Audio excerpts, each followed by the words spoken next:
protagonist, Lin Chen, awakens to the realization that he has traversed into another realm.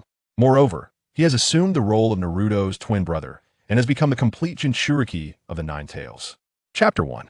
I cannot believe I have crossed over. The year is 48 in the Hidden Leaf Village. A colossal demon fox wreaks havoc within the Hidden Leaf Village, resulting in numerous casualties among both ninjas and civilians. This is none other than the Nine-Tails Kurama, summoned forth by the third Hokage, who called upon the Monkey King to drive the Nine-Tails away from the village. At this moment, a toad descends from the heavens, disrupting the Nine-Tails tailed beast bomb. Upon this toad stands none other than the fourth Hokage, Minato Namikaze. However, the Nine-Tails would not concede defeat. Thus, it gathered its tailed beast bomb once more, only to be relocated overseas by the fourth Hokage. Kushina, I am so sorry. Minato thinks to himself as he employs the Flying Thunder God technique to transport Kushina and the two children to this location. Indeed, two children. One is Naruto, and the other is our protagonist, Uzumaki-chan. Returning to the matter at hand, we must establish the barrier as swiftly as possible, but my chakra is running low. Before Minato could finish his sentence, Kushina interjects, I can hold on for a little while longer. She then employs the adamantine sealing chains to restrain the Nine-Tails. Minato gazes at the Nine-Tails, then at Kushina, and finally his gaze shifts to the two children, his expression resolute. Seal the Nine-Tails within Uzumaki-chan using the 8-trigram seal, Minato declares. Is that truly feasible? Kushina hesitates, fully aware of the trials that a Jinchūriki must endure, a life she wishes her children to avoid. Of course, do not forget, he is our son, Minato reassures her. He then summons a sealing altar, placing our chin upon it. Yet the Nine-Tails would not comply with his wishes. Its claws aimed to pierce through Uzumaki-chan. Upon witnessing this, Minato and Kushina immediately rose to shield Chun with their bodies, subsequently employing the 8-trigram seal to imprison the Nine-Tails along with portions of their chakra within Uzumaki-chan's being before departing. Now, let me introduce our protagonist, Lin Chen, who was once a mere corporate drone in modern society. However, he was not without family. He had parents, a younger sister, and a beautiful girlfriend who adored him, sharing a passion for anime and novels. Yet, this very individual found himself transported to another world, not only becoming Naruto's brother, but also the complete Jinchūriki of the Nine-Tails. Reflecting on Naruto's treatment in the past, he pondered the challenges that lay ahead. 3 years later, today marks Uzumaki-chan's birthday, and he finds himself alone in the room. This does not surprise him, for he has grown accustomed to solitude. Over the past 3 years, he has encountered Sasuke Uchiha and Naruto Uzumaki, but he refrained from acknowledging Naruto, fearing that a stranger claiming to be his brother might be deemed insane. Moreover, it is possible that he has traversed into the identity of the complete Nine-Tails Jinchūriki, Uzumaki Naruto. No, it is Minato Namikaze. Indeed, he has inherited the title of the hero's son, while our Uzumaki-chan bears the burden of the demon fox. Notably, due to Uzumaki-chan's status as the complete Nine-Tails, Naruto currently lacks the whisker marks on his cheeks, whereas Uzumaki-chan possesses them. Returning to the main narrative, just as Uzumaki-chan was enjoying his meal, Hiruzen Sarutobi arrived, his presence catching Chen off guard. Though he had visited frequently over the past 3 years, today was not only Chen's birthday, but also the birthday of Minato's son. Shouldn't he be at Naruto's home? As Chen pondered this, Hiruzen exclaimed, Happy birthday, little Chun. Thank you, Grandpa Third. Today, Grandpa Third has a special gift for you. This left Uzumaki-chan even more perplexed. Observing the confusion etched upon Chen's face, the third Hokage revealed a scroll containing the Uzumaki clan's chakra refining technique, originating from either Uzumaki Mido or possibly consumed during the clan's annihilation. Its true origins remain a mystery. From today forward, little Chun can also refine chakra. Originally, you would have to wait until the age of 4 to begin training, but due to your unique constitution, you may start at 3. Now that I have presented your gift, this old man must take his leave. With that, he transformed into a wisp of smoke and vanished. It dawned upon Uzumaki-chan that it was merely a shadow clone sent to deliver the chakra scroll, while the original likely remained with Naruto. At Naruto's home, as expected, the third Hokage was indeed at Naruto's residence, accompanied by many clansmen, such as the Inuzuka, Yamanaka, and Nara clans. The third Hokage entrusted the Uzumaki clan's chakra refining scroll to Naruto, imparting the same words he had shared with Uzumaki-chan before departing, while the other clans extended their congratulations. Chapter 2. The Refinement of Chakra and the System Emergence in the Uzumaki clan. Uzumaki-chan stood transfixed before the chakra scroll. Perhaps it was due to his status as a transmigrator, or perhaps it was simply his innate genius, but the process of refinement proved astonishingly simple. In merely 2 hours, he had accomplished what others could only dream of. Yet, his astonishment was not solely due to the swiftness of his chakra extraction, but rather the voice resonating within his mind. Ding! New energy detected. Genius system activated, chimed a synthesized, electronic voice, reminiscent of a lowly, echoing in his consciousness. Ah, system. You have finally arrived. Do you have any idea how I have spent these 3 years? Confined to my home, unable to venture out without facing scorn, pursued relentlessly, and subjected to the probing of the third Hokage, Uzumaki Chen expressed in his mind. After a brief pause, the system responded, Dear host, you cannot blame me. I have just graduated from the System Academy, and I needed to detect the energies of this world to activate. Uzumaki Chen found himself momentarily speechless. Is that my fault? I had no knowledge of how to refine chakra. The third Hokage only provided me with this today. By the way, system, where's my novice gift package? Uzumaki Chen inquired. Please refrain from such trivialities. This system does not indulge in the mundane, the system replied, leaving Uzumaki Chen momentarily bewildered. It took him a while to comprehend that he had not received it after all. Just as he finished expressing his frustration, the system interjected, Dear host, do not be upset. I simply did not bring it. Shall we consider unbinding our connection? Uzumaki Chen was skeptical about the possibility of it retrieving the package, and the system, displeased, promptly unbound their connection. Regret washed over him. He realized he should not have been so harsh, unaware of whether it would return. Alas, now his only advantage had slipped away. Soon enough, the voice returned. Dear host, I have returned with your novice gift package. Uzumaki Chen was overcome with emotion, nearly brought to tears. Use the novice gift package, he commanded. Congratulations, host. You have acquired the sage body of the Uzumaki clan and the diamond lock, the system proclaimed. This news exhilarated Uzumaki Chen. In a world rife with extraordinary powers, one could never be too certain of survival. With these 2 gifts, he felt emboldened. The sage body of the Uzumaki clan would augment his already abundant chakra, bestowing upon him remarkable vitality. How resilient was this life force? One need only look to Kushina to understand. While most would perish when the tailed beast was extracted, she had endured for several minutes. A testament to her formidable life force. Moreover, the diamond lock was a unique secret technique of the Uzumaki clan, capable of suppressing tailed beasts at its peak, an embodiment of the Uzumaki clan's might. When he awoke, he found himself not in his home, but in a place reminiscent of a sewer, familiar territory for a transmigrator. Indeed, he was in the ceiling space of the Nine-Tails. Come here, little one, Uzumaki Chen heard. As if compelled, he approached with an almost zombie-like demeanor. The Nine-Tails, witnessing this, felt a sense of satisfaction. What of the Uzumaki clan? What of the host? You are still firmly under my control, it mused. Do you see the paper marked with the seal above? Remove it, the Nine-Tails continued. I cannot reach it. Uzumaki Chen replied. Fear not. I shall assist you, the Nine-Tails said as it attempted to gather chakra to lift Uzumaki Chen. However, upon noticing the peculiar expression on Uzumaki Chen's face, it realized it had been played. From the outset, Uzumaki Chen had not been influenced. He merely wished to observe the Nine-Tails expression when deceived, for there was indeed a seal in place. He was not concerned about the Nine-Tails going berserk. With this understanding, the earlier scene made sense. Now, the Nine-Tails' eyes blazed with fury as it realized it had been outwitted. You little wretch, you seek death. Do not let me out, or I shall ensure your demise. Uzumaki Chen recognized the Nine-Tails state and chose to ignore its threats, opting instead to converse. Nine-Tails, I have seen you grow since childhood. I hope we can become friends. Forget it, little one. Do not think for a moment that I am unaware of your intentions. You merely desire my power. Humph. Dream on, the Nine-Tails retorted. Uzumaki Chen was unfazed. After all, the Nine-Tails' animosity towards humans could not be resolved overnight. Thus, he refrained from addressing the Nine-Tails further, avoiding the cumbersome task of explaining, and exited the ceiling space. Upon gazing outside, he noticed that the night had descended into impenetrable darkness, and he decided to return to slumber. Chapter 3. The Overlooked System Introduction and Novice Gift Package. The following day, upon awakening, Uzumaki Chen suddenly recalled that he had yet to review the system introduction. System, open the introduction, he commanded.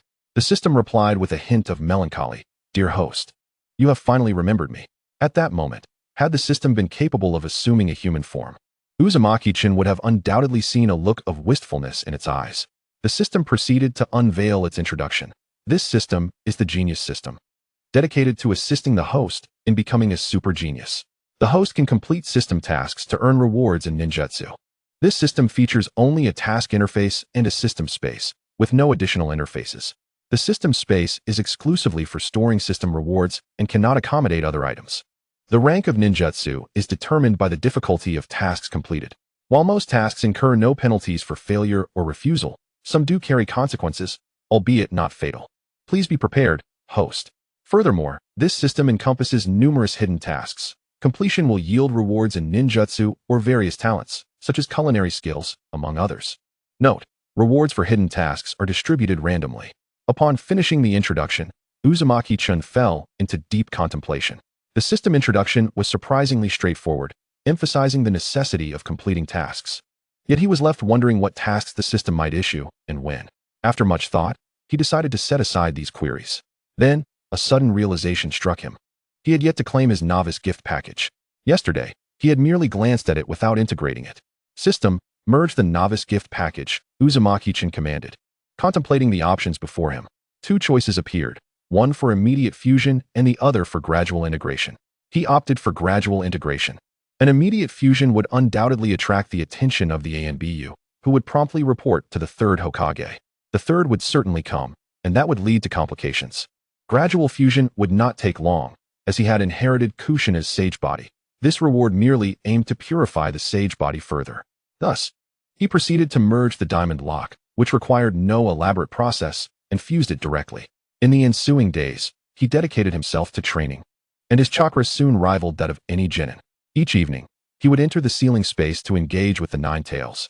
Yet he made little progress in swaying its sentiments. Despite this, Uzumaki-chan remained undaunted. As the month drew to a close, it was time for the third Hokage to deliver his allowance. Upon knocking and entering, the third placed the money on the table, intending to converse with Uzumaki-chan. However, he was taken aback when Uzumaki-chan spoke first. "Grandpa Third Hokage, may I decline the living expenses? Can you explain why?" The third inquired. What other reason could there be? The allowance is woefully insufficient, barely enough for a few bowls of ramen. Were it not for my past life skills in fishing, I would have long succumbed to starvation. Of course, Uzumaki-chan would never voice these thoughts aloud. I do not wish to attract the gaze of others. I have done nothing wrong. Moreover, even if I accept the allowance, they might not sell to me. Therefore, may I forego the living expenses in favor of essential supplies? I need food and drink. Uzumaki-chan lamented with a woeful expression. The third Hokage's expression was complex. He had indeed contemplated these issues. However, if he acquiesced to Uzumaki-chan's request, the villagers would perceive favoritism towards a monster, which would severely tarnish his reputation. He was acutely aware that many had their sights set on his position, particularly Danzo, the leader of Root, whose ambitions were no secret. Thus, he replied to Uzumaki-chan. That is not possible. If we do that, Little Chun will find it even harder to make friends. Upon hearing this, Uzumaki-chan lowered his head, thinking, what do you mean finding friends? Even if I step outside, they would only shun me. However, he chose to remain silent, lowering his head. The third Hokage, observing this demeanor, mistakenly assumed that he was aware of the situation and thus refrained from further inquiry, continuing instead with his discourse. Although I cannot acquiesce to your opinions, I have resolved to increase your living allowance. Indeed, upon hearing this, Uzumaki-chan's eyes sparkled with feigned enthusiasm, secretly thinking, you decrepit old man. You believe a mere stipend will suffice? If you grant me a living allowance, I must also be able to spend it. With this in mind, the third Hokage withdrew a small sum of money and departed, leaving Uzumaki-chan in a state of disarray within the confines of the room. Chapter 4, Time Flies. Once the third Hokage exited, he returned to his office, whereupon he gestured, and suddenly, a figure clad in an animal mask leapt forth from the shadows, the Umbu. The covert operatives of the Hokage. He issued a directive. From henceforth, merchants are prohibited from expelling Uzumaki-chan, and the Umbu shall oversee his protection. Although the Umbu were unaware of the rationale behind safeguarding this demon fox, their duty compelled them to obey orders unconditionally, and thus they departed to execute the command without protest. I cannot consent to this, came an unexpected voice as a visitor entered the Hokage's office. Bandages wrapped around his right eye and arm revealed none other than Shimura Danzo, the ruler of the Root and a protector of the second Hokage alongside the third. He had harbored dreams of becoming Hokage throughout his life, yet had only attained the position of the 55th Hokage before his demise. Returning to the matter at hand, he had come seeking to recruit the Nine-Tails Jinchūriki, but was taken aback by the news he overheard, promptly expressing his dissent. If this information reached the ears of the Nine-Tails Jinchūriki, it would undoubtedly garner the support of the third Hokage, jeopardizing Danzo's plans to recruit the Jinchūriki. His thoughts were accurately surmised by Danzo, for the command given was indeed intended to secure the support of the Nine-Tails Jinchūriki. The third Hokage, feigning ignorance of Danzo's presence, instructed the Umbu to proceed with their orders. Aware of Danzo's intentions, he too could anticipate Danzo's thoughts. It was merely a matter of the Nine-Tails Jinchūriki. After all, the recent years had yielded few prodigies, and allowing the Umbu to continue their orders was a message to Danzo. You have arrived too late. Your opportunity has passed. He then admonished Danzo. I am the Hokage. Danzo, naturally, would retort with a reminder of Sarutobi's impending regret. As time swiftly passed, the final month of the year came to a close, ushering in January of the 49th year of Konoha. Throughout this last month, Uzumaki-chan dedicated himself to refining his chakra. To date, he had amassed an amount rivaling that of a chunin and even exceeded that of some jonin. As he was unable to practice ninjutsu or jinjutsu, he focused solely on taijutsu, seeking a secluded area devoid of others to evade the disdainful gazes and mocking remarks. Though he remained indifferent to such scrutiny, each evening, he fostered his bond with the Nine-Tails, who had gradually begun to accept him, engaging in conversation with increasing frequency. Perhaps due to the sage body or the influence of the Nine-Tails, his recovery was remarkably swift, despite enduring a grueling training session today. He would awaken revitalized the following day. This led Uzumaki-chan to reflect on the significance of external aids. Speaking of aids, our protagonist also possessed a system, albeit its utility was limited, as no tasks had been assigned thus far. It merely expedited his progress in cultivation. Moreover, Uzumaki-chan had long since noticed that many merchants no longer attempted to expel him, should they dare to do so. The Umbu would swiftly apprehend them as Naruto distanced himself. Do not inquire how Uzumaki-chan was privy to this knowledge. The sage body of the Uzumaki clan was no trifling matter, greatly enhancing his perceptive abilities. Was this the third Hokage's doing? The third's intentions were not difficult to decipher. It was simply a matter of ensuring allegiance. During this month, Cloud Village, under the pretense of signing a peace treaty, abducted Hinata Hyuga, the heiress of the Hyuga clan. This led to a confrontation wherein the envoy from Cloud was slain by Hayashi Hyuga, prompting Cloud to retaliate and accuse the third Hokage of inciting war. Reluctant to engage in conflict, the third Hokage compromised, and Niji, Hayashi's son, was left devastated by the ordeal. One day, Uzumaki-chan suddenly discovered that the system had ceased to assist him. System, what is the matter? Dear host, your physical strength has reached its zenith for your age. Even with the sage body, further training is inadvisable, as your sage body has not yet fully integrated. Forcing additional training could yield dire consequences.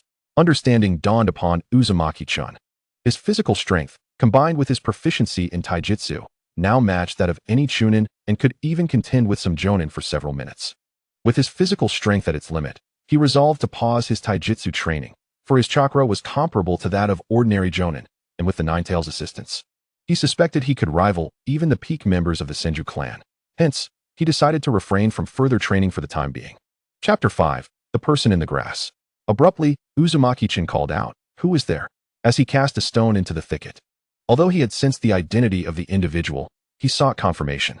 As the stone neared its target, a kunai emerged from the underbrush.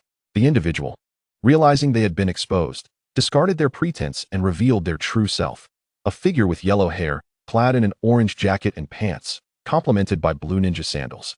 Possessing a visage strikingly similar to Uzumaki-chan's, though one had yellow hair while the other bore red, one sported a beard while the other did not. Indeed, he was none other than Uzumaki-chan's younger brother, Naruto Uzumaki. Why would I say he wouldn't come here? It was because, as the son of a hero, he underwent specialized training and had little time for rest. His talent had not disappointed expectations, allowing him to reduce his downtime. As it was discovered that Naruto possessed a unique constitution, enabling him to recover from injuries, no matter how severe, with only a brief respite. This was entirely attributed to the Uzumaki clan's lineage. Young Master Naruto, Uzumaki-chan greeted respectfully. I did not realize it was you. At this juncture, the two had yet to recognize one another. Despite their striking resemblance, their statuses were worlds apart. One was the revered son of a hero, while the other was the scorned demon fox. Naruto waved his hand dismissively, indicating that it was of no consequence, and then curiously scrutinized the infamous demon fox before him. To his surprise, he noted their striking resemblance, accompanied by an inexplicable sense of familiarity that he could not quite comprehend, though Uzumaki-chun understood all too well. Yet, he could not voice this knowledge, fearing he would be deemed insane. Young Master Naruto, what brings you here? Aren't you supposed to be training? Training is dreadfully dull. I sneaked out, Naruto replied. Just then, a voice called out, Young Master Naruto, so this is where you are. A head poked out from the grass, followed by the emergence of a figure clad entirely in black shirt, black trousers, and black sunglasses. This was Ebisu, a rather lecherous individual. In the future, he would become the teacher of the third Hokage's grandson. Upon seeing Uzumaki-chun, the disdain in Ebisu's gaze was palpable, even through his sunglasses. In response, Uzumaki-chun remained unfazed, accustomed to such treatment, and advised Naruto to focus on his training before departing. After his exit, Ebisu admonished, Young Master Naruto, you must not associate with him. He is a demon fox. Furthermore, you are not to wander off. Return and train diligently, which was met with a chorus of lamentations. Meanwhile, after leaving, Uzumaki-chun continued on his way home. The remote location meant few passers-by, and upon reaching his room, he appeared to be meditating, though in truth, he had entered the ceiling space to meet the Nine-Tails. The beast lay sprawled on the ground, its tails the only part moving, while Uzumaki-chun observed in silence. Little brat, why have you ceased your training? The Nine-Tails suddenly inquired. I have reached the limits of my physical training. Further efforts would be detrimental to my body. Vortex-chun replied, Kyubi, one day, I shall resolve the hatred within your heart, and we shall become true friends. Vortex-chun uttered this seemingly nonsensical declaration before taking his leave. Kyubi merely huffed, yet the corners of his mouth began to involuntarily lift in a smile.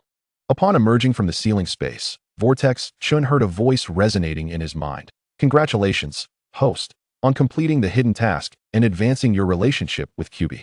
Reward, sealing technique, 8 trigrams seal. This news filled Vortex-chun with uncontainable excitement, prompting him to re-enter the ceiling space once more.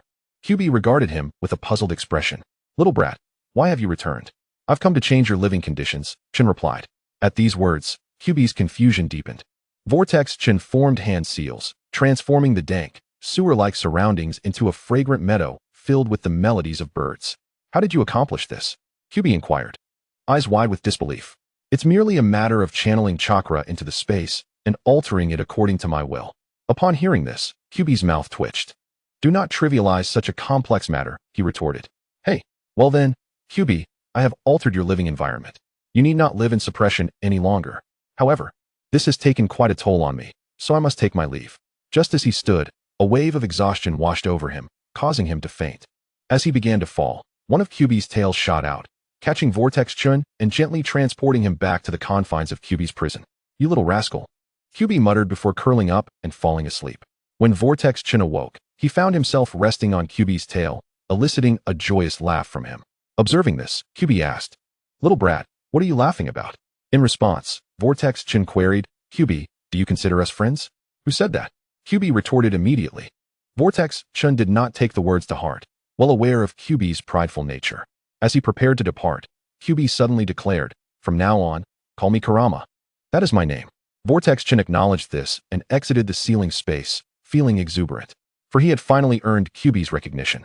Previously, their relationship had merely progressed. Now, he had genuinely gained Kyubi's acknowledgement, not only because Kyubi had shared his name, but also due to a system notification. Ding! Congratulations, host, on completing the hidden task and gaining Kyubi's recognition. Reward, Fire Attribute Chakra. Upon receiving this reward, Vortex-chun was momentarily taken aback, never anticipating a chakra attribute as a reward. Once he regained his composure, he inquired of the system, What chakra attributes do I possess now? Dear host, you currently possess wind, fire, and yang attributes. After reading this, Vortex-chun fell into deep contemplation. The fire attribute was newly acquired, while the wind and yang attributes were likely innate. He marveled at Kyubi's prowess, realizing he had unlocked the fire attribute. After reflecting, he retired to bed. Having briefly slept in the ceiling space, upon emerging, he found that night had already fallen. Thus, a week passed. Due to physical limitations, he ceased training, spending his days hunting birds in the forest and his nights engaging in heartfelt exchanges with Kyubi, thereby strengthening their bond. It could be said that the seal had become exceedingly robust, preventing Kyubi from siphoning off much chakra. Otherwise, Vortex-chun would have been able to unleash the Kurama mode. commonly referred to as the golden body mode. One evening, as Vortex Chun donned his pajamas and prepared to lie down, he heard a knock at the door. Pondering who it could be, he opened the door to find the third Hokage. Little Chun, you will be entering the Ninja Academy for testing in 3 days. Here is your registration form. Be sure to put forth your utmost effort. Ah, so I am to enter the Ninja Academy? Vortex Chun replied eagerly. Indeed. I believe in you. If there's nothing else, I shall take my leave. Farewell.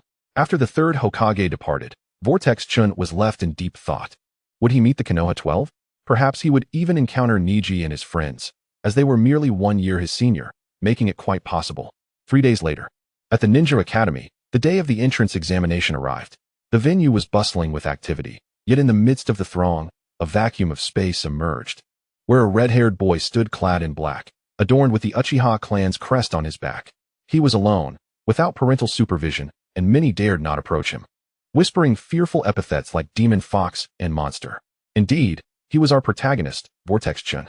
Unfazed, Vortex Chun scanned his surroundings and eventually spotted some familiar faces. Naruto Uzumaki, accompanied by Irika, Sasuke Uchiha, flanked by Itachi and Fugaku, the 2 generations of Inoshikacho, and others. The presence of the Konoha 12 was starkly contrasted against his own. Only the groups of Naruto and Sasuke stood out. The latter's lineage produced strikingly handsome individuals, while the former, being the son of the 4th Hokage and Kushina Uzumaki, was destined for good looks. Furthermore, Naruto had crafted a reputation as a prodigy, unfettered by Kyuubi's interference, which made him all the more popular. Soon, a voice called out, Vortex Chun. Upon hearing his name, Vortex Chun stepped forward, only to find the proctor scrutinizing him as though he were a potential cheat. If only the disdain in his gaze could be masked. The examination was ostensibly an assessment of one's potential to become a ninja, especially during these peaceful times. Yet, the proctor seemed to take pleasure in complicating matters, checking whether Chun could extract chakra. It is worth noting that a typical orphan from a civilian background had no access to chakra scrolls, let alone the means to train, as instruction could only begin upon enrollment in the academy. However, Vortex Chun had long since mastered chakra extraction, a feat that had even caught the attention of the 3rd Hokage and Danzo, leading to the classic "you regret it" now seen in the Hokage office. Chakra detection was straightforward, requiring merely the perception of a sensing ninja. Coincidentally, the proctor was indeed a sensing ninja. Upon sensing Vortex Chun's chakra, he was taken aback, bewildered by the sheer volume of it. Once he regained his composure, he glumly informed Vortex Chun, "You've passed."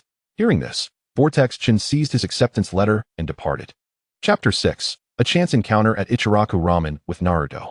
Holding the acceptance letter, Vortex Chun made his way to Ichiraku Ramen, the very establishment where Naruto had once savored bowls of ramen in his past life. It was not merely nostalgia. The ramen was genuinely delectable. Initially, Vortex Chun sought to sample its flavor, curious to see if the legendary ramen lived up to its reputation. Upon noticing Vortex Chun, Ichiraku, the proprietor, did not exhibit any disdain but instead handed him a bowl of ramen before attending to other customers. Unbothered, Vortex Chun indulged in the ramen, thus igniting a love-hate relationship with the dish. From that day forth, he would purchase a bowl of ramen daily, and through his perception, he discerned that Ichiraku was an ordinary man without chakra. As fate would have it, upon spotting Vortex Chun, Ichiraku beamed. "Little Chun, you finished your exam. Judging by your demeanor, it seems you did well. Here, allow me to treat you to a bowl of ramen to celebrate. On the house." "Thank you, Uncle Ichiraku. 1 deluxe seafood ramen, coming right up." As Vortex Chun conversed cheerfully with Ichiraku, another figure approached, his younger brother, Naruto Uzumaki. The moment had come for the entrance examinations, and having just completed his own assessment, Irika informed Naruto, "Young Master Naruto, you will soon be entering the Ninja Academy, so you need not continue your training, although hard work remains essential." Upon hearing this, Naruto was overwhelmed with joy, tears streaming down his face. Yes, actual tears of happiness, at the thought of finally being free from training. Little did Irika know, he mistook Naruto's tears for sadness at the prospect of leaving his training behind. Untrained, Naruto meandered aimlessly through the streets, greeted by passers-by who acknowledged him with casual nods. Before he realized it, he found himself at a ramen shop, where the proprietor and Uzumaki-chan were engaged in light-hearted banter. Almost as if compelled by fate, he stepped inside, leading to the recent scene. Uzumaki-chan was not surprised to see Naruto. After all, school was just around the corner, and it was only natural for him to be untrained. However, given his esteemed position, a greeting was in order. The owner of Ichiraku Ramen, feeling somewhat constrained, respectfully addressed him as young Master Naruto. Naruto merely nodded in a dismissive manner, clearly disliking the title, a sentiment that rang true.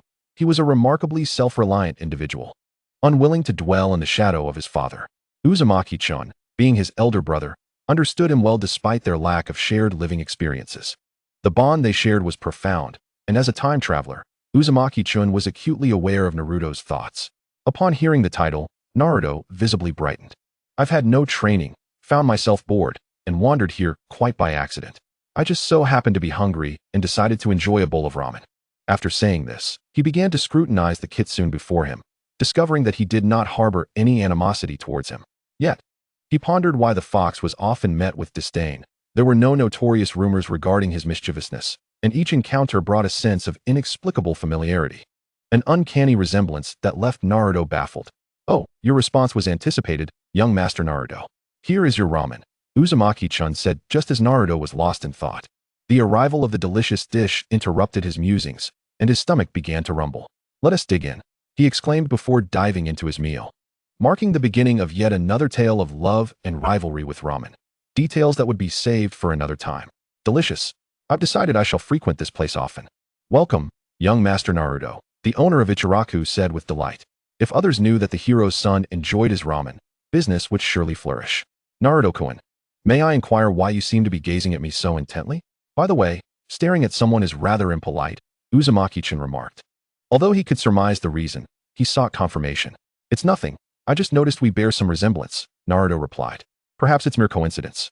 Uzumaki-chan offered an explanation. "Perhaps," Naruto mused, being his usual carefree self and not dwelling on it further. "You know, I actually do not appreciate being called young Master Naruto.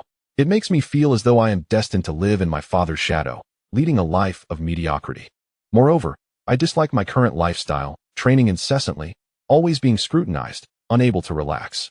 Naruto unburdened his heart, and Uzumaki-chan listened intently to his brother's confessions.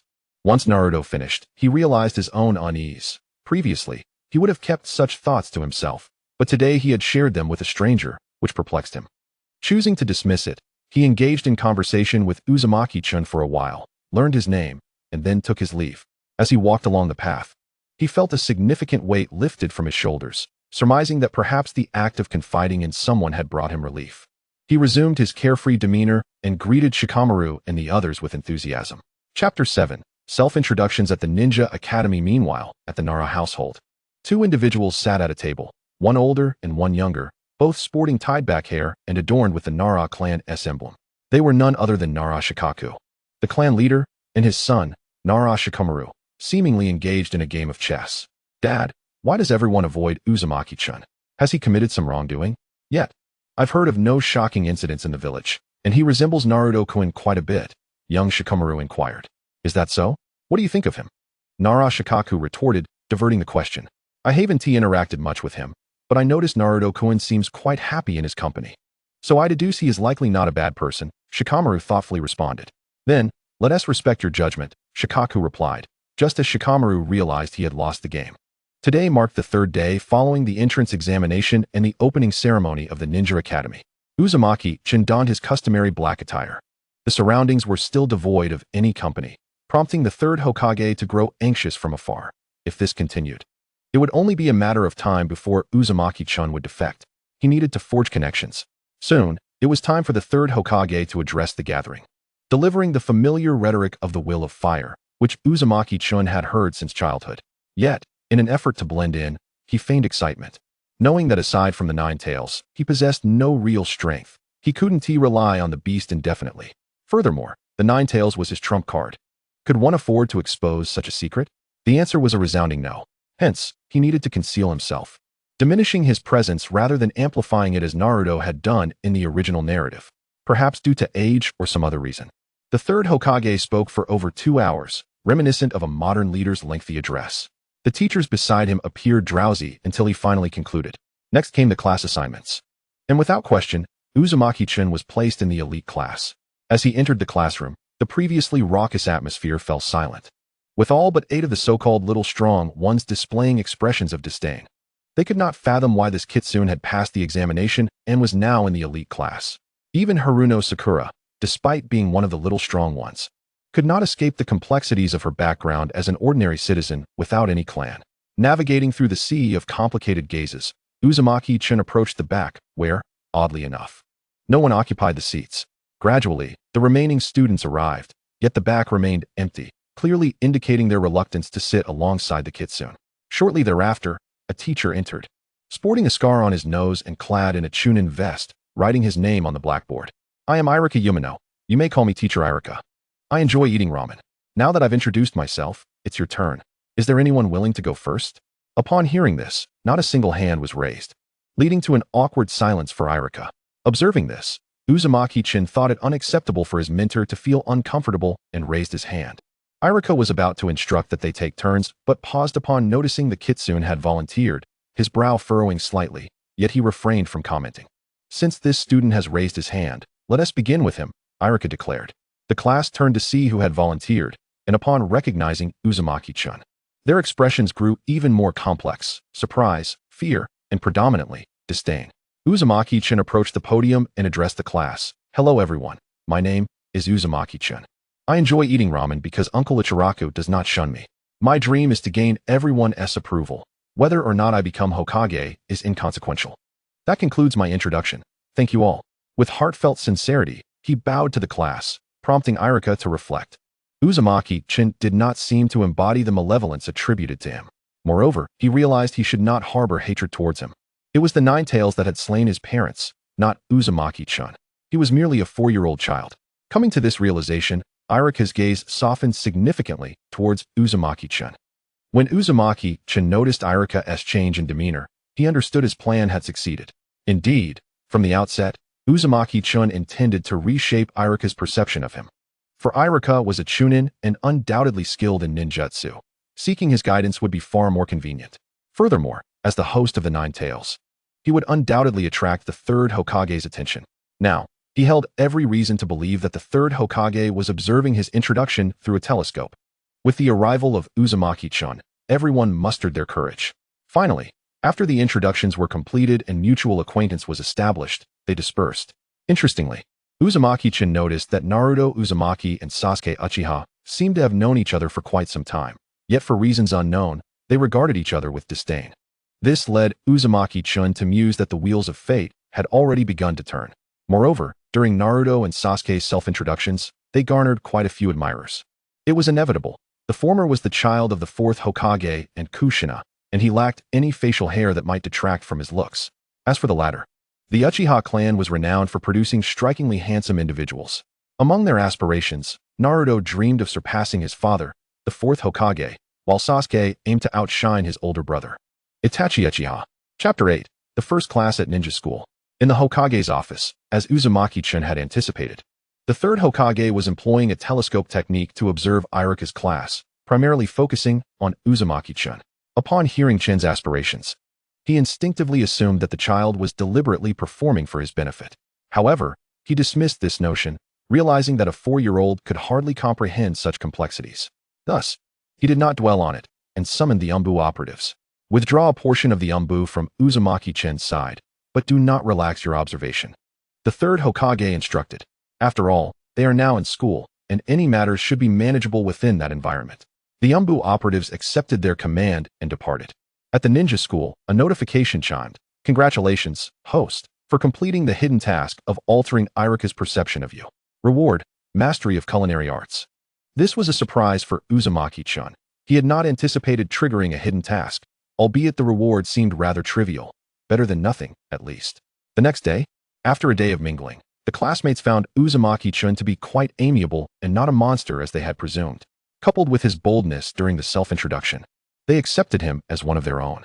Thus, upon his arrival that morning, some greeted him enthusiastically. Just then, a voice rang out. Class is starting, everyone. Following this, Irika entered the classroom and stood at the podium, nodding approvingly at the students' obedient demeanor. It seemed that managing students was not as daunting as he had imagined. However, this thought was short-lived, as this world had its fair share of unruly children. Everyone quiet down. With this furious outburst, the classroom fell silent, and seeing this, Irika nodded in satisfaction. Next, we will learn about chakra. Chakra is the energy utilized by ninjas when performing jutsu. This energy is a combination of physical energy extracted from the body's 130 trillion cells and mental energy accumulated through countless training sessions and experiences. Ninjas must perform hand signs to activate this energy. As Irika continued his lecture, he suddenly realized that most of the children in the elite class were from prominent families. And these children had already learned the extraction of chakra at home, causing them to appear drowsy. However, there were always a few commoners in elite classes, such as Sakura Haruno, who might not excel in practical combat, but shone in theoretical knowledge, complemented by her significant talent in precise chakra control. This presented a dilemma for Irika. If he continued the lecture, most students would already know the material. If he refrained, the commoners in the elite class were all exceptionally gifted. He pondered whether to use a kill the chicken to scare the monkey approach. Even though the students appeared disengaged, they did not openly express it. Just then, he heard a voice from the back row. How bothersome. My family has already learned this. Do we have to go over it again? Indeed, it was Nara Shikamaru who voiced this sentiment. Given his family's intelligence, deducing Irika's predicament was not difficult. And he spoke the truth. After all, once they left, they wouldn't have to endure such tedious lessons again. Understanding it was Shikamaru, Irika realized he had guessed his situation and internally sighed before putting on a stern expression. Nara Shikamaru, step outside. He cast a grateful glance towards Shikamaru, who nodded in acknowledgement before silently exiting. This tactic of killing the chicken to scare the monkey was remarkably effective. The lesson continued without further disruptions. And although some students still appeared drowsy, Irika was quite satisfied with the outcome. Chapter 9, Sasuke's Confusion. The following day at the Ninja Academy, in the elite class, the back row was no longer occupied solely by Uzumaki-chun, but was joined by Shikamaru, Naruto, Choji, and Kiba. Uzumaki-chun had anticipated that Shikamaru would seek him out. Given the Nara family's intellect, deducing his identity was not a stretch, though Shikamaru remained somewhat uncertain. As for Naruto, he initially sought Sasuke, but, upon failing to locate him, redirected his attention to Uzumaki-chun, causing Chin's lips to twitch in amusement. So, your brother cannot compare to your friend Sasuke, can he? Of course. Naruto remained oblivious to the fact that he was, in essence, Uzumaki-chin's brother, which Chun was more than willing to understand. As for Choji, Uzumaki-chin surmised that it was due to Shikamaru. It was well known that the strategist of the Ino-Shikacho trio was always a Nara. And even if Choji did not know why he followed Shikamaru, he would trust him implicitly, especially since Shikamaru had been his only companion during his childhood due to his weight. This deepened Choji's trust in Shikamaru. Regarding Kiba, Uzumaki-chun was at a loss. He chose not to overthink it. He felt pleased that the Konoha 9 were approaching him for friendship. This was not an act of climbing the social ladder, but rather a consequence of his system's task. It turned out that the system had issued a task the previous day. Ding. Host task initiated. The objective is to befriend the Konoha 9. Task reward, multiple shadow clone technique. This news elicited mixed feelings in Uzumaki-chun. He was both delighted and puzzled as to why such a straightforward task would yield such a substantial reward. Nonetheless, he was pleased that the system had finally assigned him a task. Suddenly, Uzumaki-chun had a thought. System, why is the reward for this task so high? Is it not easily achievable? Ding. Dear host, this task requires considerable time investment, and it is not as simple as it appears. Befriending the Konoha 9, aside from Hinata, Ino, and Sakura, was relatively straightforward. The girls posed challenges due to the implications of pursuing friendships with them, which could adversely affect both their reputations and his own. The boys were more manageable. Naruto, now hailed as the hero's son due to Uzumaki-chin's influence, was reluctant to live in the shadow of the fourth Hokage. He craved recognition as Naruto Uzumaki, not merely as the son of the fourth or the hero's child. Thus, acknowledging him would pave the way for friendship. Choji was even easier, a few snacks and compliments about his physique being fuller rather than fat, along with a nod to his family's unique culinary secrets would suffice. In essence, it was about not discriminating against him. Shikamaru was also relatively easy, as he and Choji shared a bond of trust. Given that Choji was often gullible, Shikamaru naturally remained by his side. As for Kiba, it sufficed to share a love for dogs, but the complication was that Kiba did not yet have Akamaru. Well, that was a bit tricky. Ino was more manageable. As long as one acknowledged her presence and did not overlook her, it was a simple request. Regrettably, no one had remembered her for quite some time. Sasuke, however, posed a greater challenge. Yet, it was not insurmountable. Defeating him in combat would be essential. As the King of Cups, he would not allow anyone to surpass him, and this would lead to ongoing challenges, ultimately fostering friendship through rivalry. Upon reflection, this task seemed daunting, Merely dealing with Sasuke would consume considerable time, not to mention the 3 girls. Forget it. I'll focus on befriending Naruto, Shikamaru, and Choji first. Thus, the scene at the beginning unfolded. Before long, Sasuke arrived. Upon entering the classroom, a little girl exclaimed, "Sasuke-kun, you are so handsome. Sasuke-kun, I want to have your children." Among the most enthusiastic were Sakura Haruno and Ino Yamanaka.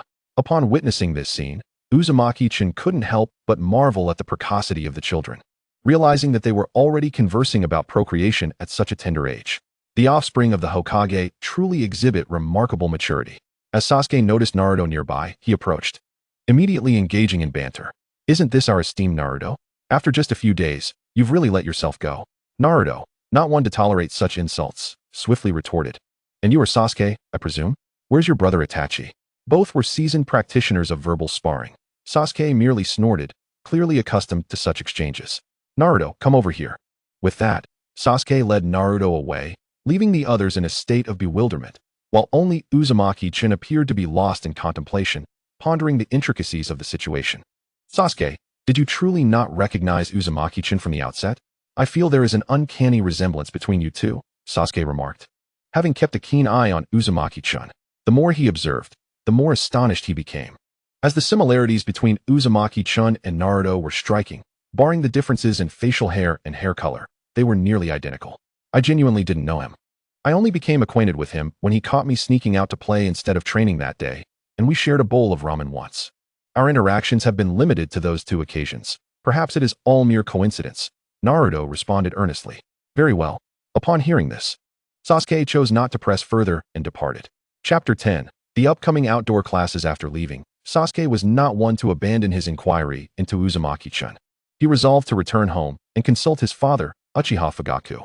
However, it seemed there was some family business at hand, as he seldom saw his father, and even his brother was elusive. As he walked, he pondered how to glean information about Uzumaki-chan from his father. Lost in thought, the school bell rang, prompting Sasuke to rush to class. After a full day of lessons, he returned home. "I'm back," Sasuke announced as he entered, changing his shoes. "Welcome home," came the gentle voice of Uchiha Mikoto. "Mother, is father not back yet? I have something to ask him," Sasuke inquired. "Not yet, dear. If you have questions, you may also ask your mother," she replied. Sasuke contemplated this. After all, despite Uchiha Mikoto's gentle demeanor and her role as a devoted wife and mother, she was also a formidable kunoichi, possessing strength comparable to that of an elite jonin. As the matriarch, she likely had insights that rivaled those of the clan leader. Realizing this, Sasuke unhesitatingly voiced his curiosity.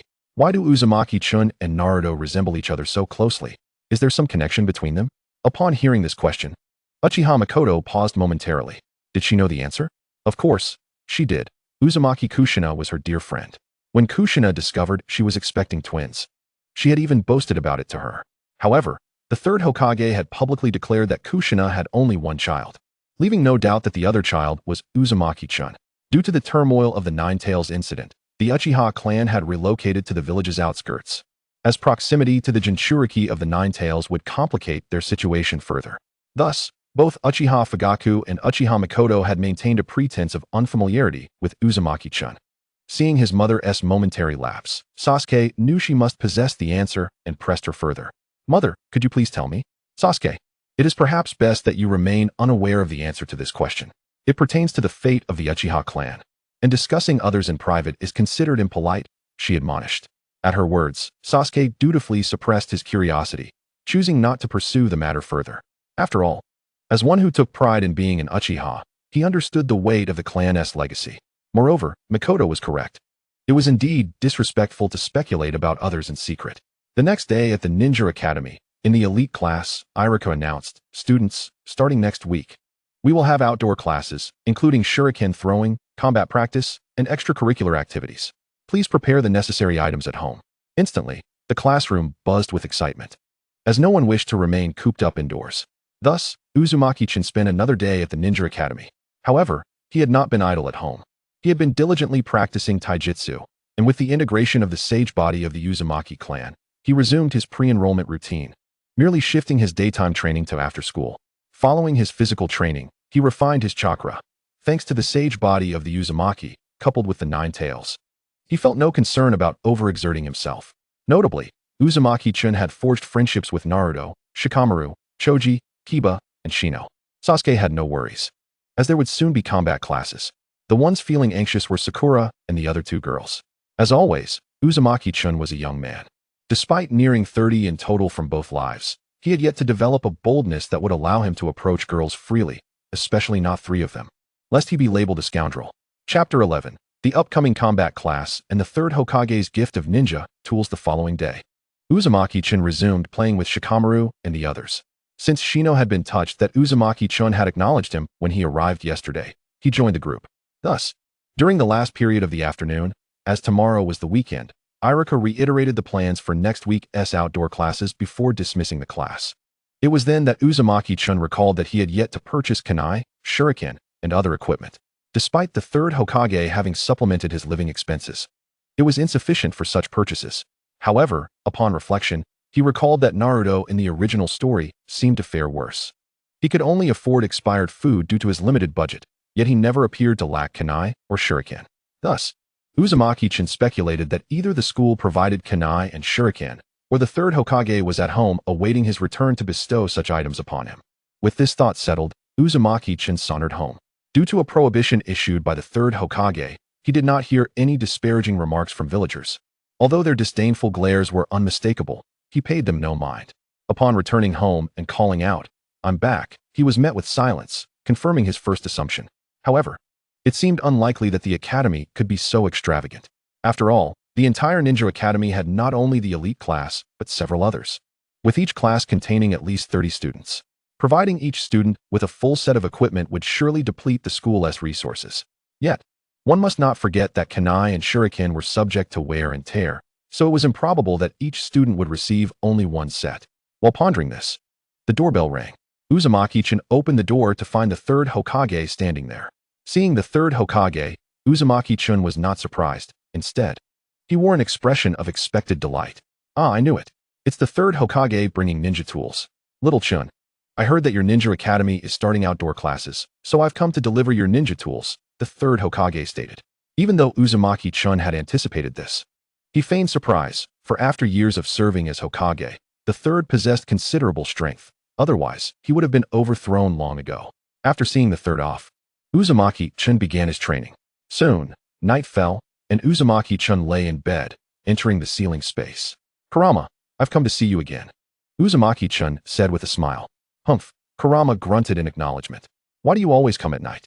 It seems you would rather daydream in class than visit this ceiling space," the Nine-Tails remarked. Upon hearing these words, Naruto Uzumaki felt both astonished and elated. It was astonishing that the proud Nine-Tails, Kurama, would utter such sentiments. Known for his haughty demeanor, Kurama had unexpectedly invited Naruto into the sealed space. This brought joy to Naruto, for it signified that Kurama had begun to regard him as a friend. Although Naruto had long considered him a companion and utilized Kurama's power, their relationship had been more of a partnership. "I provide you strength, and you grant me freedom." However, the dynamics had shifted. They were now genuine friends, akin to the bond shared between Naruto and Kurama in the original storyline. As Naruto contemplated this, he responded, "It's because my eyes tend to close automatically, resembling sleep. If Iruka-sensei catches me, I would miss the lesson. However, if I daydream, Iruka-sensei would merely make me stand up, allowing me to continue listening. Thus, I prefer daydreaming in class. As for why I come at night, well, sleeping at night is perfectly normal, provided you don't unleash chakra recklessly." Thus, during his conversation with the Nine-Tails, he unwittingly drifted off to sleep. Chapter 12. The combat class begins, defeating Sasuke. Time passed as Naruto trained during the day and engaged with Kurama at night. On Monday, at the ninja school, elite class, the students were abuzz with excitement for the upcoming outdoor lessons, arriving at the classroom early, with one exception, Shikamaru Nara. Although he found it tedious, he still arrived early. Not out of eagerness for the lessons, but to avoid his mother's incessant nagging. After all, his father could handle it alone. Upon entering the classroom, Naruto found that he was no longer met with the usual hushed whispers and strange glances. After spending a few days with his classmates, they had come to realize that he was quite agreeable, allowing Naruto to shed the stigma of being the demon fox. Soon after, Iruka entered the classroom and announced, "Class, this afternoon we will commence our combat lessons. From now on, every Monday, Tuesday, and Thursday afternoon will be dedicated to outdoor activities. The specifics can be found on this schedule." With that, Iruka placed the schedule on the podium. The afternoon swiftly arrived, and the students joyfully raced towards the training grounds as the first class began. Perhaps due to the recent commencement of the lessons and a consideration for the civilians, there were no combat exercises initially. As time meandered on, Thursday arrived, and Irika entered the classroom. Class, our final session today will be a combat lesson. Since we have not yet conducted any tests, I am unaware of your abilities. Therefore, this time you shall choose your opponents, Irika stated. The students in the last row showed no signs of concern, as they were either heirs of prestigious clans, offspring of heroes, or dedicated Jinchūriki of the Nine-Tails. Notably, Sasuke, intrigued by Naruto, had also joined this group, albeit he spoke little. This delighted Naruto, who had initially thought he would have to wait until the combat class to befriend Sasuke. Sasuke's reticence was understandable, aligning with his character. Returning to the matter at hand, as Irika concluded his speech, Naruto suddenly realized he had not practiced hand seals. Thus, the morning passed with him practicing under the desk, while simultaneously listening to Irika's lecture. Perhaps due to his transmigration, Naruto's mental fortitude vastly surpassed that of his peers, allowing him to multitask effortlessly. As the afternoon approached, once the students were settled, Irika called out, "Who will be the first to step up?" When no one responded, he continued, "Then I shall take roll." Still, silence prevailed. Just as Irika was about to call out names, a voice rang out, "Teacher, I'll go." Upon turning, Irika saw that it was Naruto who had spoken. "Very well. Naruto Uzumaki, whom do you wish to challenge?" Irika inquired. "Sasuke Uchiha," Naruto replied. The surprise was palpable on Irika's face. He hadn't anticipated Naruto would directly choose Sasuke, renowned for his prodigious talent, albeit not quite reaching the level of his brother. Yet, Naruto was merely an orphan with no resources to speak of. Noticing Irika's astonished expression, Naruto felt a twinge of helplessness, but this was a task from the system. Indeed, just moments prior, a voice had echoed in his mind, announcing, "Ding. The system has issued a task for the host. Defeat Sasuke Uchiha in combat. Reward, lightning attribute chakra." This was the impetus behind Naruto's bold declaration. Though Irika was taken aback, he could not deny Naruto's request. Sasuke, on the other hand, was more than willing, having longed for a chance to spar with Naruto. The reason behind his eagerness? Perhaps it stemmed from Naruto's perceived rivalry with him. As Naruto chuckled inwardly at the thought of how Sasuke and Naruto were destined to be rivals, both sides formed their respective seals as Irika's voice resonated. Sasuke was the first to throw a shuriken in a probing attack. 5 minutes later, Naruto gazed at the fallen Sasuke, who was twitching on the ground. "Come on. Get up. We haven't even concluded the reconciliation seals." Undoubtedly, Sasuke had lost, grappling with self-doubt, pondering why he could not even defeat someone like Naruto. Was he truly a genius? And so, amidst Sasuke's existential crisis, both parties completed the reconciliation seals. Chapter 13, System Rewards Received. At that moment, a voice echoed in Naruto's mind once more. "Congratulations, host, on completing the task. Reward, lightning attribute chakra." System, was defeating Sasuke truly so challenging? Why this reward? Naruto mused. After all, various chakra attributes could facilitate the training of ninjutsu. Without the corresponding chakra attribute, mastering such techniques would be arduous, making this reward less trivial. My dear host, it is precisely because chakra attributes form the foundation of ninjutsu training that this reward, pertaining to chakra attributes, should not be underestimated, the system clarified. And Naruto finally comprehended its significance. He couldn't help but wonder how Sasuke would react if he overheard this conversation, perhaps activating his Sharingan in response. Returning to the matter at hand, the onlookers were astounded to witness Naruto's victory over Sasuke. Amidst the astonished and envious gazes, Naruto returned to his seat, fully aware of the resentful glances directed towards him, though I need not elaborate on who cast them, as the discerning readers can surely deduce. Thus, Naruto and his companions spent a year together, eventually entering the holiday season. In a forest within the Hidden Leaf Village, the elite class students gathered for a gathering. Yes, a gathering. This idea was conceived by Naruto, who, due to his connections with Sasuke and Naruto, had become acquainted with Hinata, Ino, and Sakura. However, this acquaintance was limited, causing Naruto some distress. With the holiday approaching, he saw an opportunity to strengthen these relationships. Yet, he realized he could not invite only the Konoha 11, leading him to cleverly persuade Naruto to host a camping trip for the entire class. After all, with the 4th Hokage's legacy in his possession, it was not an issue for Naruto to fund the outing. Seeing that someone was footing the bill, everyone readily agreed. Although they claimed it was on Naruto's behalf, they ensured that he would not bear the entire financial burden, each contributing food to some extent. Even Naruto was no exception. And if you're wondering where his provisions came from, it was, of course, from the third Hokage, who was eager for Naruto to forge bonds. Such a trivial amount of food was inconsequential. Thus, the previous scene unfolded. After the camping trip concluded, Naruto successfully befriended Hinata and the others. Ino was following Shikamaru's advice, being the strategist of the trio.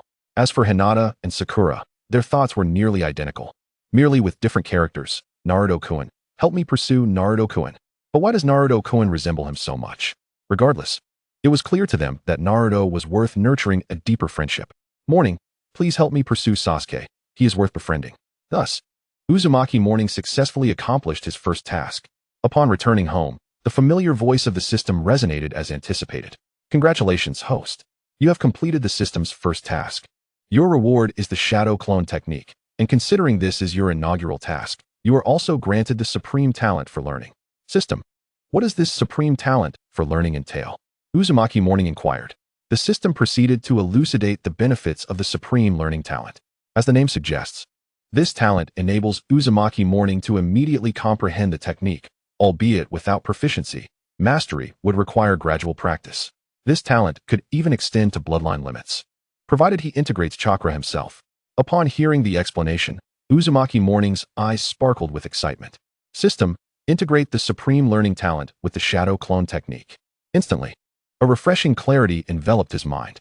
He resolved to practice the shadow clone technique, but given the presence of the Umbu, he pondered where he could train undisturbed. Suddenly, an idea struck him, and he decided to retire for the night. Consequently, Uzumaki Morning entered the ceiling space to train. I truly am quite clever, he mused.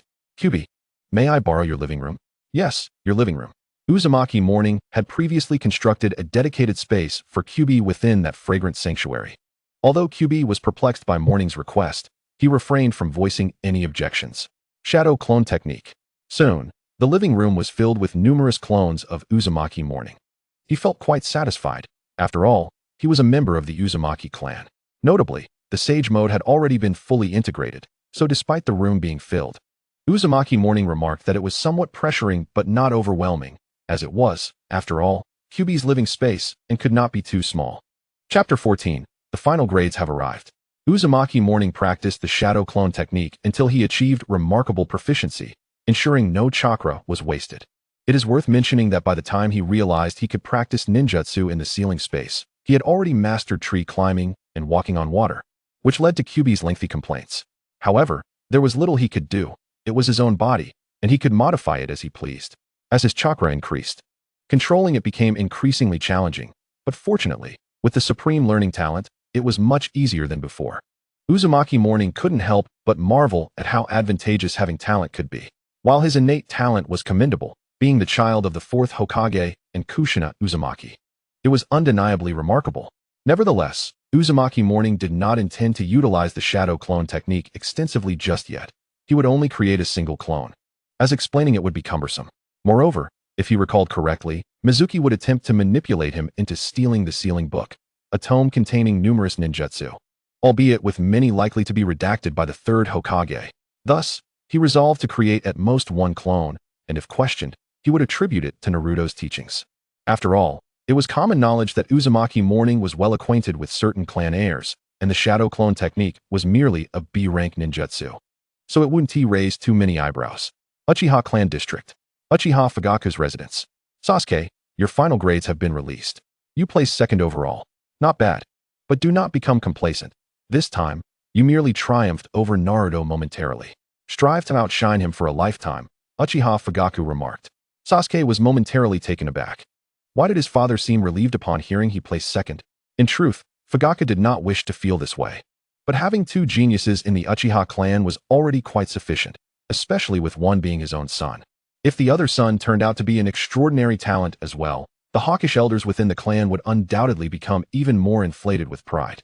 However, if Sasuke remained second, though he would still be a genius, it would be a more common occurrence, alleviating some pressure from the Hokage's office. Which is why Fugaku felt relieved. Hokage's office. The third Hokage examined the report card in his hands, nodding with approval. Uzumaki Morning has grasped the will of fire exceptionally well, and his bonds are those of loyal disciples to the Hokage.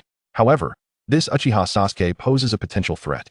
Perhaps I should investigate him at Uzumaki Morning's home. Just as the third Hokage contemplated rising, someone entered the office, none other than Danzo Shimura, wrapped in bandages. Sarutobi, hand over the Nine-Tails Jinchūriki to me. I will undoubtedly mold him into the sharpest sword of the Hokage. Do not even think about it. He is the child of the fourth Hokage. Sarutobi, if he discovers his true identity, will he seek revenge against Konoha? The third Hokage fell silent. And just as Danzo was about to continue, he heard the voice he despised most in his life. Danzo, I am the Hokage. Sarutobi, you will regret this. He retorted before turning and leaving the office, leaving the third Hokage in a state of turmoil. Danzo's words held a certain weight, and as he pondered, his gaze fell upon the portrait of the fourth Hokage. Minato, you will forgive me, won't you? With that, he made his way to Uzumaki Morning's residence. Unbeknownst to Uzumaki Morning, this drama was unfolding. He regarded the third Hokage with confusion, pondering why he had come to his home. Little Morning, have you made any new friends at school? The third Hokage inquired with a smile. Upon hearing this question, Uzumaki Morning's lips twitched slightly, thinking, do you not already know if I have made friends? The Umbu are not mere decorations. However, this question led Uzumaki Morning to realize that it was likely a means of gauging his connections. Indeed, I've made many friends. There's Uchiha Sasuke, Nara Shikamaru, Akimichi Choji, and Yamanaka Ino. Uzumaki Morning replied with a grin, though internally he thought it prudent to maintain a facade. And what do you think of Uchiha Sasuke? The third Hokage continued to inquire. Is this a matter concerning the Uchiha clan? Sasuke is quite impressive, albeit a tad arrogant. Nevertheless, he is formidable, though he cannot compare to me. It seems the Uchiha clan is not so fearsome after all. Uzumaki Morning feigned nonchalance. Is that so? It appears our little Morning is quite remarkable as well. By the way, here is your report card. I shall take my leave. Thank you. Third Hokage, please take care. Chapter 15. The ninja school commences. The third Hokage departed, leaving Uzumaki Morning deep in thought. Was the third Hokage merely here to probe? It seems he is genuinely wary of the Uchiha clan, Uzumaki Morning mused. Oh well, that old man can't help but meddle. This is not my concern. I'll simply reflect on it and continue training. Time passed, as Uzumaki Morning dedicated himself to training. His chakra had now reached a level rivaling elite Jonin, even nearing that of a Kage. He contemplated visiting Irika to learn ninjutsu, but decided against it, realizing he had yet to gather all his chakra attributes. During this time, Naruto and the others had visited him. Notably, due to Uzumaki Morning's influence, Naruto had lost interest in Sakura and had grown closer to Hinata. Consequently, Naruto began bringing Hinata over daily. Initially, Hinata was exceedingly shy and would faint, requiring Naruto to carry her home. Uzumaki Morning and the others were often subjected to their romantic displays. As for Sasuke, it seemed he was training rigorously at home, determined to challenge Uzumaki Morning after his previous defeat. Today marked the first day of the ninja school's new term. Upon entering the classroom, Uzumaki Morning observed his classmates joyously engaging in conversation, and he smoothly made his way to the back row. Soon, Irika entered the room. Students, today marks the commencement of the new term. I trust you all did not squander your break? Irika queried. No. The students chorused in unison. Excellent. To verify your diligence, we shall conduct an entrance assessment. Upon this proclamation, the classroom erupted in groans. Few had genuinely committed to their training during the holiday. Before long, the students gathered on the playground. Noticing that third-year students were also to be assessed, Irika seemed to have an idea and rushed to speak with the third-year teacher before returning. Classmates, I conferred with the third-year teacher, and they will administer our assessment. The teachers will supervise and evaluate the third-year students as well, Irika announced. Being in the elite class, let us see just how much you differ from them. In the third grade, elite class, it appears that Niji is indeed in the same class. Yet this scenario was absent from the original narrative. Otherwise, it would be impossible for Naruto and his companions to remain unacquainted during the Chunin exams. Could it be the result of my own butterfly effect? Uzumaki Chen mused to himself. Soon, the third-grade students arrived, each one strutting with an air of superiority, seemingly looking down upon their junior classmates. Except for one, Rock Lee, who, lacking proficiency in ninjutsu and jinjutsu, could only barely qualify for the elite class through his taijutsu, leaving him somewhat insecure in this setting and thus devoid of any haughty demeanor. The order of the matches was determined by the final exam standings, meaning Uzumaki-chun was to be first. As he prepared to enter the arena, a voice echoed in his mind. Ding!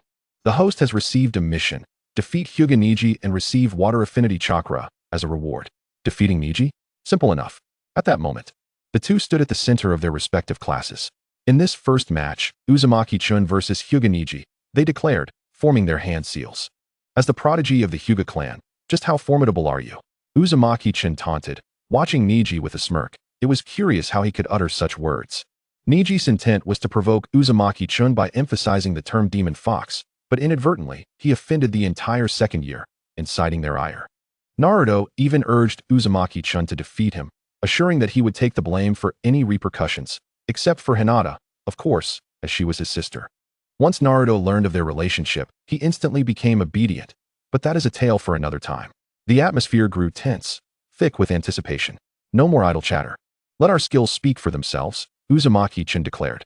After an intense exchange, the outcome was inevitable. Uzumaki-chan emerged victorious, eliciting mockery from the second-year students and leaving the entire third-grade cohort humiliated. In subsequent matches, aside from Naruto and Sasuke, all others faced defeat, despite their talents. The opponents they faced mattered significantly, particularly those up against Lee, who was mercilessly dominant, catching the attention of the teachers and somewhat restoring Lee's dignity. Chapter 16, The Night of the Clan's Annihilation. This time, Uzumaki-chan noticed someone, a girl clad in a traditional Chinese qipao, her hair styled in a bun. Indeed, she was Tian, one of the other formidable trio. In his previous life, Uzumaki-chan had a fondness for this character, as her persona brimmed with elements of Chinese culture and a playful charm. Time passed swiftly, and one day, Irika unexpectedly announced a competitive assessment. Upon hearing this, Uzumaki-chan immediately grasped the implications, casting a sympathetic glance towards Naruto, who found the look perplexing. His unease prevented him from contemplating anything else. After a prolonged absence, he returned home to find no lights illuminating the clan's compound, intensifying his anxiety. Following closely behind was Uzumaki-chan, who would have preferred to avoid this. But the system's mission was unavoidable. Ding! The host has received a mission. Accompany Sasuke to witness the Uchiha clan's massacre. Reward, a mysterious package and universal chakra. Damn it. System, if you want me dead, just say so without beating around the bush. To witness the Uchiha massacre? Even if I escape Itachi and Obito. The Umbu are no trifling matter. They are still watching me. Dear host, this is a simpler task. The original mission was to observe without being detected by Itachi and Obito. You are quite fortunate, given the difficulties faced by the host. The system preemptively opened the mysterious package. Congratulations, host.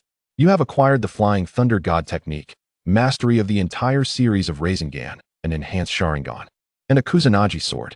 This thrilled Uzumaki-chan immensely. The Flying Thunder God and Rasengan were renowned techniques of his father. The former earned him the title of the Yellow Flash, while the latter was a ninjutsu developed over 3 years based on the Tailed Beast Bomb, an unmarked technique designed for surprise. Moreover, the reward included the entire series of Rasengan developed by his brother.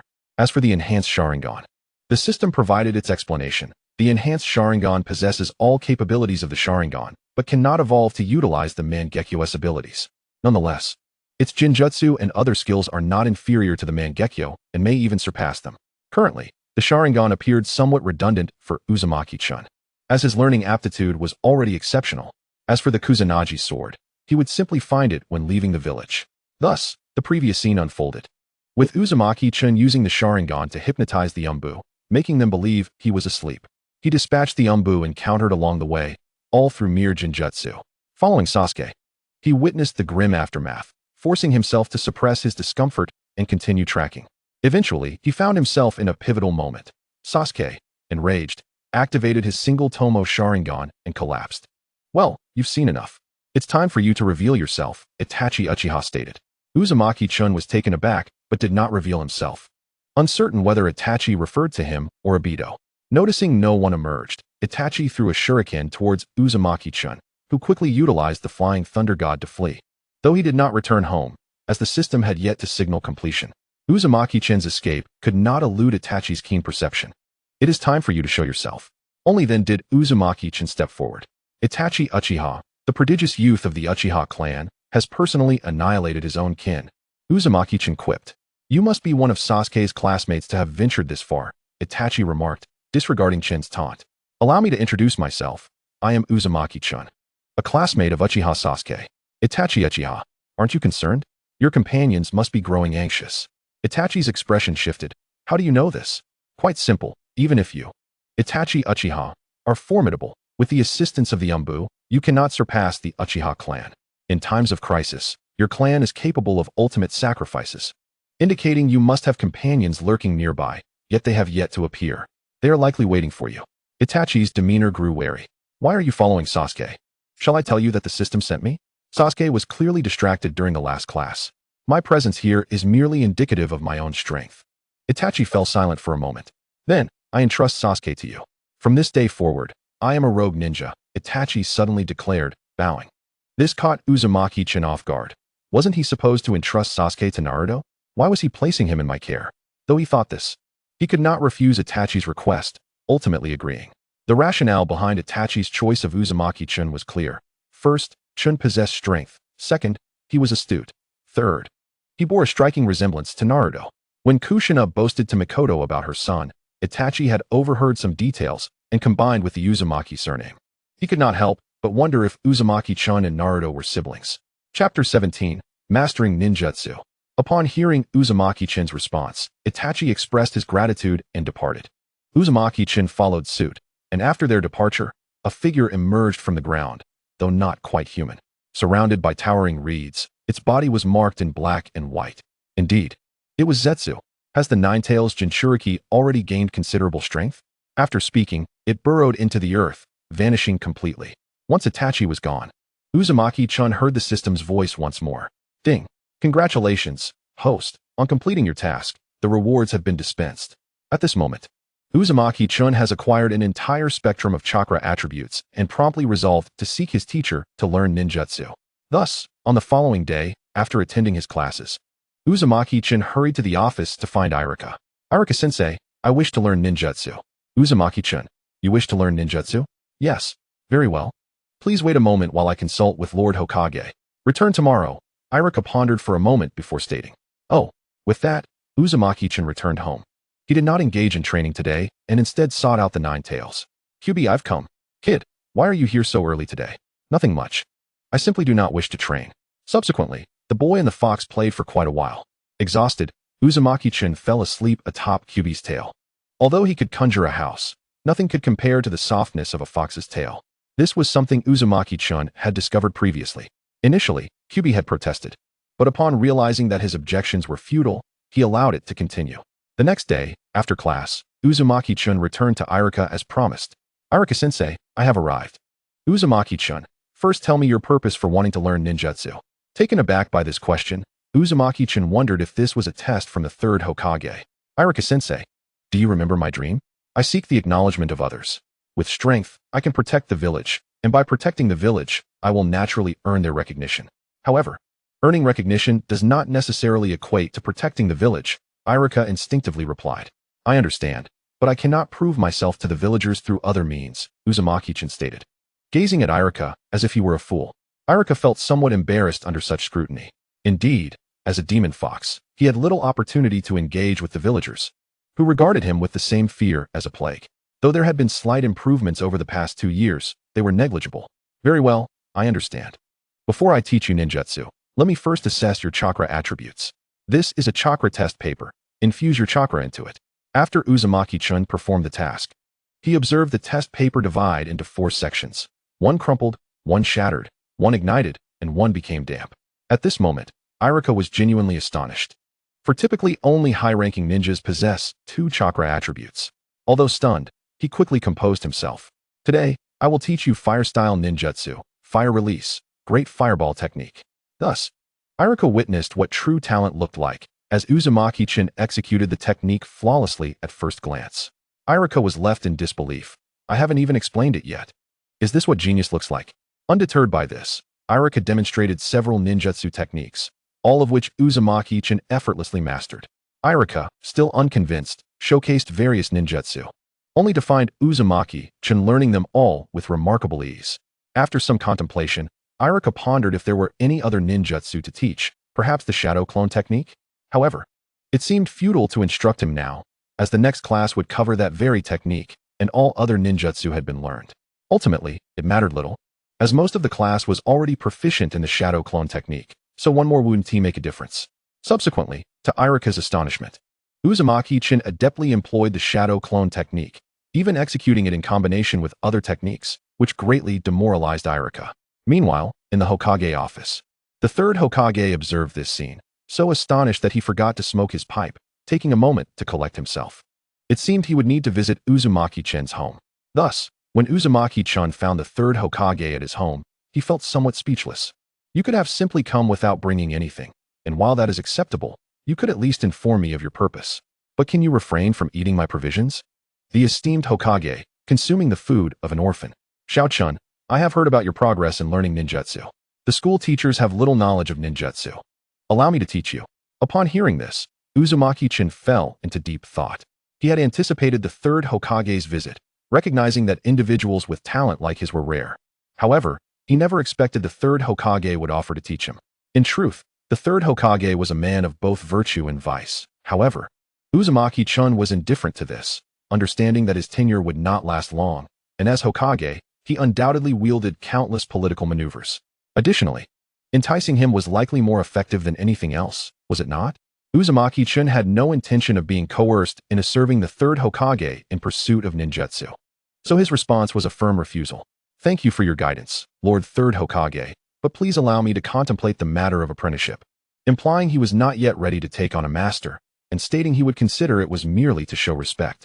Very well, take your time to consider. The third Hokage replied, turning to leave. As a cunning old fox, he understood Uzumaki-chan's intentions, but was taken aback by how decisively he had refused. Chapter 18. A chance encounter with Tintin. Graduation season approaches. The week of classes finally concluded, and Uzumaki-chan had forged an unbreakable bond with the Konoha 11. Notably, following the massacre of his clan, Sasuke had been deeply affected and had to be hospitalized. Upon awakening, he transformed into a cold-blooded boy solely fixated on vengeance. Consequently, after his discharge, he repeatedly challenged Uzumaki-chan. Uzumaki-chan was bewildered. Why are you not challenging Naruto? Why me? Naruto is no longer at the bottom. He is the son of the fourth Hokage. Surely, I am not the target simply because I have secured first place a few times. Nevertheless, there was no way to avoid responding to a declaration of war. However, seeing no benefit in engaging in such matters, Uzumaki-chan proposed a wager. Whoever loses must grant the other a ninjutsu. Thus, Uzumaki-chan found himself acquiring numerous fire-style ninjutsu in the process. He could not help but marvel at the Uchiha clan's extensive repertoire of fire techniques. On the weekend, while wandering aimlessly, Uzumaki-chan unknowingly arrived at the forest where he had trained before the Ninja Academy's opening. Hearing the sound of someone training, curiosity compelled him to investigate. He soon discovered Tintin training alone. After observing for a while, Tintin seemed to sense his presence and threw a shuriken in his direction. Uzumaki-chan swiftly drew a kunai and deflected the shuriken with seamless precision, displaying an impeccable flow in his movements. As the saying goes, experts see the essence, while novices see the spectacle. The fluidity of his actions left Tintin in awe, pondering the amount of training required to achieve such skill. Who could this person be? A spy from outside the village? Then, upon noticing Uzumaki-chan slowly walking towards her, Tintin's astonishment was evident as she recognized him. You are the one who defeated Niji. Yes, but I am not just that person. I am Uzumaki-chan, the so-called demon fox. Oh yes, Uzumaki-chan. Uzumaki-chan couldn't help but feel a bit exasperated, but he brushed it off. What about you, elder sister? What is your name? You seem to be a year older than me. I feel like I've seen you before. I am Tintin. Seeing Uzumaki-chan, Tintin relaxed her guard and began conversing with him. Note that it was Tintin who initiated the conversation, not Uzumaki-chan. Why are you here? What are you doing? Why are you called the demon fox? Why are you training? She bombarded him with questions, and they continued chatting until evening. It turned out Tintin had quite the loquacious nature. Thus, each day, Uzumaki-chan and Tintin trained together in that very spot, planting a seed of love in their hearts. One afternoon, Irika unexpectedly asked everyone to write about who they would most want to spend their final moments with when the end of the world arrives. Uzumaki-chan wrote about Tintin, while Hinata had just finished writing when a gust of wind whisked her paper away, landing it squarely on Naruto's desk. Curious, Naruto opened it to find written on it, bluffing Naruto. Upon lifting his gaze, he inadvertently locked eyes with Hinata, whose face turned a shade redder than Uzumaki-chan's hair. A faint haze of gas lingered in the air above, as Naruto meticulously crafted a paper airplane, folding it with care before sending it soaring towards Hinata. Upon unfolding it, Hinata's eyes widened in surprise, while beside Naruto, Uzumaki-chan was acutely aware of the contents of Naruto's message. Having never encountered such a startling revelation, little Hinata promptly fainted. In an instant, Uzumaki-chun dashed to Naruto's side, teasingly remarking, "Your wife has fainted, and you show no concern." Hearing this, Naruto's face and neck flushed crimson, akin to a malady, as he turned away in silence. He quietly approached Hinata, who, having regained consciousness, was startled into fainting once more upon seeing him approach. Witnessing this spectacle, Uzumaki-chan nearly burst into laughter, tears threatening to spill from his eyes. Ultimately, Naruto succeeded in rousing Hinata, who, after a brief moment of bewilderment, finally returned to her usual self. Time flowed like a gentle stream, and at last, graduation season arrived once more. In a secluded corner of the Hidden Leaf Village, two figures lay on the grass, a boy and a girl. The boy donned a white shirt accompanied by black cropped trousers, the Uchiha clan emblem emblazoned upon his shirt, his handsome visage adorned with 6 peculiar whisker-like marks. The girl, clad in a lovely pink cheapao, sported a bun hairstyle that accentuated her adorable features. Indeed, they were our protagonists, Uzumaki-chun and Tian. "Chun, our graduation is imminent," Tian said. "Mind you, it's you who is graduating soon, not I. I still have a year left." All right, but it's likely I won't train here with you anymore." Uzumaki-chun fell silent. "Why the sudden silence? Are you reluctant to part with me?" Tian inquired playfully. "Impossible," he retorted. Chapter 19. Uzumaki-chun to graduate early. Tian, may I pose a question? What is it? What kind of teammate do you envision? Someone normal, at the very least not as eccentric as you. Learning should not come so easily, Tian lamented, her voice tinged with grievance. "Is that my fault?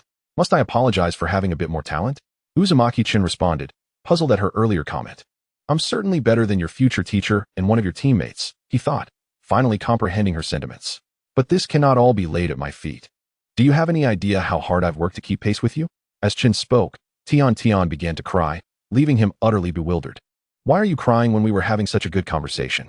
Thankfully, having had a girlfriend in his past life, he knew how to console her. And after considerable effort, he managed to soothe her. "Fine, it's all my fault. Please stop crying," he pleaded, adopting a demeanor as humble as possible. "You must make it up to me," she declared. "How should I compensate you? I haven't thought that far ahead. You decide." At that moment, the voice of the system echoed in his mind. "Ding. Host, a task has been assigned. Please confess to Tian within 10 minutes. Completion of the task will yield the reward of a powerful vitality pill. Failure or delay will result in a penalty, a 5-centimeter reduction in height at the host's discretion." Seriously, system, this is rather harsh, he thought. Nevertheless, the task must be completed. Tian, how about I pledge myself to you? You shameless flirt. Tian's face turned as red as a ripe fruit. "What is this? Are you unwilling?" "Willing," she whispered, her voice barely audible, so soft that without leaning closer, he would have missed it entirely. Uzumaki-chan strained to hear using chakra, but suddenly, an idea struck him, and he leaned closer to her. "What did you say?" "I said, I'm willing. Then you shall be mine from this day forth. I look forward to your guidance henceforth." "Indeed, I look forward to your guidance as well." Ding. Congratulations, host, on finding a partner. Here is your task reward, along with a gift purchased from the system's own resources. System, we can discuss this later, he thought. After spending a while on the grass, evening approached, and he reluctantly bid farewell to Tian. Upon returning home, Uzumaki-chun inquired of the system. "Where are my rewards and gifts?" "I understand your eagerness, but please be patient," the system replied. Uzumaki-chun's expression turned perplexed as he suddenly found a small pill and a gift box in his hands. The vitality pill, designed to significantly enhance your endurance and stamina. "Ah, this system is anything but serious," he mused, a sly grin spreading across his face. "I meant in combat, actual combat." "What are you thinking, host?" Cough. "I meant combat as well. No need for explanations. Explanations are mere disguises. I understand perfectly." With that, Uzumaki-chun consumed the pill. Unlike the excruciating experiences often depicted in novels, he found only pleasure. Seeing no immediate change in himself, he queried, "Is that it?" "Of course. If the host is skeptical, one may test it." Uzumaki-chun dismissed his doubts. After all, this was merely an enhancement, and he still possessed the sage body of the Uzumaki clan. He then opened the gift box to reveal a book on mastering swordsmanship, an excellent find. Previously, he had acquired a Kusanagi sword but lacked the knowledge to wield it. The book vanished suddenly, and a wealth of swordsmanship knowledge flooded his mind. Ding. Host, a task is at hand. Please complete your graduation promptly to receive the reward. A summoning scroll from the Chilin clan. Another task? The rewards are indeed plentiful, but why this one? Is it possible that the third Hokage and others are deliberately raising the difficulty, or do they simply wish for me to fail? The following day, Uzumaki-Chun found himself facing Sasuke, who declared, "Chun, I am challenging you again today, with stakes involving some of my Uchiha clan's assets." "Very well, let us proceed." "I am in need of funds," he replied, eager for the challenge. As expected, the outcome remained unchanged. Sasuke lost once more. Accepting his fate, he handed over some money before leaving. The onlookers had long grown accustomed to the spectacle, yet none dared to speak, for while Sasuke could not best Uzumaki-Chun, he was still formidable against them. Yet, there were always some fools, none other than Naruto, who, as Sasuke's close friend, seized the opportunity to provoke him. Consequently, Sasuke found himself once again on the receiving end of a beating. After all, no one was invincible, and he too was vulnerable. Strikingly, it was during this bout that Sasuke awakened his Sharingan, the double tomo manifesting in haste, perhaps a result of consecutive defeats leaving him feeling aggrieved. Unbeknownst to Uzumaki-Chun, he was racing towards the Hokage's office, intent on applying for early graduation. Chapter 20, Graduation Assessment. Upon reaching the Hokage Tower, marked boldly with the kanji for fire, Uzumaki-Chun refrained from acting rashly and approached a guard, requesting that he announce his presence to the third Hokage. Shortly thereafter, he was granted entry. "Come in." A voice beckoned from within. "Lord Hokage, I wish to apply for early graduation." "Chun, may I inquire as to why?" "The reasoning is quite straightforward. There is little left for me to learn at the academy, as I have completed my studies. Moreover, given my abilities, I believe I meet the graduation criteria. As for the stolen sealing scroll, I shall leave that to Naruto, and regarding Itachi's instructions, they cannot be fulfilled." "Ah, the sealing scroll. We shall devise another plan." "Very well, I understand. Tomorrow at 8 a.m., please report to the Ninja Academy's training grounds for your graduation assessment." "Understood," he replied before taking his leave. Before long, Danzo and his two associates arrived. Indeed, the trio, with the two others being Konoha's prominent advisors, Mito Minen and Narashikaku. "Monkey, what are you thinking? How can you allow him to graduate early?" Danzo inquired. "Who said I would grant him graduation?" Upon hearing this, all present grasped the implication. Indeed, applying for graduation was one matter, but passing the assessment was an entirely different story. "Bring Kakashi and Might Guy here," the Hokage commanded. "Understood. Monkey, isn't this a bit excessive? If this continues, the Nine-Tails may very well rampage," Danzo cautioned. "Indeed, Monkey, your intentions," Mito Minen began, but was swiftly interrupted. "I have my own plans. Now be gone." With the Hokage's word, the three advisors departed, leaving only Danzo behind, who left with an expression of regret, wishing to witness the Hokage's misfortune. Soon, the day of the assessment arrived. Uzumaki-Chun arrived early at the training grounds, only to find the area teeming with people. "Make way."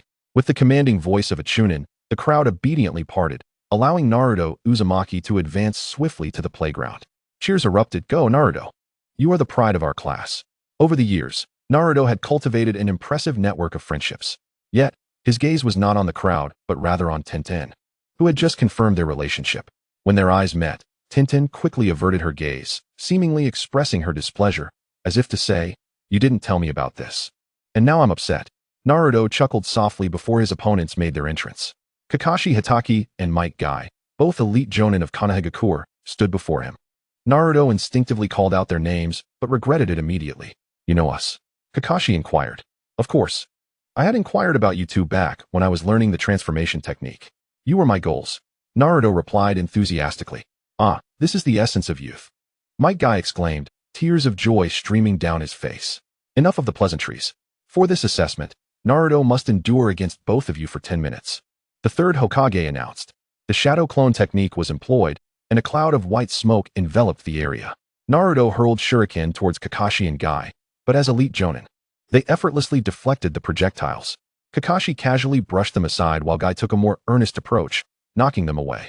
In that instant, the shuriken transformed into two Narutos. One seized Kakashi's hand while the other grasped Guy's leg, pulling them together. Suddenly, both were transformed into a wooden log. "I see. Using the smoke from the shadow clone to deceive us, and then employing the transformation technique to launch shuriken unexpectedly," Kakashi analyzed. However, he was perplexed. Where had Naruto learned the shadow clone technique? The third Hokage had not informed him. "Ah, this is the fervor of youth." Guy suddenly charged forward, executing a leaf hurricane that sent Naruto flying. "Wait, that was just a shadow clone, Guy? Don't expose your back." Just as Naruto was about to strike Guy, Kakashi intervened. Kid, I'm returning what you just said. With a swift and unexpected maneuver, he executed the secret technique known as the 1,000 Years of Pain, striking Guy perfectly. Kakashi, you did that on purpose, Guy exclaimed, realizing he had been deceived yet again. Still using shadow clones? Is this truly a student who hasn't graduated yet? I see. I've been underestimated. Naruto felt a chill down his spine as both Kakashi and Guy vanished from the stage. Have you been tracking me all along? Before long.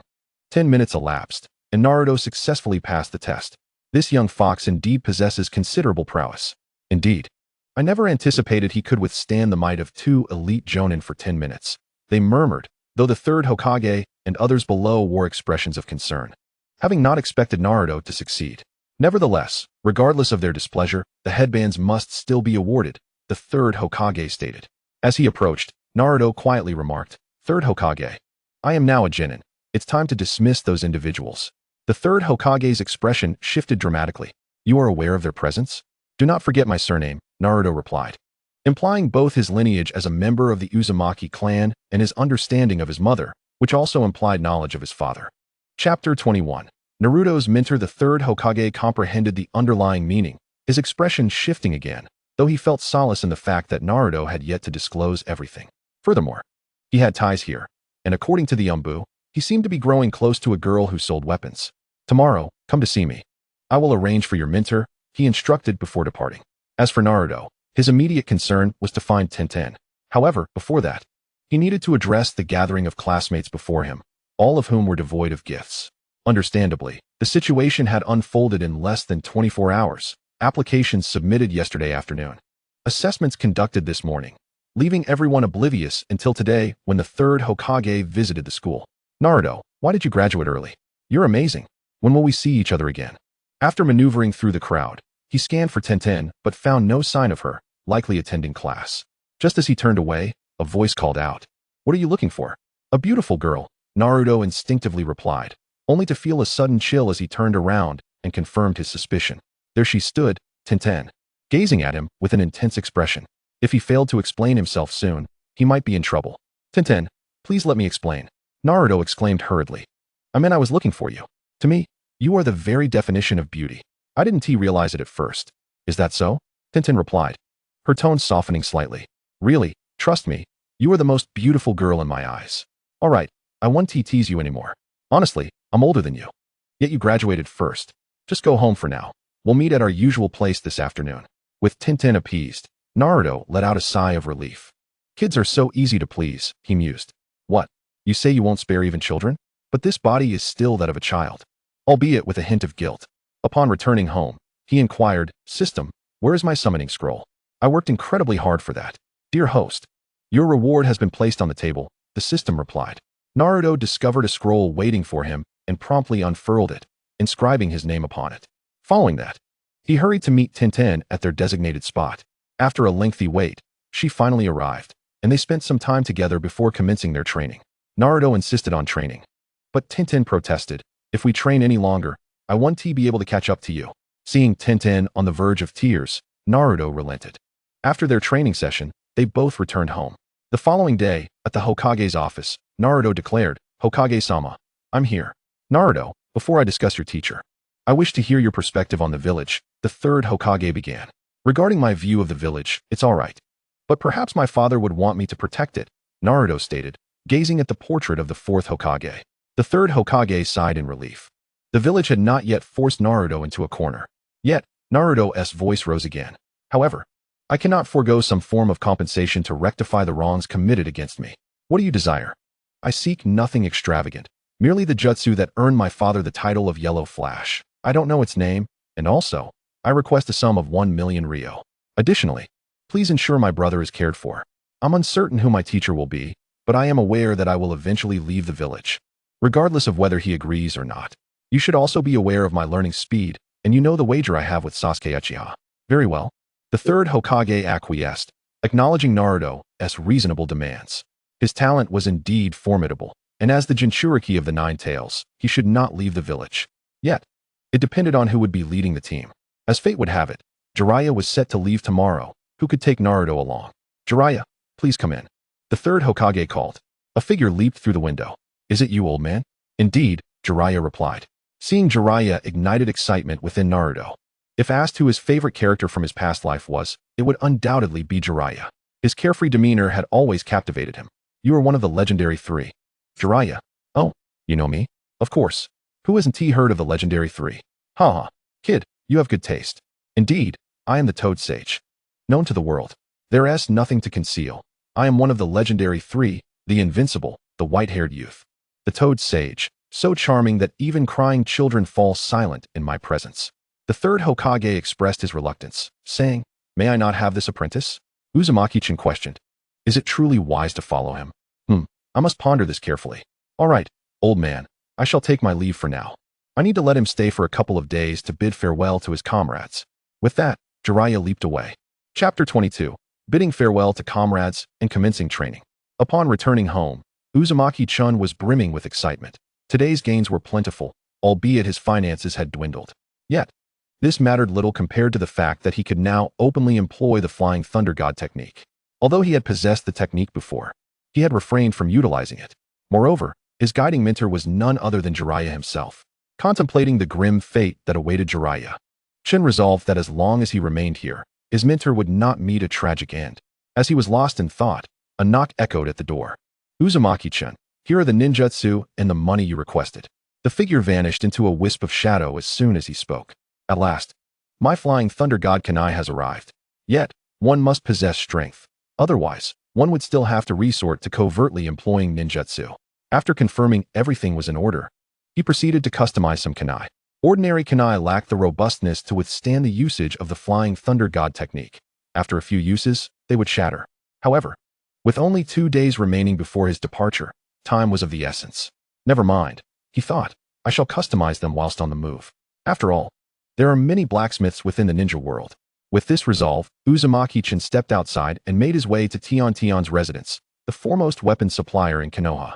Upon entering, he said, Boss, I wish to customize some kanai. Welcome. What kind of kanai would you like?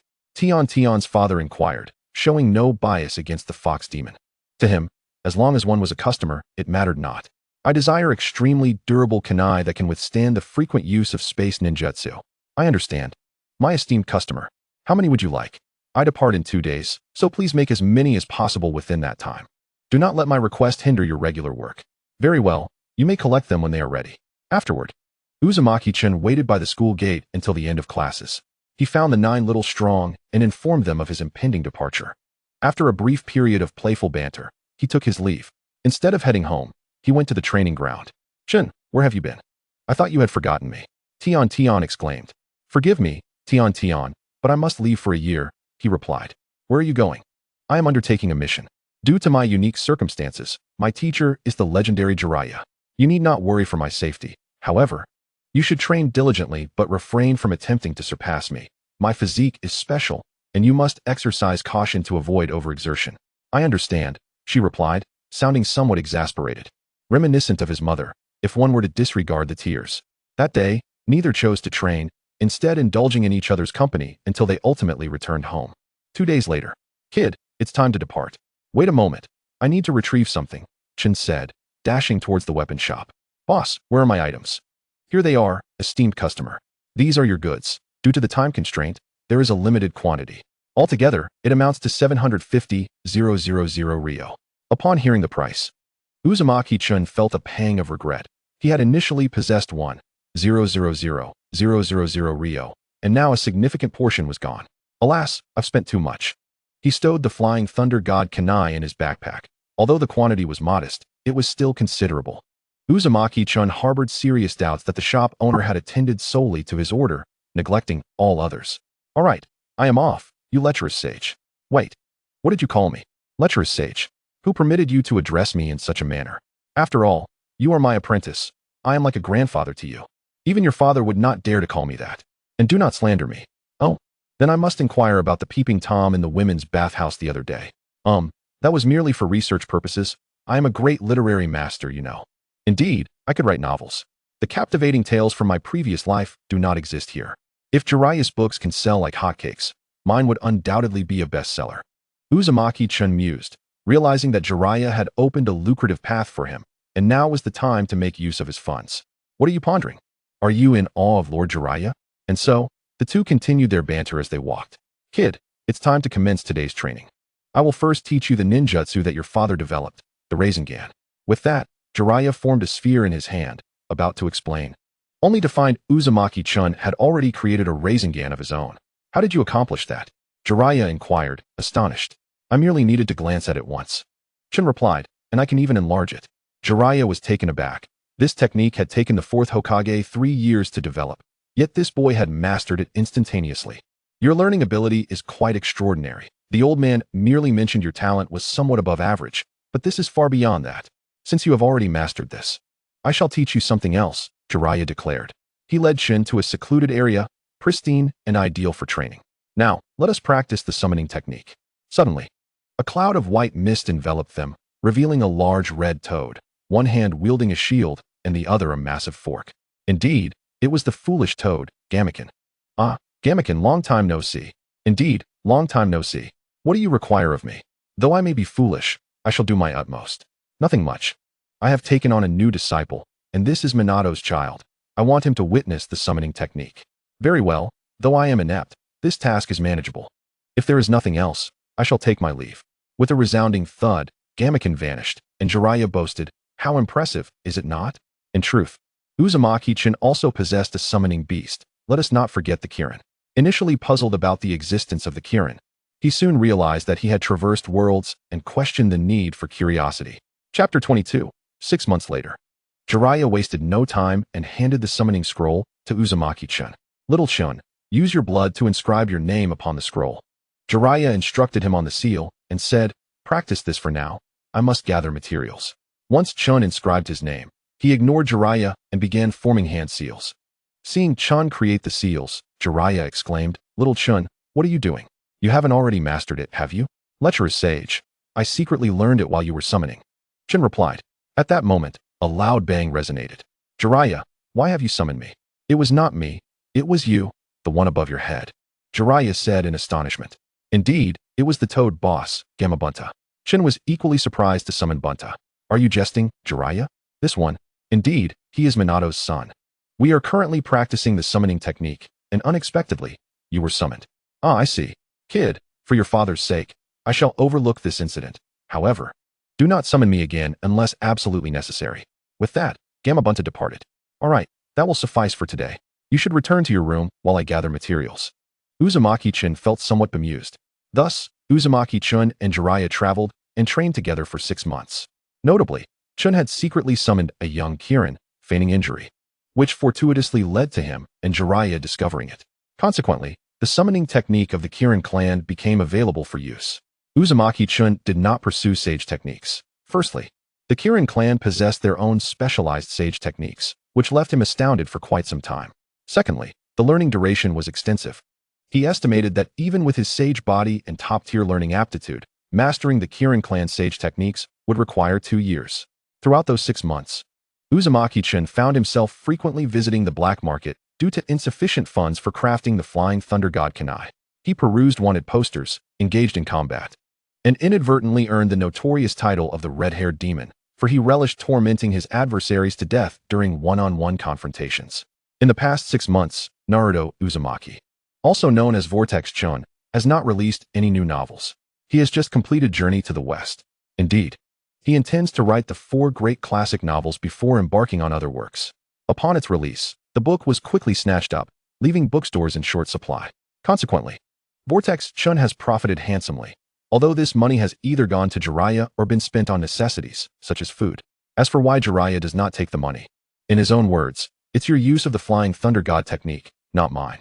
I'm saving my resources for inspiration, and besides, killing is a test for you. Perhaps due to his previous experience with the Night of the Clan's annihilation, Vortex Chun felt no discomfort in taking a life.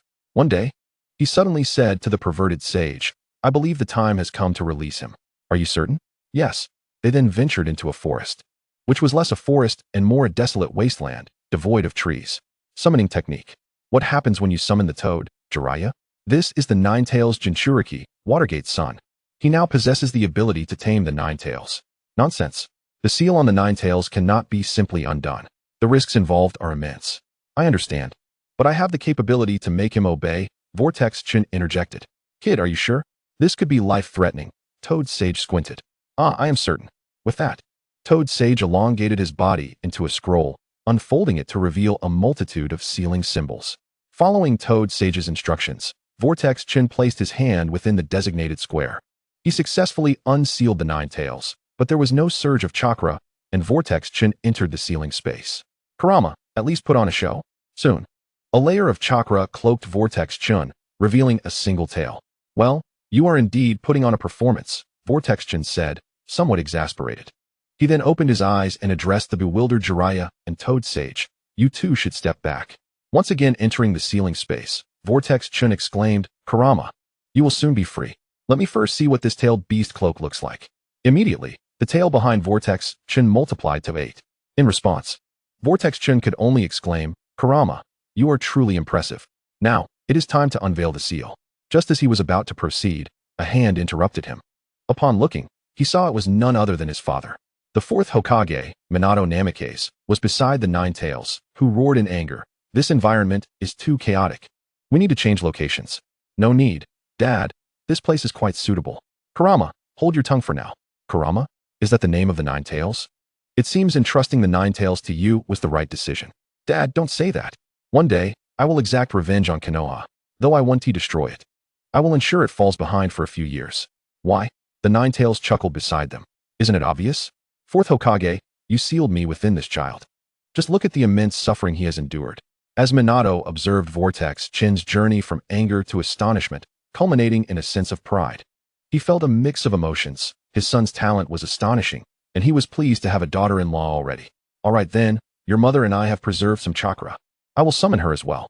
However, do not disclose your experiences to her, or the situation may become unmanageable. Vortex Chin was bewildered by this statement. Why didn't Minato summon Kushina into Naruto's body in the original story? Chapter 23, Kurama's Freedom. While Vortex Chin pondered this, Kushina had already entered the scene. Little Chen? Mom. Little Chen, my child, I am so sorry for making you the vessel for the Nine-Tails. You must feel so lonely. Kushina sobbed as she embraced Vortex Chin. Hey now. I was the one who let you in, Minato whispered, bemused, as Kushina immediately enveloped their son in her arms, oblivious to the Nine-Tails glaring nearby. Mom, please let go. You're squeezing too tightly, and I can hardly breathe. Oh dear, I'm so sorry, I forgot. At that moment, Vortex Chin heard the system's voice. Ding. Congratulations, host, for completing the hidden task of reuniting with your parents. Reward, 2 chakra preservation pills. The chakra preservation pills, as the name suggests, can retain chakra within the body or rapidly restore it. Vortex Chin was overjoyed. This was precisely what he desired, and fortuitously, he received 2, one for each family member to share with their fox. After a brief conversation, Minato and Kushina became aware of the Nine-Tails name. Suddenly, a white light enveloped them. Son, our time is limited. We are merely manifestations of chakra. We apologize. No, you cannot leave. Vortex Chin took out the 2 chakra preservation pills and consumed them, declaring, now your chakra can remain here. If you do not wish to stay with Kurama, we can find another space. Without hesitation, they swallowed the pills. For they could not harm their son, and after all, it was merely chakra. Upon consuming the pills, the white light surrounding them dissipated, and they chose not to change spaces. Kurama, it's your turn now. Humph. So you do remember my appearance, looking as though you are an abandoned, vengeful spirit. Ha ha. Enough of that. Vortex Chin then unsealed Kurama, opening the gates that had confined him for over a decade. Come here, fist bump. In just 6 words, Kurama expressed his attitude towards Vortex Chin. Okay. With that, their fists met in solidarity. Outside, Toad Sage observed Vortex Chin enter the 8-tails state without moving, feeling puzzled. Only to see the 8-tails vanish, replaced by Vortex Chin's Kurama mode. All right, Mom and Dad, I'll go fetch the perverted sage now, Vortex Chin stated, stepping out. The perverted sage? That seems quite fitting for Jiraiya-sensei, Minato chuckled awkwardly. Jiraiya-sensei? Kushina initially failed to grasp the situation. I already told you not to associate with him. Vortex Chin, now outside, was oblivious, admiring his handsome appearance. Perverted sage, I did it. I have become the perfect Jinchūriki. Toad Sage, thank you for your hard work. No problem. Since you've succeeded, I'll take my leave. With that, Toad Sage departed. Perverted sage, could you come here? Jiraiya, puzzled, approached, and without a moment's hesitation, Vortex Chin pulled Jiraiya into the group chat. Jiraiya-sensei, welcome. The first part was spoken by Minato, while the latter was from Kushina. Jiraiya, witnessing this scene, was momentarily taken aback. What is happening? However, being one of the legendary three, he quickly regained his composure and shared a few words with Minato, but soon, the smile faded from his face. Mom, the perverted sage is always peeping around, and he has the audacity to claim it's for research. Sometimes he even drags me along. And when I refuse, he says I lack romantic understanding. With each of Vortex Chen's statements, Kushina's face turned an array of colors, red, blue, and black, an unprecedented sight for Vortex Chen. Jiraiya, Sensei. Kushina enunciated each word with a pause, emphasizing her anger. Kid, stop speaking nonsense. It was genuinely for research. And when did I ever drag you along? Jiraiya turned pale in fright, realizing he had no defense. After all, Kushina had learned from Tsunade and possessed incredible strength. Yet, despite Jiraiya's feeble justifications, he still received a beating. Minato, standing by, lowered his head, unsure of whom to support. Silence was the best option in this situation. After a playful exchange, they parted ways, and Vortex Chen resumed training with Jiraiya. However, a moment's distraction allowed him to slip away. And as for what he was up to, that need not be elaborated.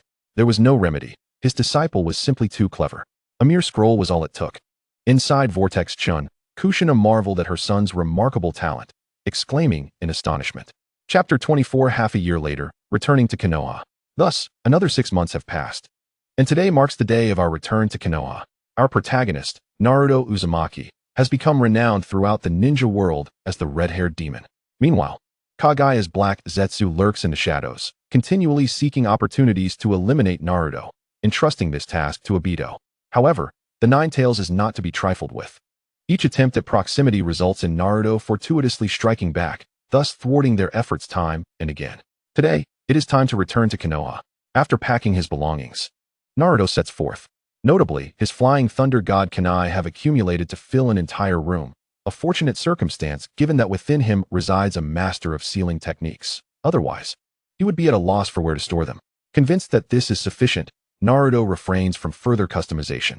Consequently, the wealth he amassed from the black market, combined with the proceeds from his novels, has afforded him financial independence at such a tender age. At last, he arrives back in Konoha. The gatekeeper, upon spotting Jiraiya accompanying Naruto, promptly reports to the third Hokage. After a brief exchange of inquiries, Naruto's return to Konoha is officially acknowledged. Mom, Dad, I shall take you to meet your son. Naruto, is it? That works. I shall inquire about his academic performance. At this, Naruto rolls his eyes, questioning the significance of such grades, especially since Kushina had posed a similar inquiry, only to be satisfied upon hearing of his early graduation. Mom, there is something I must tell you, but you mustn't be angry. I won't be angry. Go ahead. Really? Indeed. I don't know my brother well. We are merely good friends. Naruto then recounts his experiences to Kushina, who reacts by letting her hair billow in the air. Mom, you promised not to be angry. And besides, I have a plan for their demise. Hearing this, Kushina calms down. Child, you have suffered. Before long, they arrive at the entrance to the Ninja Academy, where classes have yet to conclude. Finding himself at a loose end, Naruto contemplates returning home. Just as he turns to head in that direction, an Umbu operative intercepts him. Uzumaki, the third Hokage requests your presence. Very well, I shall go. Following the Umbu, Naruto enters the Hokage's office. The third Hokage greets him. Ah, Naruto, you have arrived. Your strength has significantly increased. The red-haired demon instills fear across the ninja world. It appears you have not disappointed my expectations. Indeed, Lord Third. Now, in my capacity as Hokage, I hereby declare the public recognition of Naruto Uzumaki's true identity. He is not the demon fox, but rather the son of a hero. Thank you, Lord Hokage. Though this announcement comes as a surprise, Naruto graciously accepts it. After a brief conversation, he takes his leave. At that moment, Danzo and his cohorts enter. Sarutobi, I have long maintained that the Nine-Tails Jinchūriki should be entrusted to me. Enough. Do you wish to escalate this matter further? And do not forget, you are merely advisors. Upon exiting the Hokage building, Naruto ponders Sarutobi's intentions, struggling to comprehend them, and directly queries his father. Dad, what does he mean? The third's intent is for you to protect Konoha. If you were still the demon fox, there would be no need for justification to destroy Konoha. However, as the son of a hero, such destruction would be unjustifiable. I see. His calculations have gone awry. Naruto, may I inquire about your plans? A secret. In truth, Naruto anticipates that Orochimaru will cause chaos during the Chunin exams, providing an opportunity to eliminate a few individuals, ideally, the higher-ups. The third need not worry. Nor do those two treacherous advisors. The only one who should be concerned is Danzo. As the title of the red-haired demon has spread throughout the ninja world, it is inevitable that Naruto will be called upon to engage in Konoha's destruction, and there will be no room for complacency. The time allotted is hardly sufficient for him to eliminate Danzo, which reflects his confidence in his own abilities. Let us not forget that Danzo possesses 11 Sharingan, capable of utilizing Izanagi as well as Kotoeme Tsukumi, and has Root at his disposal. We shall see when the time comes, if necessary. I shall postpone Danzo's demise until Tsunade ascends to power. The reasoning will be his unauthorized troop mobilization, intent to instigate a rebellion, theft of Sharingan, collaboration with Orochimaru for human experimentation, and the illicit injection of Hashirama cells. These charges will suffice to condemn him. Chapter 25 Reuniting with Tenten, Rescuing Tenten. With this understanding, Naruto rushes to their designated training ground. At this moment, Tenten has already become a genin and is absent from the village on a mission. Naruto trains until evening. Realizing that she is unlikely to return today, he shakes his head when suddenly, a cry for help pierces the air. Help! Naruto, you bastard, where are you? Upon hearing this, Naruto is momentarily puzzled, wondering who dares to insult him in such a manner. Upon closer inspection, he realizes, wait, this is Tenten. She is in trouble. He hastily activates the Flying Thunder God technique. What? Where is the Flying Thunder God? Let us not forget that just before leaving, Naruto had summoned Tenten to bid her farewell, discreetly marking her neck with a small Flying Thunder God seal that is nearly imperceptible. Naruto activates the Flying Thunder God and swiftly arrives by Tenten's side, where he finds her surrounded by a group of shinobi. The scene rewinds to 10 minutes earlier. The members of Team Guy have just completed a mission, with Lee and Guy heading to report their findings, while Niji returns to the clan compound. Tenten, as per her usual routine, waits in the training ground for Naruto's return, but is soon encircled by these ninja. After a brief skirmish, despite her improved abilities compared to the original story, she is still only a genin. The group of ninja clearly possesses greater strength, and they taunt her with vile language until she can no longer endure it, leading to her earlier plea for help. Uzumaki. That name sounds familiar. The leader of the group remarks, Boss, that's the Naruto Uzumaki. Shut up. Who cares who he is? P.S. Just a little brat. This comment is overheard by Naruto, who retorts, a little brat. How amusing. The last person who called me that now has grass growing over their grave. Naruto speaks with sincerity. The group of ninja is evidently startled by Naruto's sudden appearance, and Tenten, upon seeing him, excitedly embraces him from behind. You finally returned. The spirit of Kushina within Naruto also recognizes her as his future daughter-in-law. Son, defeat them. How dare they bully my daughter-in-law? They are seeking death. This nostalgic remark brings a smile to Minato, who remains silent beside her. Naruto finds himself at a loss for words. Realizing that while he cannot kill them, at least not within the land of fire, he must still handle the situation. TCH, who do you think you are? Appearing and disappearing at will? Oh, and who are you? Listen well, I am the red demon that sends fear through the ninja world. Naruto cannot help but chuckle in disbelief at the audacity of these individuals to impersonate him and mock his girlfriend. The lackeys nearby can no longer contain themselves. Boss, this Naruto is... Enough. I know, he is this little girl's boyfriend. The subordinate stands in stunned silence, realizing the misfortune of having crossed paths with Naruto. While no one is watching, I think I'll make my escape. But will he succeed? Of course not. Just as he attempts to flee, he is apprehended by Naruto's shadow clone. Within 5 minutes, Naruto has dispatched the group of ninja, casting them beyond the borders of the land of fire. Taking Tenten with him. With that level of skill, you dare to impersonate me? I find it utterly embarrassing. Could it be? Yes. I am the true red demon. How unfortunate. Why did you not inform me earlier? The leader begins to blame his subordinate for the predicament. Because there are too many people and too few ropes, Naruto bound them separately, and they happen to be tied together. Boss, I have wanted to say this for a long time, but you never let me speak, the subordinate laments. The leader reflects, realizing the truth in the statement. Lord Demon, spare us. One of the ninja pleads. Spare you? Not a chance, Naruto replies without hesitation. Who is it that insulted you the most, or who struck you the hardest? Point them out. Tenten nods and indicates several individuals, including the leader and the subordinate. Very well, are there any others? Naruto inquires. Tenten shakes her head, indicating there are none. As the vortex of vengeance commenced, Naruto Uzumaki, also known as the Red Demon, embarked on a ruthless crusade to eliminate the notorious criminals listed on the black market. One by one, he subjected them to excruciating torment until they could neither live nor die. ultimately extinguishing their wretched lives. The remaining ninjas finally grasped the reason behind Naruto's ominous moniker.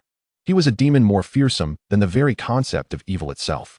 Once this batch of miscreants was dispatched, he sought out a second group, guided solely by his memory. Without exception, each individual was swiftly beheaded by Naruto, as he executed one after another at a chilling pace. Well then, the remaining individuals are comparatively less severe, correct? He inquired, to which his companion nodded in affirmation. I shall leave you with intact corpses, Naruto declared to the remaining captives. The surviving ninjas remarked, you possess quite the admirable character. Subsequently, Naruto employed the Flying Thunder God technique to return to his companion, who remained dazed from the events of the previous day. Was this truly the resolution? Upon returning home, he faced a barrage of inquiries from his parents. With no alternative, he divulged everything, albeit substituting Naruto's direct rescue with the claim that the Umbu were on patrol. The following day, the village was abuzz with shocking revelations. The so-called Demon Fox was, in fact, the child of the fourth Hokage, and moreover, his elder brother. It was revealed that the fourth Hokage had sealed the Nine-Tails within Naruto, intending for him to safeguard the village. Yet, the villagers had chosen to vilify him as a demon. This information had been disseminated by the third Hokage, who expressed deep sympathy and profound regret for Naruto's plight. Consequently, the villagers found themselves bereft of a target for their ire. As the third Hokage had extended his apologies and restored Naruto to his rightful status, what more could they blame him for? Upon hearing this news, Naruto was profoundly affected, for he had long envisioned a brotherly bond that could only be forged under different circumstances. Now, as he grasped the inexplicable sense of kinship he felt towards Naruto, he realized his desire to share his innermost thoughts with him, no matter how difficult it might be. That day, he chose not to attend school, instead venturing to Naruto's residence, only to find him absent. A note read, Naruto, I know what you wish to inquire. Please come to this location. It indicated the address of the exclusive training ground shared by Naruto and his companion, Tenten. In the meantime, Naruto was soothing Tenten, who had been quite startled the previous day. During this comforting exchange, he discovered that she had been waiting there all along, simply biding her time in the absence of missions. Foolish girl, did I not say I would return after a year? He admonished gently. I merely wished to see you sooner, Tenten replied softly. After some effort, he successfully calmed her. She had not slept the previous night, whether from fear or excitement, leaving her particularly exhausted. She had not even grasped the villagers' conversations on her way, remaining unaware of Naruto's true identity. Eventually, she succumbed to slumber, resting her head on Naruto's lap. Before long, Naruto arrived, perched in a tree, observing the scene.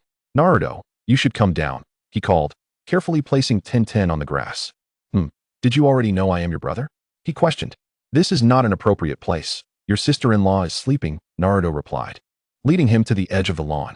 Only after confirming Tenten was beyond waking did he continue. Indeed, our first encounter was not here. I had been observing you for quite some time. As for why I am certain you are my brother, it is likely due to our shared bloodline. Do you not also perceive our striking resemblance? Moreover, during that visit to Ichiraku Ramen, your words solidified my belief. Then why did you not acknowledge me? Naruto queried. Do you think I did not desire such a reunion? Within me resides the Nine-Tails, the very entity that caused the demise of our village and parents. The villagers require an outlet for their wrath. Should we reveal our bond, it would not elevate my worth, but rather diminish yours. At that time, I lacked the ability to protect you. Now, however, I am capable, Naruto replied calmly. I do not care about such things. Do you have any idea how much I long for a brother? Do you comprehend my envy of Sasuke? I train daily. Yet no one wishes to accompany me in play. All I receive are sycophants. At least with a brother, I would not be subjected to flattery. Someone would genuinely listen and correct my mistakes. Additionally, I have the Umbu watching me, Naruto shouted in frustration. I will reiterate, you are my brother. And I am your elder. Your indifference matters not. I care deeply. I do not want to be a burden to you. If I had the strength, I would have revealed our connection long ago, but I did not. Furthermore, you still have friends. I, however, am invisible to them. I do not wish for my existence to drive your friends away. And do you believe you are the only one under Umbu surveillance? I am the host of the Nine-Tails. My safety is paramount. If I were to perish, the Nine-Tails would run rampant. Who would stop it?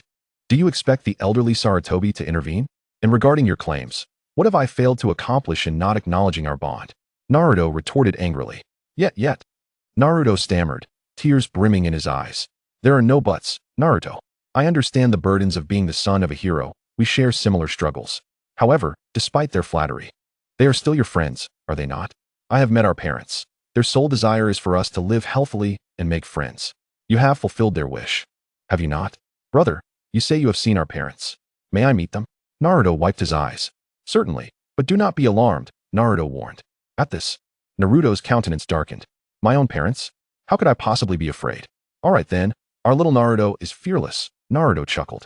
Brother, I am not a child. I am nearing graduation. The two then journeyed to the ceiling space. After a straight path, they arrived. At this moment, Naruto felt slightly anxious, pondering what their parents would be like. A myriad of questions raced through his mind, yet upon seeing them, words eluded him. All the thoughts coalesced into a singular exclamation. Ah, indeed, that was the moment, as Naruto's gaze fell upon a colossal fox with 9 tails. I told you so, do not be alarmed. How could I possibly be frightened? They spent a brief time chatting as a family of 4 before departing. As the two emerged, it was already time for lunch. Naruto, let us eat here, and allow me to introduce you to your sister-in-law, Naruto suggested. All right, he replied. Returning to Tenten, they began to prepare a meal. However, noticing Tenten stirring awake, a mischievous thought crossed Naruto's mind. Naruto, go catch some wild chickens, your sister-in-law adores them. Soon, he observed the corners of Tenten's mouth curve upward, confirming that she had not truly been asleep. Honestly, should you not have asked whether I enjoy such fare?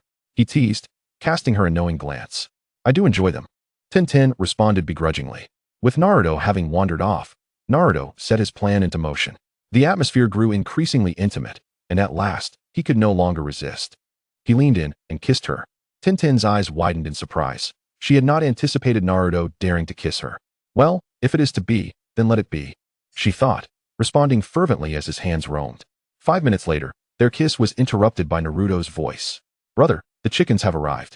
Naruto refrained from scolding him, recognizing the youth's immaturity, as he had yet to fully develop. 10 minutes later, Naruto proclaimed, Brother, this chicken is exquisite. Sister-in-law, you must try it. Of course. My culinary skills are unparalleled. How could it not be delicious? I possess the skill of a master chef, and I have prepared this dish for Tenten multiple times. Do you think it is easy? Naruto mused inwardly. Enough about me. You ought to head to school, Naruto instructed, standing. Oh, very well, Naruto acquiesced. Take good care of my younger siblings. You haven't yet disclosed your relationship to our parents, you know. Today, after school, you must speak up. Brother, if you say this now, our parents won't overhear, will they? Rest assured, I have closed the channel. They can only see but cannot hear. Oh, then I am relieved. I want to surprise them. By the way, here is something for both of you. Simply input chakra into it, and I will arrive, especially you. Tenten, what transpired yesterday will not happen in the village, but if you encounter danger, just input chakra. Now, let me escort you to school, Naruto. Activate Flying Thunder God. As for why there is a Flying Thunder God, let us just say that practically every household in the village has a Flying Thunder God marker. Returning to the lawn, he asked when she had awakened. Tenten playfully stuck out her tongue, just as Naruto, and you were yelling. Are we that loud? So now you understand? All right. By the way, I have a mission tomorrow and cannot accompany you. Well, I also have a mission to execute. What mission are you undertaking? Come on. I'm a ninja too. Thus, the two lingered for a while before each returned home. Upon arriving at his house and finding it completely bare, Naruto realized that Jiraiya had certainly moved him. Indeed, Jiraiya had not yet departed. The reason he had been absent for the past few days was that he had gone on a research trip. At Naruto's house. Oh no. This would also be Naruto's home from now on. He had nothing to do at home, so he continued writing his novel. Now, Naruto had completed the journey to the west and water margin, and it was time to write Dream of the Red Chamber. His two companions and a fox began urging him on. Yes, the two companions and a fox. Even Minato could not escape their clutches. That evening, Naruto revealed his relationship status, and both of them were grinning from ear to ear. Then, Naruto posed a rather serious question. Since my elder brother and I have acknowledged each other, will he change his surname? This question rendered the three of them silent. I want he change mine. Knowing that I am our parents' son and your brother is sufficient. Besides, isn't it nice that one of us carries father's surname while the other carries mother's? Moreover, I am accustomed to this name, Naruto replied. Everyone nodded in agreement. In the days that followed, Naruto undertook missions almost daily. Now, missions were being snatched up, and Naruto completed several in a single day, alongside Jiraiya, causing their workload to surge. Now, in the name of Hokage, I announce that Naruto has been promoted to Chunin. Congratulations, Naruto, on your promotion to Chunin. Thank you for the guidance, Hokage-sama. After chatting for a while, Naruto donned his Chunin vest and accepted his Chunin certificate before exiting the Hokage's office. Chapter 28. The plot commences. In the ensuing days, Naruto fervently resumed his missions, eager to ascend to Jonin status as swiftly as possible. Finally, the day of Naruto's graduation examination arrived. Uncharacteristically, Naruto chose to walk rather than utilize Flying Thunder God. Upon reaching the school gate, he escorted Naruto inside and contemplated whether to enter himself. After deliberation, he decided against it. Tintin had not returned recently, so he would continue with his missions. Thus, Naruto embarked on yet another quest, and upon completing it, he checked the time. It was time to pick up Naruto. Arriving at the school gate, he noticed a throng of parents, and soon after, Naruto emerged. Due to Naruto's youthful appearance and shorter stature, coupled with his penchant for modesty, he did not announce his arrival and merely observed from a distance. When Naruto exited and failed to spot his elder brother, he remained unfazed. After all, his older brother was always preoccupied with missions. As Naruto emerged, everyone quickly made way for him. In a rush, he dashed out, eager to return home. When he heard a voice that wasn't his brother's, Naruto, may I ask you a few questions? This person was none other than the early game minor antagonist, Mizuki. Go ahead. Naruto, please follow me. Mizuki led Naruto away, unaware of Naruto's brother's presence due to the distance. Naruto squinted. Was this an attempt to incite him to steal the sealing scroll? However, Naruto was the son of a hero, not a mere underachiever. How would he be incited?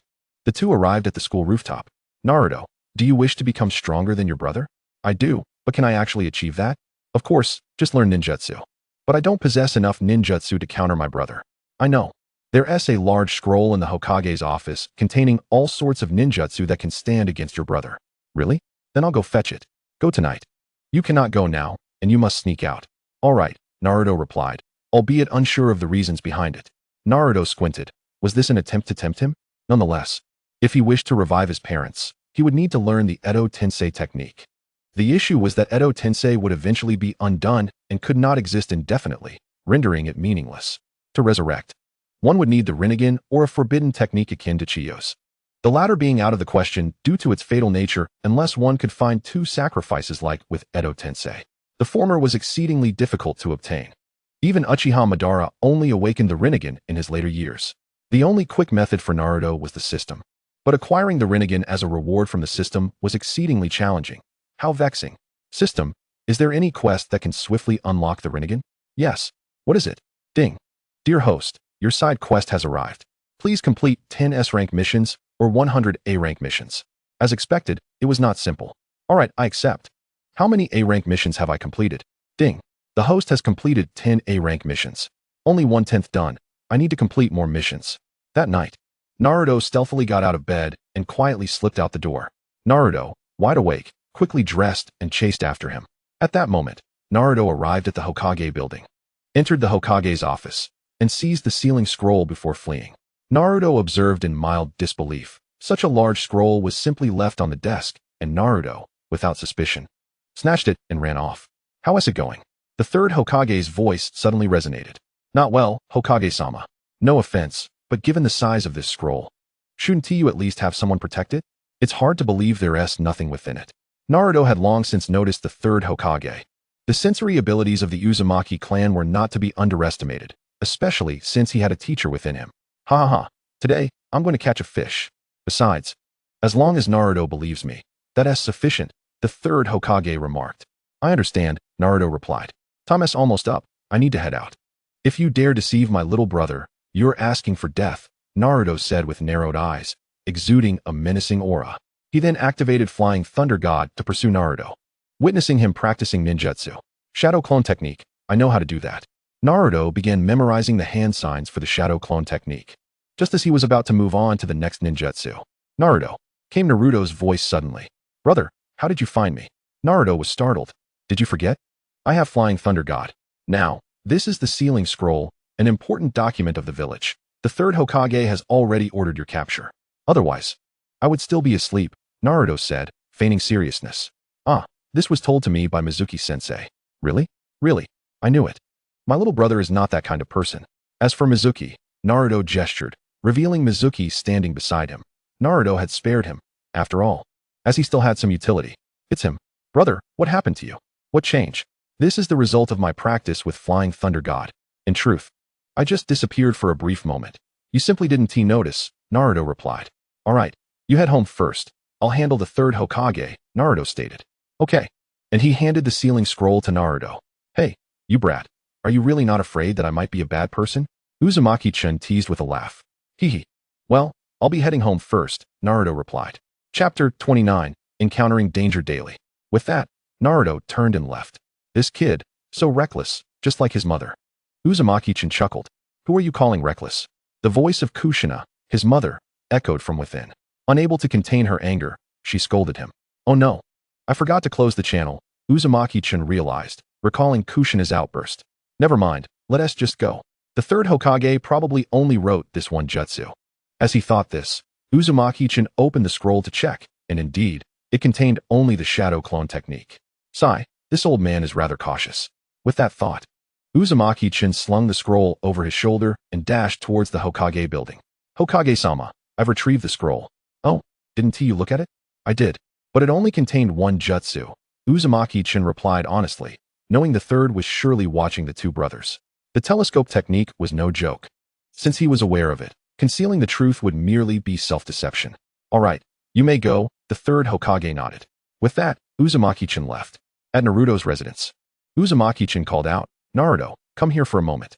Mom and Dad want to see you. They said they need to have a chat. Is it about what happened this time? Yes, I opened the channel. Ah, bro, did you do that on purpose? Indeed, because I figured you wouldn't listen to me. But you definitely would heed Mom's words. The thought of his mother's wrath made Naruto shiver. Thus, with a sense of trepidation, he stepped into the ceiling space, only to find his mother's hair floating upwards. Mom, I'm sorry. I promise it won't happen again, Naruto assured.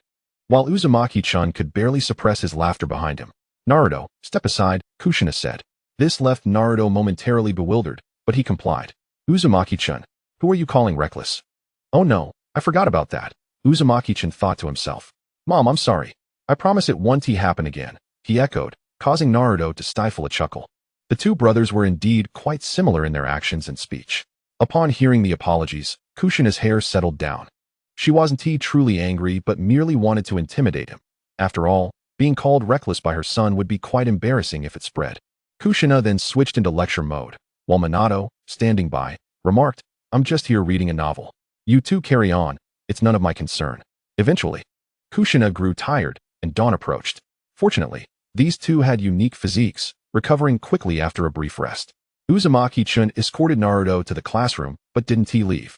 He wanted to see how his peers were faring. Upon entering, silence enveloped the room. Everyone, it's been a while. I'm back, Uzumaki-chan exclaimed with a smile. And the chatter resumed, though now all discussions revolved around him. Sasuke, long time no see, Uzumaki-chan approached Sasuke. Sasuke turned away, refusing to acknowledge him. He had long since established his reputation, but he enjoyed feigning indifference. He wasn't a fool. Challenging Uzumaki-chan now would be sheer madness. Seeing Sasuke's dismissal, Uzumaki-chan chose not to pursue the matter further and greeted the others. After exchanging pleasantries, he took a seat at the back. Suddenly, he felt the activation of his flying thunder god kunai, immediately suspecting that danger was imminent. The students at the Ninja Academy soon witnessed a figure vanish into thin air. Just as he arrived, he saw Tintin on the verge of being attacked, her kunai cast aside. It turned out this was merely a routine C-rank mission to eliminate bandits. But unbeknownst to them, the client had concealed the true nature of the task. This was no ordinary bandit hideout. It was swarming with ninjas, resembling more of a clandestine organization. Had it not been for Guy's caution in having Neji activate his Byakugan early, they might not have survived. Subsequently, the client employed moral coercion, leaving the four with no choice but to press on. However, as they approached the bandits' territory, sensing ninjas alerted their comrades. It became clear that this was indeed an organization filled with ninjas, including numerous sensory ninjas. The four had no option but to fight. Initially, Guy was against it, arguing that these children were still young and it was a time of peace. He didn't want them to face the battlefield at such a tender age. Yet, leaving them here made them easy targets for ambush. As the sensory ninjas sensed four individuals, if only one went ahead, the others would remain outside. Even with Neji's Byakugan, it wouldn't hold out for long. Thus, the four pressed into the organization, but while Guy fared well, the three students found themselves surrounded by numerous ninjas. They mistakenly thought that splitting up would lessen their burden, but they had overestimated their capabilities. In a moment of crisis, Tintin recalled the flying thunder god kunai Uzumaki-chun had given her. She took it out and infused it with chakra. The nearby ninja, instinctively reacting to the sight of her unique kunai, attempted to knock it away. Fortunately, Tintin had already infused chakra into it, leading to the earlier scene. Chapter 30, Resolving Troubles. Witnessing this unfold, Uzumaki-chun became furious. He launched a flying thunder god kunai, causing the ninja to instinctively dodge. Unaware of Uzumaki-chun's presence behind him, with a swift activation of the flying thunder god, he eliminated one, and in a flurry, dispatched the surrounding ninjas.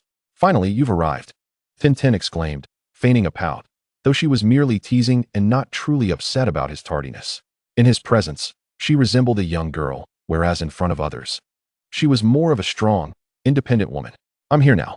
Next time, be sure to call me. I remember you have Niji in your class, right? With his Byakugan, he should know he can't handle it alone, Uzumaki-chun remarked. I forgot. Tintin playfully stuck out her tongue. All right. Now that there are no more ninjas here, you handle the rest. I'll go assist the others, Uzumaki-chun stated, as they were, after all, teammates of his wife. Okay, you go ahead. Suddenly, Uzumaki-chun recalled that the other three didn't possess the flying thunder god mark. I don't know where they are. I do. All right. I'll leave this to you. You go find the others.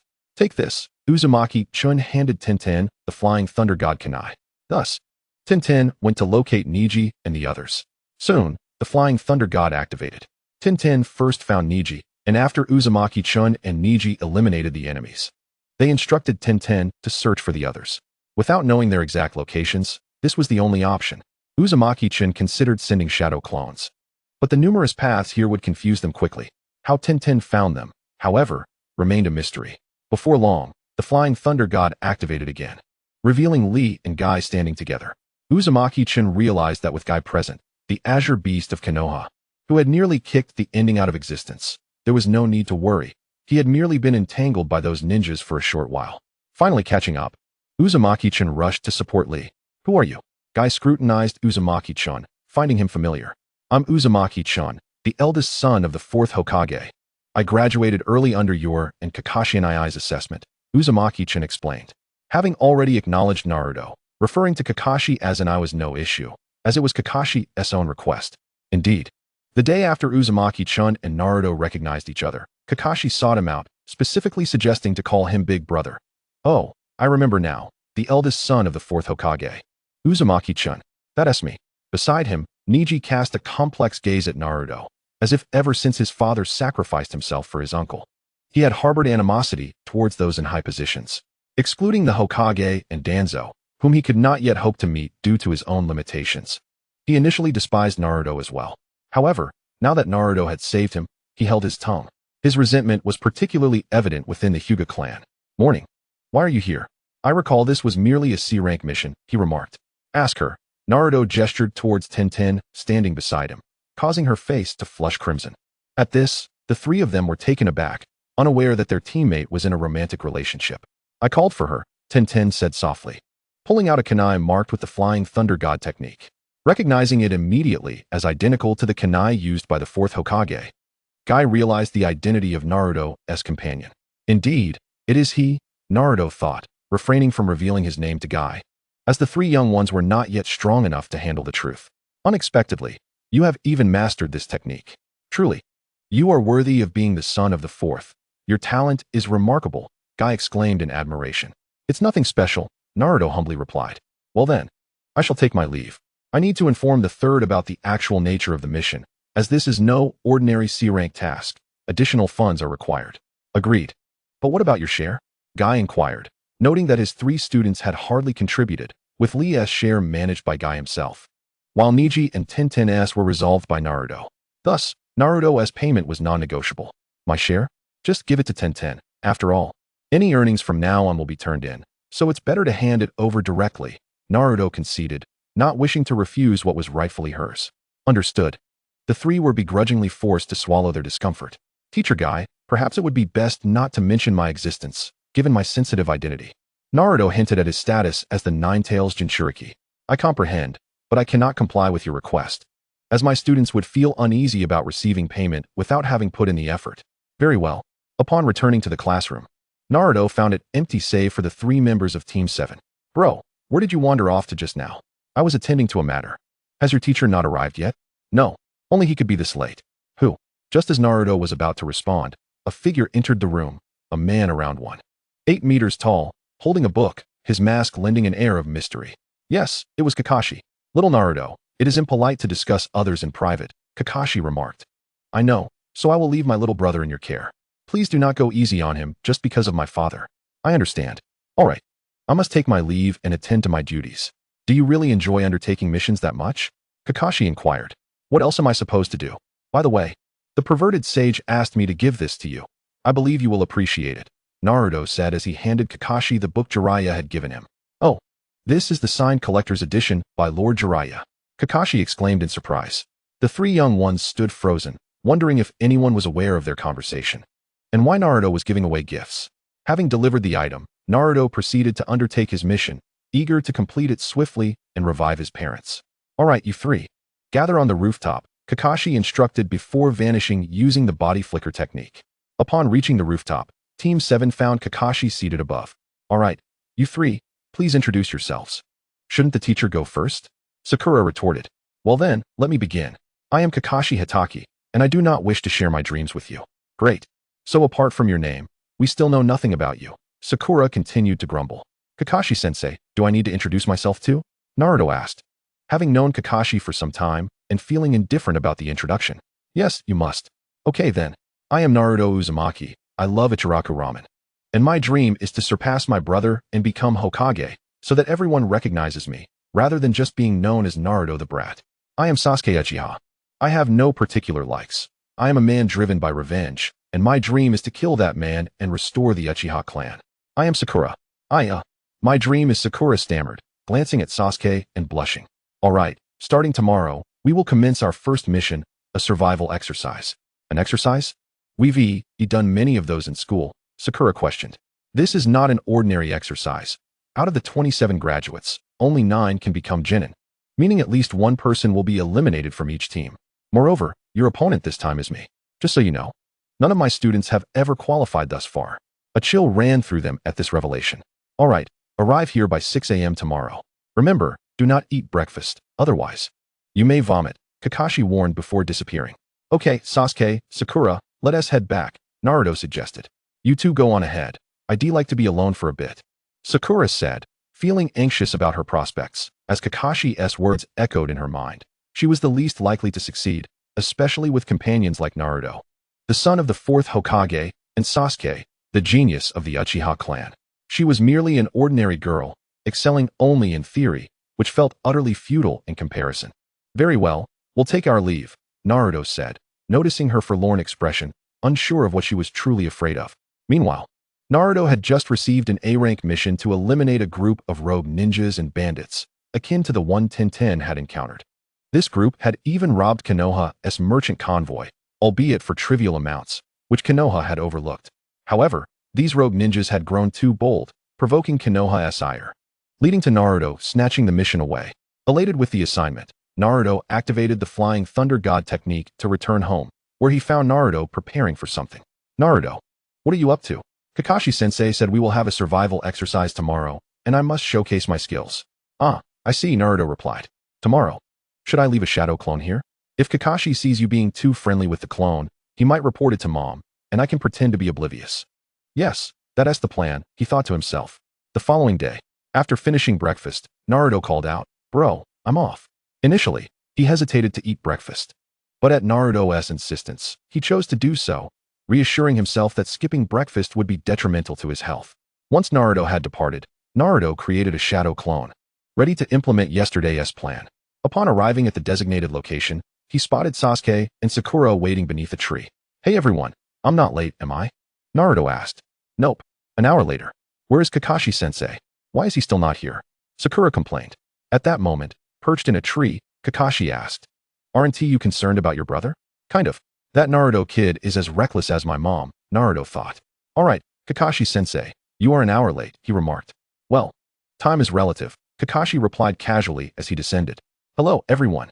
Not at all, Sakura replied. Kakashi-sensei, you're way too late. Sakura continued her tirade. Oh, I lost my way in life on the way here, Kakashi said nonchalantly. All right, let us begin the exercise. You must obtain the bells from me before noon to pass. As I mentioned yesterday, at least one of you will be eliminated, so I have prepared only 2 bells. As his words echoed, the 3 promptly concealed themselves in nearby hiding spots. Even Naruto, who, contrary to his previous reckless self, had learned some techniques through training. However, before long, Naruto could no longer contain himself and charged forward, while Kakashi calmly retrieved his copy of Ica Paradise. Here it comes, here it comes. Kakashi has revealed himself, promptly opening a portal. Kushina observed as Kakashi stood before Naruto, clutching a book. What book could it be? Kushina was all too aware. Kakashi. This scenario was strikingly reminiscent of that incident with Jiraiya. Chapter 32. The encounter between Kushina and Kakashi. Before long, the exercise concluded, with neither the process nor the outcome altered. Indeed, the iconic 1,000 Years of Pain scene was witnessed by both Kushina and Minato. As for the results, I leave it to our dashing readers to ponder. Ultimately, the 3 achieved satisfactory results, which provided Kushina with a modicum of solace. Now, everyone, the purpose of this exercise was to instill in you the significance of comradeship. In the world of ninjas, those who disregard the rules are deemed worthless. However, if one fails to cherish their companions, they are even less than worthless. Kakashi stated, casting a glance at the memorial stone. After saying this, Kakashi inexplicably exhaled a sigh of relief. This statement doused much of Kushina's ire. Was this child yearning for a Beto? It seems likely, Minato interjected. Sigh. This child is indeed a tragic figure. Seeing this, Uzumaki-chan thought, this won't do. I still want to witness Kakashi being reprimanded. Yes, I simply enjoy watching the lecherous sentence books, Uzumaki-chan remarked. This statement successfully triggered some unpleasant memories for Kushina. Minato awkwardly scratched his head. After all, one who made a mistake was his master, another was his apprentice, the one fuming was his wife, and the one fanning the flames was his son. All he could do was scratch his head, now realizing that his son was rather cunning. In reality, Kakashi shivered slightly. Son, go fetch Kakashi, he ordered. Yes, mission accomplished. Hello, everyone. Uzumaki-chan returned to reality. Big brother, what brings you here? I came to check on you all. I will speak with you shortly. Kakashi, come here. Uzumaki-chan pulled Kakashi aside. What's the matter? Is there a mission? Kakashi inquired, thinking Uzumaki-chan had something urgent to discuss. Sort of, came the reply. What mission? To meet my parents. What? Meet your parents? They have long since passed away. I know, but before they died, they left chakra within me, which I preserved. Thus, they reside within me. I see. Why do you wish to see your parents? You will know once you enter, Uzumaki-chan said, pulling Kakashi into the ceiling space before he could respond. Kakashi, upon seeing the Nine-Tails, was not frightened. Rather, he was astonished. Little Chun, have you become the perfect Jinchūriki? Kakashi asked, confused by the unsealed Nine-Tails within Uzumaki-chan. Of course. Look, my parents are over there. Uzumaki-chan proudly pointed to where Minato was located. When Kushina spotted Kakashi's arrival, she could no longer contain herself and delivered a punch to his head. Teacher, why are you hitting me? Kakashi exclaimed, feeling wronged just as he was about to be moved. Why are you reading that kind of book in front of my son? Kushina retorted, leaving Kakashi momentarily speechless. Then he realized, you can see outside? That is my doing. I wanted my mom and dad to witness Naruto's training accomplishments. Who told you to read that sort of book? Uzumaki-chan interjected. This implies that everything I have done for Naruto is known to you? Kakashi inquired. Indeed, they replied. When Kushina appeared ready to question further, Minato interjected, for after all, Kakashi was his student. As a result, Minato also received a punch on the head, taking the blow meant for Kakashi. After the scuffle, Kushina chose not to pursue the matter further, bringing the farce to a close. Kakashi, I recall that Obito bestowed upon you a Sharingan, did he not? Minato inquired. Yes, Kakashi replied, his hand brushing over the covered eye, his expression instantly darkening. Show me. Without hesitation, Kakashi unveiled the Sharingan, revealing 3 tomo. I see, Minato remarked. Mom and Dad, can you tell me everything about this Obito? Uzumaki-chan asked with feigned innocence. Thus, Uzumaki-chan received a thorough account of Uchiha Obito's history, as the trio spoke animatedly, until they reached the part detailing Obito's demise in the Third Great Ninja War. Uzumaki-chan fell into deep contemplation upon hearing this. Kakashi, do you possess blood from the Uchiha clan? No, why do you ask? Kakashi responded, puzzled. That is strange. From what I understand, the Sharingan is a unique Kekkei Genkai of the Uchiha clan, meaning it can only awaken and evolve in those with Uchiha blood. You mentioned that Obito gifted you a double tomo, yet now you possess 3. This suggests that Obito may not have died, and due to some stimulus, he may have evolved, which, given that it was a pair of eyes, also caused your Sharingan to evolve. I have further evidence. My father mentioned that Obito's body was never found. While this is common during wartime, it is precisely for this reason that I believe Obito is alive. He was rescued. Uzumaki-chan spoke earnestly, though whether it was truth or mere fabrication remained a mystery. As long as they believed that Obito was not dead, his aim was achieved. Upon hearing Uzumaki-chan's explanation, the three fell into deep thought, seemingly contemplating the veracity of his analysis. Humph, a group of adults, less astute than a child. What a shame for you to be the Hokage, the Nine-Tails remarked, while Minato awkwardly scratched his head. What of it? Does this not indicate that my son is intelligent? Kushina retorted, leading to a lively exchange between her and the fox. All right, I find merit in what little Chun has posited, Minato declared. Uzumaki-chan's mouth twitched slightly. Merit? I was merely speaking nonsense, and you all actually believed me. Regardless, Uzumaki-chan's objective had been accomplished. After a brief discussion, Kakashi took his leave. By this time, evening had fallen, and the three young ones had yet to return home. As Naruto had expressed a desire to demonstrate a jutsu of his own creation, piquing the curiosity of Sasuke and Sakura. Chapter 33. Naruto unleashes the seduction technique.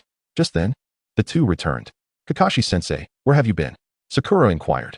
Nothing much, Kakashi replied. Big brother, Kakashi, I created a new jutsu. Watch closely. A new jutsu? It can't be that one, Uzumaki-chan thought. Indeed, a voice rang out. Seduction technique. In an instant, Naruto transformed into a stunning beauty, the kind that wore no clothing, with surrounding mist adding an air of mystery. Every man present, including Uzumaki-chan, was left gushing, blood pouring from their noses. Uzumaki-chan had no time to close the portal, leaving Minato utterly entranced. Bang! Congratulations, Minato. You've just received the Iron Fist of Love. The Nine-Tails laughed until tears streamed down its face. In reality, Naruto certainly received a solid punch, and mind you, it was not from Sakura.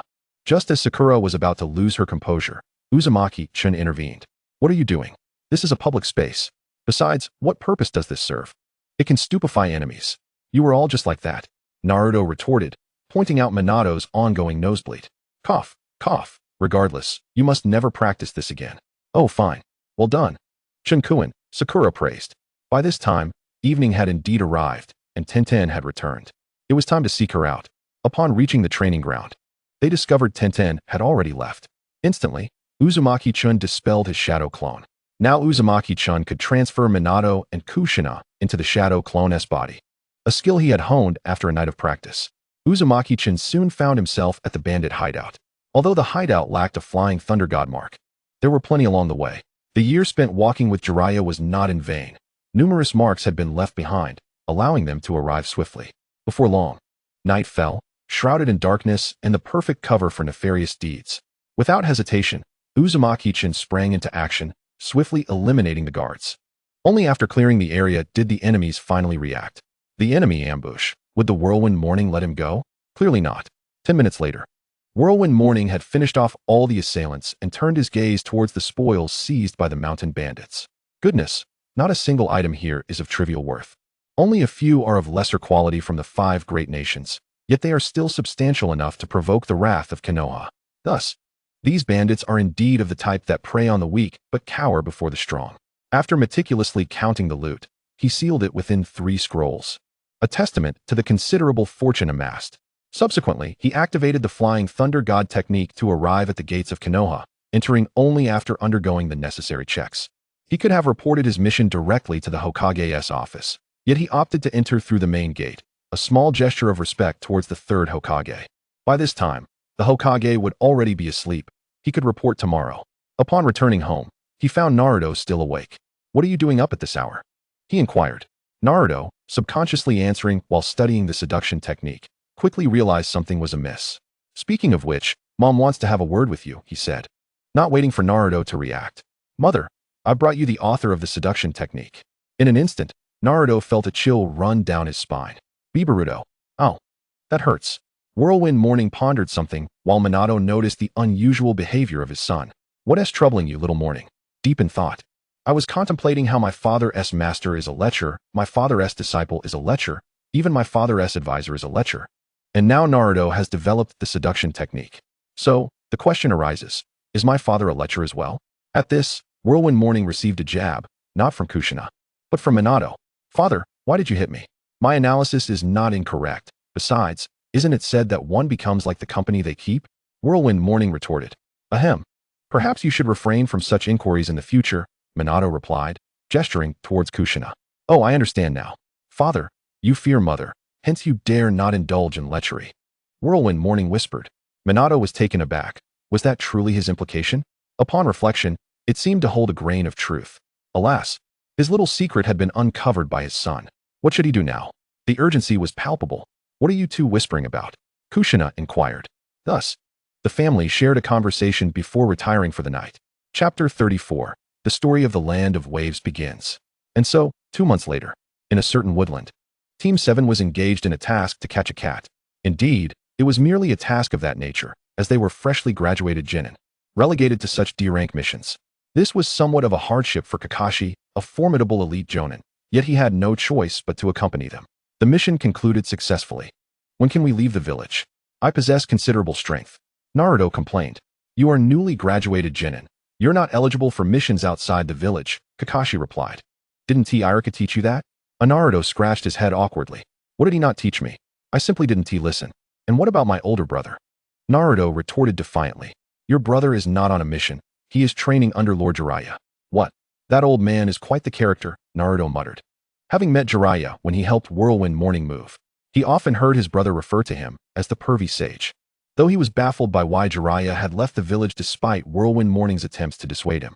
Well, since the task is complete, let us submit the report. Kakashi suggested, eager to change the subject. At the Mission Distribution Center, various low-level tasks were available, while higher-tier missions were typically issued directly by the Hokage. After submitting their mission, Naruto stormed into the office, leaving the other 3 to chase after him. Third Hokage, when can we leave the village? Naruto demanded, exuding an air of defiance as if to say he wouldn't leave without a higher-ranking mission. Naruto, at least show some respect for the Hokage, Kakashi admonished. Ha. What's this? Little Naruto is getting impatient? The third Hokage chuckled, waving off the concern.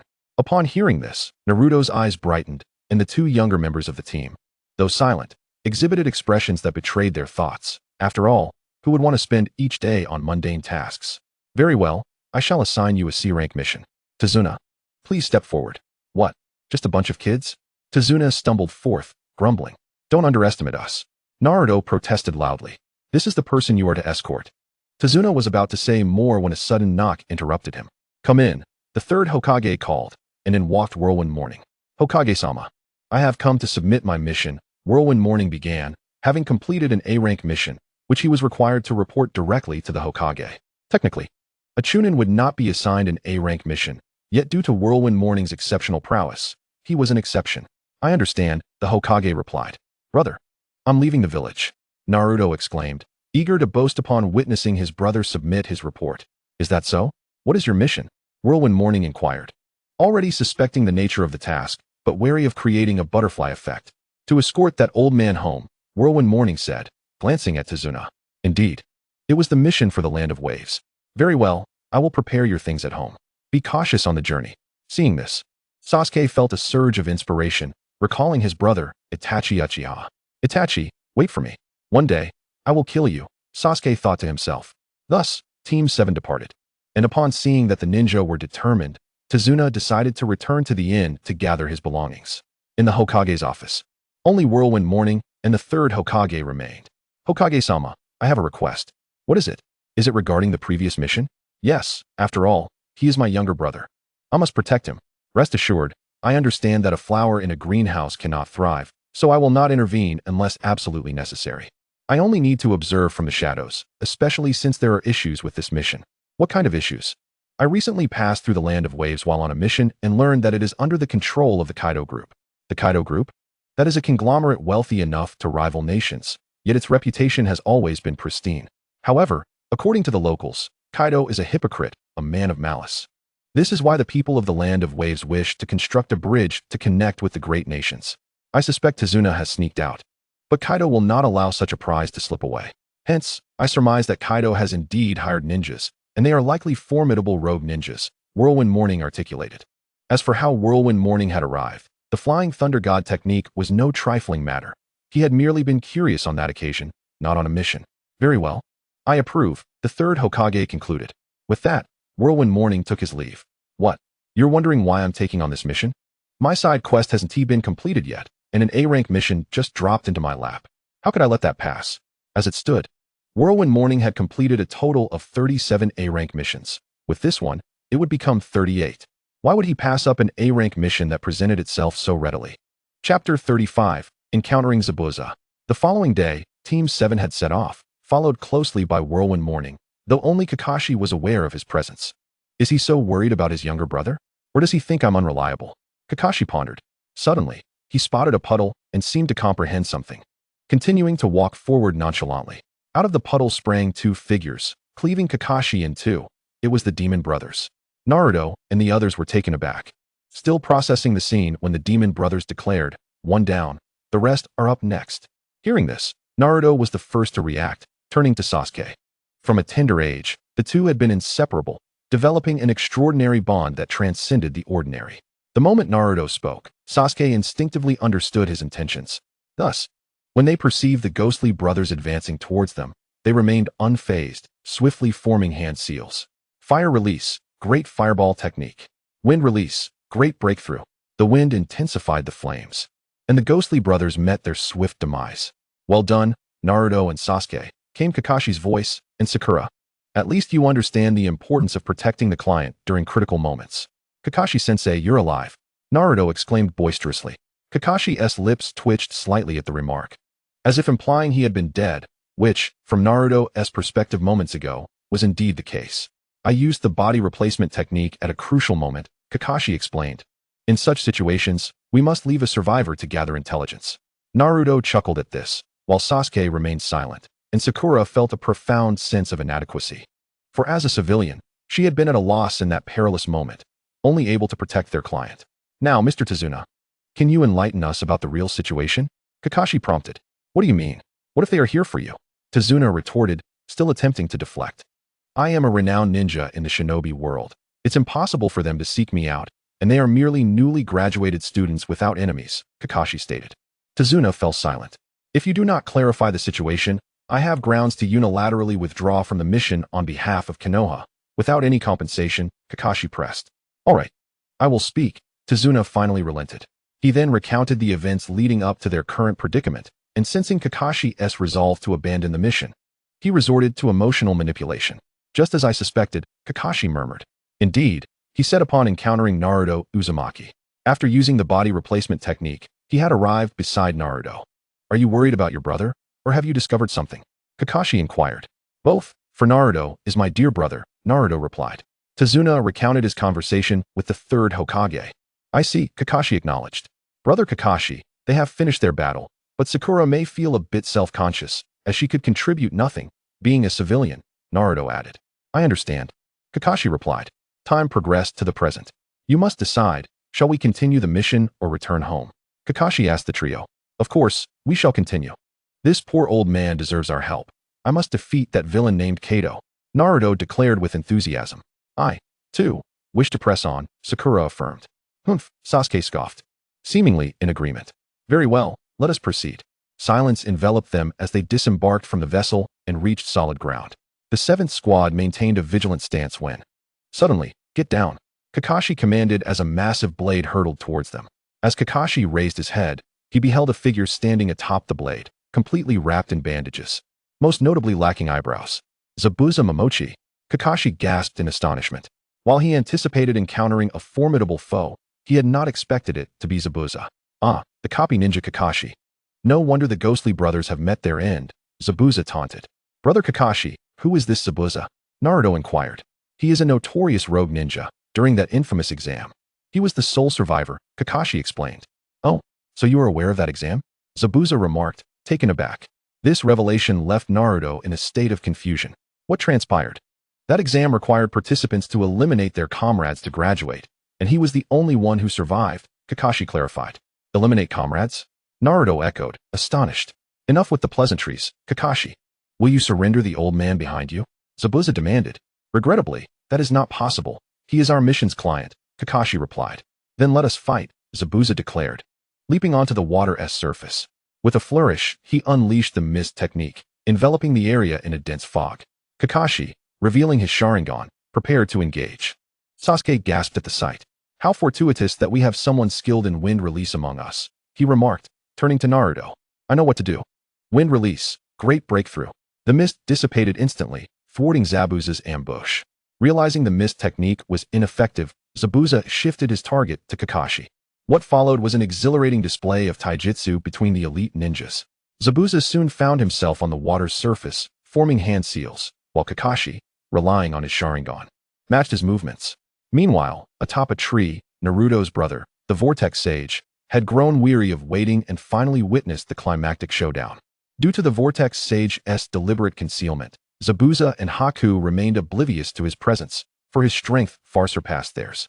Chapter 36. Subduing Zabuza and Haku.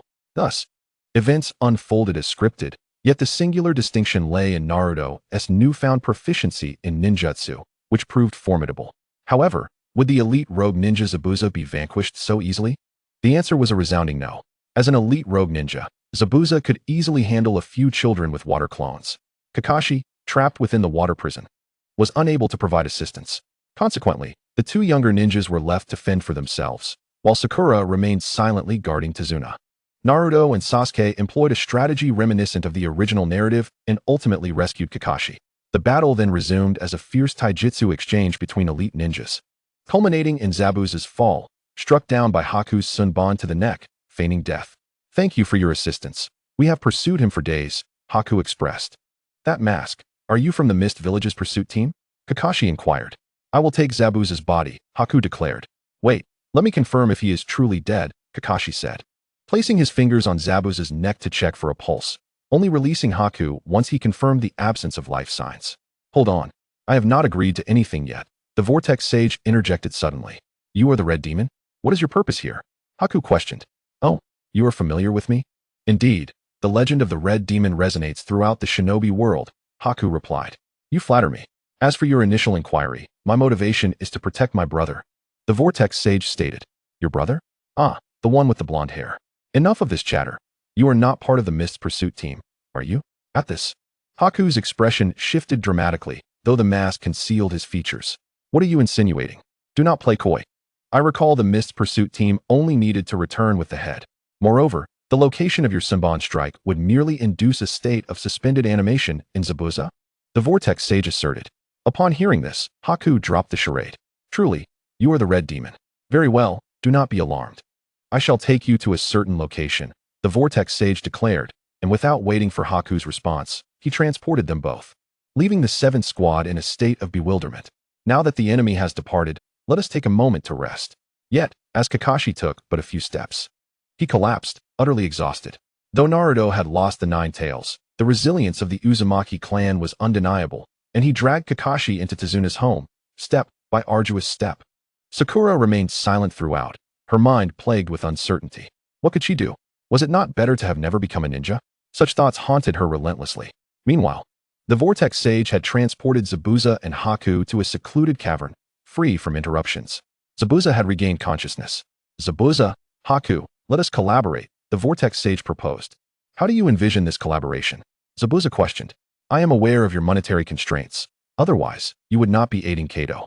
I shall assist in hypnotizing Kato, compelling him to relinquish his company to you, or alternatively, to manage the enterprise himself, without any remuneration, with all profits being surrendered to us for equitable distribution. Zabuza pondered for a moment before consenting, albeit stipulating that his subordinates, the samurai, must be dealt with first. Rest assured, do not forget the title I have left for the outside world. Very well, you may proceed. Should I go, my honor as a mercenary would be tarnished. But your presence changes the narrative. You may claim that Kato's hired ninja sought to eliminate your brother, Zabuza stated. Naruto, with a furrowed brow, realized this was an attempt to exploit the situation. Honor tarnished? You have become a significant figure. Despite our shared stakes, the profits would still be substantial. Sighing, Naruto said nothing further and set off for Kato's stronghold. Upon arrival, he was taken aback by the opulence of a grand villa constructed within such a destitute city. It was evident that Kato's wealth surpassed their imagination. Naruto swiftly employed the shadow clone technique, for he could not allow Kato to escape from such a vast estate. Thus, he deployed clones to scour each room, while he remained vigilant for any potential ninja that might emerge. Within 10 minutes, the clones had dispatched all adversaries. revealing the weakness of Kato's chosen guards. "All right, Kato, you can no longer flee," he declared. Kato, realizing the gravity of the situation only as Naruto's clones began their assault, was too late to escape. The clones bound him, amplifying the screams of his fallen guards with chakra to ensure Kato heard every agonizing cry. Trembling, Kato struggled to speak.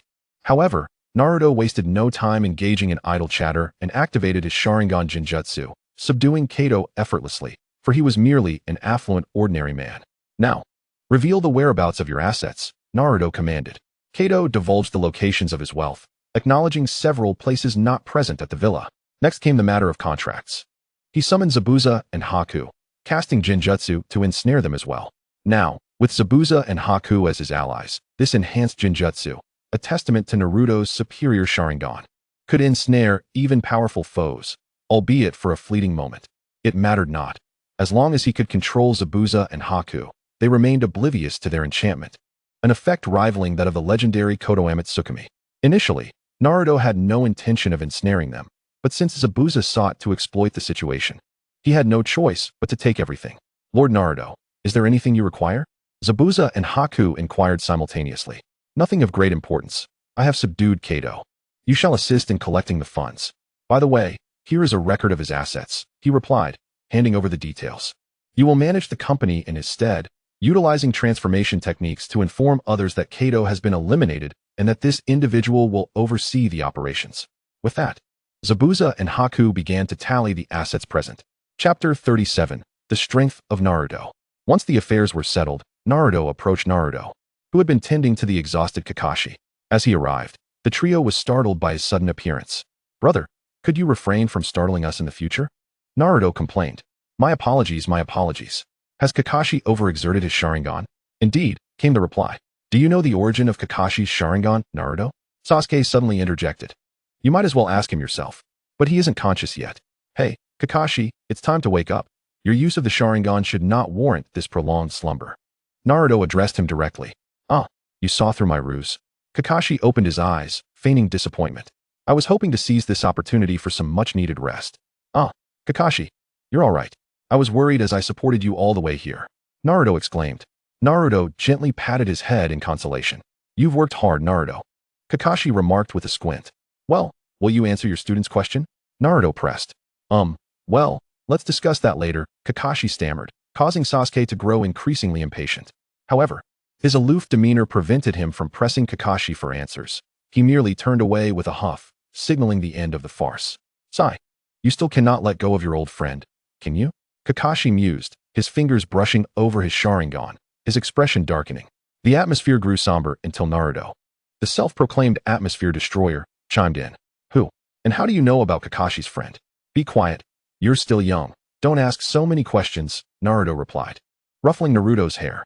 Thus, a pair of twins stood together, one with red hair and the other with blonde, with the former stating, "You're still young." Though Naruto was slightly taller due to his sage body, the difference was minimal. After all, Naruto's living expenses were meager. Even a sage body requires sustenance, leading to a rather comical scene. "What's this? We're the same age," Naruto muttered under his breath. "Cough. Let us not delve into that topic. Let us discuss training." Naruto interjected, redirecting the conversation. "Kakashi, it's your turn. This isn't a discussion I should partake in, as you are their instructor." Kakashi was about to respond when a knock interrupted them. "Come in." A woman entered. It was Tsunami, the daughter-in-law of Tazuna.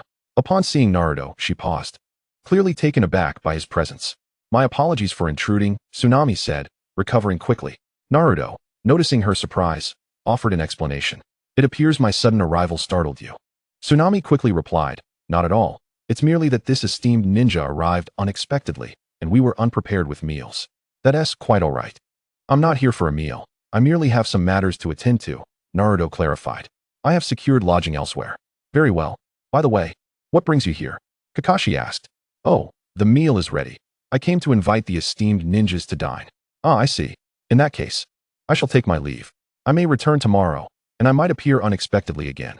So I appreciate your understanding," Naruto said before taking his leave. Instead of going to the supposed inn, he headed to Kato's villa. Why reside in a common area when there was luxury available? With wealth at his disposal, one must indulge. A night of silence ensued. The following day, Naruto awoke early to commence his training. With the impending conflict against the Otsutsuki clan looming, his current abilities would surely fall short.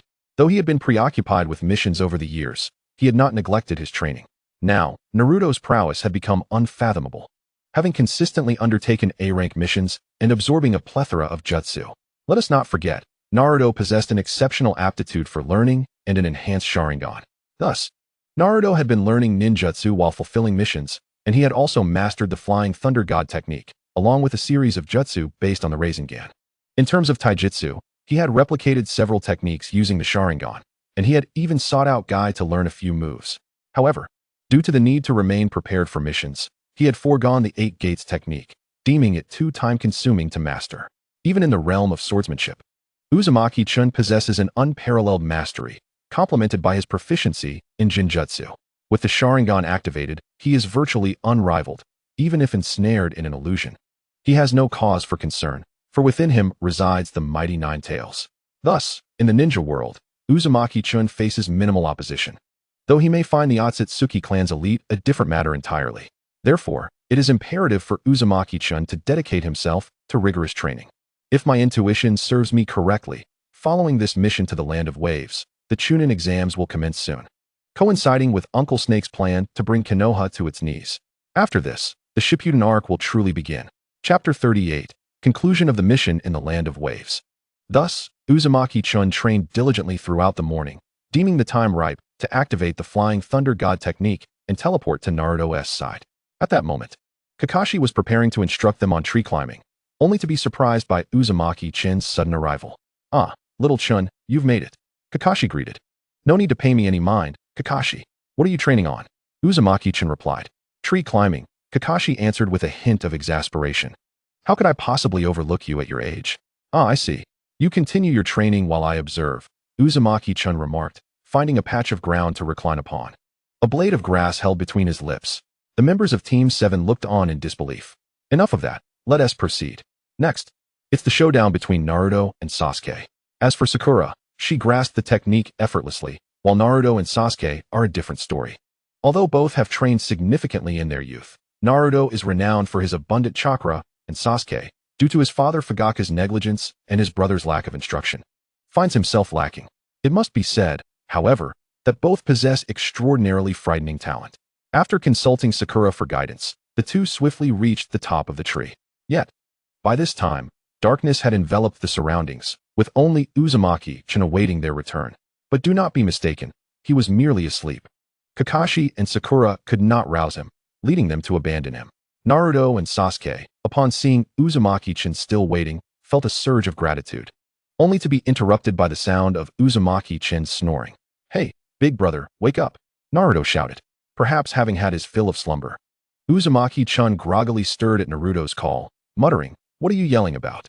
in an endearingly naive tone reminiscent of a contemporary university student. "All right, big brother. Can you take us home? We're utterly exhausted," Naruto pleaded. "No way, Naruto. You mustn't rely on me. You need to make your own way back. It's crucial for fortifying your resolve and preventing you from giving up too easily," Uzumaki-chun advised, though the underlying reason was his own laziness.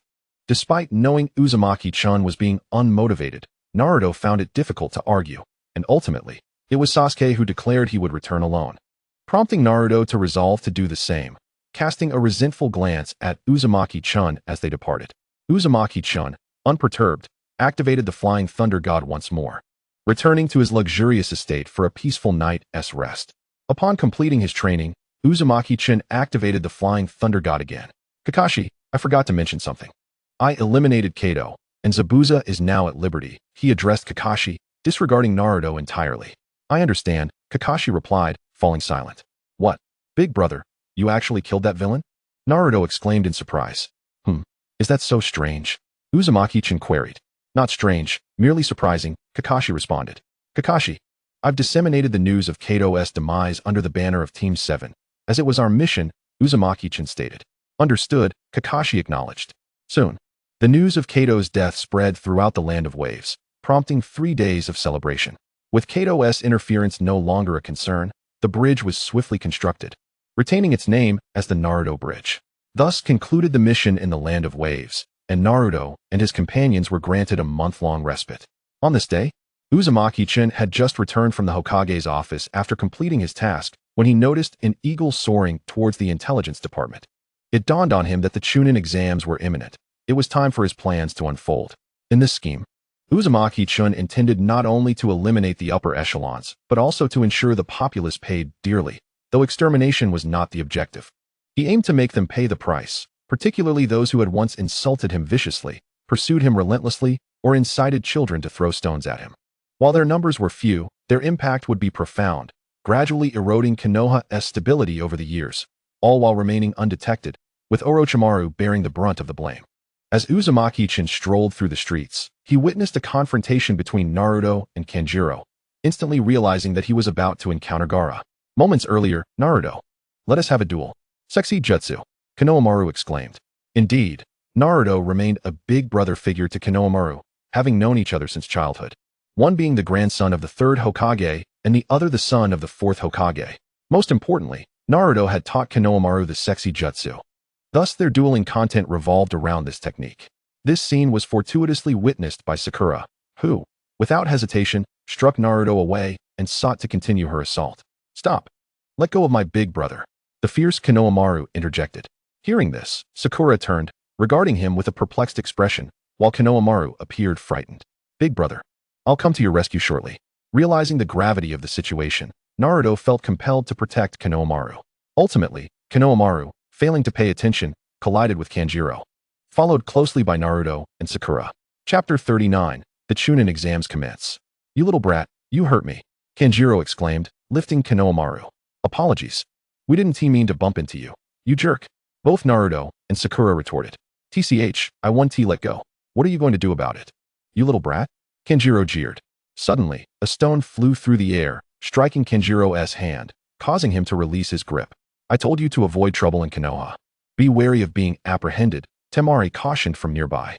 At that moment, Sasuke descended from a tree. I didn't expect Konoha to have so many handsome guys, Temari remarked. While Kanjiro, still fuming from the previous incident, plotted his revenge. Enough, Kanjiro, don't embarrass yourself further, a voice chimed from behind them, instantly commanding their attention. Kanjiro attempted to explain himself to Gaara, but Gaara showed no interest in his words. What is your name? Gaara inquired, directing his gaze at Sasuke. Uchiha Sasuke. And you? Gaara of the Sand. I too. Naruto interjected excitedly.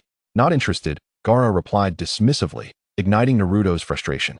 After all, I am the son of the Hokage.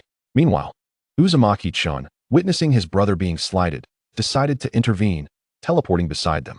What is going on? Quiet down, or I'll send you all to jail, Uzumaki-chan admonished. Meanwhile, within Uzumaki-chan, the Nine-Tails interjected. Kid, that one with the gourd carries the stench of a filthy raccoon. Give him a good thrashing. No. This is still within the village. Fighting is not permissible, Uzumaki-chan replied, prompting the Nine-Tails to fall silent. Hey, who are you? Kanjiro retorted, emboldened by Gaara's lack of interference. What did you just call me?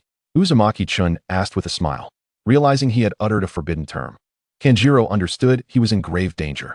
Run, he thought, hastily grasping Sakura, Sasuke, and Konohamaru to flee. Naruto, why are we running? Sakura questioned, confused. The guy just said a forbidden word. It's like when Choji hears someone call him fat. Big brother despises being called a kid, Naruto explained. Ensuring they maintained a safe distance to witness Kanjiro's impending misfortune without being caught in the crossfire. Seeing that Naruto and the others had escaped, Kanjiro, although puzzled, continued to mock them. Little demon, I shall address you as such. Is there any objection? You truly embody that title. At this, Uzumaki-chan could no longer restrain himself.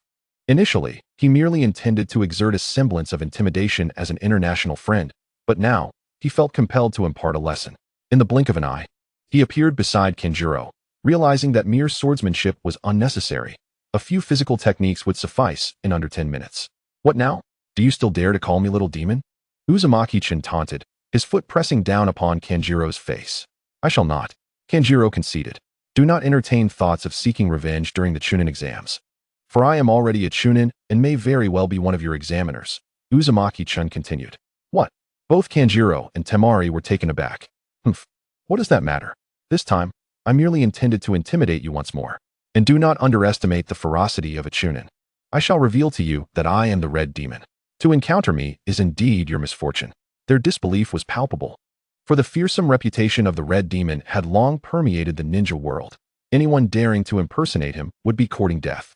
However, it was Temari and Kanjiro who were more astonished, while Gaara maintained an inscrutable expression throughout. As Naruto and the others witnessed Uzumaki Chin's lesson conclude, they turned to depart. "Big brother, I have arrived." "Big brother?" Temari and Kanjiro exchanged glances, noting the striking resemblance between Uzumaki Chun and Naruto. "Since this is your first visit to Konoha, refrain from causing trouble. This is my advice to international friends," Uzumaki Chun warned the trio. After they acknowledged his counsel and took their leave, Naruto, seeing Gaara and the others walking away, inquired, "Big brother, who are they?" "They hail from Sunagakure. The one carrying the gourd is akin to your brother. We are both sons of the shadows, both sealed with tailed beasts, both despised by our villages, and both watched with suspicion. Our childhoods bear striking similarities," Uzumaki Chin elucidated. "Ah, I see." Naruto nodded in understanding. "Well, look who is here." Kakashi suddenly interjected, having appeared unnoticed. "Kakashi-sensei," exclaimed Naruto, Sakura, and Sasuke in unison. "Here is your registration list for the Chunin exams," Kakashi informed them. "Indeed, upon passing this examination, you shall ascend to the rank of Chunin. However, heed my warning. The Chunin exams require teams of 3, meaning I will not accompany you. Moreover, one of you has yet to sign, which will prevent your team from participating," Kakashi threatened. "I'll sign," both Naruto and Sasuke declared as they took the list, leaving Sakura hesitating in place. Aware that she was the least skilled among them. Ultimately, she resolved that she had to sign, lest Sasuke be unable to participate. With that thought, she took the list and inscribed her name. "Very well, you have all completed your signatures. Now, proceed to the examination venue at the designated time." Kakashi was about to turn away when a thought seemed to strike him. "Ah, Uzumaki-chan, do come here. I have a task for you." With that, he vanished alongside Kakashi, leaving the 3 young ninjas exchanging bewildered glances. The two arrived in a secluded area. "Uzumaki-chan, here is your notification for the Jonin examination. Remember to attend. With your capabilities, it should be no challenge."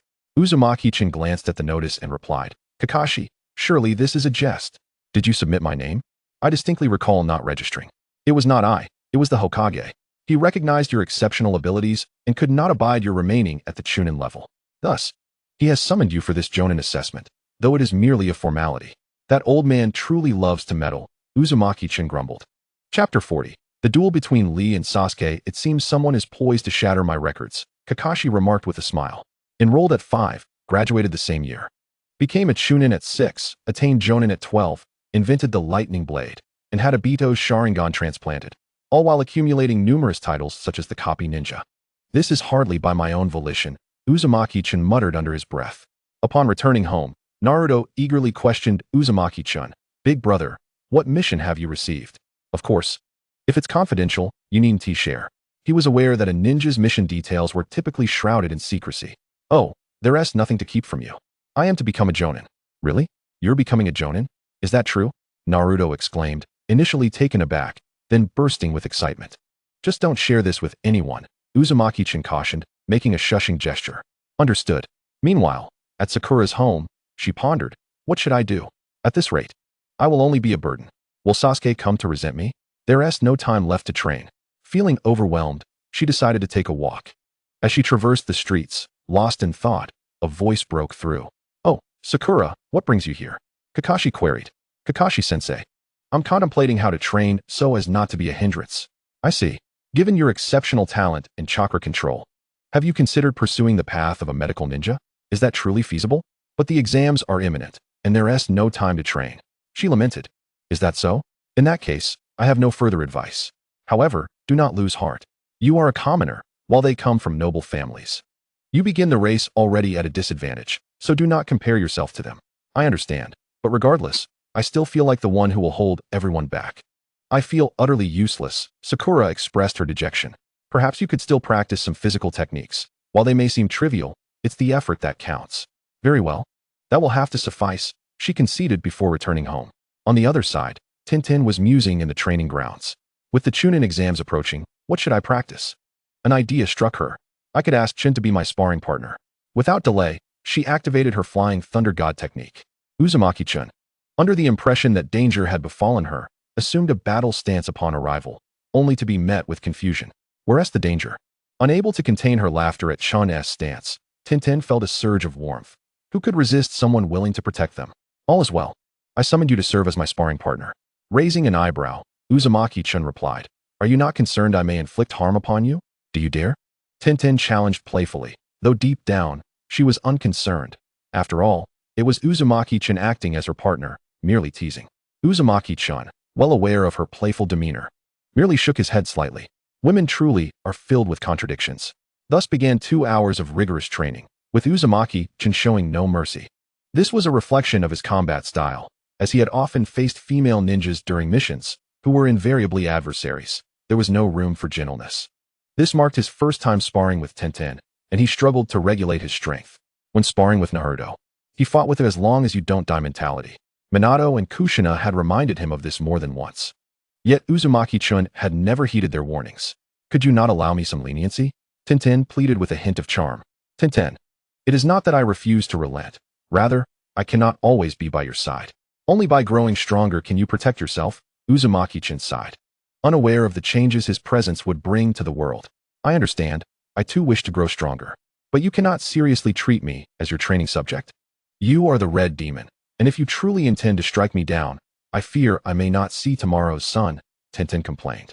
Uzumaki-chan merely scratched his head and smiled. Thus, the day of the Chunin exams arrived. The members of Team 7 approached the venue only to find the gatekeeper stationed at the door to room 301, denying entry. You must be the top candidate for this Chunin exam, Lee remarked upon spotting Sasuke. Indeed, under normal circumstances, Uzumaki-chan would have held that title. But since he graduated early, it has fallen to you. That is correct, Sasuke affirmed. I wish to challenge you, Lee declared. Lee, what are you up to? You seem to be running around with Niji every day. Upon seeing Tian arrive, Naruto's spirit soared. Sister-in-law, Naruto exclaimed, pleasantly surprised to encounter her here. Is this your teammate? Tian blushed slightly, but before she could respond, a voice interjected from nearby. Sister. Sakura and Sasuke stared at Naruto in astonishment. When did your brother start dating? Huh, didn't I mention it? Naruto queried, only to be met with synchronized headshakes from Sakura and Sasuke. As he prepared to speak again, another voice piped up, Could you allow me to battle Sasuke? I wish to witness the talents of this generation. I accept your challenge, Sasuke replied. Hearing this, the crowd stepped back, clearing the area for the two combatants. Fueled by arrogance, Sasuke charged forward alone, only to be swiftly knocked to the ground by Lee.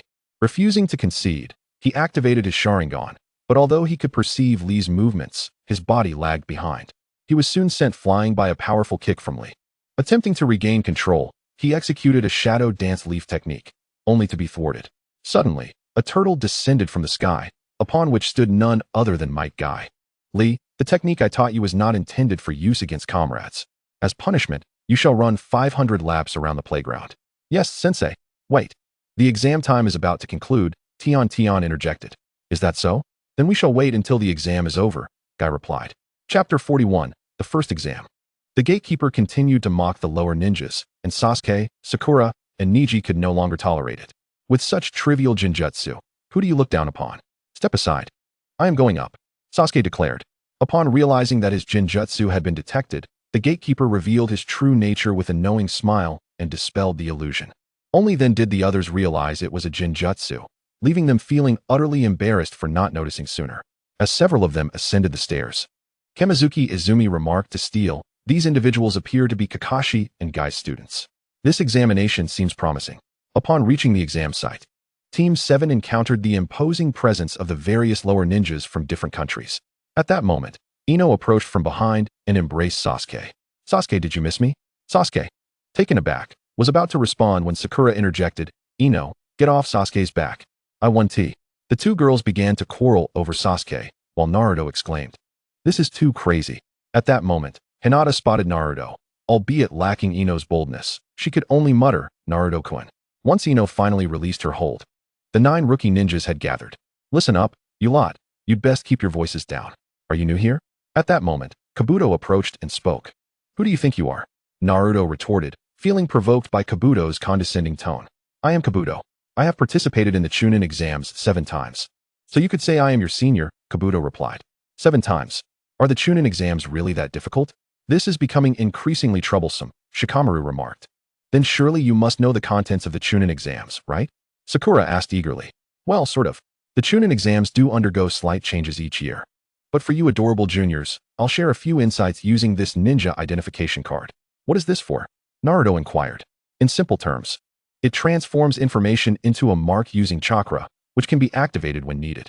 Can I ask about a few people? Sasuke questioned. Of course. The first name Sasuke requested was not Gaara or Lee, but Uzumaki Naruto, as he believed Naruto's strength was comparable to his brother's. Thus, knowing Naruto's abilities would give him insight into Itachi's. Kabuto then began to channel chakra, and the card spun around until the information about Naruto appeared. Uzumaki Naruto, 12 years old, son of Minato Namikaze and Kushina Uzumaki. Known for his ruthless demeanor in battle, he has been dubbed the Red Demon by enemies.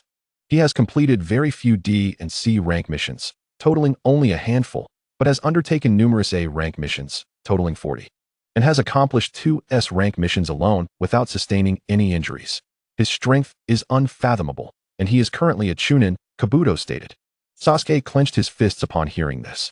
Was Naruto truly that strong? But he refused to accept it. Let me ask about another, Gaara. Gaara of the Sand. 8 C rank missions, 1 B rank mission. Since he is a ninja from another country, I have only recorded this much. However, it seems he also returns from missions unscathed, Kabuto remarked. Silence. You lot are nothing but trash. At that moment, the proctor entered, revealing himself to be the head examiner. Marino Ibiki. Apologies for the wait.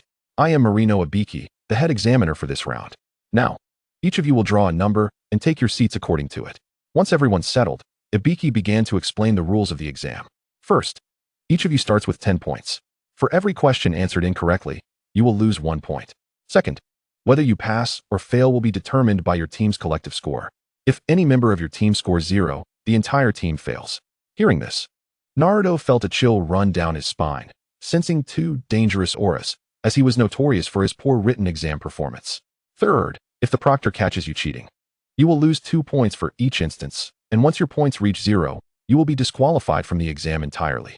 Lastly, I will announce the final question after 45 minutes. As the test papers were distributed, Naruto glanced at his and was immediately dismayed. I don't know anything. I'm doomed. Sasuke and Sakura are going to kill me. Unbeknownst to him, they were equally clueless. Sasuke stared at the paper, questioning whether this was something a lower ninja should know. However, he quickly deduced that this was likely a test of their ability to cheat. He activated his Sharingan in preparation. Not only Sasuke realized this, various cheating techniques began to emerge around them. Seeing Naruto in distress, Hinata quickly offered, Naruto, I've finished my paper. You can copy mine. This left Naruto even more flustered. Torn between his teammate and his crush, whom should he choose? After pondering, he decided on Hinata. Yet, he wondered if merely copying would get him caught. Suddenly, a solution struck him. As the son of Kushina, he possessed a natural talent for sealing techniques. In this situation, he could use a colorless barrier with slight modifications. Thus, he set to work, and soon, a barrier was in place.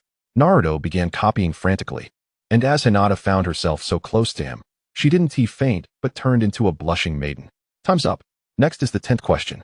If you choose to forfeit, your team will have to retake the exam next year. However, if you answer incorrectly, your team will lose their Chunin eligibility for life. Upon hearing this, many students opted to withdraw. Naruto did not raise his hand and shout as he did in the original story, resulting in a significant drop in numbers. But half remained. Seeing no one leave, Ibiki declared, you have passed the exam. What? The 10th question hasn't even been asked yet. Voices erupted in confusion. If the first 9 questions tested your ability to gather information, the 10th question assesses your resolve. Ibiki removed his headband, revealing a scar that sent chills down everyone's spine. Chapter 42, the second exam. A ninja must possess an unwavering resolve, otherwise, they are unworthy of the title. Ibiki continued. Just then, a figure crashed through the glass, none other than Anko Mitarashi. Ibiki, what is going on? You still have half left. This year's exceptional candidates are quite numerous. So, let me eliminate half of you, she declared, turning to the candidates. I am your head examiner for the second round of exams. Gather in the Forest of Death in 3 days. With that, she exited. All right, let's head back, Ibiki instructed, prompting the group to leave. When Ibiki received Naruto's exam paper, he couldn't help but notice the use of a barrier to obscure vision. Truly, he was the son of that esteemed individual. Indeed, Naruto's clever ruse had been uncovered. His method of cheating was far too crude. To an outsider, he appeared motionless. But the moment he began to move, the exam paper was suddenly filled with answers. Upon returning home, Naruto eagerly recounted the day's examination. When Vortex Asahi heard Yakushi Kabuto introduce himself so thoroughly, it was evident he had gathered considerable intelligence. After listening to Naruto's tale, Asahi praised him briefly, as if suddenly recalling something important. I need to step out for a moment, but I shall return shortly, he said, activating the Flying Thunder God technique to arrive at the Hokage's office. There, he found the third Hokage utilizing the telescope technique to spy, hastily switching the scene upon noticing Asahi's arrival. Enough, old man. I know what you're watching. There's no need for pretense, Asahi remarked. Cough, cough, what brings you here? Little Asahi, the third Hokage inquired. I wish to observe my brother's examination, Asahi replied. You mean to say you wish to proctor? Yes, rest assured. Naruto informed me that they would gather in the Forest of Death. It must be a practical test. However, the participants have already been determined. In that case, I shall wait outside. Does that suffice? Asahi responded. Very well, the Hokage agreed. Asahi departed, leaving the third Hokage irked. Is the Hokage's office a place you can come and go as you please? Well, it appears so.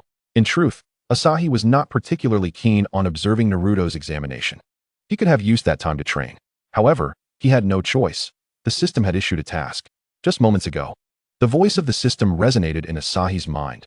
Ding. Host, a task has been assigned. Please endure for 1 hour under Orochimaru's command.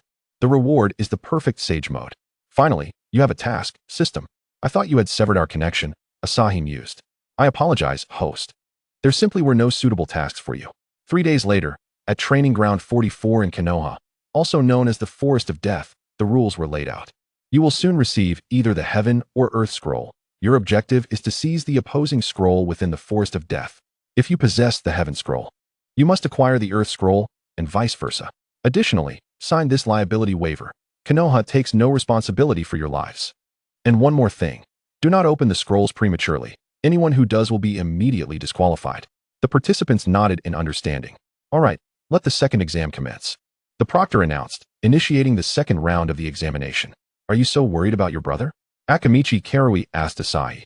Indeed, he is my younger brother. Asahi replied with a smile. If he encounters danger, he will activate the Flying Thunder God mark I gave him. Please bear with me. As long as you do not overstep, it's acceptable for proctors, Karui assured. Of course, if he asks me to assist him in passing the exam, I will not let him off easily. Report. Proctor Akamichi, we have discovered a student's corpse. Their face is missing. A proctor rushed to inform Karui. Initially unfazed, Karui dismissed the news as trivial until the latter part of the report sank in. Their face is missing? Only he could achieve such a feat, she thought, instinctively touching the cursed seal on her back. Asahi was also taken aback. Had they discovered it so quickly? Orochimaru was truly impatient. Within the Forest of Death, Naruto's team was strategizing when a sudden gust of wind swept through, dispersing the mist. Before them stood Orochimaru, flanked by 2 henchmen. Though this was a transformed version of Orochimaru. So soon to encounter an enemy? Sasuke remarked. Orochimaru remained silent, releasing an aura of malice. Naruto and his companions were instantly taken aback, realizing their bodies had become immobile. Naruto fared slightly better. For Asahi often had the Nine-Tails release its murderous intent to help him adapt to the life of a ninja. Damn it, I can't move. I need to call my brother, Naruto thought, but hesitated, fearing that summoning Asahi might lead to ridicule. Noticing that Naruto could still move, Orochimaru was astonished. Though this killing intent was casually released, it was not something an ordinary genin could withstand. Sasuke, observing Naruto's slight mobility, resolved to pierce his own body with a kunai to stimulate his senses, and fortunately succeeded. Delighted by Sasuke's method of self-stimulation, Orochimaru summoned a giant snake through a summoning technique. Naruto and Sasuke could only temporarily evade with Sakura in tow. Suddenly, Naruto and Sasuke leapt from behind Orochimaru. Wind release, great breakthrough. Fire release, great fireball technique. The combination of their jutsu surged toward Orochimaru, amplifying the fire with wind. However, as an elite ninja who had survived since the Second Great Ninja War and one of the legendary 3, Orochimaru was not one to be easily caught off guard. He swiftly appeared behind the duo and delivered a powerful kick, sending them sprawling. This is no ordinary ninja, Sasuke remarked, gritting his teeth. After a brief skirmish, they managed to push Orochimaru back, but were utterly exhausted. Sensing that the time was right, Orochimaru elongated his neck and placed a cursed seal on Sasuke, who soon fainted from the overwhelming pressure. Sasuke! Sasuke! Naruto and Sakura cried out in alarm. Damn it, why? I suppose I have no choice but to call for my brother, Naruto muttered, retrieving the Flying Thunder God kunai. Upon seeing it, Orochimaru's demeanor shifted slightly. Yet he refrained from attacking, intrigued by the infamous red demon that had instilled fear throughout the ninja world. Before long, Asahi arrived at Naruto's side. Upon seeing his brother, Naruto succumbed to exhaustion. Though endowed with Sage Mode, he was still susceptible to fatigue. Oh, Orochimaru, as one of the legendary three, do you only prey on these lower ninjas? Asahi taunted. Do you intend to avenge your brother? Orochimaru scoffed, though he dared not underestimate Asahi, whose reputation echoed throughout the ninja realm. Indeed, after all, he is my brother. Without waiting for Orochimaru's reaction, Asahi instantaneously appeared behind him.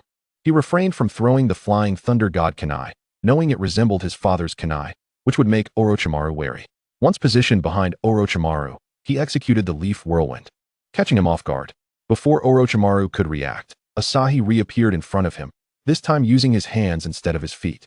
However, Orochimaru had anticipated the attack, crossing his arms in defense to mitigate Asahi's force. Yet, he underestimated Asahi's strength. After the assault concluded, Orochimaru felt as if his arms belonged to someone else. I did not expect you to possess such formidable strength, he conceded. You flatter me, Lord Orochimaru. Asahi activated the flying thunder god, appearing beside Orochimaru. The earlier strike had merely been a setup for the jutsu. Realizing this, Orochimaru understood the gravity of the situation. Thus, Asahi and Orochimaru engaged in combat for an hour.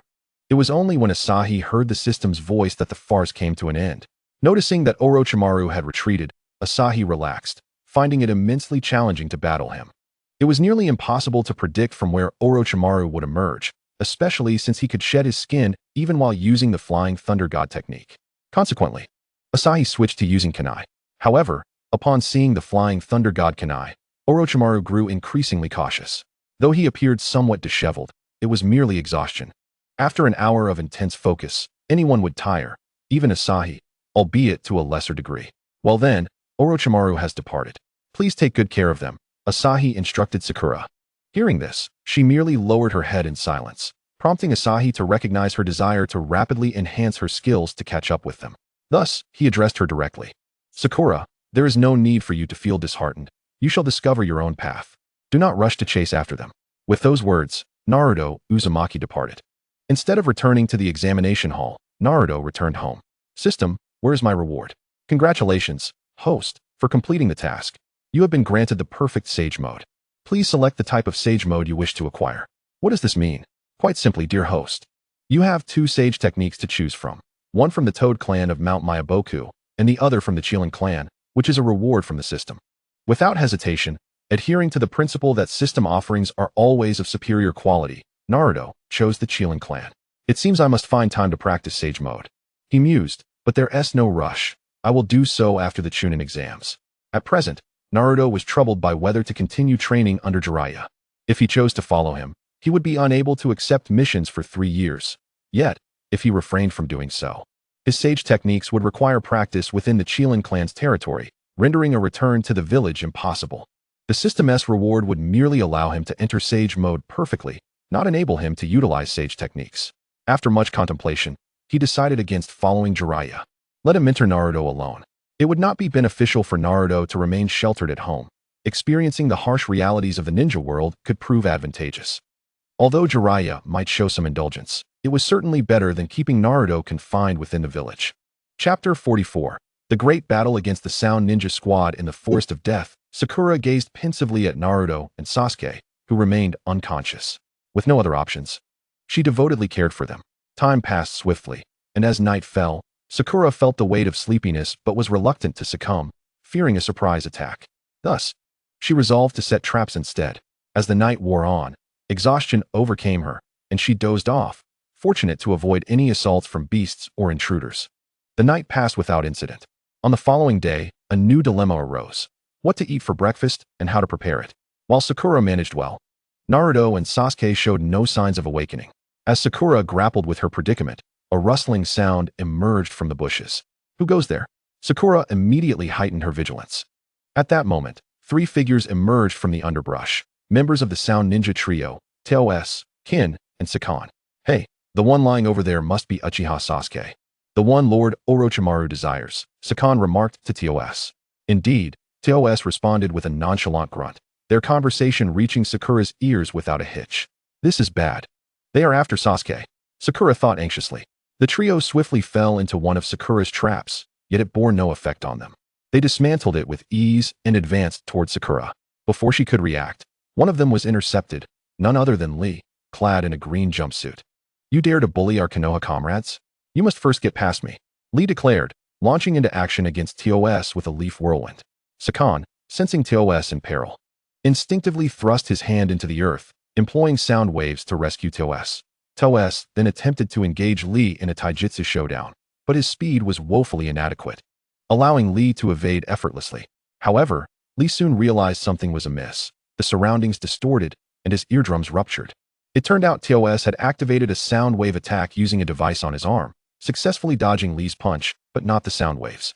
At that moment, Kin seized a handful of Sakura's hair, taunting, "Such soft hair. You must be quite the delicate flower.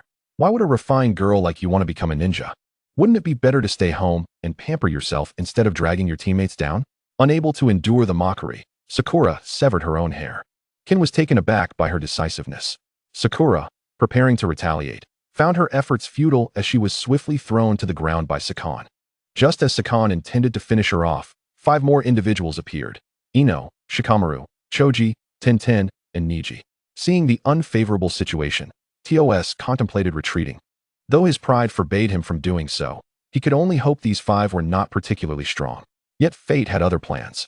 While the Ino Shikicho trio had not matured significantly, Tenten and Niji were formidable opponents. Tenten, having trained with Naruto, possessed strength beyond that depicted in the original tale. And as for who was stronger, Tenten or Naruto, there was no need for elaboration. Niji, a prodigy of the Hyuga clan, was surely capable of besting the sound trio. However, not long into the skirmish, Sasuke awakened, possibly due to the curse mark's activation. Seeing Sakura in a state of disarray ignited an inexplicable fury within him. "Sakura, who did this to you?" Sakura stammered, unable to articulate her fear, as Sasuke's fearsome appearance, his body adorned with dark marks and surrounded by a pulsating purple chakra, intimidated her. Noticing Sakura's silence, Sasuke approached Sakon menacingly. Sakon felt a chill run down his spine and instinctively raised his arm to strike.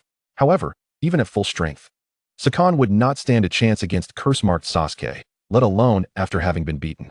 "You seem quite proud of your hands," Sasuke said with a chilling smile, causing Sakon to feel as though he were staring into the abyss. What do you want?" Sakon stuttered. Without a word, Sasuke vanished, reappearing behind Sakon, lifting his arms, and delivering a swift kick to his knee, sending Sakon crashing to the ground. Sasuke seemed unsatisfied, pushing his knee against Sakon's spine while slowly raising his arms, inciting fear among the onlookers. "I will hand over the scroll. Let us depart," TOS pleaded, yet Sasuke paid him no mind. Ultimately, Sakura could no longer bear to watch and rushed forward, embracing Sasuke. "That's enough, Sasuke. We need the scroll," she cried, her voice thick with emotion. At last, Sasuke regained his composure. TOS, with 2 of his teammates, retreated from the scene. Amidst the commotion, Naruto stirred awake. "What is happening?" he groaned, blinking in confusion as he found everyone gathered around. "Nothing much, just dealing with some troublesome matters," Shikamaru replied. Upon hearing this, Naruto refrained from further inquiry, satisfied to see that everyone was all right as they dispersed. Chapter 45. The preliminary matches commenced finally. The 5 days had elapsed. The Konoha 12 had all advanced, along with the 3 siblings from Sunagakure and 2 teams from the Sound Village. At the Konoha training ground, the 3rd Hokage stood before the gathered crowd. "We shall now proceed to the 3rd examination. However, prior to that, I must address an important matter. The 3rd exam will be observed by dignitaries and representatives from various countries, thus serving as a microcosm of inter-country battles. If your abilities are deemed inadequate, the number of missions you receive will significantly decrease. Conversely, if you perform well, opportunities will abound." Just as the 3rd Hokage was about to elaborate on the rules of the 3rd exam, he was interrupted. "Ahem, my sincerest apologies, Hokage-sama," a raspy voice interjected. "Allow me to introduce the rules for the 3rd exam. Before we proceed, due to the large number of participants, a preliminary round will be necessary," said Mizuki, dragging his frail body into view. Are you alright, sensei?" Naruto inquired. "I am fine. Now, is there anyone who wishes to withdraw?" Mizuki asked. Without hesitation, Kabuto raised his hand. "Kabuto, why are you withdrawing?" Naruto began, only to be cut off by Kabuto. "The last exam drained me of a considerable amount of energy. I cannot continue." Naruto, upon hearing this, chose not to press further, while the third Hokage furrowed his brow. Recalling that Kabuto had withdrawn at this same juncture in previous years, something was amiss. Noticing Sasuke's condition, Naruto was about to raise his hand to suggest Sasuke withdraw as well. But Sasuke halted him. Sasuke, if you participate in this exam, you might die, Naruto urged. I do not require your concern, Sasuke retorted. Yet before he could finish, Sasuke interrupted him. Be silent. I am fully aware of my own condition and do not need your meddling. Naruto ultimately dismissed the notion of withdrawing for Sasuke. Yet he remained unconvinced. What on earth? I'm merely looking out for him. Why must I be reprimanded by him? With no one opting out at present, the match was set to commence. The competition would be a one-on-one duel, with the victor advancing to the third exam. Devoid of any rules until one party was either incapacitated, defeated, or conceded. Of course, should I deem the outcome clear, I will intervene, declared Kakashi. Can this teacher truly intervene? Naruto muttered under his breath, observing Kakashi's frail demeanor. All right, let the battle begin, he announced. And the names began to scroll across the large screen. The first match, Sasuke versus Chidokai. So soon? Sasuke murmured to himself, a slight smirk gracing his lips. Now, I invite the two contestants to step forward. The rest may observe from the second floor. Soon, the clash between the two commenced. The preliminary round concluded, and the advancing participants mirrored those from the original narrative. You are all eligible for the third exam. Opponents will be determined by a draw, contestant 1 against contestant 2, and so forth, Kakashi stated. The opponents this time also reflected the original story, with the sole deviation being the interactions involving Tintin and Naruto. The Chunin exam plot remained unchanged. Upon returning home, Naruto announced, I'm back. Welcome home. What is the matter? You appear rather glum, Kushina remarked, unable to suppress a chuckle at Naruto's troubled expression. It's nothing really. The third exam is in a month, and I'm uncertain about where to train. I won my last battle with ease, devoid of any challenge. I wonder if Kiba will explode with rage upon hearing this. I see. Why not ask your brother? Kushina suggested. TCH, you'll just go off to accompany your wife, Naruto retorted, casting a disdainful glance that made Kushina feel somewhat awkward, for Naruto was indeed correct. He did wish to spend time with Tintin. Ahem, while I may not be able to instruct you, there is someone who can, Kushina stated. Who? Naruto's eyes glimmered at the prospect. Kushina's lips twitched slightly. He thought, does he really wish to avoid training with me so fervently? If Naruto were aware of my thoughts, he would surely exclaim, of course, who wants to endure a beating? That lecherous sage, Kushina remarked, ultimately reluctant to alter the plot. As of now, he was not yet at a stage where he could act freely. Training remained a priority. Thus, it was wise to preserve his most reliable source of information. Him? Don't joke, brother. He looks utterly unreliable, Naruto scoffed. Oh, he is capable of being compared to Orochimaru, whom you might face in the Chunin exam. And may even be stronger, Kushina replied. Moreover, he was our father's teacher. Really? Naruto remained somewhat skeptical that this lecherous sage could possess such strength. Indeed. Well, do you know where he is? Of course, do not forget that I have the Flying Thunder God technique. With that, he activated the technique and arrived beside Jiraiya. Lecherous sage, you haven't changed a bit, Kushina remarked, looking at Jiraiya in exasperation. Ahem, what do you need? Jiraiya inquired. Teach my brother, Kushina stated bluntly, showing no hint of supplication. You little rascal, could you not use some honorifics? Kushina shouted in annoyance. Just tell me if you're going or not, Jiraiya replied impatiently. What isn't it for me? Jiraiya asked. Kushina raised an eyebrow. How about the seduction technique? You will find out once you go, he replied. Chapter 46. Naruto sets out for training without waiting for Jiraiya's response. Kushina activated the Flying Thunder God technique. Kid, what about the benefits? Jiraiya questioned, now attempting to assert some teacherly dignity. Naruto, use that technique. Don't worry, I'll seal the pathway to the outside world. All right, Naruto replied, though perplexed. He proceeded to use the seduction technique, causing Jiraiya to gush blood profusely. Excellent, Jiraiya exclaimed. What dignity? What use is dignity when one can acquire materials? How about it? Lecherous sage? Is this benefit satisfactory? As long as you're willing, Naruto can demonstrate for you, Kushina said to Jiraiya. Hey, brother, you didn't get my permission. Naruto protested. As he attempted to voice further objections, a mere glance from Kushina silenced him, leaving him to protest silently. Suddenly, Naruto seemed to have an epiphany. Brother, since you've sold me out, you and your wife shouldn't expect a peaceful training session either, he contemplated. Yet, Kushina appeared to know precisely what Naruto was thinking. A subtle smile gracing his lips. By the way, lecherous sage, Let him accompany you on your journey this time. This statement struck Naruto like a bolt from the blue, as he had just devised a plan to disrupt his brother and his wife, only for it to be thwarted. Naruto felt a pang of distress, yet he dared not voice it. I, too, must begin training that, Kushina continued. Is that so? That's quite difficult. I trained for years, Jiraiya asserted. And every word of their exchange was captured by Naruto's keen ears. What? Naruto inquired. Nothing, just focus on perfecting the Rasengan for now, Kushina advised. Due to Minato's absence, he had taught Naruto the Rasengan early on, but Naruto had only progressed to the second stage, and his hopes of nearing completion were dashed by Kushina's remark.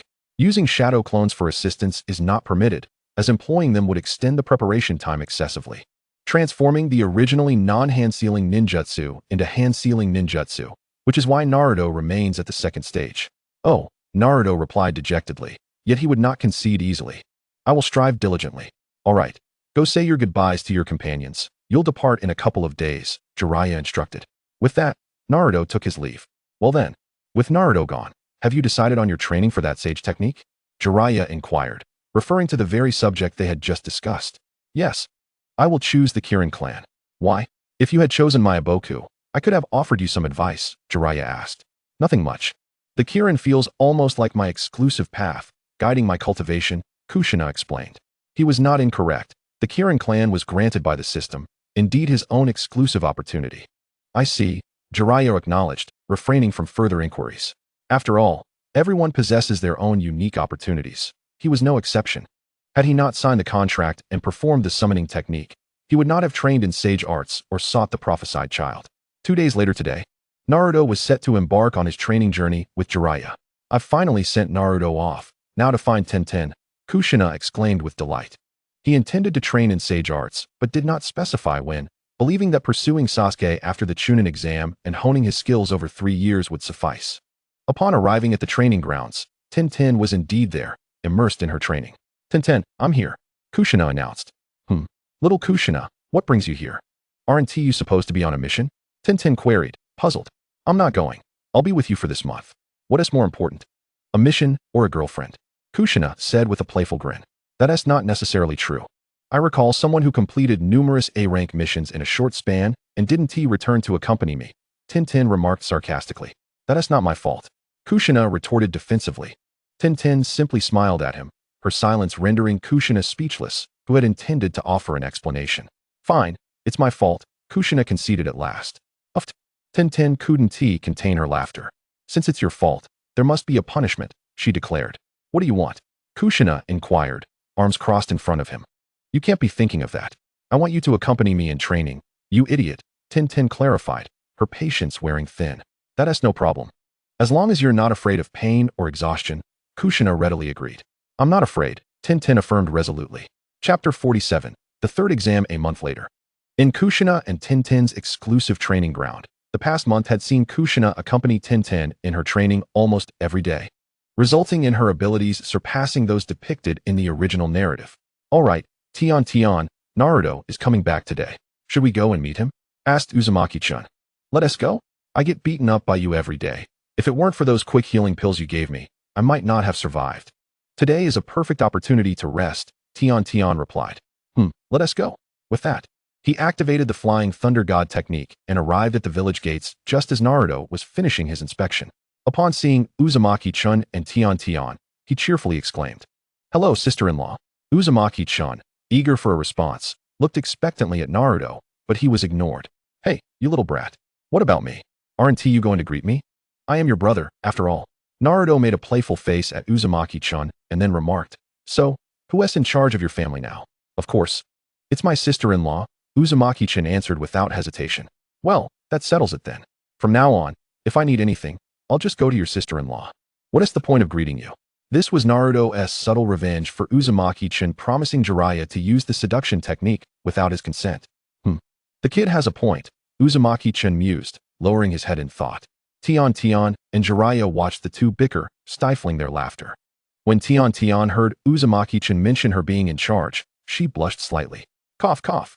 Enough of the antics. Let us head back to the village. Naruto has an exam tomorrow. It was only when Jiraiya intervened that their playful squabble came to an end. As night fell, Uzumaki-chan spoke to the Nine-Tails. Tomorrow, I'll let you have a go at that Shikaku, and you'll have permission to take down a few people. Uzumaki-chun, having often conversed with the Nine-Tails, knew all the names of the tailed beasts. Upon hearing this, the Nine-Tails perked up. Really? Indeed, Uzumaki-chan affirmed. Ha ha ha, good lad. If that's the case, I'm wide awake now. I may not enjoy killing, but I certainly relish the thought of beating that filthy raccoon. Do you truly believe that? You are the embodiment of hatred and negative emotions. How could you not enjoy killing? TCH, if it weren't for Madara forcibly controlling me back in the day. All that so-called slaughter wouldn't have existed. Very well. Little Chun, are you planning to start destroying Konoha? Minato inquired. Destroying is a strong word. It's merely about revenge. At the very least, I want to delay Konoha for a few years. Before Minato could finish his thought, he was interrupted. Dad, I know you're worried about war, but there's no need for concern. With the strength of myself and the Nine-Tails, we can easily obliterate a shinobi village. Son, I support you, Kushina said nonchalantly. And so, a plan unfolded quietly. The following day, Uzumaki-chun and Tian brought Naruto to the examination hall. I am your examiner. Narashikaku. The rules for this exam are the same as the preliminaries. Now, I ask the contestants to come forth, while the others take their seats, Uzumaki-chun mused. Reflecting on the fate of Moonlight Gale, the first match was Naruto versus Hyuga. You bastard. I will avenge Hinata. Naruto roared as he charged in, causing Hayashi Hyuga in the audience to scowl. However, he quickly reconsidered. After all, the son of the fourth Hokage was indeed worthy of his daughter Hinata. Meanwhile, Hinata's face flushed crimson as she glanced at her father, which only darkened Hayashi's expression further. Don't struggle, your fate is to be defeated by me. Neji taunted. I don't believe in fate. With that, Naruto rushed forward, but Neji, unfazed, seized Naruto. Unbeknownst to him, it was merely a shadow clone. And due to his negligence, he hadn't activated his Byakugan. As Naruto's clone vanished, Neji finally realized something was amiss, but it was too late. Naruto, leaping forward, struck down with a punch. In a moment of desperation, Neji activated his Katon. The audience gasped. This was a technique only the main family could perform.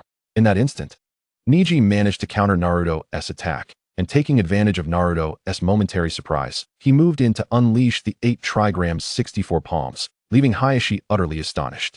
Hayashi, you've truly raised a remarkable son, he exclaimed. As time ticked by, Naruto seized the opportunity when Neji was fatigued and retaliated, knocking him to the ground. He attempted to continue his assault, but the examiner intervened, fearing Neji would not be able to rise again if Naruto continued.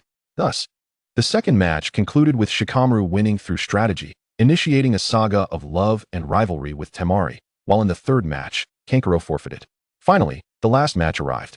Uchiha Sasuke versus Gaara. However, Sasuke was late. There was no choice. The Hokage could only hope for Sasuke's swift arrival. Fortune favored the determined, and Sasuke finally appeared. His entrance was markedly different from Kakashi's. Let the final match begin. Armed with knowledge from the preliminaries, Sasuke opted not to engage in a direct confrontation at first, launching 2 shurikens instead. Gaara, unfazed, created a sand clone. Sasuke had no illusions of defeating Gaara with just 2 shurikens. So he charged forward to dismantle the clone and headed straight for the real Gaara. But he forgot about Gaara's sand shield. With a sinister smile, Sasuke teleported behind Gaara, who was taken by surprise. Without hesitation, Sasuke landed a punch, and before Gaara could react, his sand armor shattered. Sasuke continued his relentless assault, evading Gaara's defenses and sending him flying with another kick, denying him any chance to recuperate as he unleashed a flurry of strikes. Temari and Kankuro, watching from the sidelines, were left speechless. However, Gaara would not simply be a punching bag. He transformed himself into a ball, engaging absolute defense. Seeing this, Sasuke revealed his full power, utilizing Chidori to pierce through Gaara's defenses, unleashing chaos. Meanwhile, in the background, Kabuto and his allies were not idle, activating a genjutsu that left most in a drowsy stupor, with only a few powerful enough to remain alert. Thus, the plan to collapse Konoha commenced. Chapter 48, The Collapse of Konoha Plan. Seeing this, Uzumaki-chun grinned wickedly. My plan is finally set in motion. Tian, I will place you in a safe location this time. Leave this to me. No way, I want to fight too. Alright, but remember to keep yourself safe. I'll send out a clone to protect you. Uzumaki-chun did not refuse, knowing that Tian would insist on joining the fray. Moreover, it would be beneficial for her to witness the brutality of war. Using the shadow clone technique, he created several clones. One to eliminate Narashikaku, another for Mito Kazuki, another to see if he could take down Danzo, and a few more to deal with those who insulted him. One clone would feign support for the third Hokage while secretly learning Edo Tensei. Otherwise, Uzumaki-chan would never have the chance to engage with such jutsu. It was the perfect opportunity to learn from Orochimaru. The main body, too, would make an appearance. After all, appearances mattered. With the plans laid out, the slaughter began. Uzumaki-chan activated the Flying Thunder God and appeared in a designated area. "Everyone, leave this to me," he declared. Upon recognizing Uzumaki-chan, the one who had completed dozens of A-rank missions unscathed, the others promptly retreated. He unleashed the Great Fireball technique, employing the scale of Madara's power. After all, he had an abundance of chakra. Next, Uzumaki-chan engaged in close combat. And the opposing Sand and Sound Ninja felt as though they were facing a demon from hell. They fully comprehended what it meant to encounter the Red Demon. Before long, Uzumaki-chan flicked the blood from his sword, and it became impeccably clean, as if it had never taken a life. This was the unique Kusanagi sword. A reward from the system. Once drawn, it would claim a life without leaving a trace of blood. Uzumaki-chan had dubbed it the Bloodless Blade.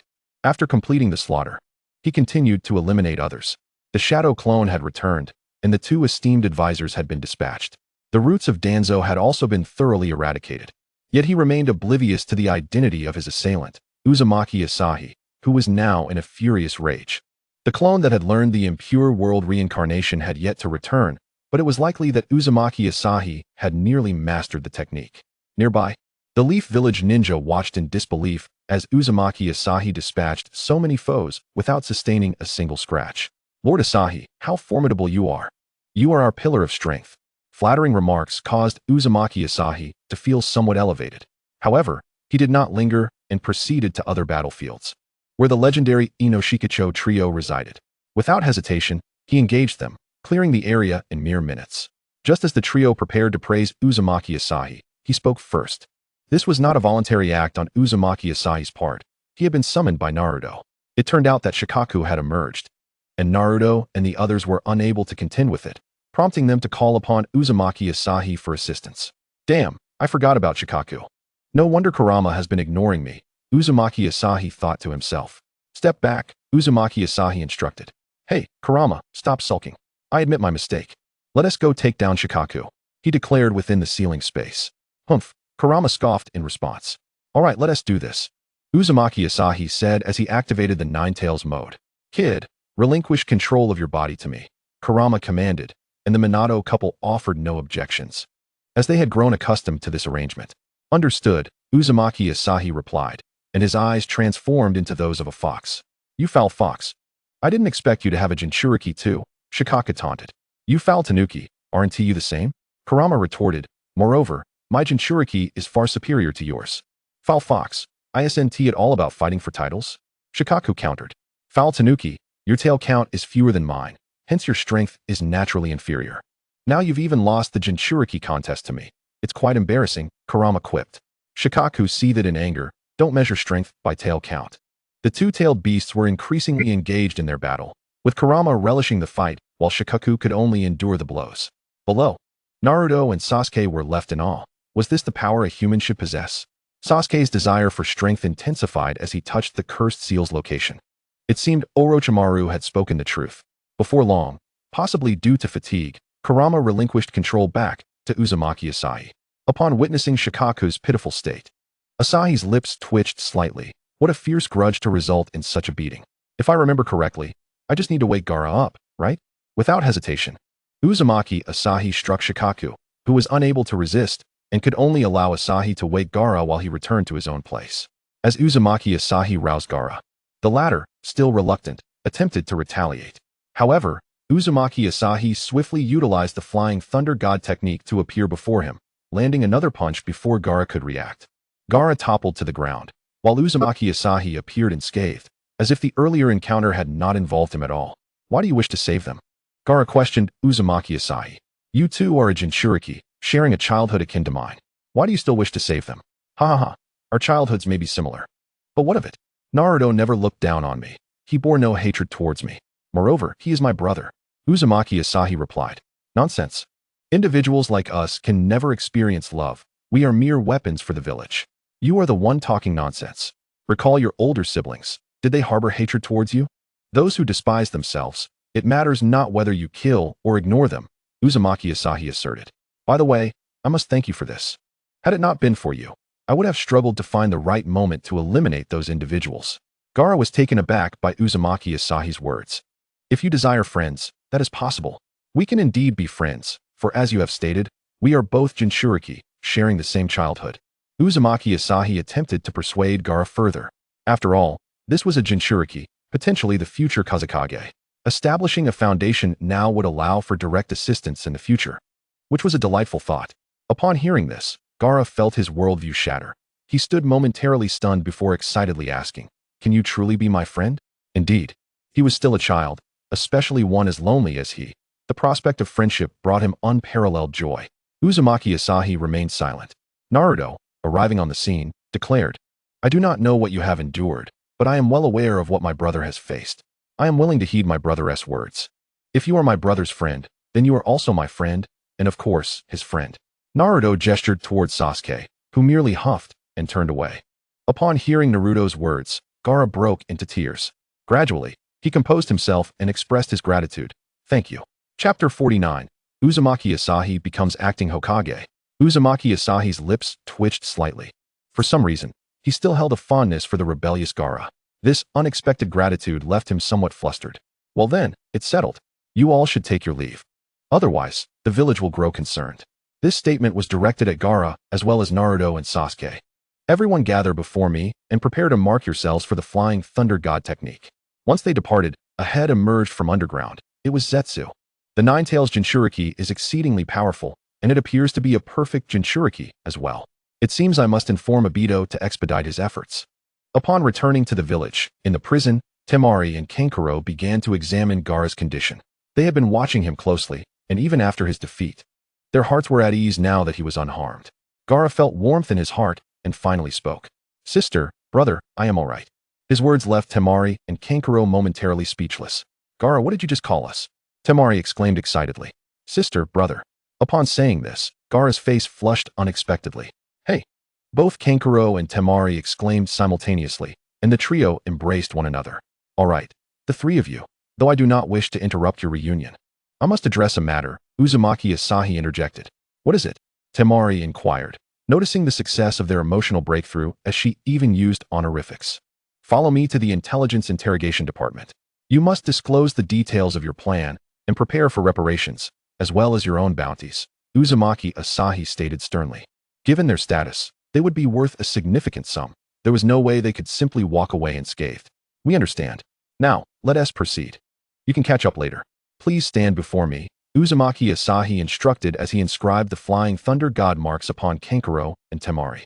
Upon reaching the interrogation department, they found Ibiki seated. "Ibiki-senpai, I've brought the Sunagakure individuals." "All right, I understand." Thereafter, he paid no further attention to Uzumaki Asahi. Now that the battle had settled, Uzumaki Asahi had also captured 2 prisoners. In order to resurrect his parents, he had mastered the impure world reincarnation technique. He was merely awaiting the Rinnegan. "Lord Asahi, Jiraiya-sama has summoned you," an Umbu reported. At this moment, the Hokage had perished, strength reigned supreme. "Understood," Uzumaki Asahi replied, puzzled as to why he was being called at such a time. 3 days later, in the Hokage's office, Uzumaki Asahi slumped in the Hokage's chair, feeling exasperated. Indeed, he had become the acting Hokage. Though merely an interim position, it was still an esteemed role.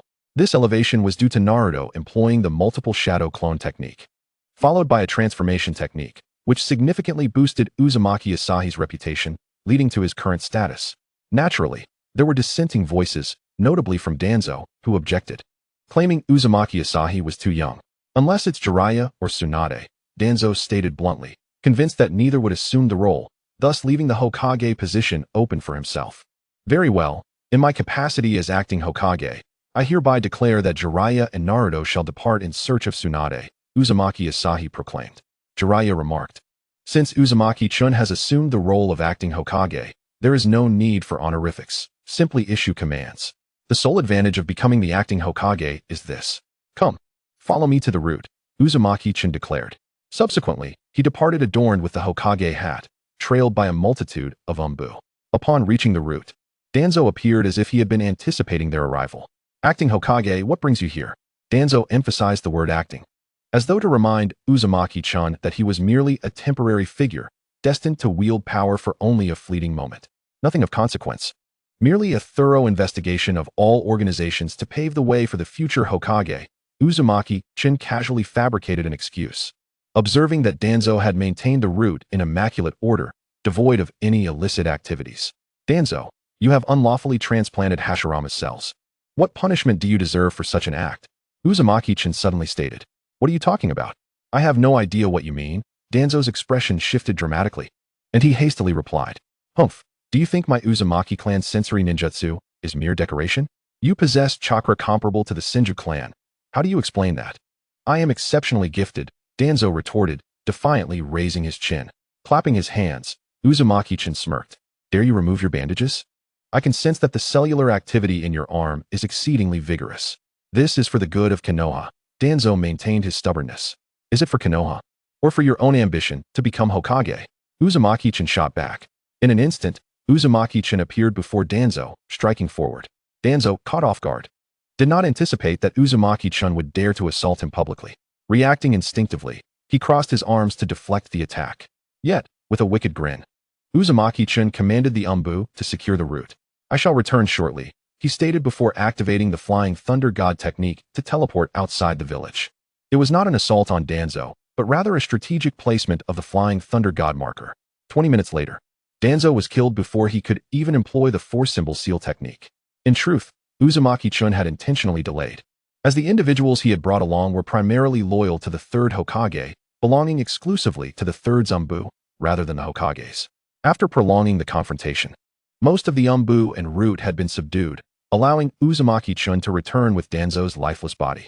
Upon witnessing their leader's demise, the root members extended their tongues, confirming Danzo's death. Well, your esteemed leader Danzo has met his end at my hands. You now have nowhere to go. Join the Umbu. You are not mere tools for missions. You are human beings with emotions, names, pasts, and futures, Uzumaki-chan proclaimed passionately. The members of Root, torn in their convictions, ultimately succumbed to Uzumaki-chan's heartfelt persuasion and joined the Umbu. Ding! Congratulations to the host for completing the hidden task of subjugating a faction. Reward, Loyalty Tower. The Loyalty Tower ensures that anyone subdued by the host will remain unconditionally loyal to them. Overjoyed by the reward, Uzumaki-chan felt elated, knowing that even if he released Zabuza and Haku from their Jinjutsu, they would not betray him. Alright, you need not treat me with excessive reverence. You must remain loyal to the next Hokage. Moreover, do not disclose Danzo's death to the outside world. Understood. Chapter 50. Itachi Uchiha arrives the next day. Within the Hokage's office, Uzumaki-chan lamented, why must I still attend to official duties? Who told you to be Hokage? Bear with it for a few more days. Jiraiya-sama and Naruto are set to visit Tsunade-sama tomorrow, said Tenten, the ever-dedicated secretary of the Hokage. What? We have yet to depart? Uzumaki-chan exclaimed, it has been days. This cannot stand. I must urge them. With that, he left in search of Jiraiya and Naruto. Come back. You haven't finished your work. Tenten's voice called after him, prompting Uzumaki-chan to quicken his pace. Why did I step out if not to escape these tedious duties? He mused inwardly, wishing to avoid returning. Suddenly, he sensed something amiss and activated the Flying Thunder God technique, appearing beside Kakashi, only to find Itachi and Kisame had arrived. You are the Nine-Tails Jinchūriki, I presume? It seems we need not search any further, Kisame remarked dismissively. Kisame, stand aside. I wish to engage him in combat, Itachi declared, swiftly casting a Jinjutsu on Uzumaki-chan. And how is Sasuke faring? Still the same, though the boy is excessively obsessed with power. I suspect it won't be long before he seeks out Orochimaru. I see. I will not pursue Sasuke, for this may serve as an opportunity for him. In an instant, the Jinjutsu shattered, leaving Itachi momentarily stunned. How is this possible? He escaped my Jinjutsu? Kisame exclaimed in disbelief. We must retreat. We risk injury here, and our mission will fail, Itachi insisted. Kisame remained silent. And as they prepared to withdraw, Sasuke's voice suddenly resonated. Itachi, it appears someone does not wish for us to leave, Kisame observed. And this individual bears a striking resemblance to you, Itachi. Is he a relative? My brother. Ah, I see. Itachi Uchiha, I have loathed you as you desired all along. Today, I shall end your life. With that, Sasuke lunged forward. Kakashi attempted to intercept Sasuke, but his efforts were in vain. Just as he prepared to assist, Uzumaki-chan intervened. Hold on, Itachi will not kill Sasuke. Allow him to experience failure. It will be beneficial. But, rest assured, I have marked Sasuke with my flying thunder god. Should he be in danger, I will intervene. Indeed, Itachi refrained from slaying Sasuke. Following the encounter, Kakashi and the others were taken to the hospital. Exhausted, Uzumaki-chan yearned to return home for a brief respite when a sharp pain pierced his ear. Ouch, that hurts. Be gentle, Tenten. Uzumaki-chan winced, for only Tenten dared to act so boldly. You brought this upon yourself. Hurry back to work and attend to those official duties. She insisted. Fine. Just loosen your grip, will you? Upon her complying, the Umbu present observed in a state of trepidation, having followed Tenten. What did you see? Uzumaki-chan inquired with a smile. Nothing.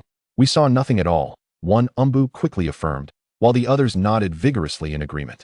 Satisfied, Uzumaki-chan nodded. But the familiar pain returned to his ear. Are you still in the mood to threaten? Get back to the office. Yes. The nearby Umbu hurriedly turned away, though their trembling shoulders betrayed their struggle to suppress laughter. Oh no, there goes my reputation, Uzumaki-chan lamented. Returning to his office, he sluggishly processed his work. Noticing his lethargy, Tenten realized something had to be done to motivate him. Xiao-chun, if you complete your work swiftly, I shall grant you a reward. What kind of reward? Uzumaki-chan perked up immediately. You'll find out soon enough, Tenten teased with a playful smile. Eager for the promised reward, Uzumaki-chan's work speed doubled. And soon he had completed his tasks. All right, I'm done. Now what is this reward? He inquired with renewed enthusiasm. Tenten, with a mischievous glint in her eye, decided to tease him. Well, you weren't quick enough, so no reward. Uzumaki-chan's smile froze on his face. He couldn't afford to be angry. After all, she was his girlfriend, and he had indulged her. Anger would be detrimental to his health. Seeing him genuinely vexed, Tenten quickly reassured him. I was just teasing. There is indeed a reward. Upon hearing this, Uzumaki-chan's expression softened. What kind of reward? With a blush, Tenten pointed to her lips, and Uzumaki-chan understood instantly. Leaning in for a kiss. After a prolonged moment, they parted. You rascal. Can't you keep it brief? Tenten pouted. All right, I understand. What can I do to appease you, my mischievous Naruto Uzumaki? Every time this moment arrives, Naruto longs to grow up swiftly. Just as the two were indulging in their affection, the door to the Hokage's office swung open. Before Naruto could complete his thought, he caught sight of the awkwardly intimate scene between Naruto and Tenten. Aware of the disruption he had caused, Naruto hastily apologized. My bad, bro, sis-in-law. I didn't see anything. Please, continue. With that, he actually exited, leaving behind an awkward Tenten and a fuming Naruto. Observing Naruto's dark expression, Tenten burst into laughter. Well, there will be more opportunities in the future. So, I expect a daily reward for completing my work, she said, blushing. You're a naughty one, dreaming big, he retorted. Then tell me, how can I earn that reward? If you diligently work each day before Lady Tsunade arrives, I shall reward you. It's a deal then. Chapter 51, Tsunade finally arrives. Upon returning home, Naruto noticed Naruto Uzumaki sneaking around and instantly understood he was likely avoiding a scolding. Thus, Naruto decided to tease him. Naruto, come here, he said, feigning a stern expression. Upon being discovered, Naruto dropped the charade. What's up, bro? He asked with a grin. What do you think? Do you realize the trouble you caused? Wasn't he just interrupting your date?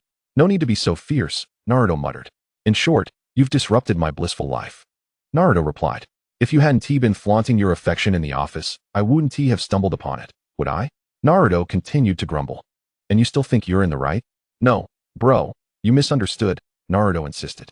Anyway, why did you call me here? Oh, it's about Konohamaru. He is feeling a bit down and wants to see you. Oh, have you managed to cheer him up? Of course. A true master of verbal jutsu, aren't I? Naruto remarked with admiration. Thus, Naruto faced the rigors of work daily, returning home to collapse onto his bed and enter the ceiling space, seeking wisdom from his father. Both being Hokage. Each time, Kushina would say, you truly are our son, becoming Hokage so quickly, albeit as a stand-in. One day, Tsunade finally arrived, accompanied by Jiraiya, Naruto, and Shizune to the Hokage's office. Upon seeing Naruto seated in the Hokage's chair, she remarked, well done, kid, you've arranged Konoha so well. Why not have you take the mantle of the 5th Hokage directly instead of me coming here? That's not feasible, Lady Tsunade. I lack the experience. Moreover, I have some information regarding the village for the future 5th Hokage, Naruto said, falling silent. Tsunade and the others understood the implication of the crowded space. You all carry on. We have matters to attend to, Jiraiya stated as he led Shizune and Naruto out. Feeling a bit insecure, Naruto cast an additional barrier. This kid has mastered sealing techniques to such a degree? Tsunade mused. Lady Tsunade, I have eliminated all high-ranking officials. The 2 advisors were slain by Sound Ninja. The 3rd Hokage was killed by Orochimaru, and Danzo, who privately implanted Hashirama's cells and Sharingan, I dealt with personally. Additionally, the Root Ninja have been absorbed into the Umbu. Upon hearing about Danzo's unauthorized experiments, Tsunade was furious. Danzo, Lady Tsunade, please remain calm. I have already dealt with him, and the charges should be yours to announce, hence my silence on the matter. Understood, I will handle it. Oh, by the way, Danzo was conducting numerous human experiments and is suspected of colluding with Orochimaru. Otherwise, he wouldn't have succeeded in the implants. I understand, I will take care of it. By the way, Lady Tsunade, may I request a personal favor? Oh, what is it? Tsunade raised an eyebrow. My girlfriend holds you in high regard. Could you perhaps grant her an autograph? Naruto asked. Well, that is quite easy. I didn't expect you to have a girlfriend at such a young age, Tsunade teased, causing Naruto to blush. Lady Tsunade, there's one more thing. My family wishes to meet you. Your family? You mean Kushina, but isn't she deceased? She left some chakra with me, and I preserved it, Naruto explained briefly. Oh, I see, Tsunade refrained from asking how, recognizing it as a private matter. Alright, when shall we meet? My mother said, right now. Kushina is still as impatient as ever. Alright, I understand. How do I enter your sealing space? Oh, you need to press on my abdomen. Got it. Thus, Tsunade entered the sealing space, which Kurama had grown accustomed to, as Naruto often brought people along. Sister Tsunade, Kushina, and Minato greeted her together. Seeing them, Tsunade was somewhat excited. The 4 of them, along with the fox, chatted for a long time, and Tsunade learned the name of the Nine-Tails from Kushina. Upon returning to reality, Tsunade appeared quite exhilarated. Oh, by the way, Lady Tsunade, I forgot to mention that my Jonin exam has already passed its due date. Oh, you need not worry about that. Tomorrow is your Jonin exam. I understand, he replied, finally lifting the barrier. At the training ground, Tintin awaited Naruto, knowing that today marked Tsunade's return, and thus the moment of promise had arrived. Each time she thought of it, her cheeks flushed. Tintin, I'm here, Naruto declared cheerfully. Isn't it time to fulfill our promise? I've been working hard every day. Yeah, Tintin replied, blushing and nodding slightly. Without further ado, Naruto leaned in and kissed her. After a long moment, they parted, a string of saliva connecting their lips. By the way, Tintin, I have a gift for you, Naruto said. What is it? This. It's Lady Tsunade's autograph. Indeed. I know you admire her, so I got it for you. Thank you, dear, she exclaimed, planting a kiss on Naruto's cheek, leaving him grinning foolishly as he touched the spot where she had kissed him. Look at you.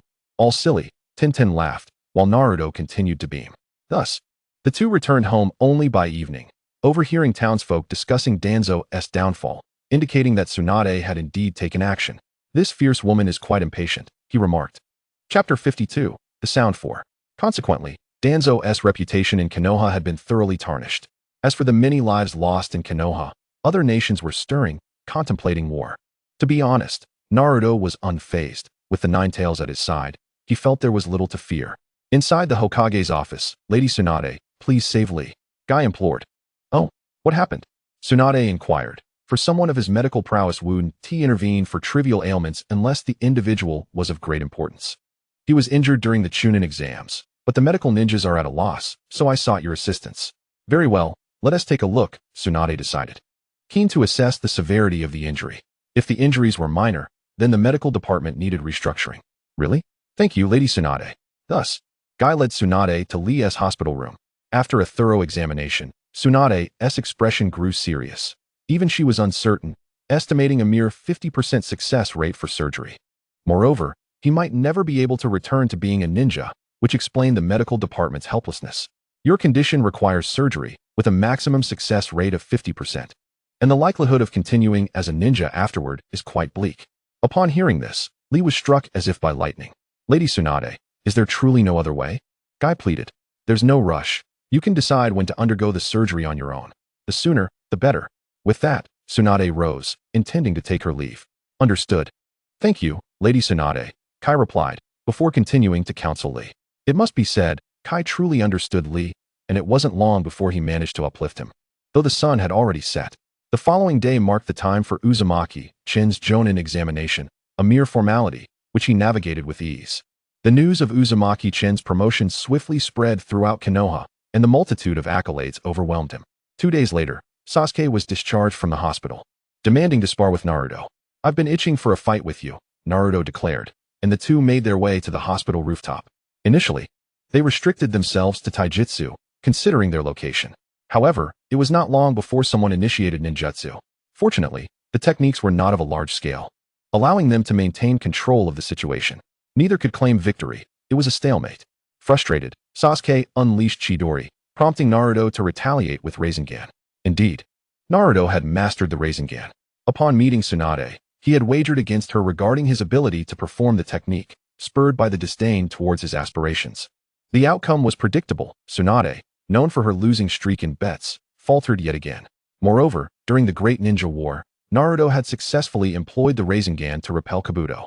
Returning to the present, that technique is insane, Sasuke exclaimed. "Sakura, don't," she cried out as the two ninjutsu collided. At that moment, Kakashi appeared, separating them with a swift maneuver that shattered the water barrels nearby. From a frontal perspective, it appeared Sasuke emerged victorious. However, he was taken aback to see Naruto's technique create a substantial hole behind the barrels. Seeing this, Sasuke felt a chill of trepidation and leaped onto a tree, pondering Naruto's newfound strength. Was it due to Uzumaki-Chen? No. Chen was often occupied with missions and rarely interfered with him. It must be from his own training.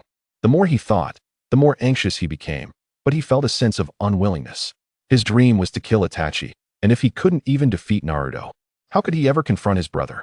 Lost in these thoughts, Kakashi approached and bound Sasuke to the tree with wire. "Sasuke, you cannot let hatred consume you. Those who constantly speak of revenge seldom meet a favorable end," Kakashi admonished. "Huh, Kakashi, what right do you have to speak down to me? If you're so bold, let me kill your most cherished person," Sasuke retorted. "I'm sorry, but the person I cherished is already gone." Sasuke's expression faltered, and he turned away in silence. "My era was far more brutal than yours. I have endured my share of loss. Our lives are not so different. We have both found our most important comrades. Have we not?" Kakashi remarked before departing. Sasuke reflected on Kakashi's words, recalling Naruto and Sakura. Yes, he had indeed found his most important companions, leaving him somewhat perplexed. Not far off, the Sound Four observed Kakashi and Sasuke. "That must be the copy ninja Kakashi," Zaka noted. "With him around, it's not wise to make a move." Kidamaru added, "You all are just too weak. If it were me, I would have killed him already," Dosu scorned. "Please, with you. A few more would turn you into pieces," Zaka mocked. "Shut up, you insolent fool," Dosu snapped back. "And you, as a woman, should speak with more decorum," Zaka began, but was cut off. "Silence, you fat pig." At that moment, a voice rang out from behind. "Oh, you all seem to be having quite the lively discussion. Who goes there?" The four turned to see Uzumaki-chan, instantly feeling threatened. The reputation of the Red Demon was far too fearsome, instilling fear in them. Moreover, the fact that Chun had approached them undetected indicated his superiority in strength. "Come now, there's no need to be so serious. Let us converse amicably," Uzumaki-chan said with a playful smile. "We have nothing to discuss with you," Kidamaru replied. "Judging by your forehead protectors, you must be from the Sound Village. You've been eyeing Sasuke, haven't you?" "Orochimaru wants him," Chun remarked, ignoring Kidamaru's retort. Upon hearing this, the four grew tense, anxious that Chun might interfere with their plans. "Fear not. I shall not hinder you," Uzumaki-chan assured, fully aware that Orochimaru intended to train Sasuke for 3 years. A significant opportunity for him. Chapter 53. Sasuke's defection. Upon finishing his statement, the four remained skeptical, and Uzumaki-chan, noticing their defensive stance, felt exasperated. "Please, if I wished to thwart you, would I still be standing here? Or do you believe you can defeat me?" Chen taunted. Only then did the four lower their defenses, though they remained cautious. In the ninja world, those who made a name for themselves, whether through embellishment or genuine prowess, were formidable individuals. "Pathetic, you lot," Uzumaki-chan scoffed. "Which proved too much for Dosu. You bastard. Do you think we fear you? You are but one, while we are 5. Zaku and I can separate during battle. So that counts as 2, Dosu added. "Oh, are we to engage in combat?" Uzumaki-chan grinned wickedly. He sought to deliberately provoke them, intending to defeat them, ensuring they would not be at their peak when confronting Sasuke. They would have to traverse obstacles and fend off the persistent nuisances, rendering their optimal state non-existent. This delay would ultimately benefit Orochimaru in acquiring Sasuke. By the time Sasuke arrived, Orochimaru would have already undergone the body transfer. As for whether the four would linger here for days, it played into Uzumaki-chan's hands. The longer they stayed, the more time Orochimaru would have to seize Sasuke, ensuring his safety once he reached him. While the original narrative indicated that Orochimaru had completed his preparations, it was prudent to be cautious. What if he had not yet undergone the transfer? Thus, a confrontation was necessary. Hearing Chen's words, the others turned to Dosu. Dosu, we are not his match. What? You all are conceding so soon. What about my plan? No, we must fight. Surely you jest. Is this how one earns Orochimaru's trust? Chen derided. The name Orochimaru was revered among them, and upon hearing Chen's insult, they activated Curse Mark Level 2. You bastard. You shall not speak ill of Lord Orochimaru. The skirmish commenced, but Uzumaki-Chen remained unfazed, swiftly evading their assaults, delivering blows while marking them with the Flying Thunder God technique. Just like that, they found themselves outside the village. 10 minutes later, Uzumaki-Chen sat on the ground, observing the now exhausted individuals who had exited Curse Mark Level 2. TSK, I expected more from you. Is this all you have? Humph. What can we do? We lack the skill and must yield. By the way, you said you wouldn't stop us. Why did you still feel the need to fight us? Kadamaru questioned. Indeed, I stated I would not hinder you. But does that mean I cannot engage you? Kadamaru fell silent, realizing that Chun had simply wished to fight them. Having successfully executed his plan, Uzumaki-Chen departed, having left them with little opportunity to retaliate. Although their curse mark mode could heal injuries, it would not suffice in the short term. What now? Should we rest for a few days, or go directly after Uchiha Sasuke? Zaku inquired. Let us go after Uchiha Sasuke directly. Although we are not at our peak, capturing an Uchiha should still be manageable, Kadamaru suggested. Meanwhile, Sasuke stood on solid ground, lost in thought about whether to continue his quest for vengeance. As night fell, he noticed 4 figures approaching. Who goes there? Sasuke called out. However, the 4 provided no answer, and after a brief skirmish, Sasuke ultimately fell to their might. What are you all planning to do? Take you to see Lord Orochimaru, Zuijin remarked. After enduring the verbal skirmish of the 4, Sasuke ultimately resolved to pursue power. You all wait for me at the gate. I'll be there shortly, he declared before departing, heading towards his home, which radiated an absence of warmth. Upon his arrival, he glanced at Itachi's photo resting nearby, and his yearning for strength intensified. Uchiha Itachi, wait for me. With that, he set off again, only to be intercepted by Sakura at the gate. Sasuke, where are you going? None of your business, he retorted. Sasuke, please, don't go. I'm begging you. Ignoring her pleas, he instantaneously appeared behind Sakura and whispered a soft thank you. In response, Sakura delivered a swift blow, rendering herself unconscious. And Sasuke placed her gently on a nearby bench before departing alone. Lord Sasuke, we are here to guide you, Gatomaru stated. Suddenly, Jirubu struck Sasuke with a hand chop, incapacitating him and stuffing him into a wooden barrel. Thus, Sasuke defected.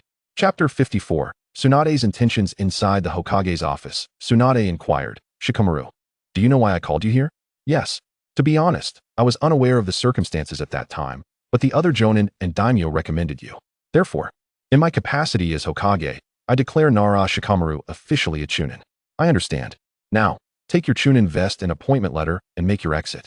As soon as she finished speaking, Shikamaru picked up the items and walked out, only to encounter Naruto. Wow, Shikamaru, you became a Chunin so quickly. Naruto exclaimed with a grin. Come on, you're already a Jonin. We're practically the same age. Why is there such a disparity? Naruto then realized his congratulatory words could be misconstrued as bragging, and he awkwardly scratched his head and laughed.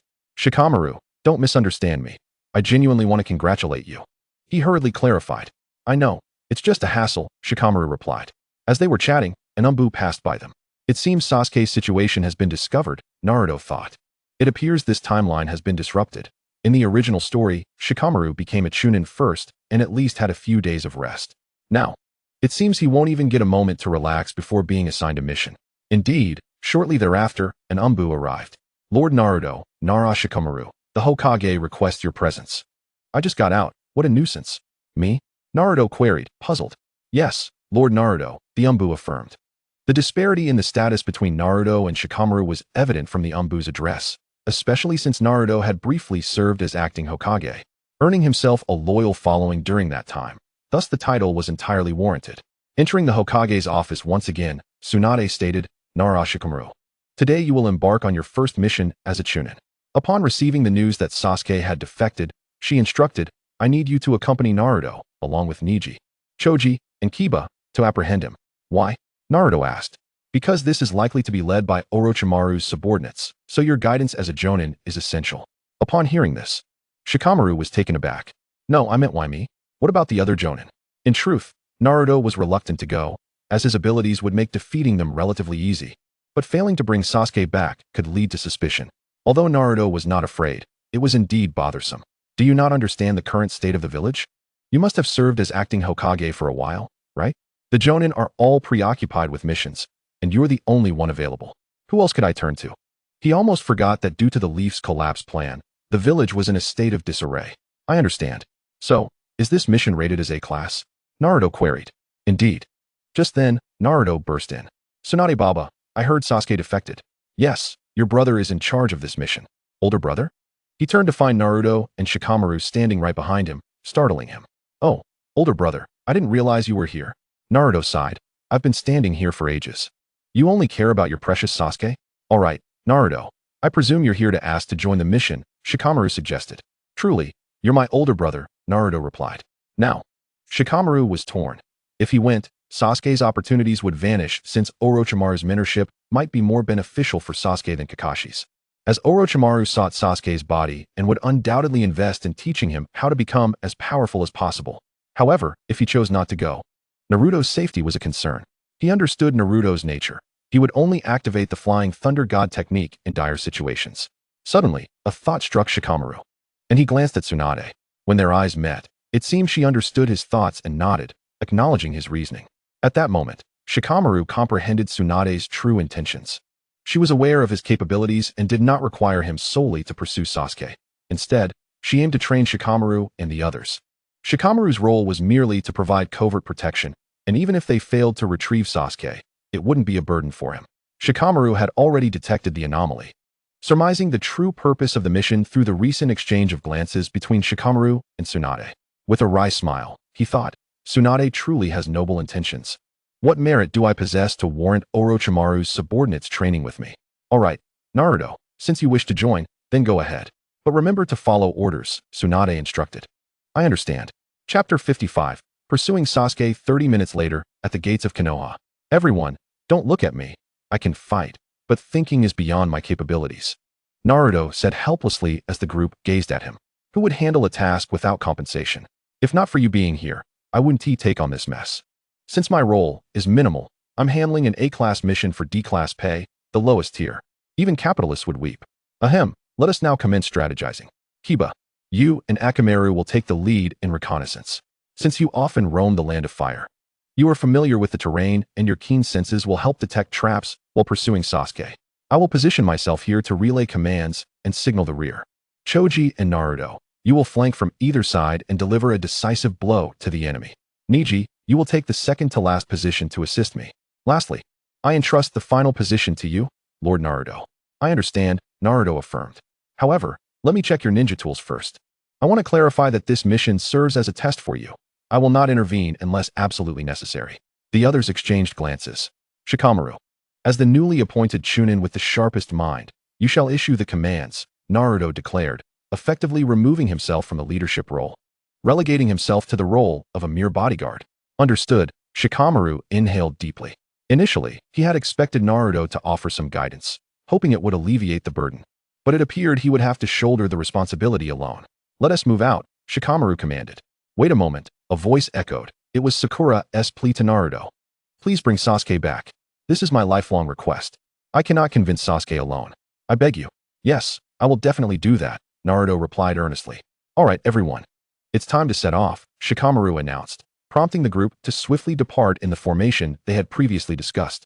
Due to the beating they received from Naruto Uzumaki, they had not traveled far before encountering obstacles, though the traps were rather rudimentary. After defeating the duo of Akatsuki members, they found their condition further deteriorating. As they took a moment to rest, Zaku remarked, even though time is of the essence, we have no choice but to pause. Such is the reality. Our current state is far from optimal, another replied. Suddenly, Kidomaru's eyes widened as he sensed an approaching enemy. In an instant, without Naruto taking action, the rest of the group found themselves ensnared. Kiba successfully created a fissure in the earthen wall with his Fang technique, but it quickly mended itself. Neji, activate your Byakugan. Since this is ninjutsu, it must have its weaknesses. If we strike its vulnerable point with all our might, we should be able to escape, Neji declared, activating his Byakugan. He noticed the enemy's chakra flowing through the jutsu, indicating that it was absorbing chakra.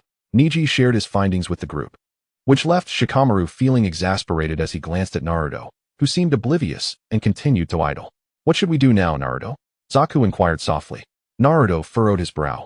There's nothing we can do. Not at all. You definitely have a plan, Zaku asserted confidently. Kiba, realizing the futility of the situation, quickly produced a soldier pill and handed one to Akamaru. Akamaru transformed into a red, aggressive version of himself, and Kiba attempted to use their Fang technique once more. However, it proved ineffective, costing them significant chakra. Shikamaru observed the varying recovery speeds of the fissures around them, and after a moment of contemplation, he spoke. Forget about saving Sasuke. Just let us out. What are you saying, Shikamaru? Naruto exclaimed loudly. Ha ha ha, so it appears you are the leader. But I'm afraid you are my prey and cannot leave, the enemy taunted. Then let me go alone, Shikamaru persisted. Hey, Shikamaru, what are you trying to do? Naruto complained loudly, shooting a glance at his elder brother, who was merely watching the spectacle unfold. Ha ha ha, it seems there's discord among you. In moments of life and death, one's true nature reveals itself. You are unworthy of being a Chunin. Allow me to savor your demise. The villain Jirobo chuckled. Naruto, I have an idea. Please strike the wall behind Chuji, Shikamaru whispered. Naruto nodded. No problem. Wind release. Raisin Shuriken. Having perfected Sage Mode, Naruto's Raisin Shuriken carried minimal side effects. Jirobo's jutsu was swiftly shattered, leaving him astounded. How could this happen? Jirobo questioned incredulously. Your ninjutsu has significant flaws, the farther away you are, the slower you absorb chakra. I calculated my position to be the most advantageous for disrupting your absorption, Shikamaru explained. It turned out that the entire ordeal was merely Shikamaru's ruse to ascertain Jirobo's exact location. Chapter 56, Pursuit of Sasuke 2. Ah, we meet again. You made an error earlier. I am the captain, Naruto grinned, his demeanor cheerful. What are you doing here? Jirobo stammered, fear evident in his eyes, despite Naruto's smile. To Jirobo, it appeared to be the grin of a demon. I am here to pursue my comrade, Naruto stated confidently. However, Jirobo's retort was cut short. There are no buts, it is time to end this. Naruto's expression shifted, a murderous intent radiating towards Jirobo. Noticing Naruto had not yet attacked, but was merely exuding killing intent, Shikamaru understood it was a reluctance to engage. Chuji, stay here and deal with him, he commanded. Chuji finally grasped the situation, but Jirobo was no pushover. Despite the oppressive aura, he remained unfazed. All right, everyone, Jirobo is now occupied. The rest of us must continue the pursuit of Sasuke, Naruto instructed. Though concerned for Chuji, the others followed his orders. As they pursued Sasuke, Chuji managed to defeat Jirobo. Having been previously beaten by Naruto, and without rest, he swiftly subdued Sasuke, employing a sealing array to amplify the effects of the cursed seal. Along the way, he also vanquished two Jounin, making his continued survival a miracle. Yet, it was clear Chuji had sustained injuries, primarily from the backlash of the drugs he had consumed. Events unfolded predictably. However, the sound for were still too weak. And unlike in the original narrative, only Naruto and Shikamaru remained standing, the rest nearing death. Yet, injuries were inevitable, as the purpose was to impart the reality that the path of a ninja is fraught with peril. Soon, only Naruto and Shikamaru remained. At that moment, Kimimaro approached, carrying the coffin that sealed Sasuke. Upon reaching a clearing, the coffin suddenly stirred, alerting Kimimaro that Sasuke had awakened. He set the coffin down, and Sasuke, sensing the stillness around him, unleashed his power, shattering the coffin. Sasuke, you must seek out Orochimaru, Kimimaro instructed. I understand, Sasuke replied resolutely. Naruto, you go after Sasuke. Naruto's brother urged him. By the way, I'll lend you a bit of the Nine-Tails chakra, but if you can't handle it, retreat. There will be plenty of opportunities to bring him back. I know, Naruto replied begrudgingly, but Naruto was unperturbed by his brother's reaction and directly infused him with chakra, sufficient for Naruto to utilize the tailed beast cloak. Remember, the chakra 1T lasts long. Use it once Sasuke activates the second stage of the cursed seal, Naruto advised. I understand, Naruto affirmed, setting off in pursuit of Sasuke. Kimimaro, unwilling to let him go, attempted to intervene, but Naruto rushed forward. You'll face me, Naruto declared, eager to test whether Kimimaro, who had instilled fear in the four others, was truly formidable. Humph, Kimimaro scoffed, activating the second stage of his cursed seal and advancing. Naruto smirked slightly, realizing he had underestimated him, and activated his own cursed seal. As Kimimaro charged at him with taijutsu, Naruto placed a flying thunder god seal. which was impossible to erase, granting him a significant advantage. Each time Kimimaro believed he had landed a hit, Naruto would surprise him. A tactic that had proven effective time and again. This encounter was no different. Naruto activated the Flying Thunder God, evading Kimimaro's strikes. Gradually, Kimimaro grew frustrated. His blood disease exacerbated by the drawn-out battle. "Can't you fight properly, brat?" Kimimaro taunted. Naruto paused. "Did you just call me a brat?" "Yes. Aren't you just a child?" Kimimaro shouted, failing to notice the change in Naruto's expression. In a swift motion, Naruto activated the Flying Thunder God, sending Kimimaro flying with a powerful kick. Without allowing him to land, he struck again, sending Kimimaro soaring higher, repeating the process until he deemed the height sufficient. Before launching Kimimaro downwards. Fire release, great fireball technique. Wind release, great breakthrough. The fire, fueled by the wind, blazed intensely, especially with the surrounding grass igniting in flames. Before long, Kimimaro stood in disarray. "Well, you have quite the resilience. I see you're still alive. Let us continue then." Jinjutsu, Hell Technique. Vortex Chun formed hand seals. Invoking a unique Jinjutsu of his own creation, activated by the Sharingan bestowed upon him by the system.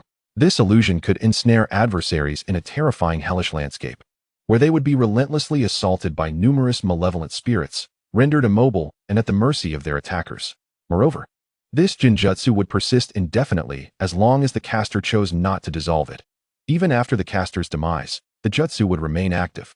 It was akin to the moon reading technique, and as expected, Junmaru was rendered motionless. Vortex Chin drew forth a weapon devoid of blood and swiftly severed Junmaru's throat. Junmaru was no more.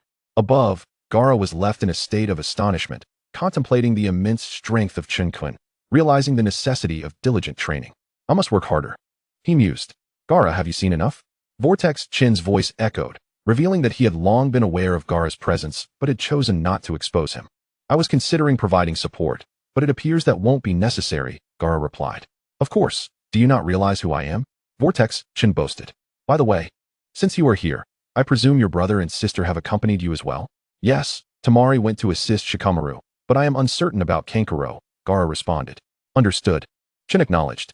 In truth, the ransom for Gaara and his companions' return to the village had been halved by Tsunade, aimed at maintaining an alliance with Sunagakure.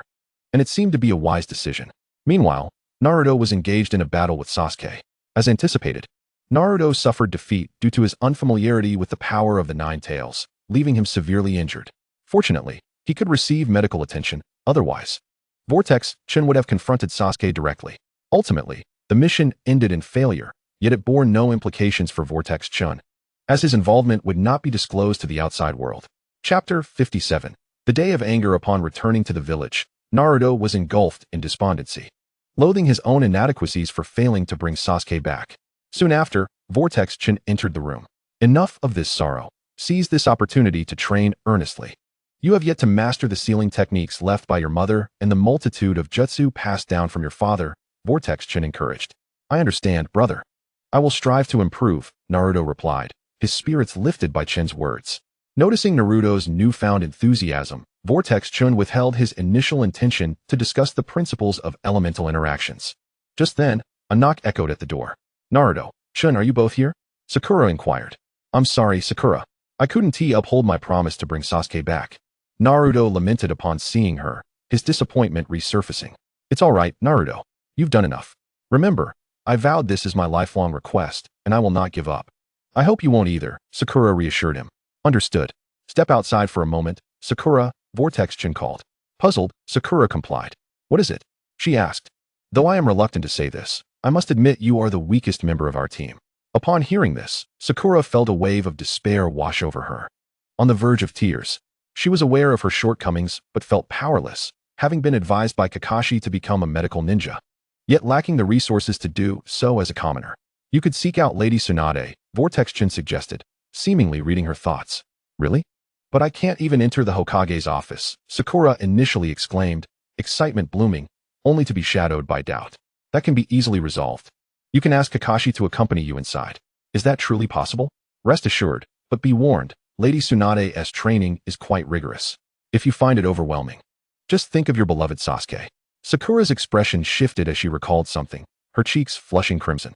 Vortex Chun was taken aback by her reaction, thinking, I intended for you to contemplate the disparity in our abilities, yet here you are blushing like a teapot. Thank you, Shinkuin, Sakura said, bowing slightly in gratitude. No need for thanks, Vortex Chen replied, scratching his head dismissively, feeling somewhat awkward as he had only suggested Sakura seek Tsunade to prevent her from hindering his brother. At that moment, a figure loomed behind Vortex Chen, casting a disapproving gaze, with glimmering tears welling in her eyes. Indeed, it was Tenten, initially feeling unwell and seeking medicine. She had intended to visit her uncle, but upon witnessing the interaction between Vortex Chen and Sakura, her smile faltered.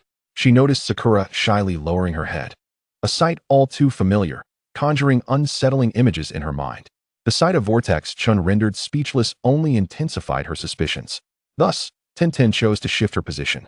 Now entirely concealed behind Vortex Chen, Sakura remained oblivious to the situation, unable to discern their conversation. She merely observed Vortex Chen scratching his head and waving his hand, a gesture he often made when feeling awkward. What could have transpired to elicit such embarrassment from him? Tenten pondered, her thoughts spiraling. It was not entirely unjustified for Tenten to harbor such thoughts, as the proximity of the two had indeed sparked her imagination. Even if they were seated at a distance, she would not have entertained such notions. Once Sakura departed, Tenten approached, and Vortex Chen, sensing her presence, flustered, exclaimed, Tenten, what brings you here? Vortex Chen's flustered demeanor only reinforced Tenten's suspicions. She retorted coldly, oh, so I'm not welcome, is that it? What is the matter with you? Vortex Chen inquired, noting the unusual tone in her voice. What is wrong with me? You ought to question what you've done, Tenten shouted, her voice echoing, attracting the attention of numerous patients before they quickly retreated upon recognizing Vortex Chen, wary of his reputation. What have I done? Vortex Chen asked, feigning ignorance. Still pretending, huh? Fine, Vortex Chen, we are incompatible. Let us part ways. The sight of his confusion only fueled her fury further. With that, Tenten stormed out of the hospital, ignoring Vortex Chen's pleas. Instead of heading elsewhere, she made her way to the training grounds they frequented together, as if bidding farewell to the past. At the hospital, Vortex Chen watched Tenten's retreating figure, ruminating over his perceived missteps. After a moment of contemplation, he concluded he had done nothing wrong. Nevertheless, he decided to appease her, considering it might merely be a temper tantrum. Following Tenten's flying thunder god mark, he located her, finding her weeping at the training ground. Somehow, he felt an urge to weep alongside her. Tenten, I was wrong. Let us not quarrel anymore, shall we? Through her tears, Tenten managed to choke out. You're the one causing trouble, Chen. What do you want me to do? Their exchange escalated, and Vortex Chen's own temper flared. Do I need to be taught how to act? You know I'm your boyfriend, yet you accuse me of seeking others. Huh. Vortex Chen couldn't help but chuckle in disbelief. When did you see me with another woman? He retorted. Stop denying it. I saw how you and Sakura interacted. Tenten's voice grew increasingly aggrieved, tears streaming down her face.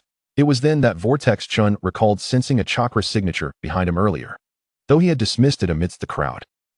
He stifled a laugh at her distraught expression, though he quickly suppressed it. You misunderstand. I was merely guiding Sakura on her training, ensuring she wouldn't hinder my brother, Vortex Chen clarified. You're lying. I saw Sakura's face turn crimson, and you were left speechless. What kind of training advice causes one to blush? Tenten countered, determined to confront him. Allow me to explain. I mentioned that training might be rather arduous. If one cannot persevere, one should reflect upon the disparity between oneself and your beloved Sasuke. At this, her face flushed crimson, leaving me momentarily speechless, perplexed by the reason behind her sudden embarrassment. I was unable to continue my words, and soon after, Tian was in tears once more. Chapter 58, Tian is comforted. Uzumaki-chan, feeling impatience wash over him, bellowed, "Stop crying." Instantly, she ceased her sobbing, merely emitting soft sniffles. Observing this, Uzumaki-chan nodded slightly in satisfaction, realizing that his words still held sway over her. Tian, you have unjustly accused me. She averted her gaze, refusing to acknowledge him. In truth, she had already accepted Uzumaki-chan's rationale. However, having previously unleashed such a tempest of anger in front of so many witnesses, she felt compelled not to relent so easily. Seeing that she continued to ignore him, Uzumaki-chan assumed she was still upset. Thus, he endeavored to console her. Yet it seemed his efforts fell short. Was this girl truly so difficult to appease?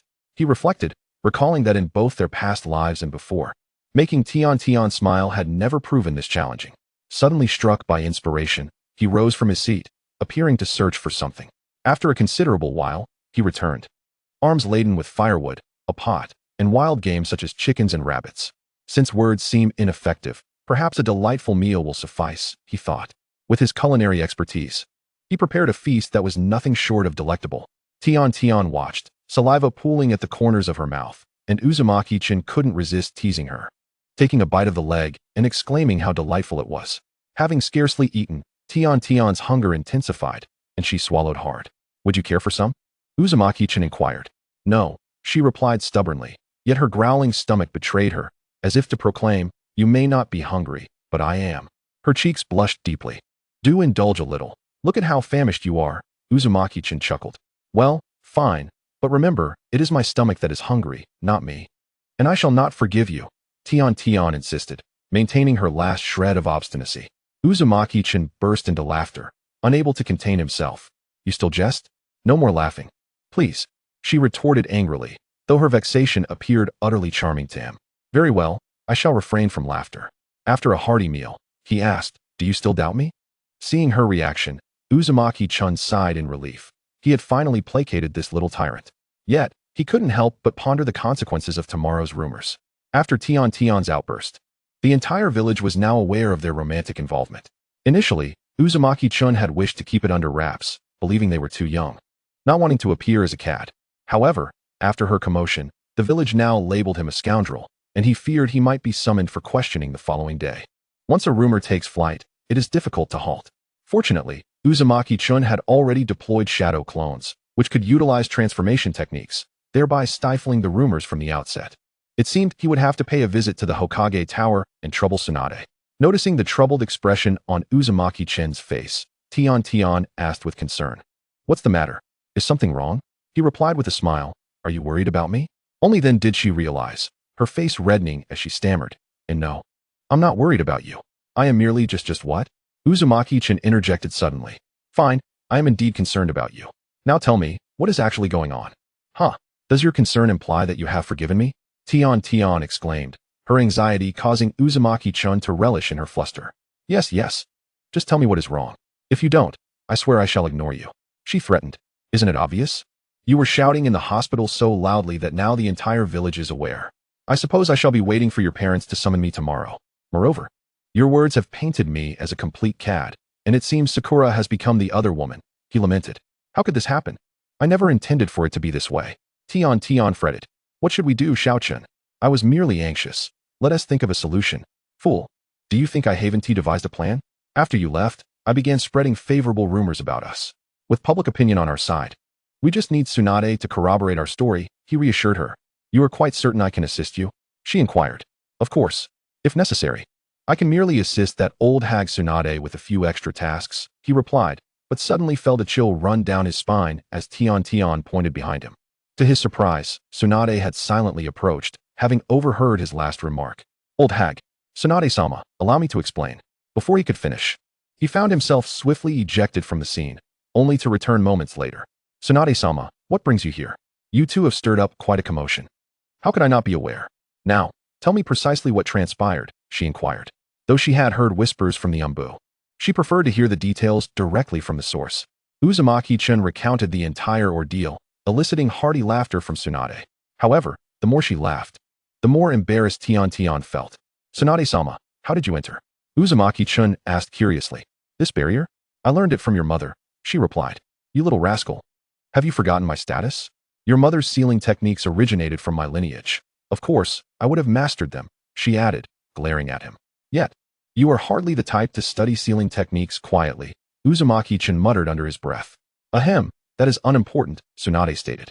I can tell you. I was compelled by my grandmother. My pride was on the line, and her punishment was quite real. I still feel the pain from it now. Oh.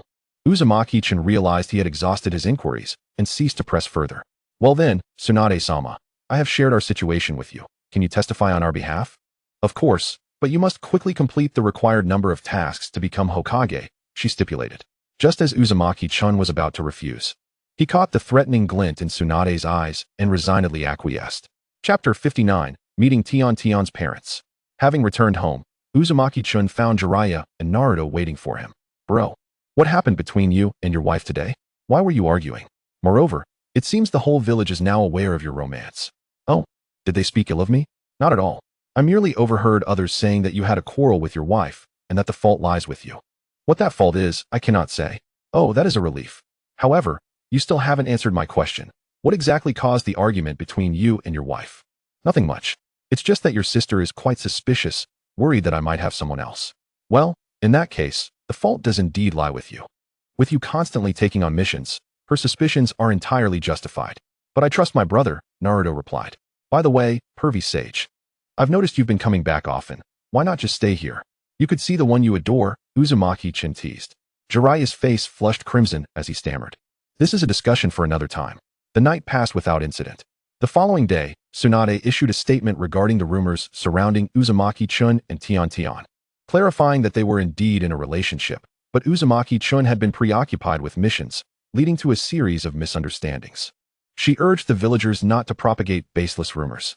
With Tsunade's explanation, the situation quickly settled down, and thus, this farce came to an end. However, not long after, Tian summoned Uzumaki-chan outside. Xiao-chun, you guessed correctly. You are now to meet my parents, she announced. Let us go. I anticipated this day would come. So I have prepared gifts, Uzumaki-chan replied, heading inside to retrieve them before making his way to Tian's home. Although he had visited several times before, this particular occasion filled him with a heightened sense of nervousness. He adjusted his appearance multiple times along the way, causing Tian to giggle uncontrollably. Upon arriving at her home, she called out, Mom and Dad, I'm back. Welcome home. So, this is Xiao-chun, her mother remarked. Hello, Auntie. You look remarkably youthful. Uzumaki-chan said, scratching his head with an awkward smile. How youthful can one claim to be when they are already resembling an old woman? Not at all, dear aunt. You are far from old.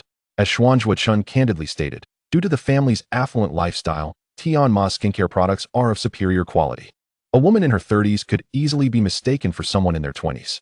Humph, such sweet talk. A robust voice echoed from within the house, and without a doubt, it was Tianba. Xuanzhua-chun dared not speak, only managing a sheepish smile. All right, enough of that. You should tone it down, Tianma remarked to Tianba. Xiao-chun, come in. Tian called out. Xuanzhua-chun glanced at Tianma. Come in, dear, Tianma encouraged. Oh, Xuanzhua-chun responded, entering with gifts in hand. Uncle, Auntie, these are for you. I wasn't sure what you would like, so I just picked up a few things. Child, that is very thoughtful, Tianma replied, refraining from the customary family remarks about gifts, knowing it would irk Tianba. Xuanzhua-chun sat before Tianba, feeling quite stiff and not daring to move, until mealtime arrived. Uncle, it's time to eat, Xuanzhua-chun began, but was promptly interrupted by Tianba. What? Are you trying to rush the cooking? Tianba was about to unleash a tirade when Tian interjected. Dad, could you let Xiao-chun finish? His wife chimed in as well. Yes, can't you let the child speak? Reluctantly, he gestured for Xuanzhua-chun to continue. Uncle, I think you may have misunderstood. I meant to offer to cook a meal for everyone. If that's all right, Xuanzhua-chun inquired cautiously. Oh, splendid, Tian exclaimed, while Tianba felt a pang of heartache, sensing that plenty had already been prepared. Humph, go on then, but I must warn you, if it doesn't taste good, I'll toss it out without a second thought. Rest assured. Uncle, I promise to impress you, Xuanzhua-chun replied, stepping into the kitchen and skillfully preparing the dishes. Before long, the meal was ready. Time to eat, Xuanzhua-chun announced. As everyone gathered at the table, Tianba intended to critique the food but quickly realized that each dish was executed flawlessly, without a single flaw. Uncle, how does it taste? Xuanzhua-chun asked. Mediocre, Tianba replied, only to be contradicted by Tianma, who declared, absolutely marvelous. Xuanzhua-chun understood that Tianba was merely pouting. If his daughter were to be swept away by a suitor, he might react even more dramatically. After the meal, Tianba and Tianma posed several questions to Xuanzhua-chun, who answered them flawlessly. Reluctantly, Tianba placed Tian's hand in Xuanzhua-chun's. Uncle, you need not be sorrowful. Tian won't be coming to stay with me just yet. As you know, I have been quite busy with my recent assignments, so I can't take care of her right now. Very well, Tianba said, his spirits lifting as he realized every moment with her was precious. Chapter 60. Boruto's arrival the following day, Naruto shared something with Xuanzhua-chun. Brother, I've decided to embark on another journey with the lecherous sage. That's fine. But upon your return, if your skills haven't improved significantly, I'll have to discipline you, Xuanzhua-chun replied. When do we depart? Not sure, but it will be soon. Suddenly, Xuanzhua-chun sensed something amiss and paused, puzzled by the presence of an additional individual. Oh well, since they have arrived, the Otsutsuki clan must have come as well. Indeed. It was Uchiha Sasuke and Naruto Uzumaki, accompanied by another individual. If Chen was not mistaken, they had traversed time using the Otsutsuki's plow. Naruto, you should go find Jiraiya-sama and ask when we are leaving. I have some matters to attend to, he said, activating the Flying Thunder God technique and vanishing. Sasuke strolled with Chi and Naruto, the former being Chen's son. Who are you? Chen suddenly appeared. Dad, Uncle. Chi and Naruto instinctively exclaimed. Dad, Uncle? Chen queried, realizing he was correct. One was his son, and the other was Naruto's. Thus, the figure draped in a cloak must be Sasuke. No, you misheard. The two protested. Oh, then who might you be? Chen decided to play along. We are merely visitors from afar, though we do possess some chakra, Sasuke explained. This isn't a suitable place for conversation. Let us relocate, Chen suggested. With that, he activated the Flying Thunder God technique. Taking them to the training ground, he shared with Tian. Initially, Chen assumed Tian was on a mission, which is why he brought them here. However, to his surprise, Tian was not on a mission at all. She had seen him arrive. Chen, what brings you here? Are you here to see me? Tian cooed. I suppose so, Chen nodded. By the way, who are they? She inquired, noticing Sasuke and the others. About that. This is a topic you shouldn't be privy to. Would you mind stepping aside? Chen said sternly. Seeing Chen's serious demeanor, Tian recognized it was not something she should involve herself in and moved aside to train. Chen said nothing further. Indeed, it was not appropriate for her to participate in this matter. All right, enough of the pretense. You are from the future, aren't you? Chen boldly declared. Though posed as a question, his tone was assertive. How did you know? Sasuke asked, puzzled, which was an implicit admission. Firstly, you bear my Flying Thunder God mark, and I cannot recall ever inscribing it on anyone of your age. Moreover, our initial meeting indicates we are unfamiliar with one another, so how do you possess my mark? Secondly, when I activated the Flying Thunder God, you exhibited no discomfort. Rather, it seemed you were accustomed to it. Lastly, these two little ones called me dad and uncle upon meeting. It's as simple as that. I see, Sasuke conceded. I won't hide it any longer. We indeed hail from the future. I am Uchiha Sasuke, and these children are indeed as you have surmised. One is yours and Tian's, and the other belongs to Naruto and Hinata. Chen displayed a knowing expression, but upon noticing Sasuke's furrowed brow, he understood Sasuke's concerns. Rest assured, I will not pry into your future. I am well aware of the consequences of such inquiries.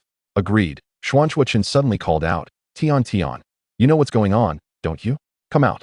Tian emerged from a patch of grass, playfully sticking her tongue out at Chen, then quickly glanced at Chi, her cheeks flushing crimson. It seemed she could not contain her curiosity and had chosen to eavesdrop. This was quite normal. After all, no matter how mature the world of Naruto might be, she was still a young girl. Curiosity and gossip are traits innate to girls, and it was perfectly natural for Tian to be unable to restrain herself. Is this our child? She mused, so adorable. All right, you need not hide anything here. Feel free to call each other by your names. I have set up a barrier, so ordinary folk cannot intrude, Chen stated. Mom, did you two date here when you were young? Chi curiously inquired, as he had never visited this place in the future. Hearing Chi's address, Tian's face reddened once more, but she quickly replied, Indeed, isn't it beautiful here? She then began recounting the moments she shared with Chen, completely forgetting about him standing nearby. Does this little rascal truly despise me? Chen pondered, scratching his nose. As the two women engaged in lively conversation, Chen suddenly interjected, By the way, you two haven't registered yet. I'll go find Lady Tsunade to arrange for you to stay at my house. Remember, when you arrive, mind your words. I cannot guarantee what Naruto might do. Then why can't we stay at my house? Tian retorted, reluctant to separate from Chi. Do you think your parents would agree? Chen countered. It appears they would not. Well, that settles it. Don't worry, it's not like you won't see each other again. Alright then. Chapter 61. Naruto moves into Naruto's home. Thus, Naruto Uzumaki led the three individuals to the Hokage's office. Lady Tsunade, he declared, we have apprehended 3 suspicious characters. They had planned this together. What if their memories were searched? Let us not forget, the Sharingan possesses the ability to alter memories, especially my enhanced version, which even someone as skilled as Yamato cannot penetrate to uncover their true recollections. They successfully deceived those around them. Lady Tsunade, considering their lack of funds, why not allow them to stay at our home? Tsunade did not refuse, And so, Sasuke and his companions found themselves residing at Naruto's abode. Remember my words, especially you. Sasuke, Naruto cautioned on their way home. You know precisely what you've done during this period. If Naruto discovers your involvement, the consequences would be dire. I understand, Sasuke replied. Yet Naruto's son and Boruto remained perplexed. And you too, refrain from shouting indiscriminately. Be mindful, as the perverted sage resides in my home. If you cause a ruckus, I cannot guarantee your safety, Naruto warned. We understand, the duo nodded in agreement. By the way, why did you take the perverted sage as your master, Dad? Naruto's son, Narukami, was about to call him Dad, but was halted by Naruto's gaze. Given there was no barrier and many people were around, it was imperative to conceal their identities. Upon hearing Narukami's reference to Jiraiya, Naruto realized that Jiraiya had returned or perhaps had not undertaken that perilous mission. Well, he was my guiding jonin during graduation, strictly speaking. Not quite my teacher, Naruto explained. I see, Narukami responded. What about your teammates? I graduated early, so I had no teammates, but I am still quite formidable. With that, Naruto brought everyone home. I'm back. Welcome home, big brother. Who are they? They are some folks from outside the village, just a bit short on funds. Staying with us for a couple of days. Ah, that makes sense. He then turned to Sasuke and the others. I am Naruto Uzumaki. Please treat me well. Please treat us well. As for our names, we apologize, but we cannot disclose them, the trio replied. All right, you three head to the rooms. However, we only have one room left, Naruto interjected. How about this? One child stays with me, another with Naruto, and this esteemed adult will have the room to himself. Naruto suggested, pointing at everyone. That works, Sasuke agreed. Consequently, Naruto shared a room with Narukami, Boruto with Naruto, while Sasuke was left to sleep alone. By the way, where's the perverted sage? Out gathering materials, Naruto said calmly, accustomed to the situation. I see. When will we set out? The day after tomorrow. Is it that urgent? Yes. I must catch up to Sasuke, so I need to be adequately strong, Naruto declared, clenching his fists. Understood. He glanced at Sasuke, who seemed unfazed. Following this, silence enveloped the group, creating a moment of tension. Well then, you should all rest. Naruto broke the silence, realizing that unbeknownst to them, night had fallen. He escorted everyone to their rooms and began conversing with Narukami. Indeed, this was a personal desire of Naruto's, as he was after all his son. The father and son engaged in conversation until the early hours of the morning, with Naruto doing most of the talking, as Narukami shared insights from the future. Naruto had already set up barriers, ensuring no eavesdropping was possible. Dad, can you refrain from being Hokage? Narukami inquired. Alas, I must. Otherwise the truth about your mother and me would be exposed, Naruto lamented. What truth?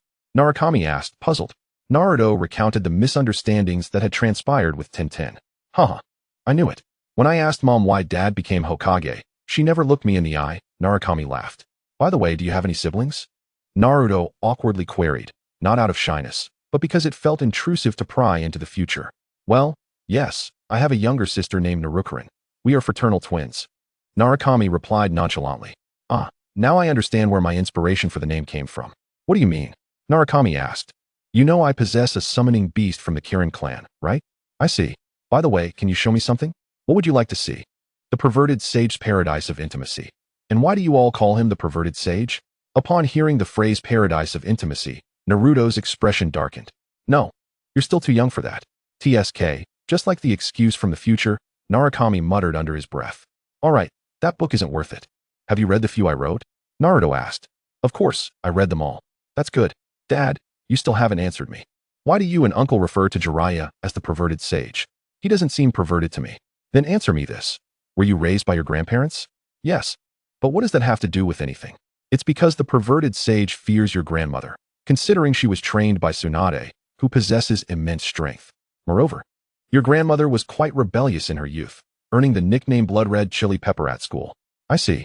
But tell me, if the perverted sage appears non-perverted in your eyes, why do you still refer to him as such?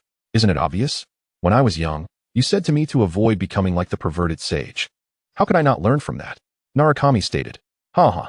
The night passed without further incident. The following day, Naruto and his son set out to find Tenten. But Naruto seemed to notice that she was ignoring him, leaving him helpless as he watched the playful interaction between her and her daughter. Meanwhile, Boruto was following Naruto. Hey, let me show you a really impressive jutsu, Naruto said. Sure, Boruto thought it was some grand technique, only to be presented with the seduction technique. Boruto scoffed, that's boring. I can do that too. Well, Of course you can. Naruto recalled teaching Boruto this jutsu, which led to him sleeping on the couch and receiving a beating. And Boruto couldn't escape either. Naruto was clearly taken aback, suspecting Boruto was boasting. I don't believe you. Show me, he challenged. Boruto smirked and transformed, seduction technique. He then turned into a beautiful woman, indistinguishable from Naruto's demonstration. In that moment, Naruto seemed to have found a kindred spirit, engaging Boruto in conversation about this and that, causing Boruto's face, neck, and even ears to flush crimson. Chapter 62, a subversion of Boruto's perception. While Naruto was conversing with Boruto, Konohamaru rushed over. Big brother Naruto, check out my training results, he exclaimed. Boruto looked at the tiny figure before him, his mouth twitching slightly. This can't be Konohamaru, can it? Well then, let me see if you've made any progress, Naruto replied. Boruto thought to himself, this really is Konohamaru. I wonder what he's been training in, perhaps the Rasengan? Meanwhile, Konohamaru was already ready. Seduction technique. Boruto, what? Konohamaru can do that too? No way. Konohamaru, your transformation should be more voluptuous, and your figure should be more alluring. Naruto chimed in with unsolicited advice. You didn't even do it as well as him, pointing at Boruto. No way. Konohamaru protested, seemingly eager to compete with Boruto. Do you also know the seduction technique? If so, show me. Uncertain of what was motivating Boruto, perhaps a past grievance against Konohamaru, he boldly declared, of course. And I'll emphasize the word tiny. Don't call me tiny. Konohamaru retorted angrily. Ignoring him, Boruto unleashed the seduction technique. Well, I concede. Konohamaru watched as Boruto transformed into a beautiful figure, admitting defeat.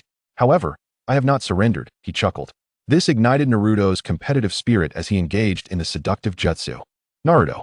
A voice echoed from a distance, and Naruto visibly took off, the caller being Sakura.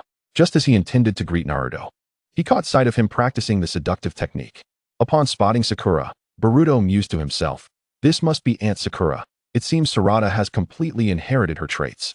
To Boruto, Sakura epitomized the ideal wife and mother, yet little did he know that she was, in fact, quite the fierce woman. Naruto, how could you perform such a jutsu in front of others outside the village? Sakura exclaimed, shaking him in anger.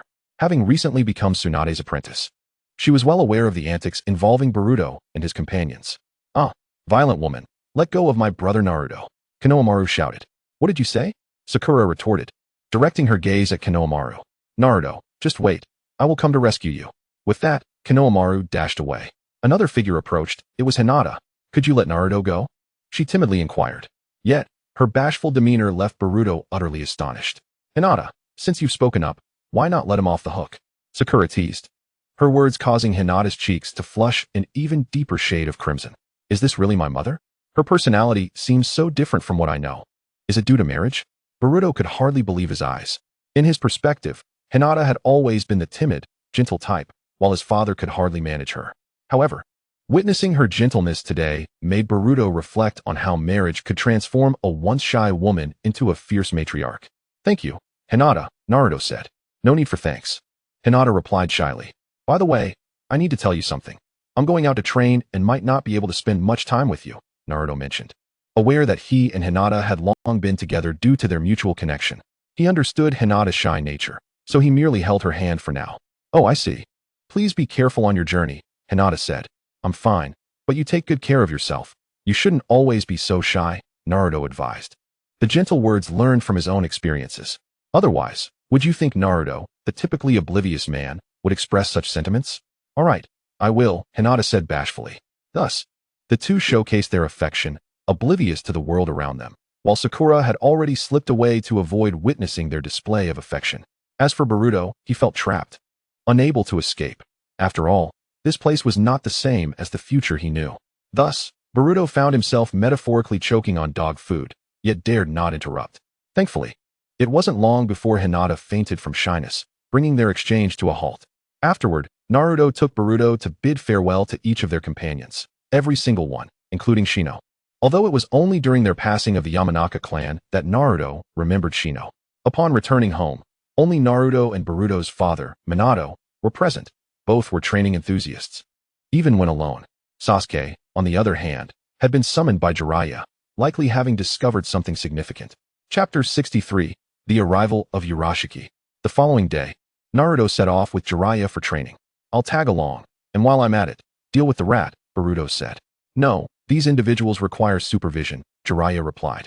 Then can't you take them along? Don't worry, I won't disturb you. I'll return once I've handled the rat. After pondering for a moment, Jiraiya relented, yet Naruto curiously asked, who is this rat?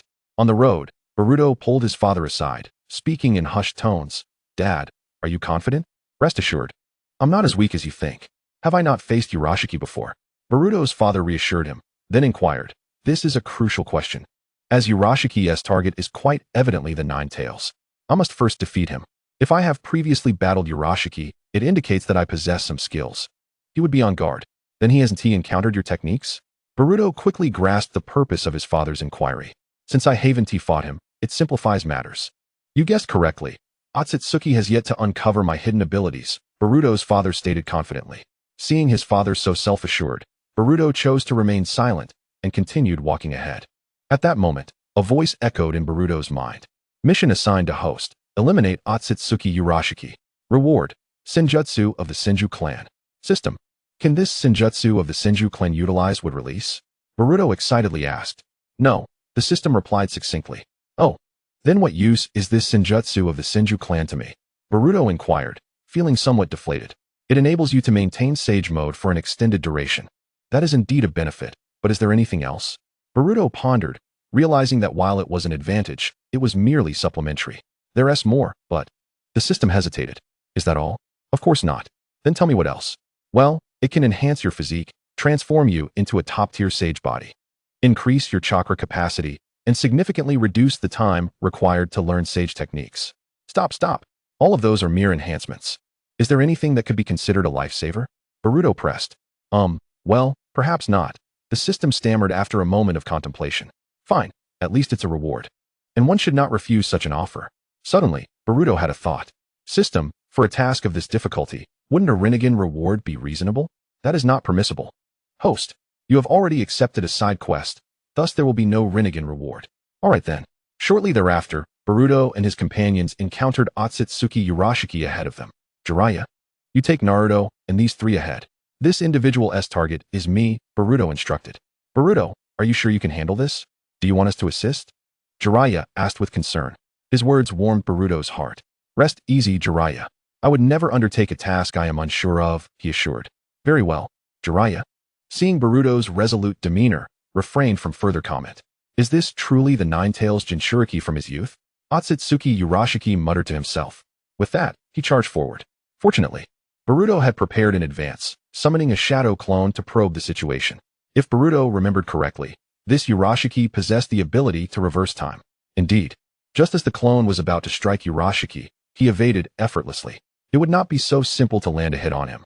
Boruto recalled that in the original story, Jiraiya had summoned the toads from Mount Miyaboku's stomach, using their stomach acid to defeat him. As Boruto contemplated this, Urashiki brandished his fishing hook. Boruto activated the Flying Thunder God technique to evade and reappeared beside Jiraiya. How's it looking? Can you defeat him? Jiraiya asked. I can, but it will take some time. However, Naruto was growing impatient. Who is this person, and what is his objective? Naruto, his goal is, Boruto said, placing a hand on his abdomen. At this, Naruto could no longer sit still, for he had heard Boruto explain that if the Nine-Tails were extracted, Boruto would perish. Therefore, he could not permit anyone to extract the Nine-Tails. Then what are we waiting for? Let's go and kill him, Naruto urged. If it were that simple to eliminate him, why would he come here? Boruto replied incredulously. What then shall we do? Boruto pondered, reassuring Naruto, don't worry, I'm not that weak. As they conversed, Urashiki drew closer, his keen awareness allowing him to locate them effortlessly, even without the Rinnegan's abilities. As the swirling vortex of morning light dawned, Otsutsuki Pushur approached decisively to employ the summoning technique. However, instead of invoking a toad, he conjured a Qilin, resplendent in azure hues, with faint currents of electricity crackling around it. This magnificent creature bore resemblance to a deer, yet sported the tail of an ox and the hooves of a horse. A lei, summoned by the swirling vortex of morning light, commanded the Qilin lei, aptly named for its mastery over lightning release. Upon concluding his incantation, Lord Chun, with a flick of his tongue, unleashed bolts of lightning, while on the other side, the swirling vortex of morning executed the water release, water dragon bullet technique, merging it into a composite ninjutsu, lightning water dragon bullet. A serpentine dragon of thunder and water surged toward Pushur, who appeared momentarily paralyzed by fear. Yet, the Vortex was acutely aware of the looming threat, for he knew Pooh Shiur possessed the ability to manipulate time, suggesting he had already encountered this scenario and would undoubtedly have a countermeasure. As anticipated, Pooh Shiur transformed into a flurry of tiny paper cranes and took flight. Just as the Vortex scanned his surroundings, Pooh Shiur reappeared behind him, proclaiming, "I am right here." Caught off guard, the Vortex was sent flying. But he was not without his own defenses. Qilin Lei was poised to retaliate. However, just as it prepared to strike, it too was cast aside. Observing that he had sustained minimal injury, the Vortex hastily returned to his summoning. "Curse it. I suppose I must create an acidic environment," the Vortex mused inwardly, and thus sought out Jiraiya. "Pervy Sage, wait. Summon him to the belly of the toad," the Vortex instructed. Jiraiya, though perplexed, complied without question. When Otsutsuki, Pooh Shiur arrived, the summoning technique transformed the surrounding environment in an instant. "What use is this?" Pooh Shiur scoffed, only to be abruptly silenced as blood erupted from his mouth. Yet, the Vortex offered no explanation, instead delivering a spiraling shuriken to teach Pooh Shiur a lesson. At that moment, those who had been hidden began to emerge, collectively sighing in relief, believing they had vanquished him. However, the Vortex remained vigilant, aware that Pooh Shiur was not yet defeated. True to form, Pooh Shiur suddenly resurrected, startling everyone. Ignoring their presence, Pooh Shiur consumed his own eyeballs and the chakra from his gourd, activating Sage Crane mode. But did he think this would deter the Vortex? Certainly not. "Kurama, let's join forces," the Vortex declared, transitioning into Kurama mode. "Little Qilin, let us stage a father-son collaboration." With that, the Vortex disregarded the onlookers, having spent the past few days honing the resonance of chakra. "All right," the Vortex Qilin responded. Chapter 64, The Demise of Pooh Shiur. Utilizing the massive chakra orb conjured from the Nine-Tails chakra, combined with the Vortex Qilin's own, they unleashed the super-large Rasen Shuriken. This was Pooh Shiur's most formidable technique, but it merely matched the duo's strength, leaving others to intervene. The Great Rasen Shuriken was executed by Jiraiya, while Sasuke unleashed Lightning Release. Chidori and Boruto utilized the Rasengan. Overwhelmed by their combined might, Pooh Shiur found his fists unable to contend with their four hands, ultimately leading to his demise. The onlookers gazed upon Pooh Shiur's lifeless form, their earlier disdain replaced by caution, for they remembered his recent resurrection. No one could be certain he wouldn't rise again. The Vortex approached Pooh Shiur's corpse, contemplating the proper course of action. After all, this was the body of a member of the Otsutsuki clan, possessing immense potential value. "Very well, let them take it back. It serves no purpose now," he concluded. "Ding, congratulations, host, you have completed the task. Reward, Sage Body of the Senju clan. Please choose, slow fusion or immediate fusion." "Immediate fusion," the Vortex replied. Immediately, he felt warm currents coursing through his body, accompanied by excruciating pain, yet fortunately, the discomfort was fleeting. The Vortex sensed a notable increase in his chakra, detecting the fusion of the Uzumaki clan's Sage Body and the Senju clan's Sage Body. System. What benefits will arise from this fusion? As previously stated, it will expedite your learning of Sage techniques and enable prolonged maintenance of Sage mode. Very well. Proceed with the fusion, the Vortex commanded. The familiar pain surged once more, persisting for approximately a minute before subsiding. "By the way, brother, what was that about a father-son collaboration?" At that moment, Naruto inquired. "Nothing much," the Vortex replied, ruffling Naruto's hair. "By the way, isn't it time for you to leave?" "Indeed, with the crisis averted, it is time to return. Then, to avoid unnecessary repercussions, please erase our memories. As for this corpse, while it holds no value for us, you may find it useful," the Vortex stated. "I understand," Sasuke replied, activating his Sharingan to erase the memories of those present. He then took the corpse and departed, leaving the others to awaken shortly thereafter. "How did I end up here?" Naruto asked. "I have no idea. I only remember you and Pervy Sage were going to train." The Vortex replied. "Ah, that's right. What time is it? We must hurry, Pervy Sage." All right, Jiraiya responded, exasperated. In the meantime, in the future, a voice rang out, belonging to Tian Tian. "Mom." Vortex Qilin exclaimed upon recognizing his mother, only to be abruptly silenced by a punch from Tian Tian. "What are you doing here instead of sleeping at home?" she scolded, as the three realized they were caught in a temporal anomaly, as if time itself had paused, with the clock frozen at the moment of their time travel. "Ouch, ouch, ouch. Mom, could you be a bit gentler?" Vortex Qilin complained. "What? Do you want to bargain with me?" Tian Tian retorted, tugging at Vortex Qilin's ear. He cast a desperate glance at the others, only to find they had vanished. Enough of that. I sent them away, Tian teased, having noticed his gaze. Then let us return home to settle this. My shouts here are too disruptive. Vortex Qilin proposed. Oh, so you're considerate of the villagers? Very well, I shall grant you that wish, Tian replied, with a sigh of relief. Vortex Qilin appreciated the brief reprieve. Upon returning home, Tian asked, Now, tell me, where have you been? Mom, you might not believe this. But I traveled back to your childhood. How can you prove that? Tian questioned skeptically. The corpse that Sasuke is holding serves as evidence. That grotesque creature? She remarked incredulously. Vortex Qilin then recounted his recent adventures, and when he mentioned meeting his parents, he noticed a faint blush on Tian's cheeks. Time shifted back to the present. Naruto had departed with Jiraiya, yet Vortex Chun remained, contemplating a visit to the sacred grounds of the Qilin clan. Thus, he employed the summoning technique. Lord Chen, what brings you here? Qilin Feng inquired. A Feng, I seek to learn sage techniques, and I wish to visit your sacred grounds. Understood, Qilin Feng replied, beginning to form seals, albeit in their peculiar manner, tapping their hooves, since they lacked hands. Typically, hand seals were unnecessary for ninjutsu. Before long, Vortex Chun arrived at the Qilin clan's territory, a realm alive with the melodies of birds and the fragrance of flowers. The flora here was not as extravagant as that of Mayaboka Mountain, yet it was plentiful. As he admired the scenery, two elder Qilin approached.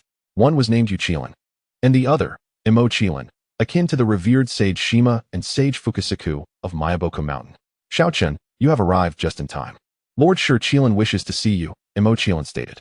May I inquire what Lord Shi Qilin desires? Vortex Chen asked, puzzled. Come, we shall discuss it as we walk. Yu Qilin responded. Very well, Vortex Chen acquiesced. To be honest, we are unaware of Lord Shi Qilin's specific intentions for summoning you. But we have been instructed to introduce you to our Qilin clan, Yu Qilin explained.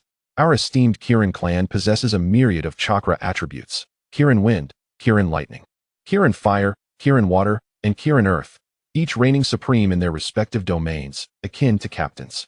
They are governed by the two of us, masters of various ninjutsu, under the auspices of Lord Shikirin.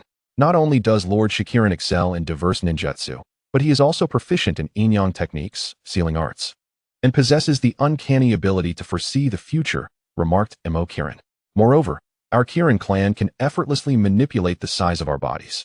We can grow large or shrink small at will, so do not judge our age by our size, jested Yu Kirin. I see. Uzumaki-chun was not taken aback by this information, as the system had previously enlightened him. Before long, they arrived at the dwelling of Lord Shikirin, where expansive plains stretched before them, and in the center stood an immense Kirin, undoubtedly Lord Shikirin himself. This majestic Kirin bore no significant difference from the others. However, it was enveloped by chakra embodying the 5 elemental attributes of lightning, wind, fire, water, and earth, adorned with a singular horn atop its head. And its colossal form was truly remarkable.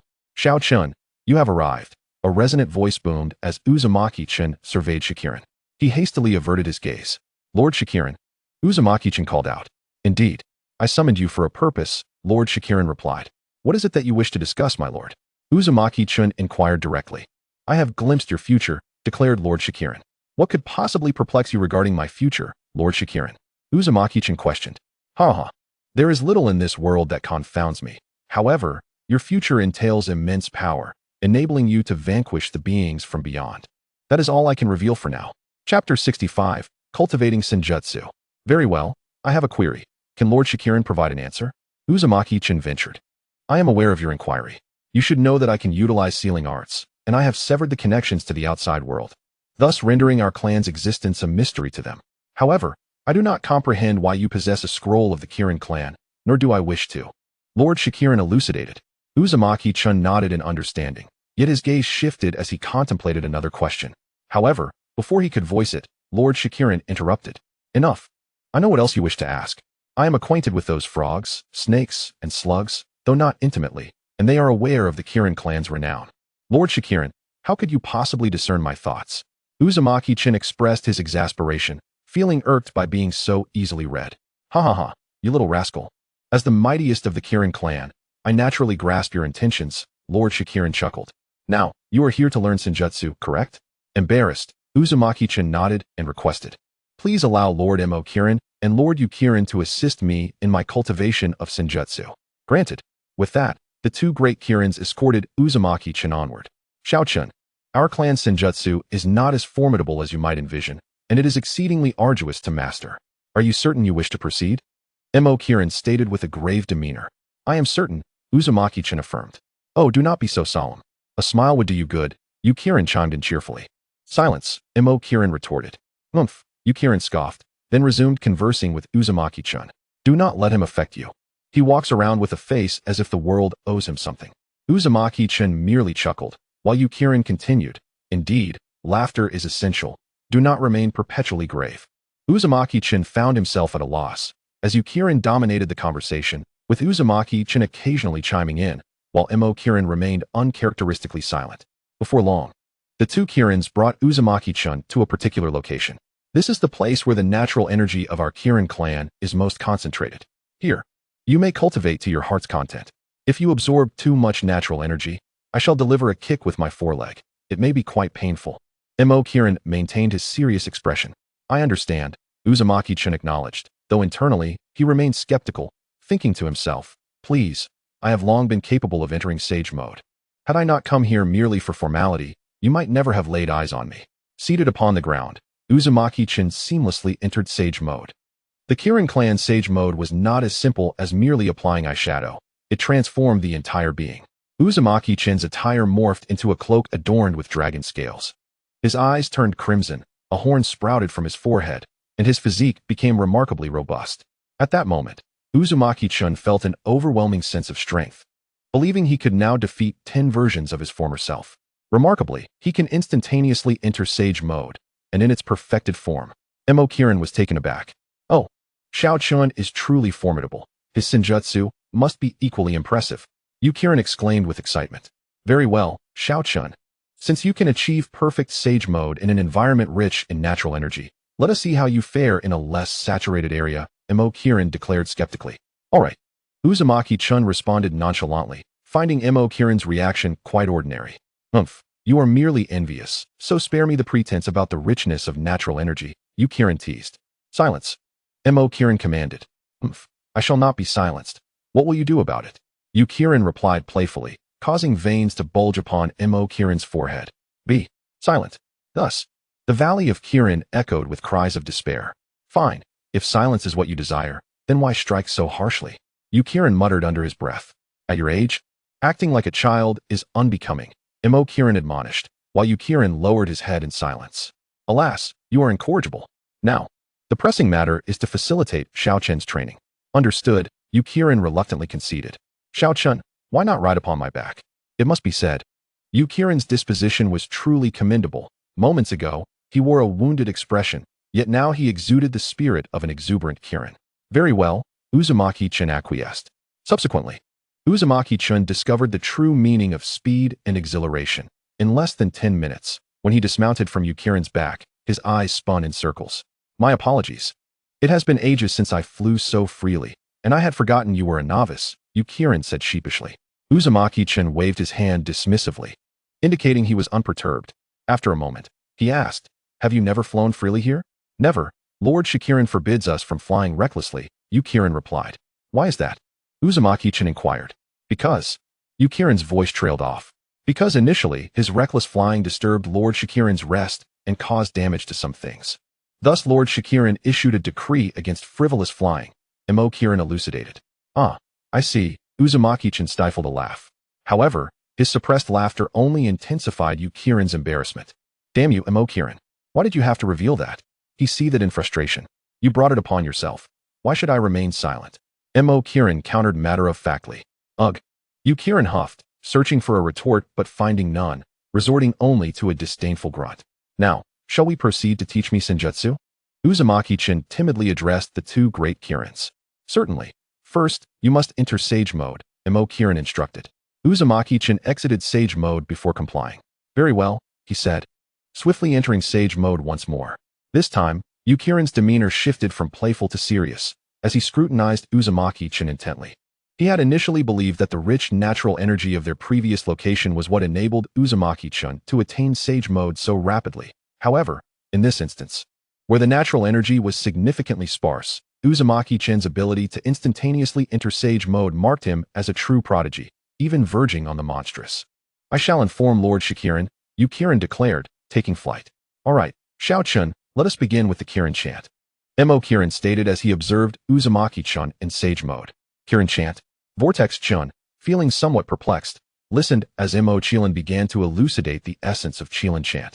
A formidable technique that instills a sense of dread in adversaries. Those lacking sufficient strength might even meet their demise. I see, he remarked, but how is it executed? One must concentrate chakra within their mouth. It can be of a single chakra attribute or a combination of multiple attributes. The greater the diversity of chakra, the more potent the technique, yet the more arduous the training.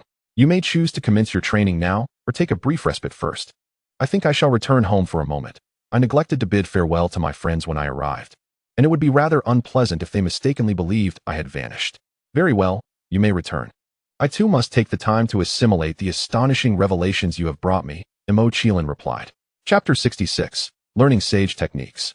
Vortex-chun merely offered an awkward smile in response, saying nothing further. By the way, when you come next time, there's no need for summoning techniques. Simply transform into sage mode and employ reverse summoning, Mo Qilin advised.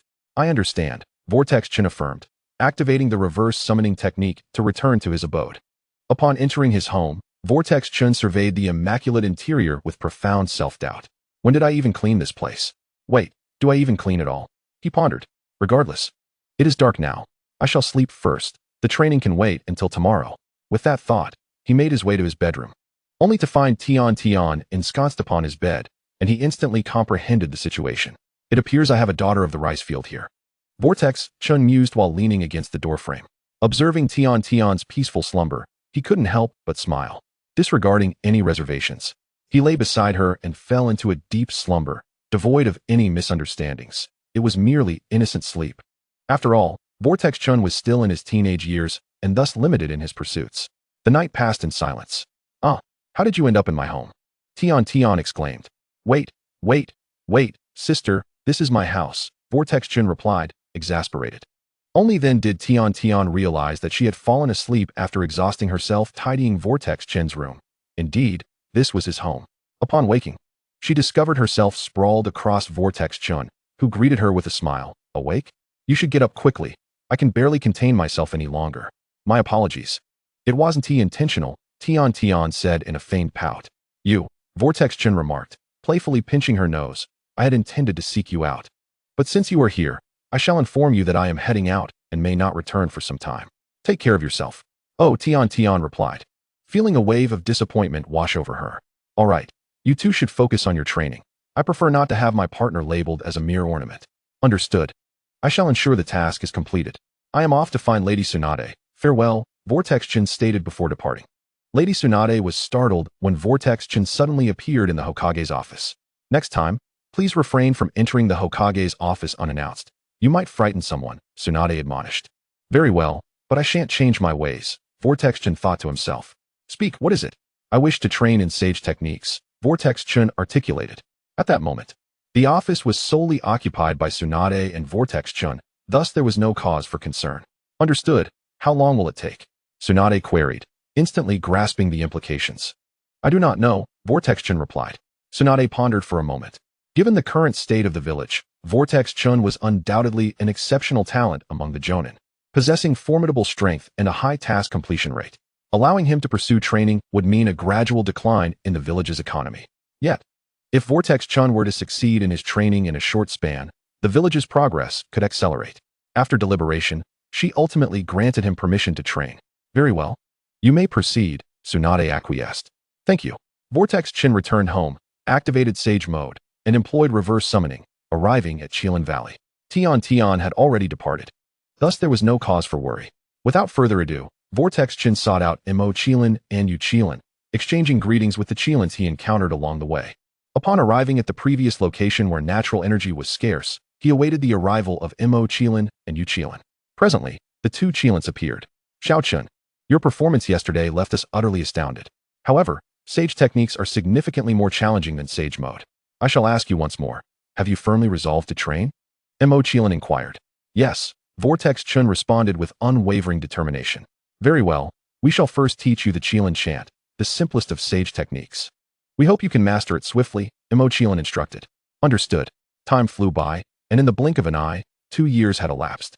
Within Qilin Valley, Mo Qilin remarked, Xiao Chun, your talent is truly extraordinary. You have managed to learn all the sage techniques in just 1 year.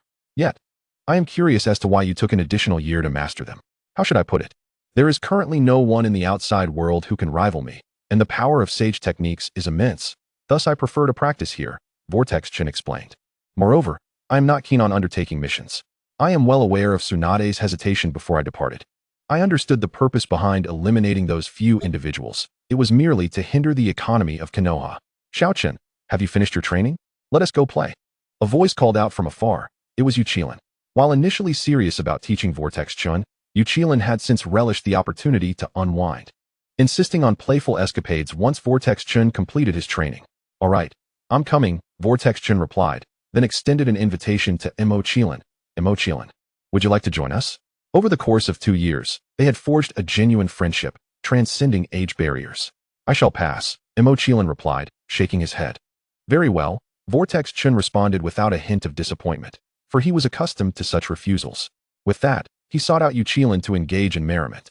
While it was termed playing, it was primarily flying. However, Qilin Valley was vast, and Vortex Chen had only explored 2/3 of it during the past 2 years. As for how Vortex Chen flew, that was attributable to sage techniques, one of which allowed the user to sprout wings for flight, though the learning curve was steep. He had dedicated nearly 2 months to mastering it. Yu Qilin, where shall we venture today? Vortex Chen inquired. Today, we won't be alone, Yu Qilin replied. I just asked Mo Qilin, and he declined. Vortex Chen assumed Yu Qilin was referring to Mo Qilin. Not Mo Qilin. He always wears a stern expression. The other Qilins are intimidated by him, let alone engaging in play, Yu Qilin clarified. Then who? Hee, you shall find out soon enough. Just follow me. Yu Qilin said before taking off into the sky. Wait for me. Vortex Chen called out, following suit. Before long, they arrived at a forest. Everyone, come out to play. Yu Qilin shouted, and soon, a host of Qilins emerged, each possessing various chakra attributes. Yu Qilin, since everyone is here, what shall we do? One of the Qilins inquired. I'm not sure, Yu Qilin admitted after a moment's thought. Vortex Chen surveyed the surroundings and suddenly had a burst of inspiration. Let us play hide and seek. What is that? Yu Qilin asked, intrigued. Vortex Chen proceeded to explain the rules of the game. How delightful. I want to play, Yu Qilin exclaimed. And what do the rest of you think? Vortex Chen asked the gathered Qilins, who all nodded in agreement, prompting the game to commence. Remember, no sensing. You must find each other without using sensory abilities. Anyone caught using them will be excluded from the game, Vortex Chen emphasized, as sensory abilities rendered the game far too imbalanced. Understood. The Qilins chorused. Thus, the game of hide and seek commenced, and the day was filled with joy and laughter. By the way, I've made up my mind. I shall leave tomorrow, Vortex Chen suddenly declared. Must you not stay a few more days? Yu Qilin pleaded. Your absence will diminish the fun. Not at all. Mo Qilin will still be here. Humph, he will surely not want to play. Then you can play hide and seek in front of him. I bet he won't be able to resist. As for the group of Qilins, there's nothing much for them to do, but suddenly something interesting emerges that they simply cannot ignore. The Jade Qilin thought to himself, well, I could mock him later, saying, didn't you claim to disdain games? How childish of you. The image of the ink Qilin's embarrassment made him chuckle. All right, you may leave, said the Jade Qilin. Chapter 67, Return to the Village. Vortex Chen wanted to say something, but held his tongue. The night passed in silence. The next day, he expressed, Ink Qilin, thank you for your guidance. Jade Qilin, I am grateful for the opportunity to experience the beauty of Qilin Valley. I must take my leave now, farewell. With that, Vortex Chen activated the reverse flying thunder god technique and departed, not even allowing a moment for sentimentality. Since he had gone out for training, he had the required proof of leave from the village, so he still needed to inform the 2 gatekeepers of his return. The 2 gatekeepers greeted him with smiles and conducted their checks, though Vortex Chen felt a bit embarrassed as his attire from 2 years prior had become too small. Forgetting to purchase new clothes, he instantly used the flying thunder god technique to return home. Upon arrival, he promptly shed his garments. As for buying new clothes, wasn't Tian around? Indeed, at that moment, Tian was on the balcony hanging laundry and had yet to notice Vortex Chen. He stealthily approached her from behind and enveloped her in a warm embrace, resting his head on her shoulder. Ah, Tian exclaimed, turning her head to see Vortex Chen. You startled me, she said. Wait, Xiao Chen, you are back. Yes, I have returned, Vortex Chen replied. Xiao Chen, why aren't you wearing any clothes? Tian asked. Her cheeks flushed with embarrassment. The clothes from 2 years ago are far too small for me now, Vortex Chen explained. Then why didn't you buy new ones? Tian inquired. I forgot. You've grown taller, haven't you? No, the place I trained was classified, and there were no clothing shops nearby. I completely forgot upon entering the village. Oh, well then, I'll go buy you some clothes. Just tell me your size, Tian said, no longer pressing for details, and volunteered to fetch new garments. After quite some time, she returned, saying, I'm back, Xiao-chun. You can go change into these now. All right. Before long, Vortex Chun had changed, and he certainly appeared more handsome in the new attire. One could not deny the discerning eye of a girl. What were you up to? You returned quite late, Vortex Chun asked. Oh, nothing much. Just took a stroll, Tian replied, yet her eyes betrayed her, clearly indicating that her day had been anything but simple. However, since she did not wish to elaborate, he refrained from probing further. Tian, wait here. I'll go inform Lady Tsunade. Okay. Vortex Chun activated the Flying Thunder God technique, arriving at the Hokage's office, startling Tsunade once more. Vortex Chun, Tsunade exclaimed, and promptly delivered a playful punch of affection. Ouch, what was that for? Vortex Chun complained. Didn't I tell you not to just appear in my office? You frightened me, Tsunade retorted. I forgot. It's been 2 years since the last time, Vortex Chun thought to himself. Well, now that you're back, you should undertake a mission, Tsunade instructed. But I just returned. Can't I have a few days to rest? Vortex Chun protested. Fine. But I'll only grant you a 2-day break, Tsunade's threatening gaze seemed to convey. Should you dare to argue, you'll receive no days off. All right. Vortex Chun thought of countering, but ultimately had to concede. Returning home, he felt rather dispirited. What's wrong? You seemed fine just a moment ago, Tian observed, noticing his somber expression. It's nothing, just that my break has been cut short. In 2 days, I'll have to begin my missions. Oh, I see. That's all right. You have nothing pressing to attend to here, and I'll also be on a mission, Tian replied. True, Vortex Chun affirmed. Thus, they spent some time together before Tian returned home. With nothing else to occupy him, Vortex Chun began his training. Aside from mastering sage techniques, he had also been diligently honing his swordsmanship. Although he had achieved proficiency in swordplay, he felt it was insufficient, so he continued to practice diligently. When one immerses oneself in a particular endeavor, time often slips away unnoticed, and before long, 2 days had passed. Tian had long since set out on her mission. Although Vortex Chun was reluctant to accept tasks, he was aware that it pertained to the resurrection of his parents. Lady Tsunade, I am here to take on a mission. Very well, choose your task, she replied, handing him an A-rank assignment. Before long, Vortex Chun made his selection. It was a transportation mission, and since the destination had a Flying Thunder God marker, it would merely require a considerable expenditure of chakra, a trivial matter for him. Soon, Vortex Chun met with the client. Hello, I am the ninja assigned to escort you, Vortex Chun announced. Great. Do you have a way to reach the destination quickly? I am in a hurry, the client said urgently. I do, but the speed may cause some discomfort to your stomach, Vortex Chun cautioned. That's all right. I've also hired a medical ninja, the client assumed, mistakenly believing Vortex Chun was an ordinary person and could not withstand such velocity. Very well. Please come to the front, Vortex Chun said, though he wanted to mention that the medical ninja could hardly restore one's health at such speed. He thought better of it and decided to keep silent. Vortex Chun created shadow clones. The clones were responsible for carrying the cargo, while his original self escorted the client. He activated the Flying Thunder God and arrived directly at an isolated location at the destination. However, the client could not handle the rapid transit and became ill, promptly losing his lunch. The medical ninja fared slightly better, managing to stay conscious, though he too collapsed. I told you that you wouldn't be able to handle it, Vortex Chun remarked. Fortunately, the medical ninja recovered shortly thereafter and hurried to attend to the client, who gradually began to feel better. All right, I've delivered you to this point, and I shall take my leave, Vortex Chun said, not waiting for a response before activating the Flying Thunder God once more. This time, he did not enter the office, as he wished to avoid another reprimand. He knocked on the door. Come in, Lady Tsunade. I'm here to report my mission completion. That was fast, Tsunade exclaimed in surprise. Since the location had a Flying Thunder God marker, Vortex Chun explained. I see. Tsunade accepted without further comment, knowing that Vortex Chun's intelligence was well known among the villages, and the Flying Thunder God technique had long been exposed. Continue to take on more missions. Why? I've just completed an A-rank mission. Shouldn't I get a break? To you, that A-rank mission was akin to a D rank. So no rest is necessary. Had I known, I wouldn't have returned so early, Vortex-chan muttered under his breath. Chapter 68. The second Chunin exam approaches. What did you say? Tsunade inquired. Nothing, Vortex-chan replied. In the following days, Vortex-chan undertook missions with fervor. There was no choice. Now he could only console himself with the thought that he was working towards the resurrection of his parents. One day, he entered the office to find Kakashi and Tsunade present. Ignoring Kakashi, he addressed Tsunade. Lady Tsunade, I am here to take on a mission. Just in time. You and Kakashi will deliver the invitations for the Chunin exam, Tsunade instructed. Understood, Kakashi, let us go, Vortex-chan responded, turning to Kakashi. All right, they departed together. Once outside the office, Kakashi teased. Well, Xiao-chun, your efficiency in completing missions exceeds even mine. Isn't that only natural? After all, you spend all your time reading those adult novels, Vortex-chan shot back. You shouldn't speak like that. I am still your senior, Kakashi retorted, somewhat speechless. You read those novels every day? I'm older than you. Yet you indulge in those novels. Is that all you can say? I have more.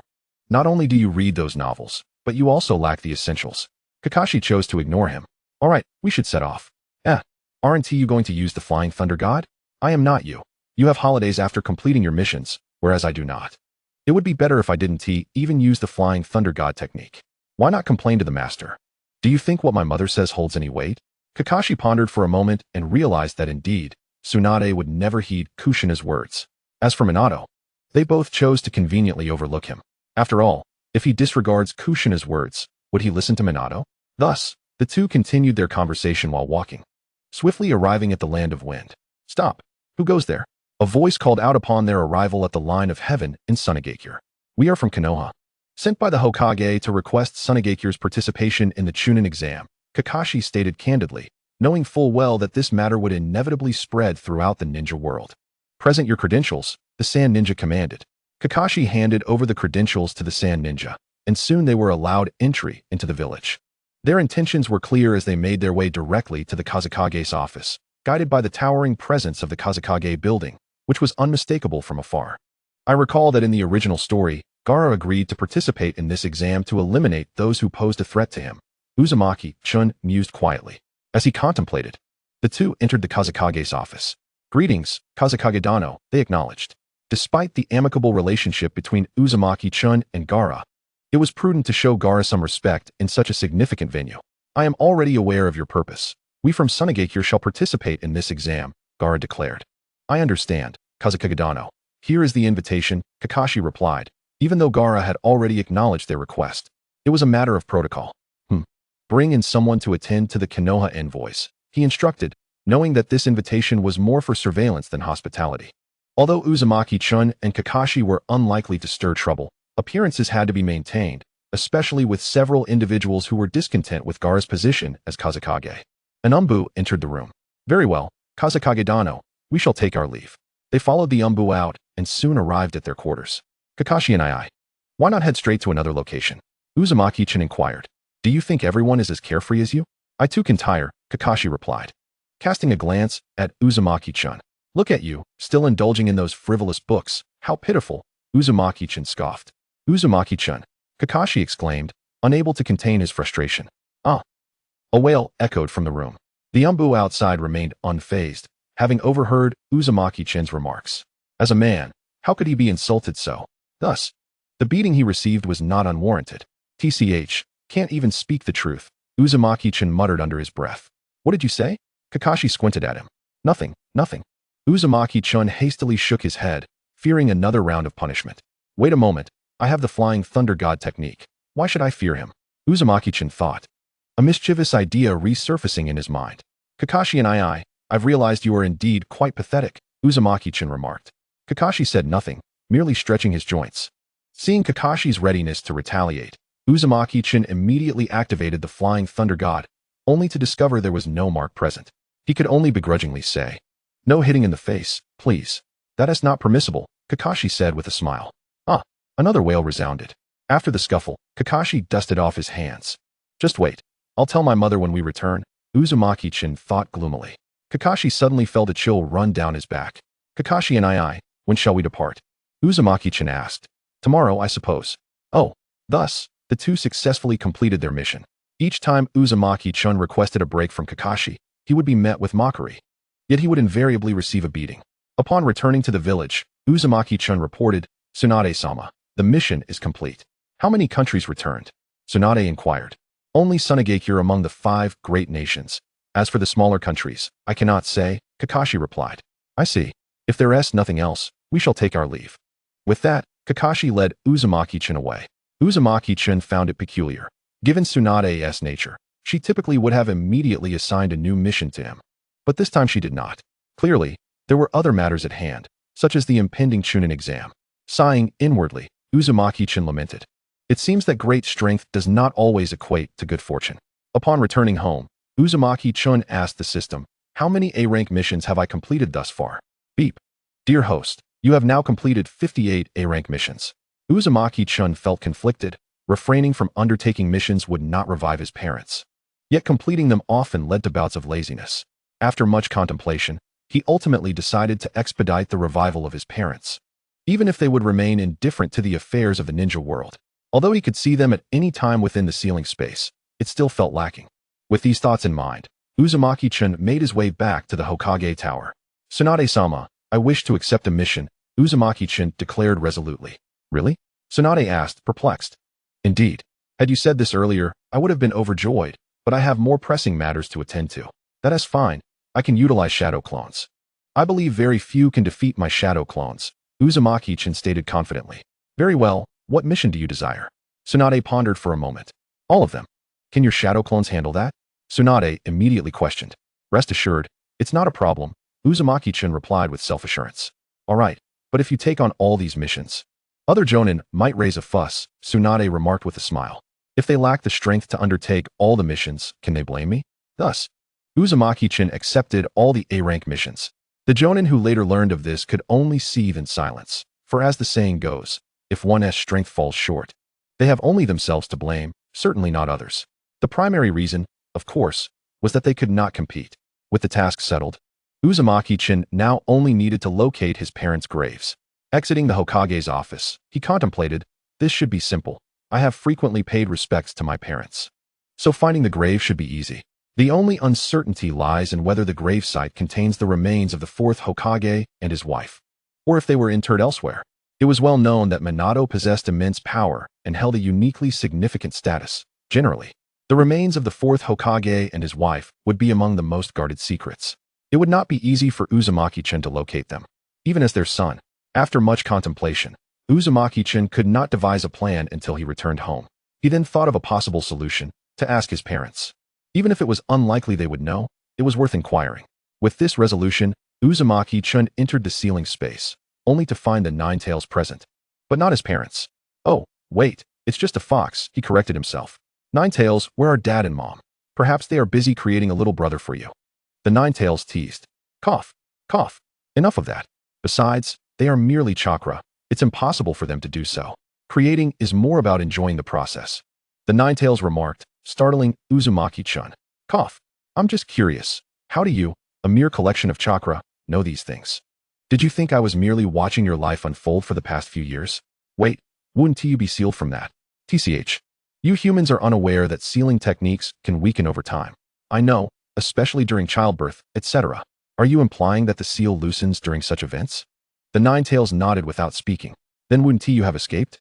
Isn't it due to your Uzumaki clan's sealing techniques being so peculiar? They only loosen a little. Just enough for me to release chakra," the Nine-Tails expressed, as if touching on a sensitive subject. Uzumaki-chun contemplated the implications of the Nine-Tails' words, envisioning scenarios where the 2 Jinchūriki inadvertently transformed into their tailed beast forms. A sinister grin spread across his face, and he quickly shook his head. "This is not right. I came to seek my parents for assistance, yet here I am, engaging in risque banter with this fox. All of this is the fault of the Nine-Tails." After waiting for a while, Uzumaki Naruto grew impatient with the delay. "I forgot to mention, your father and mother left just before you arrived. Why didn't you say so earlier?" Uzumaki Naruto shouted in anger. "You didn't ask. Never mind, seeing that father won't be back anytime soon. I shall take my leave." Thus, Uzumaki Naruto departed from the ceiling space. Now, he wore a troubled expression, not expecting that the matter concerning the corpses would be the most distressing. As night fell, Uzumaki Naruto thought to himself, "By this time, father should have finished, right?" Contemplating this, He re-entered the ceiling space, only to find the Nine-Tails still present. They hadn't concluded their conversation yet. It's been an entire afternoon. Even if Father isn't tired, Mother must be weary by now. They are made of chakra, after all. That makes sense. Uzumaki Naruto's stubborn nature flared up. He wouldn't rest until he saw both of them. Fortunately, they returned shortly thereafter, appearing quite radiant. Father, Mother, you've finally finished. Uzumaki Naruto lamented from the side. Upon hearing his voice, the two became exceedingly awkward.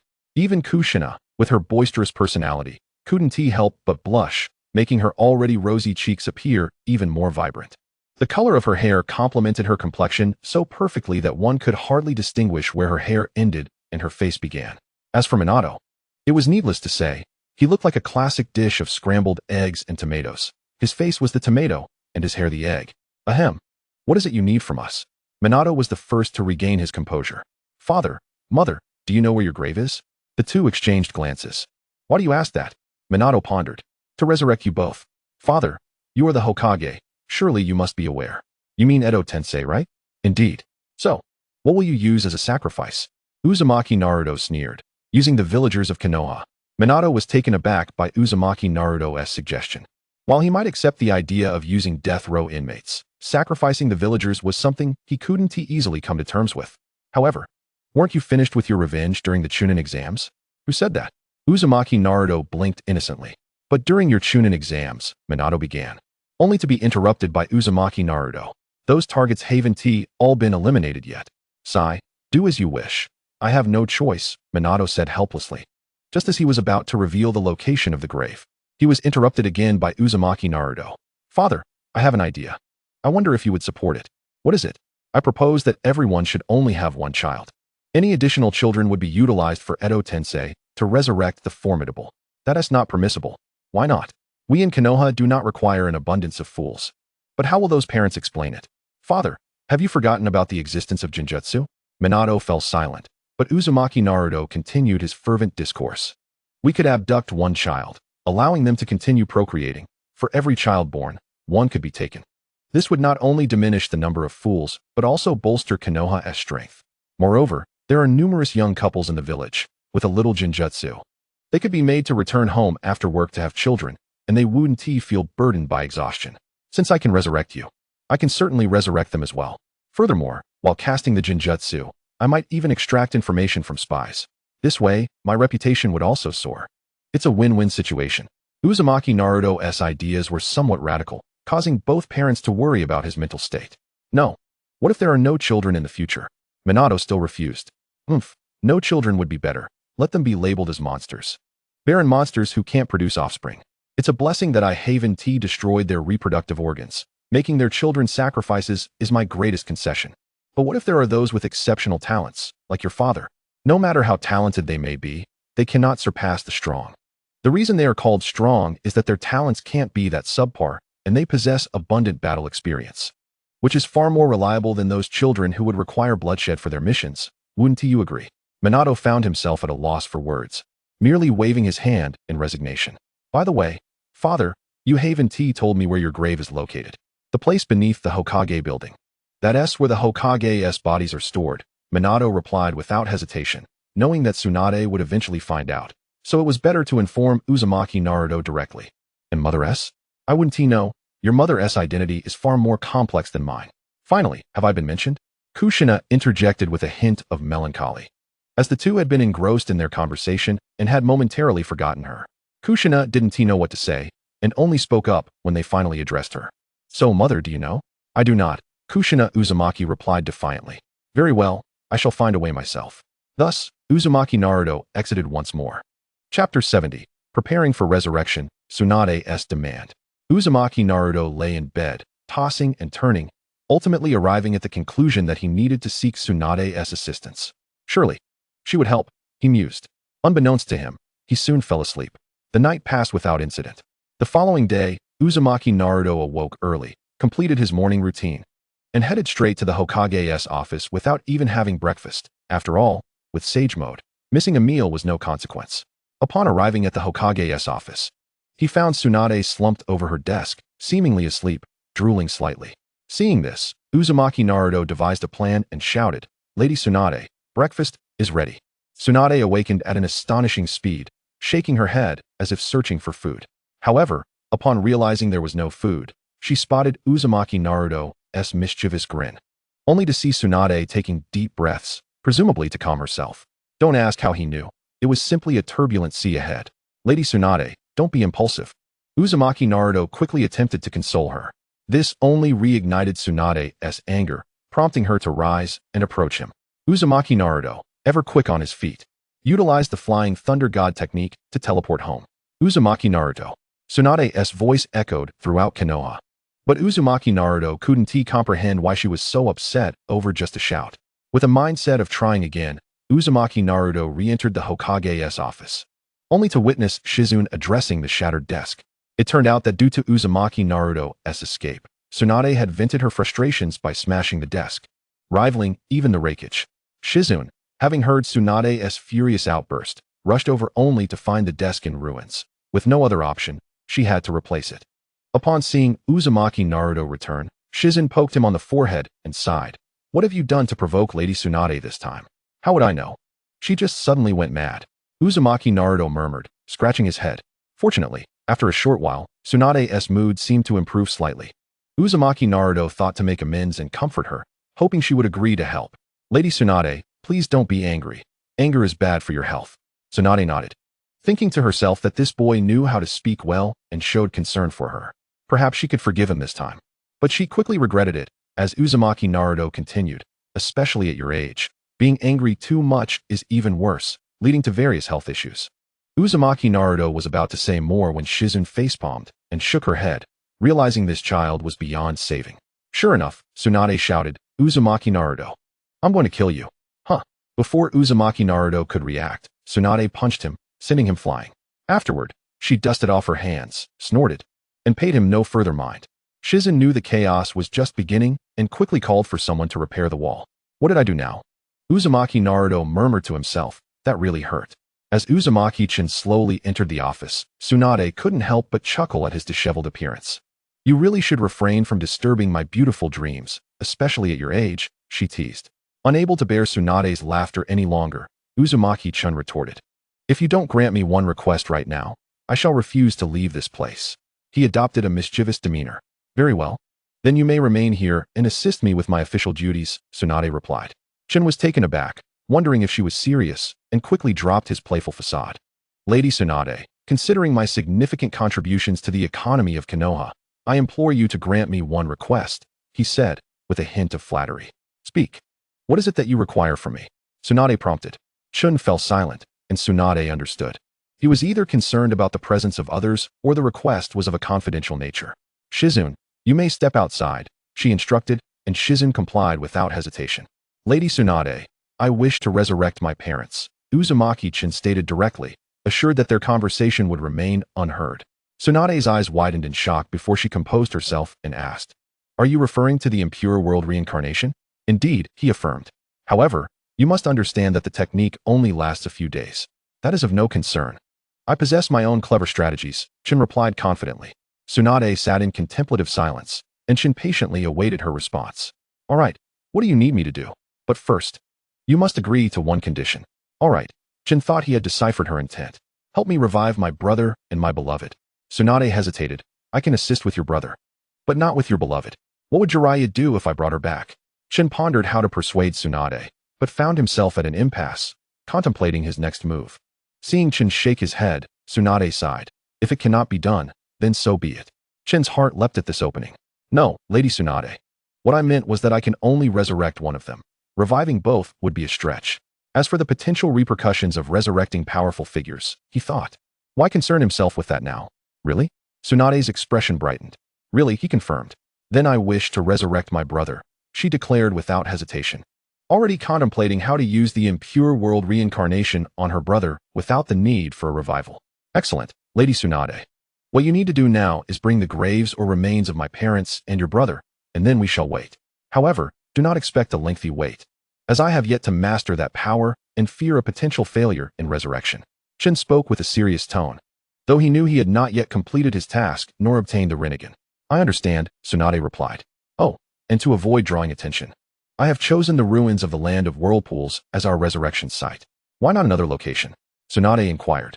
Because the ruins of the land of whirlpools have a dedicated shrine, and typically, there are no people around. True, the inhabitants of the land of whirlpools have mostly perished. Tsunade mused. So there should be no one left, and those who remain are likely in hiding.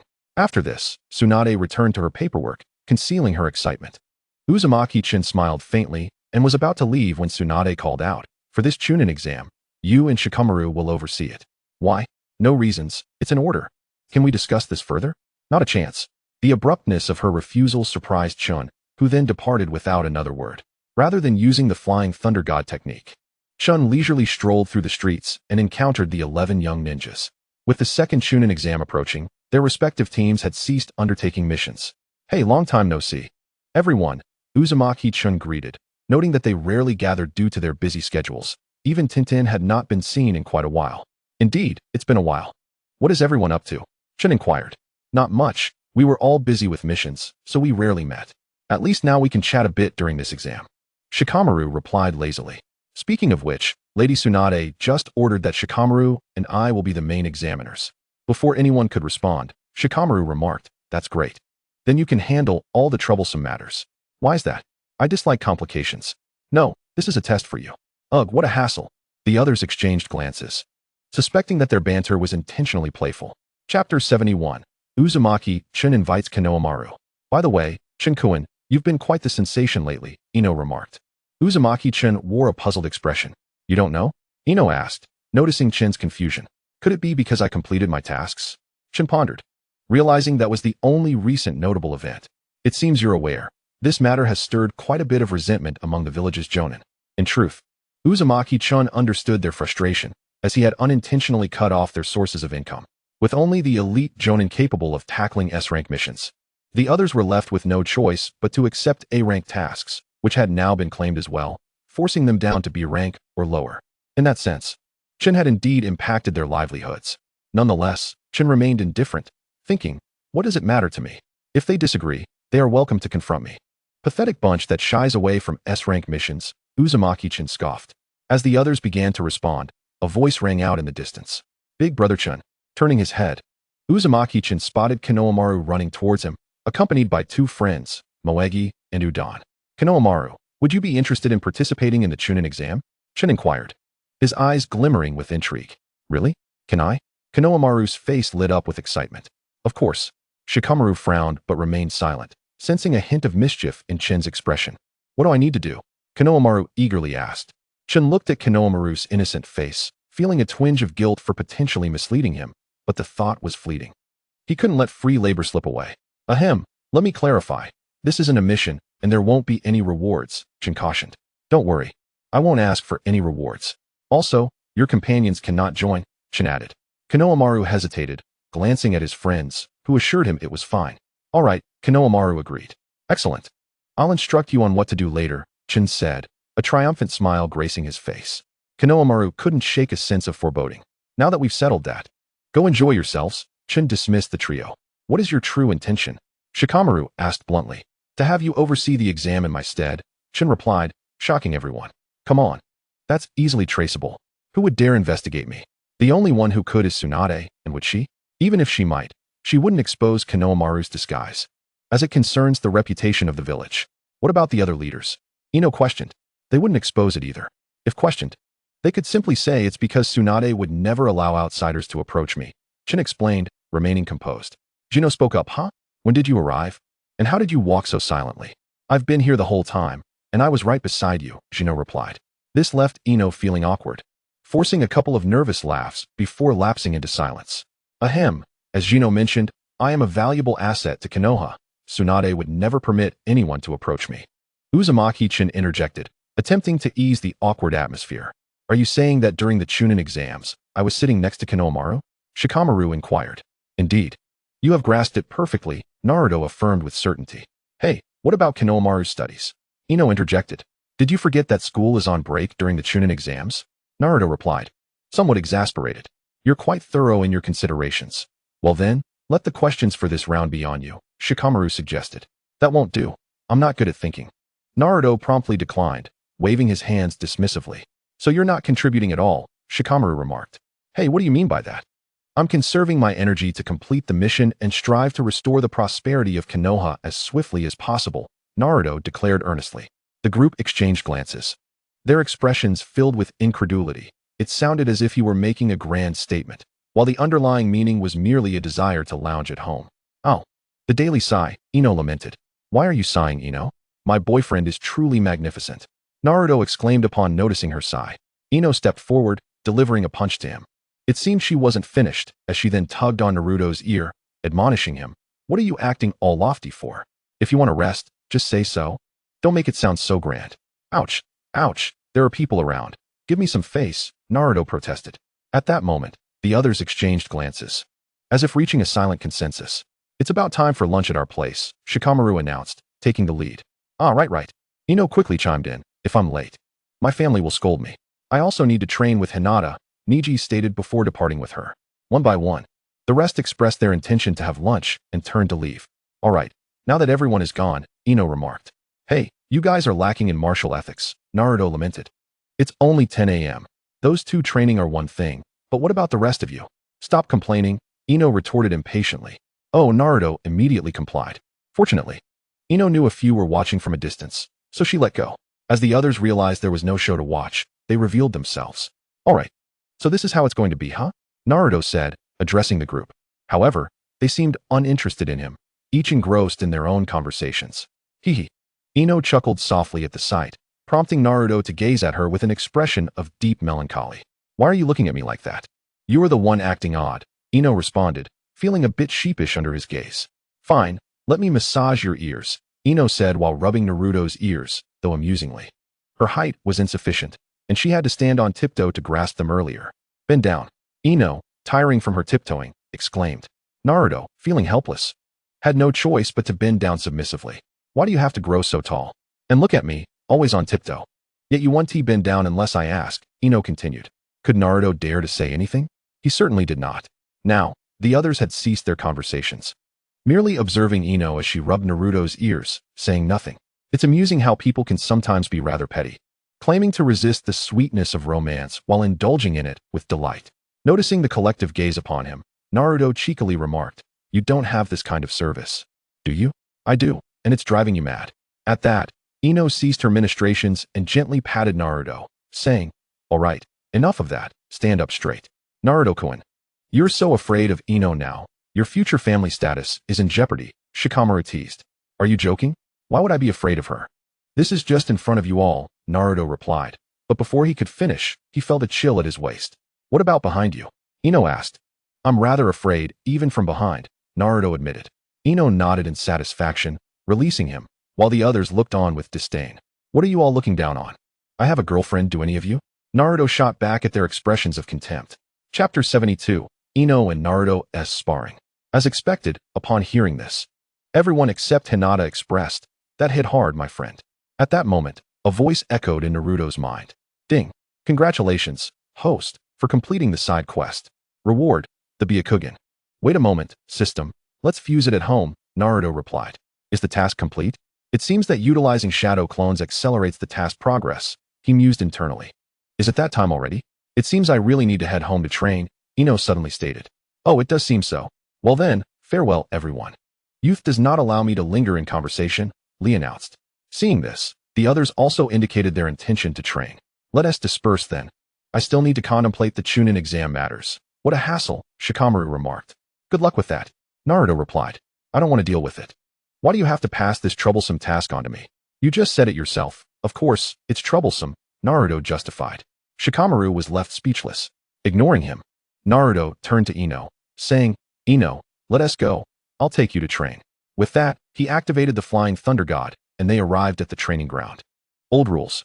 We'll spar, and I'll do my utmost to enhance your strength. Understood. This time, I'll shatter your confidence. Be prepared, Ino warned. Without a word, she charged at Naruto, quickly reaching him and throwing a punch. However, to Naruto, her speed was as slow as a snail. He effortlessly extended his hand, catching Ino's fist, then tossed her into the air. Ino seemed unfazed, throwing shuriken from midair and forming hand seals. The shuriken multiplied into hundreds. Without a second thought, Naruto drew a kunai and knocked each shuriken down. As Ino landed, She began to form seals to use a technique, but Naruto wouldn't grant her that opportunity. The answer was yes, as today, his goal was to undermine Ino's confidence. What situation is most likely to induce self-doubt? Certainly when one expends great effort but fails to even graze the opponent, who remains unperturbed and allows the use of any technique. Due to Naruto's influence, Ino had learned some techniques, yet their potency was minimal. Fire style, fireball jutsu. A fireball exceeding 3 meters in diameter hurtled toward Naruto.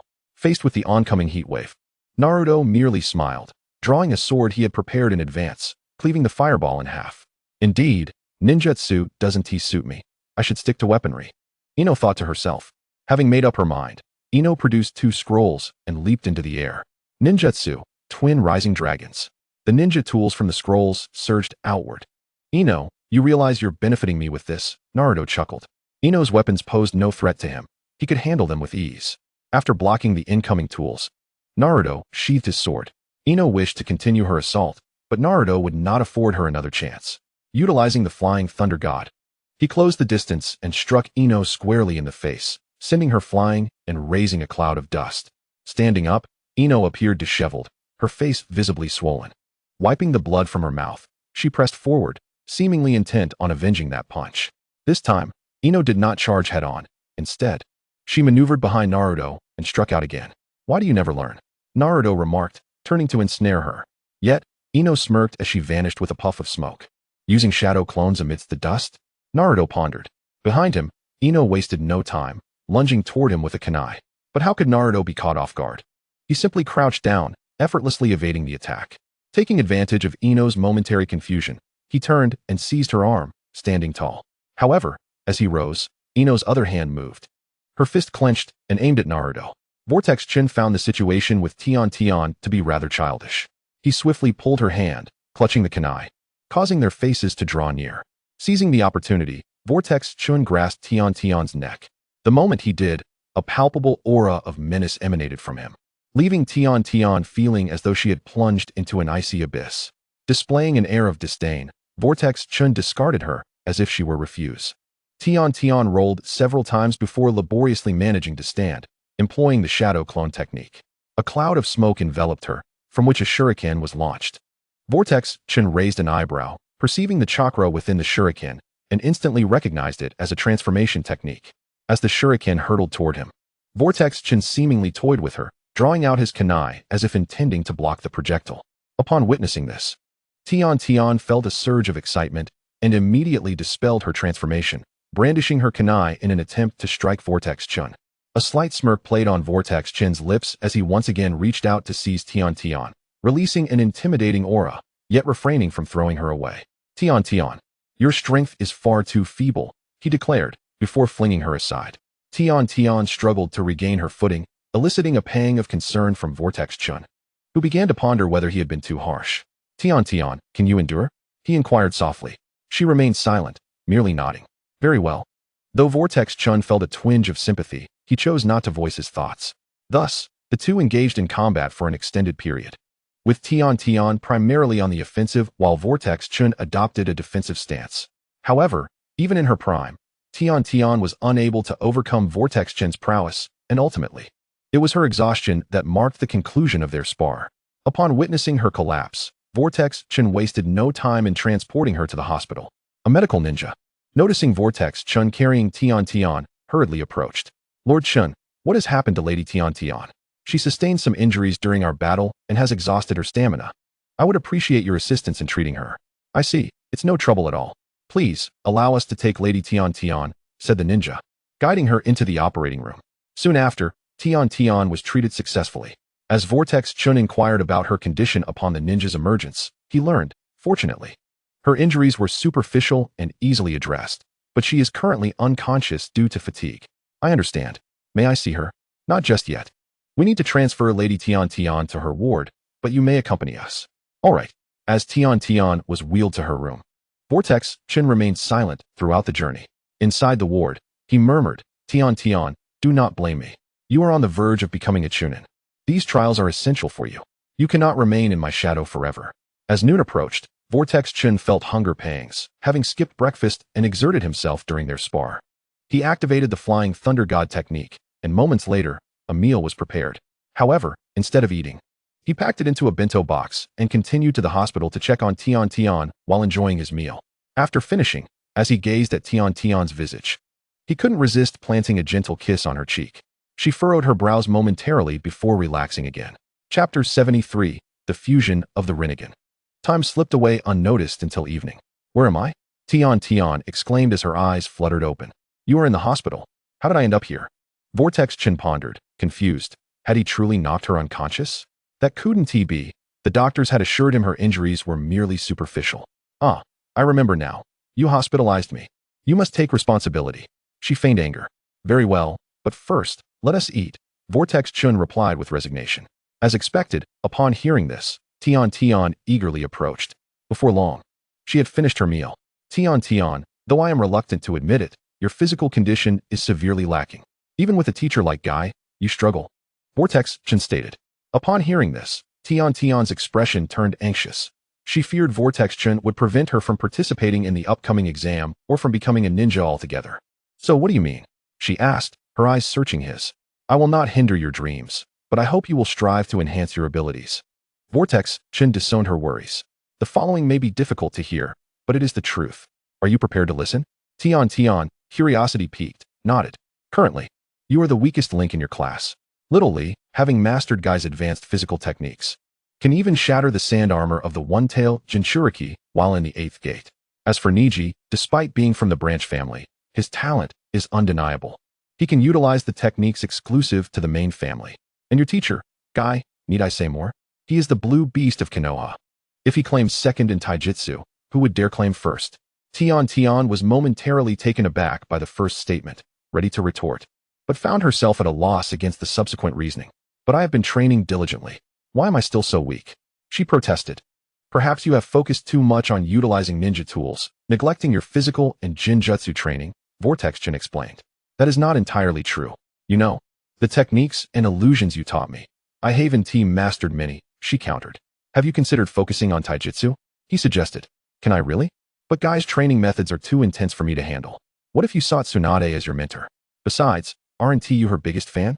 Vortex Chen teased, eliciting a thoughtful pause from Tian Tian.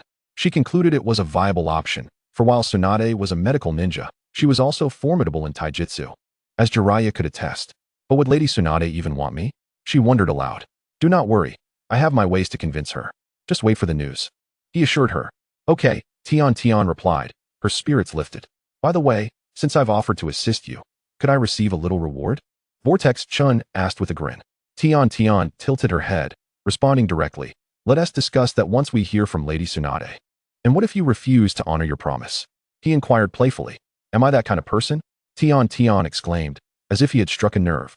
I merely stated it. Why such a strong reaction? Vortex Chen chuckled. Cough, cough, I feel wronged. Can I react a bit more? Tian Tian quickly explained, realizing her excitement. Is that so? Vortex Chen inquired skeptically. Yes, yes. She insisted, nodding vigorously. All right then, it's getting late. We should head home, Vortex Chen said regretfully. Good, Tian Tian sighed in relief. Observing her expression, Vortex Chen could not suppress a laugh. In truth, he had anticipated her refusal to acknowledge the promise. Could she truly prevent him? What are you laughing at? Tian Tian asked, puzzled. Oh, just reminiscing about a delightful memory, he replied. Oh, she said, dropping the subject. It's time to return home, he declared, activating the Flying Thunder God and arriving at Tian Tian's doorstep. Little Chen, I'm leaving, she said, planting a kiss on his cheek before departing. Vortex Chen touched the spot where she had kissed him, grinning foolishly, but quickly regained his composure and activated the Flying Thunder God to return home. System, fuse the Rinnegan. Understood, host. Immediately, Vortex Chen felt an intense itch in his eyes. An instinctive urge to scratch them arose, but a warning from the system halted him. Ding. If the host wishes to avoid blindness, do not scratch. The system's words forced Vortex Chen to suppress his desire to alleviate the itch. Fortunately, it did not last long. The fusion of the Rinnegan was soon complete. He touched his newly acquired eyes, sensing that he could wield all the Rinnegan's abilities, yet he lamented the inadequacy of his ocular power. This left him in a state of distress. Had he known, he would have opted for the Uchiha's eyes instead. Vortex Chen inwardly cursed his misjudgment. Suddenly, he felt a surge of strength coursing through his body. System, what is happening? Do not worry, host. This is merely an evolution of your constitution. Evolution? Indeed, host. Do you recall the 2 sage bodies that this system rewarded you with? Of course, due to your forceful alteration into the 2 sage bodies. This system could not achieve complete integration. However, with the Rinnegan, the situation is different. This system can forcibly achieve total fusion. What do you think? Isn't this system remarkable? Is that so? Yet, you deceived me into believing that the fusion was complete. This system has indeed achieved a degree of fusion, it replied humbly. Enough of that. If I understand correctly, you are saying that I have completed the fusion of the 2 sage bodies and successfully returned to the Azure sage body? Precisely. As Uzumaki Naruto felt the whirlpool of his newfound strength, confidence surged within him. He felt that he could face off against Madara Uchiha in a few exchanges. This was not mere arrogance. At that moment, he was not only adept at the Flying Thunder God technique, but even his mastery of the Rasengan was enough to stir the entire ninja world. Furthermore, Naruto possessed sage techniques as well. Before long, exhaustion overcame him, and he succumbed to slumber. The following day, upon awakening, Naruto completed his breakfast and headed directly to the Hokage's office, primarily to discuss preparations for the resurrection, but also to seek Tsunade's mentorship. Given that he had already mentioned this in the hospital yesterday, there was no hesitation on his part. Knock, knock. Come in. In the Hokage's office, only Tsunade was present, engrossed in paperwork. Lady Tsunade, I am ready. I just await your instruction. I have been prepared for quite some time. Tsunade responded, having anticipated Naruto's departure. When shall we set off? After the Chunin exams. It is currently inconvenient for you to leave the village. Very well. Noticing that Naruto had not yet departed, Tsunade inquired with curiosity, is there anything else? Well, I would like to ask you to teach Tintin about her extraordinary strength. Oh, aren't you afraid that she might overpower you? My strength is quite formidable. I'm not worried. Besides, with the Flying Thunder God technique, what do I have to fear? My intention in asking you to teach her is to ensure her safety. Agreed, but nothing in this world comes without a price. And what do you desire? Quite simply, assist me in resurrecting my beloved. Naruto's eyes widened in shock, and he immediately declined. No, no way. Then do not expect my assistance. Then I shall not resurrect your brother. You. Tsunade looked at Naruto, astonished. Fine, I will agree to your request. But have Tintin come to me after they have been revived. Tsunade finally relented after much deliberation, reluctant to relinquish the opportunity to resurrect Shinsuke. Chapter 74. The second Chunin exam commences. Is it true that my brother is more important? Naruto mused with a smirk. Understood. With that, Naruto took his leave. This time, he opted not to use the Flying Thunder God technique, choosing instead to leisurely stroll through the village, primarily to familiarize himself with the homes of the villagers, as the revival endeavor would require their involvement. Naruto calculated that reviving Shinsuke and his parents would necessitate 3 individuals, plus 1 offering, totaling 4. Before long, he identified his targets and inscribed the Flying Thunder God seal. He had already devised a plan for how to extricate them, knowing that as ninjas, they would likely encounter casualties during missions. He could later claim misinformation and offer consolation to their families. This approach was straightforward yet effective. Arriving at the training ground, he spotted Tintin engaged in her drills. Tintin, has your body fully recovered? Of course. We can still afford to buy medicinal herbs. That's good to hear. Would you like me to assist you further? Naruto's current demeanor resembled that of a dubious stranger luring children. No, Tintin immediately shook her head. Why not? Quite simply. I can feel pain too, and training with you tires me out. I can only manage a short session, but if I train alone, I could go all day. I can slow down. That's still not acceptable. All right. Naruto conceded with a hint of resignation. By the way, did you have any news about my request to train under Lady Tsunade? You'll have to kiss me for the answer, Naruto thought, but I won't reveal anything. However, Tintin was no fool and quickly discerned his thoughts. Humph, if you won't tell me, then it doesn't matter. There will be news eventually. Can a duck that lands in your hands fly away? No. You must comply. Fine, go ahead. Am I being manipulated again? Naruto fell into contemplation. All right, enough of this. You go ahead. I need to train. Now you're trying to shoo me away? Have you lost your affection for me? Naruto exclaimed, akin to a cat whose tail had been stepped on. Tintin, with a puzzled expression. Do you want me to stay? No, my sister is busy training. It would be inappropriate for me to linger here. Tintin sighed deeply, suppressing her frustration, and asked, what exactly do you want? I just want a kiss. Get lost. All right then. With that, Naruto departed without leaving a trace. Upon returning home, Naruto lay on his bed, filled with joy at the prospect of soon resurrecting his parents.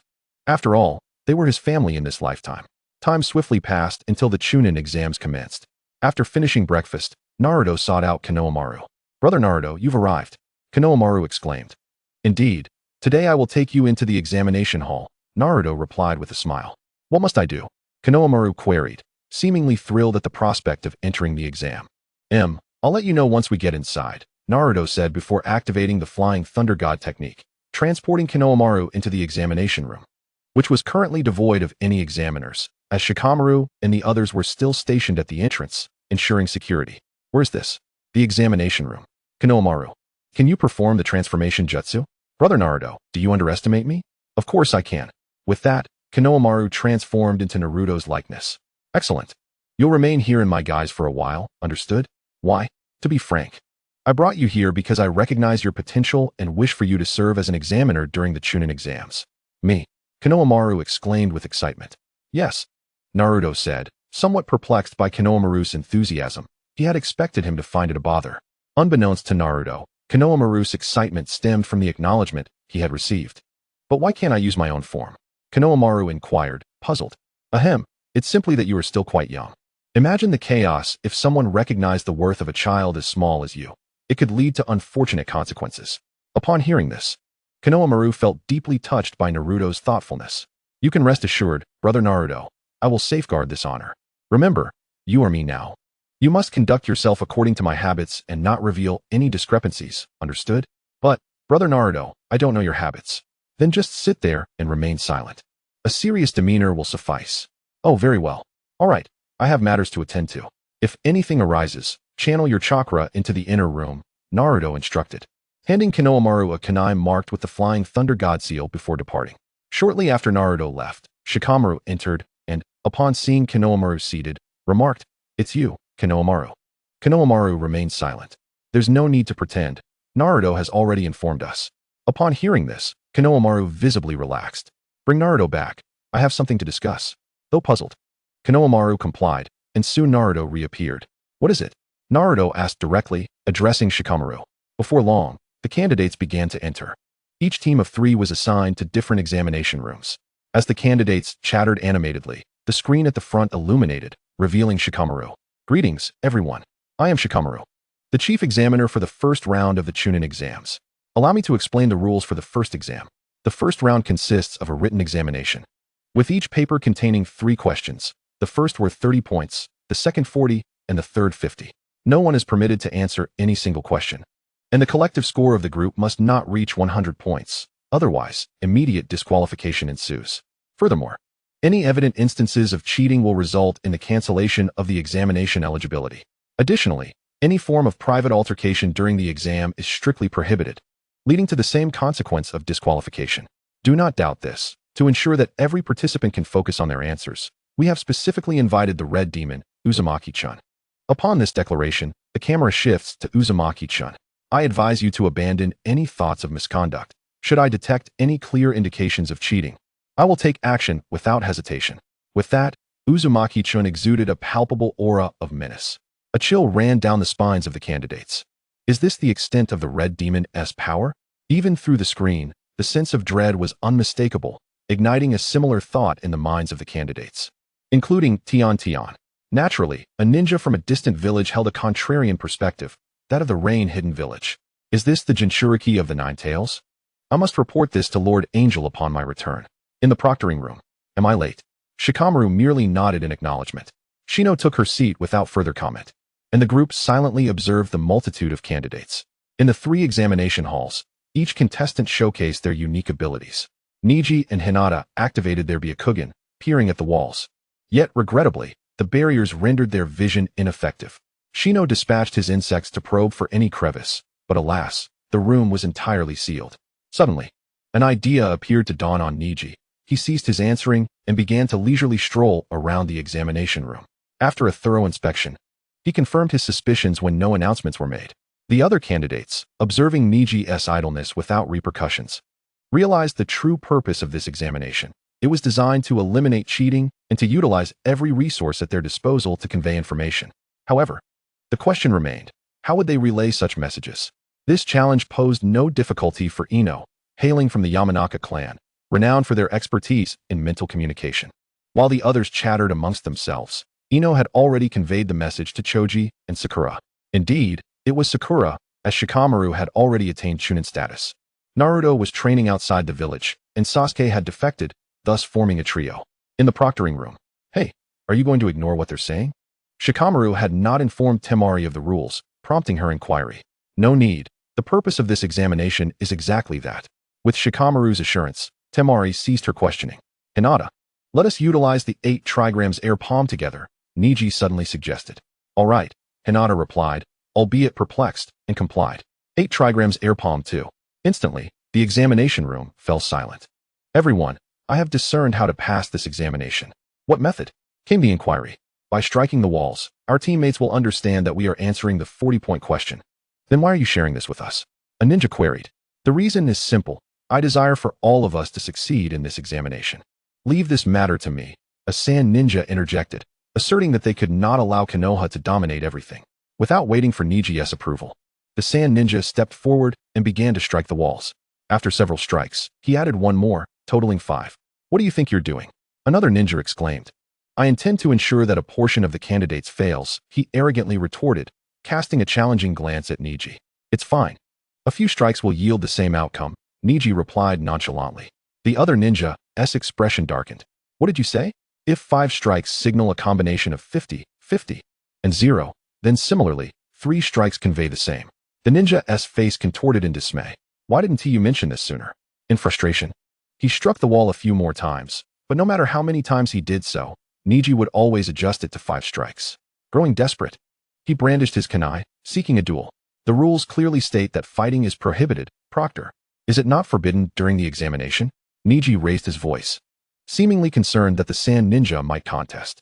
Fighting is prohibited during the written examination, Shikamaru replied resignedly. Thus, the sand ninja retreated in a huff. Meanwhile, the other examination halls received the signal and promptly understood its meaning. In the proctoring room.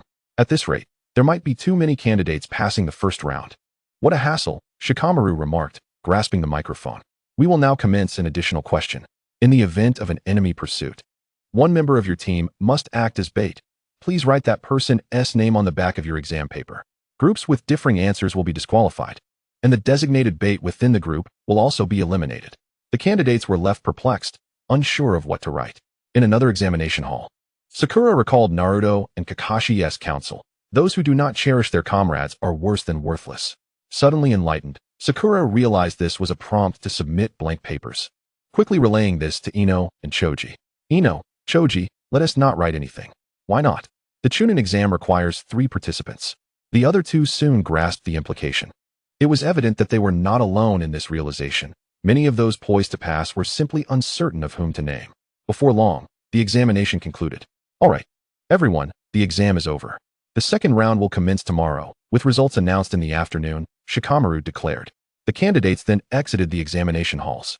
Outside, they engaged in discussions about the various examination rooms. Tion, exuberantly bouncing as she left, soon spotted a familiar figure. Uzumaki-chan, with his chiseled features and prominent nose, exuded a certain charm accentuated by his 6 whiskers. Xiao-chan, Tion called out, rushing toward him. Why the haste? Uzumaki-chan chuckled. I wanted to see you sooner. Are you displeased?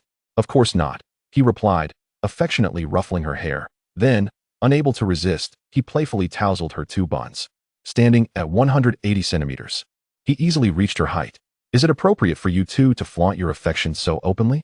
Shikamaru remarked, perplexed. Uzumaki-chan glanced around and noticed the attention they garnered. What are you looking at? Haven't you seen love displayed before? He retorted. I have, but never in such an unabashed manner. All right, let us be on our way. Tion urged. Sure, Uzumaki-chan responded, lifting Tion and departing. As for the concern of whether other nations might attempt to kidnap Tion to threaten Uzumaki-chan, that notion was laughable. His reputation had long since permeated the ninja world. The major nations were well aware of his connections, yet had they ever dared to approach him? Smaller nations were even less likely to attempt such folly. Should any small nation dare to abduct Tion, Uzumaki-chan would obliterate them without hesitation, including the rain-hidden village. Despite the formation of the Akatsuki, few could rival Uzumaki-chan's strength. If only someone were as formidable as Chun-kun, Temari mused, glancing at Shikamaru beside her. What is on your mind? Shikamaru, sensing her gaze, inquired. Nothing much, she replied, scratching her head, choosing not to elaborate. As for where Konohamaru had gone, well, the moment Shikamaru announced the end of the exam, he had departed, finding the proceedings exceedingly dull with nothing to occupy his time. Konohamaru began to question the true purpose of Uzumaki-chun bringing him along. At this moment, in Uzumaki-chun's home, every day, after arriving home, Ten said to Uzumaki-chun, How come I'm at your house? What's wrong? Don't you want to come to my home? It's not that. It's just that every time I come to your house, I end up thinking about unpleasant things. Ten's voice became quieter with each word.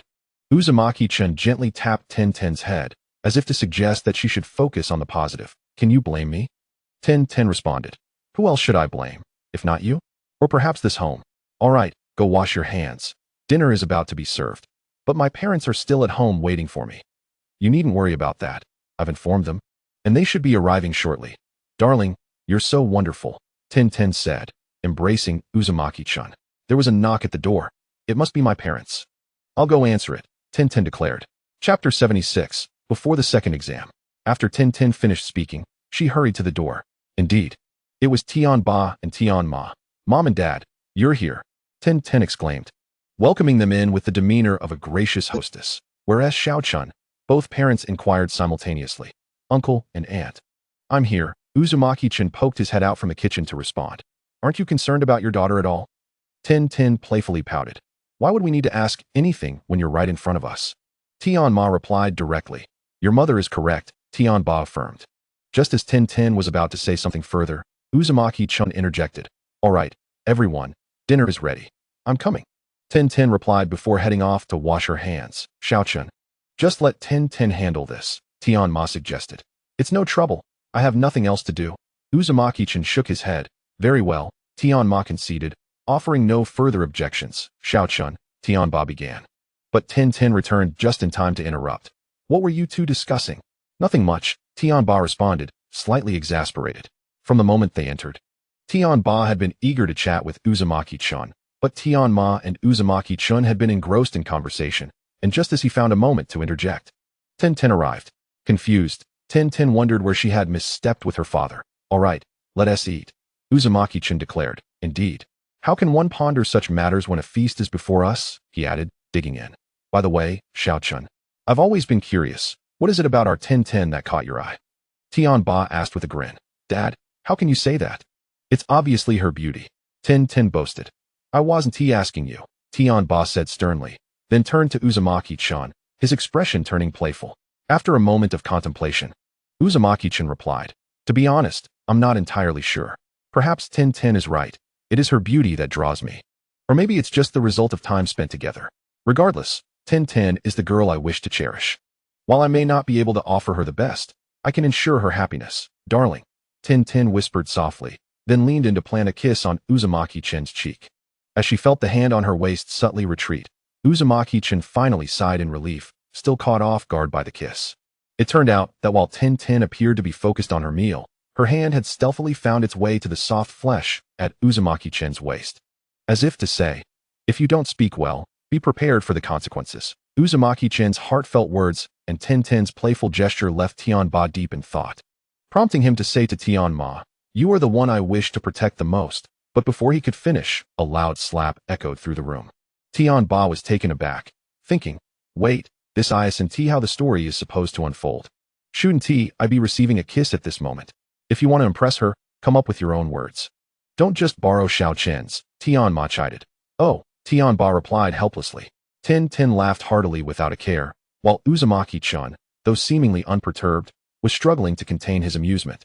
As his shoulders subtly shook, Tian-ba glanced at Ten, realizing, the little cotton-padded jacket has finally shown her true colors. Eventually, the group finished their lunch. Ten.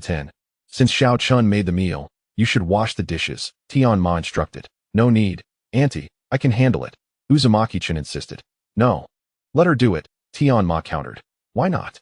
Ten asked. Because I'm your mother, and this is your responsibility, Tian-ma replied firmly. Ultimately, Ten reluctantly went to wash the dishes. Tian-ma, when will the results be out? Ten inquired, finally showing concern for your daughter. Are we? She retorted, as it was clear that during the meal, Uzumaki-chun had been the one receiving attention, while she felt as though she had been adopted. Cough, just tell me. How did you do? Tian Ma pressed impatiently. This afternoon. And we continue the exams tomorrow, Tin replied, exasperated. Hearing this, Uzumaki-chun seemed contemplative. Before long, Tian Ba and Tian Ma were preparing to leave. We'll be heading out now. Oh, goodbye, Xiao-chun, Tin said. Hey, it's us who are leaving. Not you two. Then I. You should stay at Xiao-chen's house for now. You're both still young, so don't cause any trouble, Tian Ma advised. Her words made both young ones blush. All right, I'll see you off. Uzumaki-chun was the first to respond. I warn you. Don't bully Xiao-chen once you're outside, Tian Ma said with narrowed eyes, her words trailing off. I understand, Mom. Just go already, Tin replied, exasperated. With that, Tian Ba and Tian Ma ceased their remarks. Xiao-chun, Tin has been spoiled by us. If she bothers you, just let me know. And I'll handle her, Tian Ma offered. Sure, Auntie, Uzumaki-chun replied with a smile, knowing that having support was invaluable. Finally, after Tin's parents left, she remarked, Can you believe Mom and Dad didn't bring anything? Well, they are our parents. What do they need to bring? Uzumaki-chun replied. True, Tin pondered for a moment. After all, everything will eventually belong to me. All right, let us take a nap. By the time you wake up, the results should be out, Uzumaki-chun said, ruffling her hair. Aren't you going to rest? I have some matters to attend to. Oh, then I'll go ahead, she replied. Okay. With that, Tin left. Uzumaki-chan promptly made his way to the Hokage's office.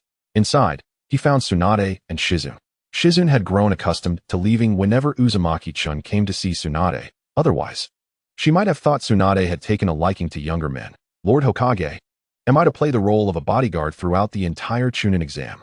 Uzumaki-chan inquired. Of course, Tsunade affirmed. That's good to hear. What prompted this question? To my knowledge, there is a Jinchūriki involved, Uzumaki-chan smirked. I am aware, which is why I assigned you to oversee the Chunin exam. Otherwise, why would I burden you with such a trivial task? No, I'm not referring to Takigakure. Then what are you referring to? Gaara is still too young, Uzumaki-chan replied. Somewhat off topic. But with that single statement, Tsunade immediately understood. What does that have to do with you? It has nothing to do with me. It's just that I haven't taken a life in quite some time. That's a matter for their village. You should refrain from meddling. Fine. I was merely hoping to seize the opportunity to eliminate a few individuals. Oh, and by the way, ensure that Temari keeps an eye on that hefty ninja from the grass village. I wouldn't want my food tainted by his sweat. Yuri being overly cautious. You'll be dining at a dedicated restaurant. No. I'd rather not go there. I have no friends there. I'd prefer to be with Tin and the others instead. At that moment, Kakashi walked in. Lord Hokage, I'm here to report a mission. Understood. You may proceed without concern. Uzumaki-chan. Yes. With that, Kakashi began to recount the details of the mission. Uzumaki-chan listened intently and eventually realized that it was an S-rank mission. Kakashi, how did you start taking on S-rank missions? Aren't you financially secure? Kakashi looked at Uzumaki-chan as if he were a fool. And it dawned on him that he had just completed an A-rank mission not long ago. Uzumaki-chan could only smile awkwardly. Very well, Kakashi. Here is your reward. You may return now, Tsunade declared as she handed Kakashi a box, undoubtedly filled with cash. Having spoken, she departed. Is everything prepared? Uzumaki-chan inquired, naturally referring to the matter of resurrection. Indeed, this matter must remain confidential, even if we bring them back to life. I understand. And I have fabricated their false identities as well. Chapter 77, before the second exam. That is reassuring. With that, Uzumaki-chan took his leave. Shinju Katsu. We shall soon be reunited, Tsunade murmured to herself. Upon returning home, Uzumaki-chan found Tin sleeping soundly in the bedroom. Compelled by an inexplicable urge, he leaned down and kissed her. Tin frowned momentarily, but soon broke into a sweet smile.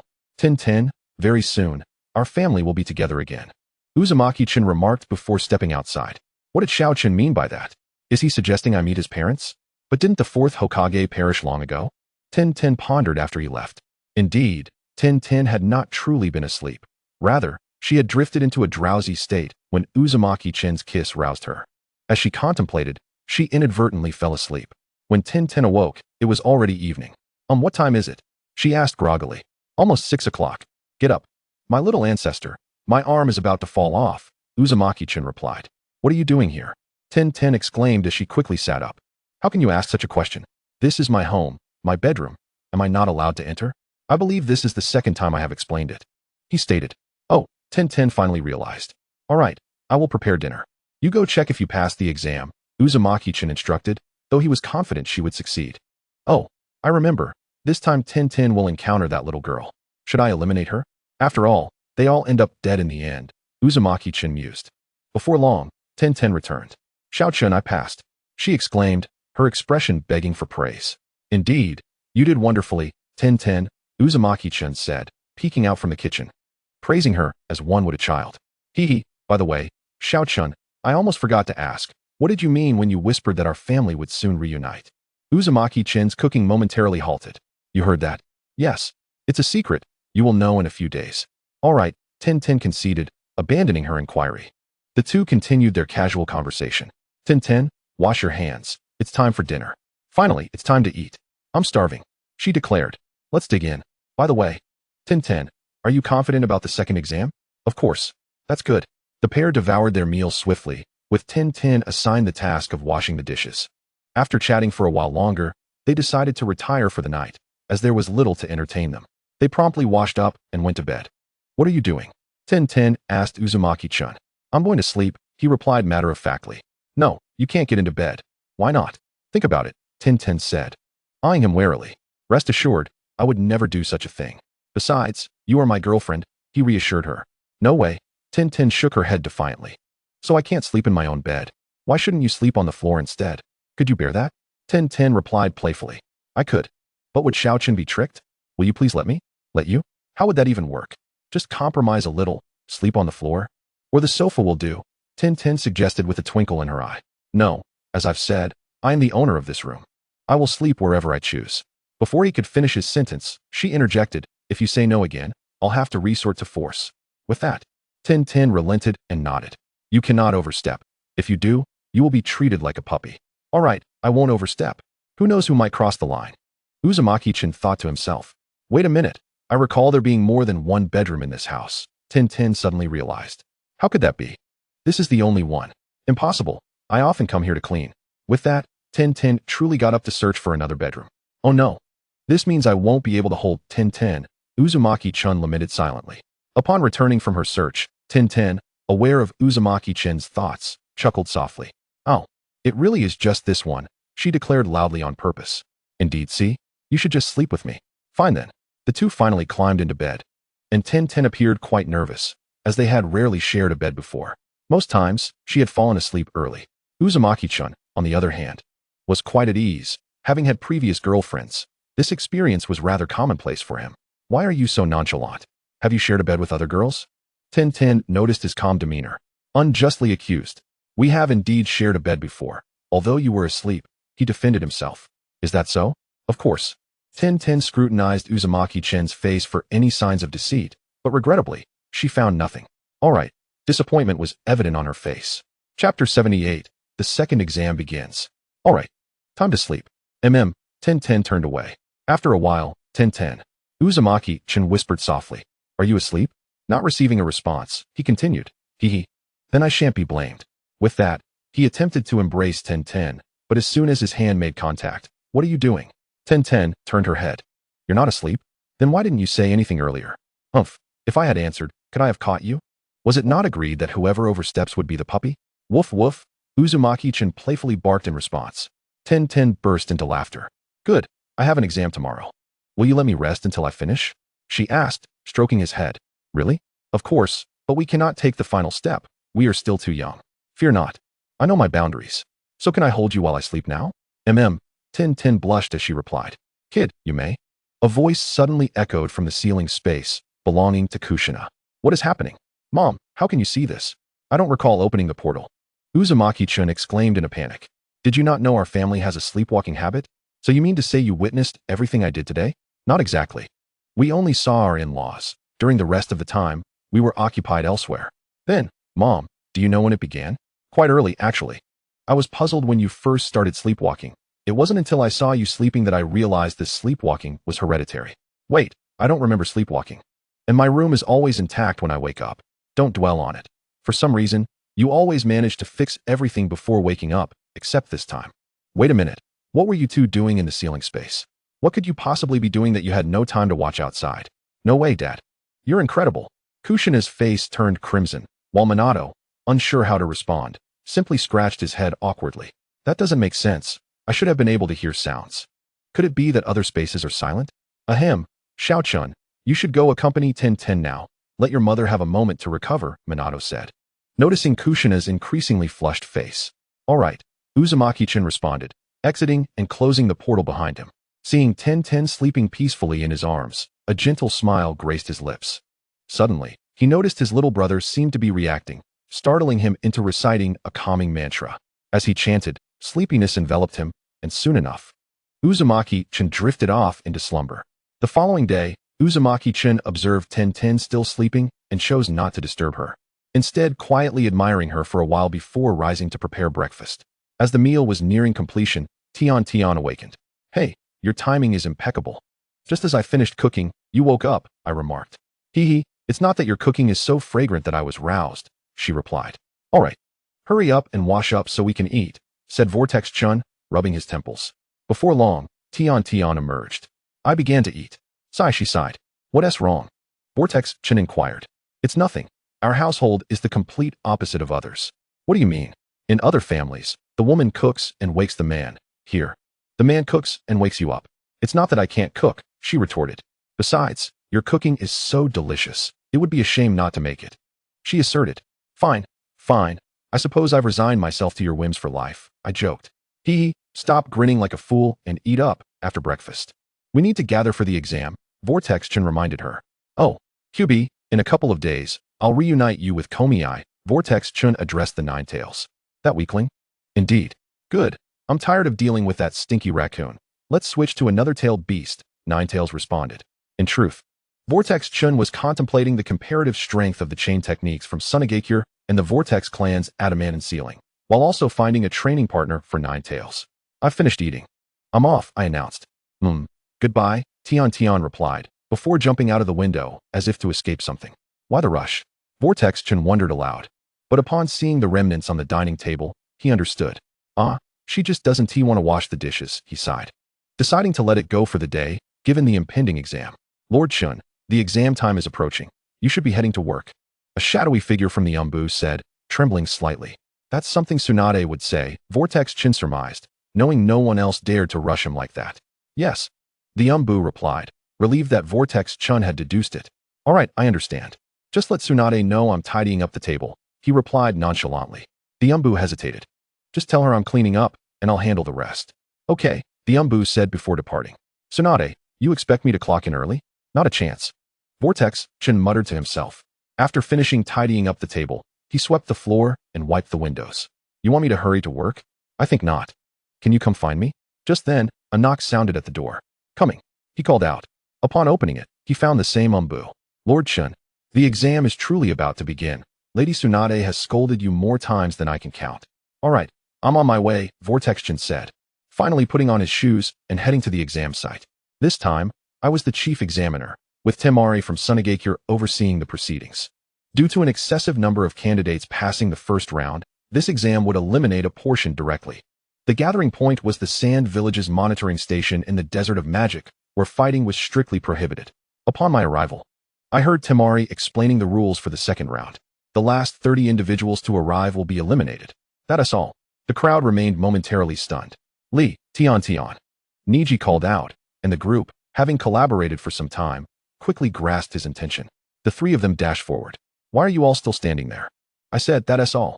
Temari bellowed. Only then did the crowd react. The candidates' reaction times and analytical abilities are quite subpar, Vortex-chun remarked with a hint of sarcasm. There's nothing to be done. Individuals like you and Niji are in the minority. Well, I suppose it's time for me to fulfill my responsibilities, Vortex-chun declared. Shikamaru expressed astonishment. Multiple shadow clone technique. He exclaimed. Temari was equally amazed. I must say, it's impressive how much you both resemble each other in your shock. Go on, each of you pair up with one clone. If necessary, use your killing intent to intimidate them. I fear you might be too rough and accidentally kill them. Vortex-chun instructed his clones. Understood, they replied before scattering. Having clones certainly makes things easier, Vortex-chun mused. Does Vortex-chun possess this much chakra? Temari whispered to Shikamaru. What do you think? Shikamaru replied. Temari was aware of his abundant chakra, but was taken aback by the sheer volume. In reality, it was merely a fraction. Vortex Chin's chakra could be described as unfathomable. Is it really that exaggerated? It seems that from now on, we cannot afford to be enemies with Konoha. With this chakra alone, it could wipe out several of us, Temari contemplated. Chapter 79, Training Sage Techniques once again. Upon seeing Shikamaru and Temari whispering, Vortex Chin teased them. Eventually, Shikamaru, feeling embarrassed under his gaze, attempted to explain, but Vortex Chin was not inclined to give them the opportunity. Don't mind me. Continue as you were. Wishing you both a lifetime of happiness, I must take my leave, he said, departing before Shikamaru could respond. Shikamaru, I can only assist you up to this point. Vortex Chun remarked from a nearby tree. What should I do during this time? He pondered upon returning home. After careful consideration, he realized there was nothing else to occupy his time but training. Sigh, then I shall train. It's a perfect opportunity to practice that mode. Without hesitation, he set to work. First, he entered Sage mode. Next, Vortex Chin's outer garments transformed into a dragon-scale cloak, his eyes turned crimson, and a horn sprouted from his forehead. Surrounding him was a faint aura of chakra with various elemental properties. Strangely, the whiskers on his face shortened, yet did not vanish entirely. Kyubi, let us give this a try. Are you certain? These two powers may not be compatible, and failure could be quite painful, Kyubi cautioned. I'm not worried. All right.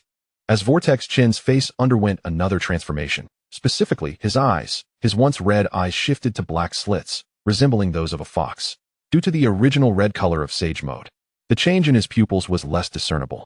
The whiskers on his face elongated once more, and several tails sprouted behind him, with his body and clothing adorned with swirling patterns. This power feels akin to the pinnacle of the Sage of Six Paths, Vortex Chin remarked. Indeed, he had previously discussed with Kyubi the possibility of merging Sage mode with Kyubi mode. Although Naruto succeeded in the original storyline, it was through Mount Mayaboku's Sage mode, which was of an entirely different caliber than Vortex Chin's. The earlier conversation between the two had alluded to this very matter. Phew, thankfully it worked. Vortex Chin expressed his relief. It's better to practice Sage techniques in Kirin Valley. There are no test subjects here. With that, he activated the reverse summoning technique. Oh, Yumi Kirin, it has been a while. Vortex Chin exclaimed. Little Chun, it's been ages. You never come to play anymore. I've been bored here. That hide-and-seek game you mentioned? I got tired of it, Yumi Kirin said, noting how significantly stronger Vortex Chun had become. You still love to play, don't you? All right. I'll teach you something else later. Whereas Mo Kirin. Why do you always look for Mo Kirin when you need something? I'm also of equal standing as Mo Kirin. Am I not reliable? Well, that is actually true, Vortex Chin thought, as during Sage training. Yumi Kirin would keep him company while Mo Kirin handled everything else, leading him to unconsciously associate needing help with Mo Kirin. Ahem, you're not incapable either. By the way, I haven't asked you, how did your Sage mode change, and why is your aura over twice as powerful? I developed this myself. In collaboration with Kyubi, I call it Fox Sage mode. I see, Yumi Kirin acknowledged, clearly familiar with Kyubi, given that Vortex Chun had lived there for over 2 years. And both were ancient beings. I returned this time to see how that technique fares with Fox Sage mode. So you're treating this place as your experimental base. Indeed. Or perhaps not. Very well, accompany me in practice, and I shall entertain you afterward, ensuring a game unlike any you have experienced. Really? Of course. Do I strike you as a deceiver? All right, I shall trust you this once. Just as they were about to depart, the inkling of a conversation arose. Xiao-chun, you Qilin, where are you off to? Queried Mo Qilin. Mo Qilin, it has been quite some time, Yu Qilin exclaimed joyfully. Indeed it has. We are off to test the prowess of a new mode, Yu Qilin replied with enthusiasm. Yet, Mo Qilin seemed oblivious to their excitement. Directing his query instead towards Vortex Chun, what is this new mode you speak of? Vortex Chun proceeded to elucidate the details once more. I see. I shall join you. Mo Qilin declared. Excellent. Let us be on our way, they agreed, and the trio took to the sky simultaneously. Before long, they arrived at the location where Vortex Chun practiced his celestial techniques. This place was chosen specifically for its sparse natural energy, devoid of other Qilin. Very well. Let us begin, Vortex Chun announced. Suddenly, a layer of blue barrier erupted around them, a manifestation of one of the Qilin clan's most formidable sealing techniques. As resilient as the 6 Path 6 Crimson Sun formation employed by Obito when combined with the mightiest strike of Qilin celestial arts. Qilin Sky Step. Vortex Chin commanded with a firm voice. Instantly, Mo Qilin and Yu Qilin felt as though they were pinned beneath a mountain. Such was the power of the Qilin Sky Step, which could alter gravity. Centered on the caster, the gravitational force intensified the closer one drew to them. while the caster remained unaffected. In simpler terms, each step increased the gravitational weight, the extent of which depended on the caster's capability. Is it truly that powerful? Even at the farthest distance, gravity can reach 3 times its usual strength, Imo-Chilin pondered quietly. As Vortex Chin advanced with each step, a palpable sense of pressure enveloped them, the gravity intensifying with every movement. At long last, Vortex Chin dispelled both the Chilin Sky Step and the Chilin Barrier. Oh, that was quite the ordeal. I nearly faltered, both Chilin thought simultaneously. Impressive, Xiaochun. Your strength has grown immensely. Surely, no one in the ninja realm could rival you. Yu Chilin remarked, though was interrupted by a gentle cough from Imo-Chilin. What? Do you wish to converse with Xiaochun as well? Patience is a virtue. Yu Chilin teased. Imo-Chilin's expression darkened, though it was already somewhat somber. Is that so? Are you displeased? Yu Chilin taunted. I have matters to attend to. I have matters too, Yu Chilin retorted with an exaggerated tone. What matters? The game Xiaochun promised to teach me has yet to be explained, Yu Chilin stated matter-of-factly. Veins began to protrude from Imo-Chilin's forehead. Surely, you cannot claim you have never played hide-and-seek, Yu Chilin swiftly countered, sensing Imo-Chilin's rising ire. This revelation quelled Imo-Chilin's anger. I intend to take him to meet Lord Chilin. You could have mentioned that sooner.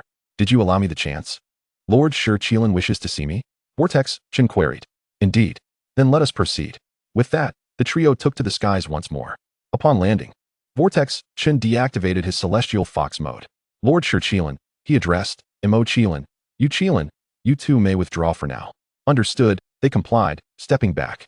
Xiaochun, the reason I summoned you is not of great urgency.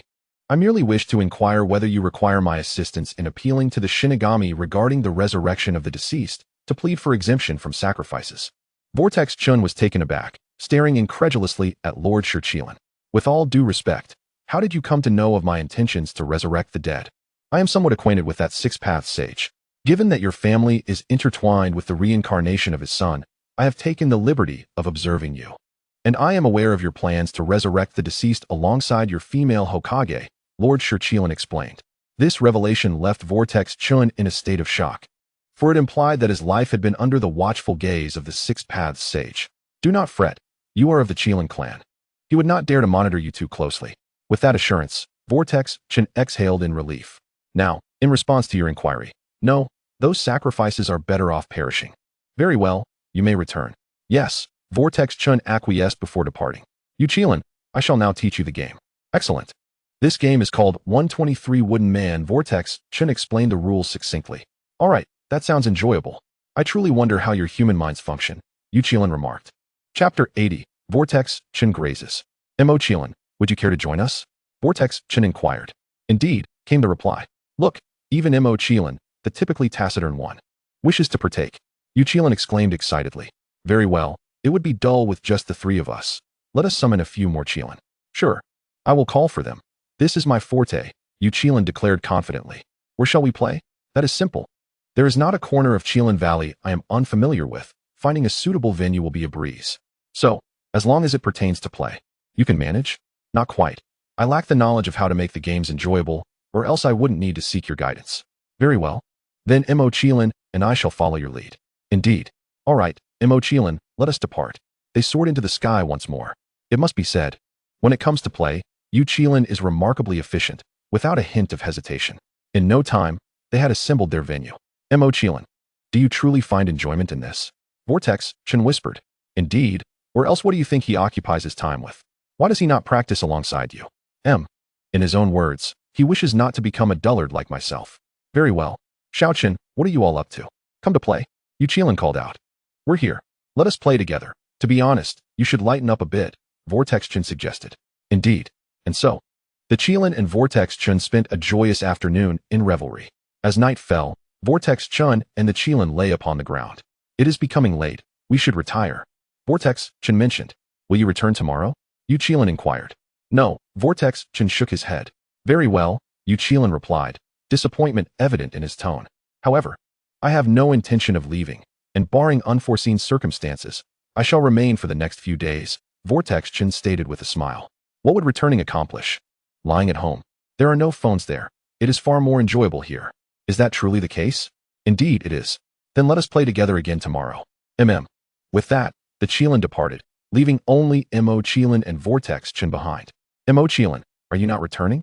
I still have questions for you. I am here to enjoy the moonlight. It has been ages since I beheld such a starry sky. Memories of my childhood and my past life surge forth. Vortex Chen reflected inwardly. Speak, what is it? Vortex Chen suspected Mo Qilin's intentions were not solely to admire the scenery. I came to ask what we shall play tomorrow. Mo Qilin admitted bashfully. Now you have thoroughly derailed Mo Qilin. You shall discover tomorrow.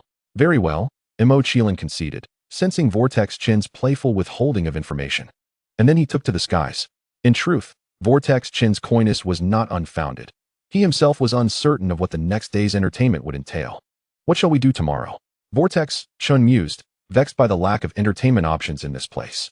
I have it. This will surely be amusing. But preparations are required first. With that, Vortex Chen approached a nearby tree and utilized wind release to slice it. He extracted the sturdiest portion and shaped it into a perfect square. How to mark the numbers? Never mind. I shall leave it to the Qilin when they arrive tomorrow. One hoof per hole. Clapping his hands, he declared, the sky will serve as a blanket, and the earth as a bed, and promptly lay down to sleep. This was indeed a privilege of Vortex Chen's in this realm. He could choose to rest wherever he pleased, unbound by any constraints. A night passed without incident. As dawn broke the following day, Vortex Chen murmured, whose home shall I visit for a meal today? I think I shall go to the homes of the two great Qilin. Having made his decision, he swiftly flew towards their abodes. Mo Qilin, you Qilin, I have arrived. You again, here to mooch a meal? Mo Qilin retorted, exasperated. It is not as if I have a choice in the matter. You see, I had promised not to return home these past few days. However, I find myself without a meal prepared. Without sustenance, I cannot eat, and if I do not eat, I shall grow hungry. When hunger strikes, I am unable to join you in your merriment, reverting to the state I was in upon my departure. At that point, I would have broken my word, and you would be deprived of enjoyment as well. Thus, although I partake of your provisions, you have games to entertain yourselves with. And I remain true to my promise. Truly, a win-win situation for us all. Indeed, there is merit in your reasoning, Xiao Chen. I shall take charge. Feel free to indulge in the grass of the Qilin, even if it means I cannot partake in your games. Instantly, I felt invigorated. Very well, eat away. Do we have bowls? I seem to have forgotten, murmured Xuanxua Chen, blinking his eyes. In that case, I am left with no alternative but to eat as before, remarked Mo Qilin. No matter, as long as it is clean, I am not picky. Then let us feast. In the backyard of the two great Qilin, one individual utilized water-based techniques to cleanse the grass in hand before consuming it, while the two Qilin lowered their heads to eat. It must be said, the grass you have here is truly delectable, far superior to what one might find outside. Is it due to the natural energy, I wonder? Xuanxua Chen inquired. Have you tasted the grass outside? The two Qilin asked in unison. It was only then that Xuanxua Chen realized he had let slip a secret, leaving him at a loss for words. The truth is, after practicing my sage arts, I pondered whether the grass in Qilin Valley was edible, and I found myself contemplating the grass in my hand. Xiao Chen, what are you doing? Came the voice of Tian Tian, but Xuanxua Chen ignored him. Regardless, I shall eat first and ponder later, and he swallowed a mouthful. Xiao Chen, what are you doing? Spit it out. Tian Tian exclaimed, visibly shocked by Xuanxua Chen's actions, and promptly patted him on the back. Tui, what a dreadful taste, exclaimed Xuanxua Chen. You know it's terrible, do you? Tian Tian retorted. Tian Tian, what brings you here? Let's not dwell on that. Why are you eating grass? We have money at home. Even with money, we cannot squander it. Yet you cannot eat grass. I merely wish to test its edibility. Testing is not an option, and so unfolded the events. Returning to the present, the two great Qilin, having observed Xuanxua Chen's embarrassment, burst into laughter. Xiao Chen, you were correct in your assumption. This place is nourished by natural energy, while the grass outside lacks sufficient vitality, explained Yu Qilin. Ah, I see. And have you not noticed that the grass here is inexhaustible? Indeed, it is quite miraculous. This is also a result of the natural energy. The grass outside can thrive as well, provided it is not uprooted, though it grows at a slower pace due to the thinness of the natural energy. I understand now. After a while, Xuanxua Chen declared, I am satisfied. It must be noted that the grass of Qilin Valley is not only delicious, but also quite filling. We too are nearly finished. Let us go and play some games, said Yu Qilin. Yes, Yu Qilin, seek out the other Qilin. Let us meet at our usual spot, Mo Qilin. Come, let us proceed to wait for them. With that, Xuanxua Chen and the two great Qilin busied themselves with their respective tasks. Upon reaching the designated area, Xuanxua Chen instructed, Mo Qilin, step upon that spot. It would be best to leave a small imprint. Though perplexed, Imo Qilin complied, applying just the right amount of pressure, leaving a mark without shattering it. Is this the prop we shall use today? Imo Qilin inquired. Indeed, once the other Qilin arrive, we should be able to complete it, Xuanxuachen replied. Moments later, Yu Qilin arrived with a host of other Qilin, seemingly accompanied by a few more than the previous day. Yu Qilin, why are there more of you? Oh, those newcomers merely wish to join the festivities. Very well, you too shall step upon that spot. Be cautious not to damage it, just a small imprint will suffice. Without hesitation, Yu Qilin stepped up. Qilin, line up for your turn. Xuanxuachen called out. Having calculated that the number of Qilin matched the sum of the dice he had rolled. Though the Qilin were puzzled, they complied, demonstrating that Xuanxuachen indeed possessed a remarkable affinity with the Qilin.